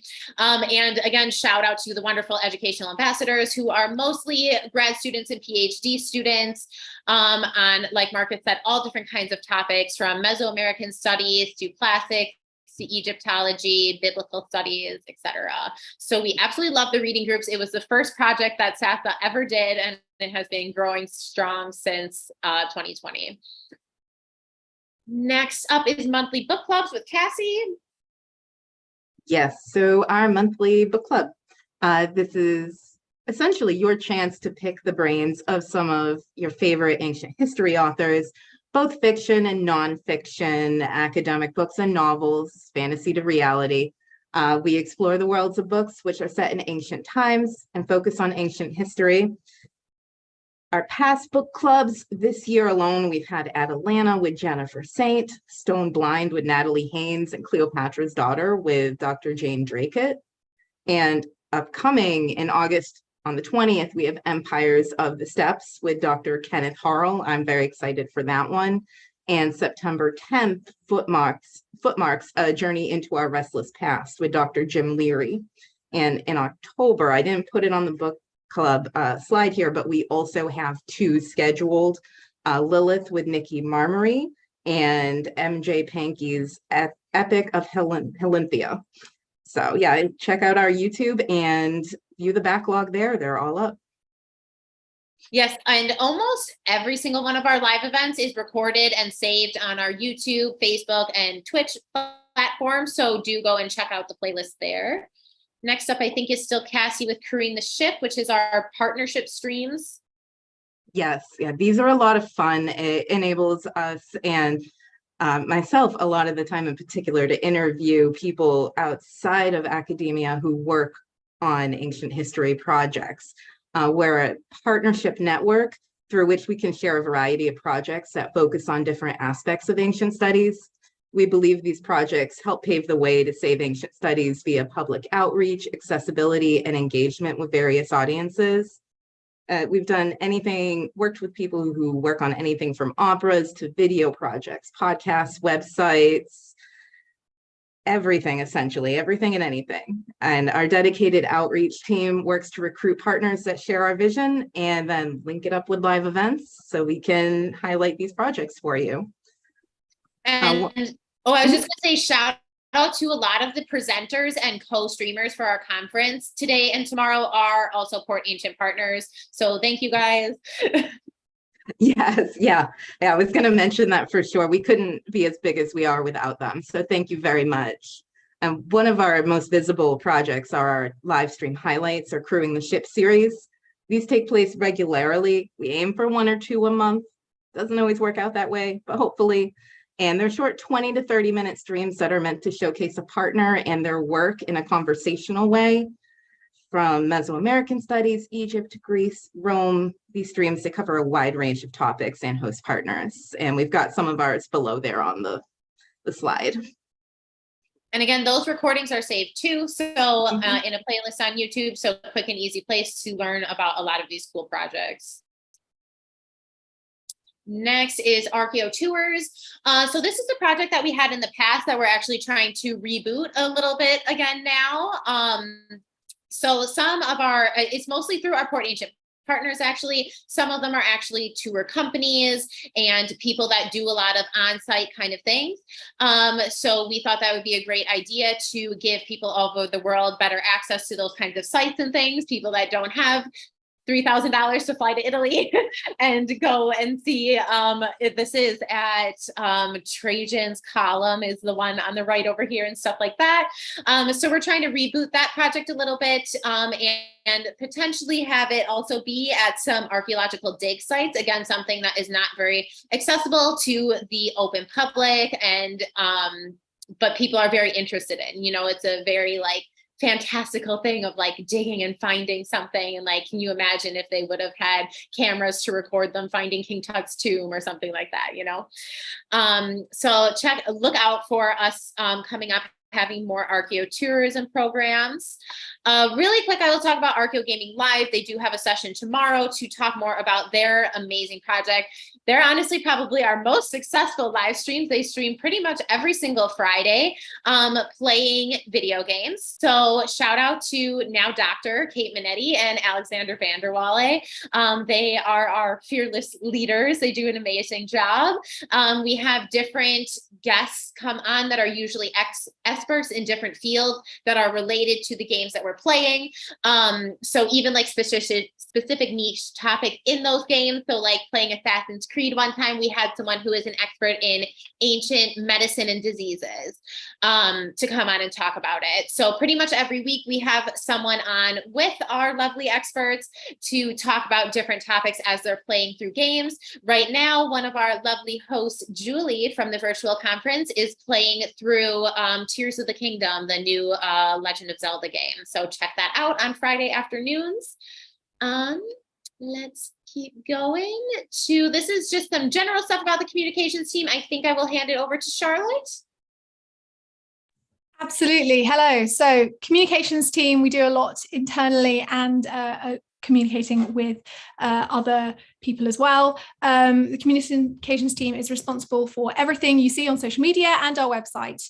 We work hard to keep our members and viewers up to date with everything Sasa, from promoting our live events, AEMs, and access database to updating the website and creating the Sasa Oracle, which is our now bi-monthly newsletter, which if you have signed up and RSVP'd, you'll probably be seeing a lot more of those. It is our job to make sure that the ancient world is everything Sasa, and our partners are doing to promote and protect ancient studies stays relevant, intriguing, and fun for the general public. On that note, you might see a very embarrassing photo of me on the screen. I run the TikTok page, which is the communications team's newest venture. TikTok is incredibly useful to young companies because of its ability to boost content and boost videos. Sasa's most popular video to date, I think, has now had 20,000 views and 3,000 plus likes, which is a major celebration because every time we get a view, that means that more people get to see the Safe Ancient Studies Alliance, and more people can then come over to our Instagram, our website, and find out about all of the wonderful things that we do. Even if that is just a meme or a fun informational video that you see whilst you're scrolling through breakfast, or if it's directly about a live event or a project that we're doing, TikTok's proving to be quite wonderful. But as the slide you can see now says, we also do a lot of other stuff. Our Oracle newsletter is wonderful. We also post, you might not know, the blog on our website, which is under the news tab.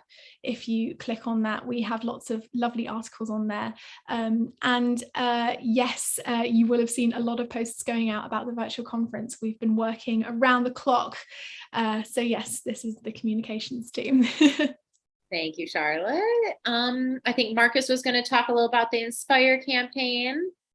All right, yeah. So really quickly, I'll just say the Inspire campaign is one of the funnest things I've been able to do with my time at Sasa. I really enjoy finding new and creative ways to try to inspire people to engage more with ancient studies. So what is the Inspire campaign?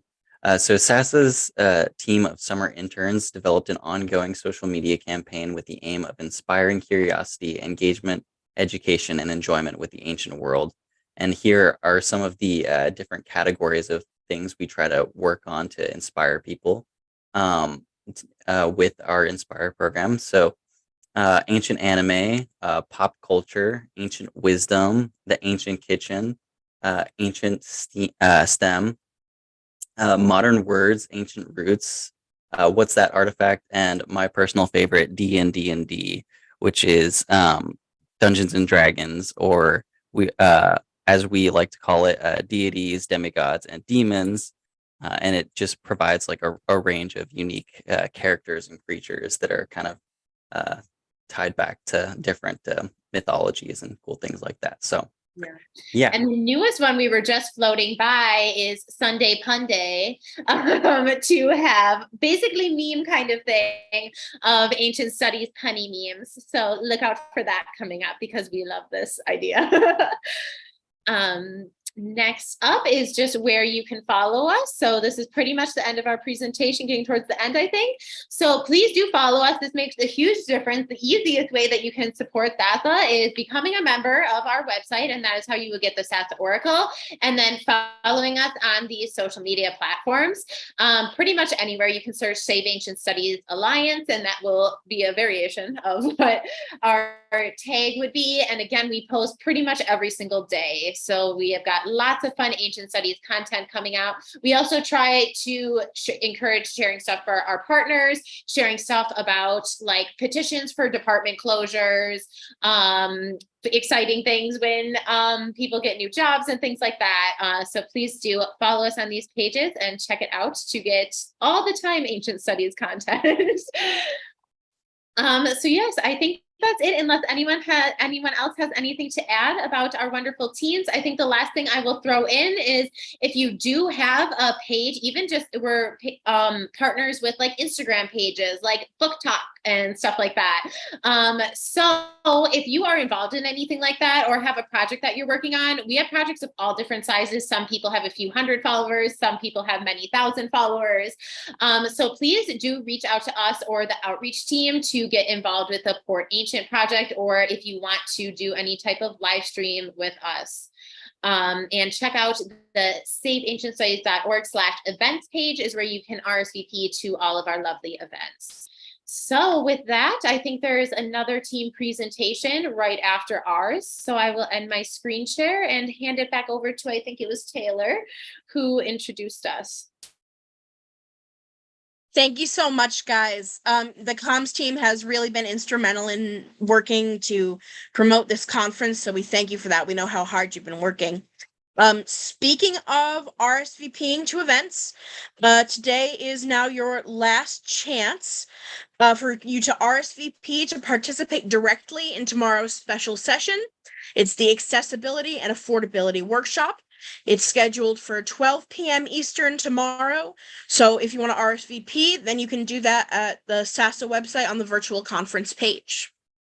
And with that, I believe, yes, I'm going to hand it over to Agnieszka Arkish, and she's going to talk about the Sasa mentoring team. Okay. Hi, everybody. I hope my computer will be working, the Wi-Fi and everything. If there are any glitches, please let me know. So hello, everybody. Thank you so much for coming to the conference. My name is Agnieszka Arkish. I'm the team leader for the mentoring team. And my lovely team and I, for the past year or so, hopefully, can I share it? Yes. Okay, cool. My lovely team and I, for the past year, we have been developing Sasa's newest project, the mentorship program. So the mentorship program is designed for high school students who wish to pursue higher education in Asian studies and early undergraduate students who want to continue their education in these disciplines. This program aims to complement ongoing mentorship programs developed within educational institutions and beyond. And personally, the reason why this program has been in development at Sasa is, well, because Sasa's mission is to increase accessibility in ancient studies. And because as an ancient studies student myself, I'm currently finishing a master's in anthropology at the University of Cambridge. I grew very passionate about making ancient studies accessible to students and making sure that when they already at university studying ancient studies, they already have certain understanding not of only what ancient studies are, or knowing their myths and stuff like that, but also a little bit more technical stuff on what it's like to study ancient studies, what it's like to study an ancient language, for example. And that comes from my personal experience, because I've been fascinating with ancient studies, as so many people are, ever since I was a child. And but when I came to university, I had no idea how to study an Asian language. I've never done it. I've never had an opportunity to do that. I had no one to ask, really. And emailing some very esteemed Polish and English professors at the age of 17 seemed like a very daunting task.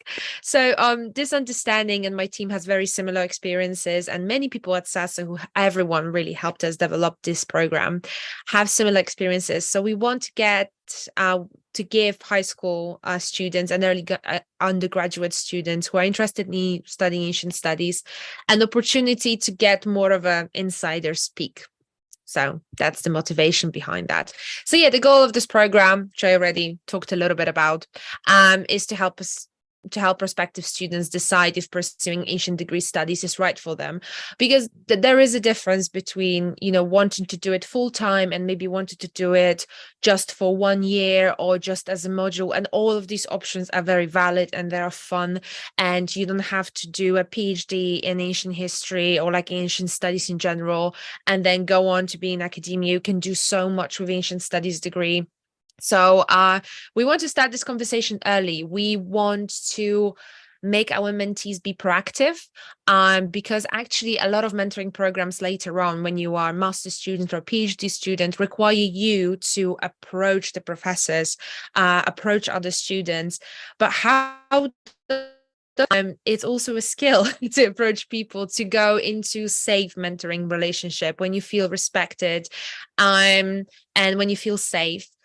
So that's why we think it's better to start as early as possible, also to give our mentees an understanding of what mentoring is really. And also for our mentors, we want to provide them an opportunity to share their wealth of knowledge about ancient studies.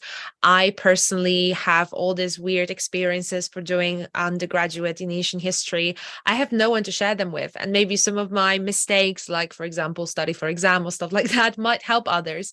But this is more but becoming a mentor in our program means much more, but you can also grow a lot as a person, and working with younger people, sharing your knowledge is so beneficial for you. It's a wonderful experience. And so, yeah, we hope that it's going to be a wonderful experience for our mentors as well. We are using a cohort mentoring method. I'm going to finish soon, but I just wanted to highlight certain aspects of how the program is going to look like. So we are using the cohort mentoring method, and that means we are going to have one mentor who's going to guide up to 3 mentees, and they're all going to meet together, which we hope is going to be a fun alternative, because in most academic settings, mentoring is usually done one-on-one. So our mentees already have an opportunity in doing that. But cohort mentoring, it's also a form of mentoring that happens in so many workplaces, and actually in academic institutions too, when you go to different classes and stuff like that. But you usually don't get that much time to really talk about certain things during your classes. I mean, depending on the teacher, of course. So yeah, we just thought it's going to be a fun method. Also, hopefully it's going to help break the ice for our youngest mentees. Cycle structure.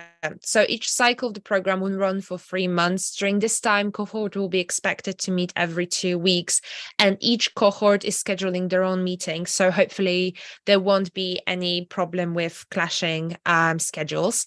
And in addition to cohort meetings, our teams will organize mentorship events every 2 weeks. And that's yet another opportunity on how you can get involved in Sasa without fully joining Sasa. You can come in as a guest speaker for live events. So if you have studied ancient studies at some point in your life, or have done some project, have done some research, and you would like to host a session for our mentees, we would like you to. So we will host those events every 2 weeks, and we want these events to be very diverse. So we will talk a little bit about what actually academia is, what's PhD program, what's a master program, why all of these disciplines have different names and then titles and descriptions. But also we would like to talk about what it's like to study ancient studies and not career in ancient studies. So if you are a person who has that experience, we would very much love to hear from you. And also to provide support for our mentors, we will run monthly mentor sessions where you can come in and network and chat, talk about your experiences, share advice for other mentors. So we really hope we can create a community of mentors who will also influence the way the program looks. And also the program is going to be online as a remote, as everything in Sasa. Mentor and mentorship events guest speakers application will open at the beginning of September this year, and mentee applications will follow in due course. We aim to start the first cycle of the program in October this year. We already have our space on Sasa's website, so definitely go and check it out. Once we start actually accepting applications, our lovely communications team will definitely let you know. And thank you so much for your attention. I think I'm done here. And if you have any questions, please do let me know. Thank you for your attention. Thank you so much, Agnieszka. I'm going to hand it over now to Tara Woodward, who is going to talk about the Sasa fundraising team. Awesome. Thank you so much, Taylor. Let me just share my screen. All right. In terms of the Sasa fundraising efforts, the team, which is Amber and myself, have, whoops, let me just see if this will let me, there we go. Would like to just say thank you so much if you've contributed to Sasa over this last year, or even if you've been participating in just sort of the grants or following along with that. In terms of our funding, we kind of have two different streams. One is grant funding helps our programs, more of our educational programs like reading groups or archaeogaming models, whereas our individual donations, which is our fundraising portion, helps Sasa's more of its day-to-day operations. So for example, a little bit more like administrative support or our programs that keep that running. So thank you for your gifts and for making Sasa's work possible. If you want to head over to our bazaar, we have a number of really cool different items. And if you use the code VC2023, you'll get 25% off your purchase. There's a number of different items, and we've just sort of relaunched that bazaar page. So hopefully you can get some ancient merchandise in that way. So also in terms of our major fundraising events this last year, we always host two. One is our birthday bash, and the other one is our Halloween bash. Our gifts increased this last year by 35%, and we've raised over $7,000 from individual donors.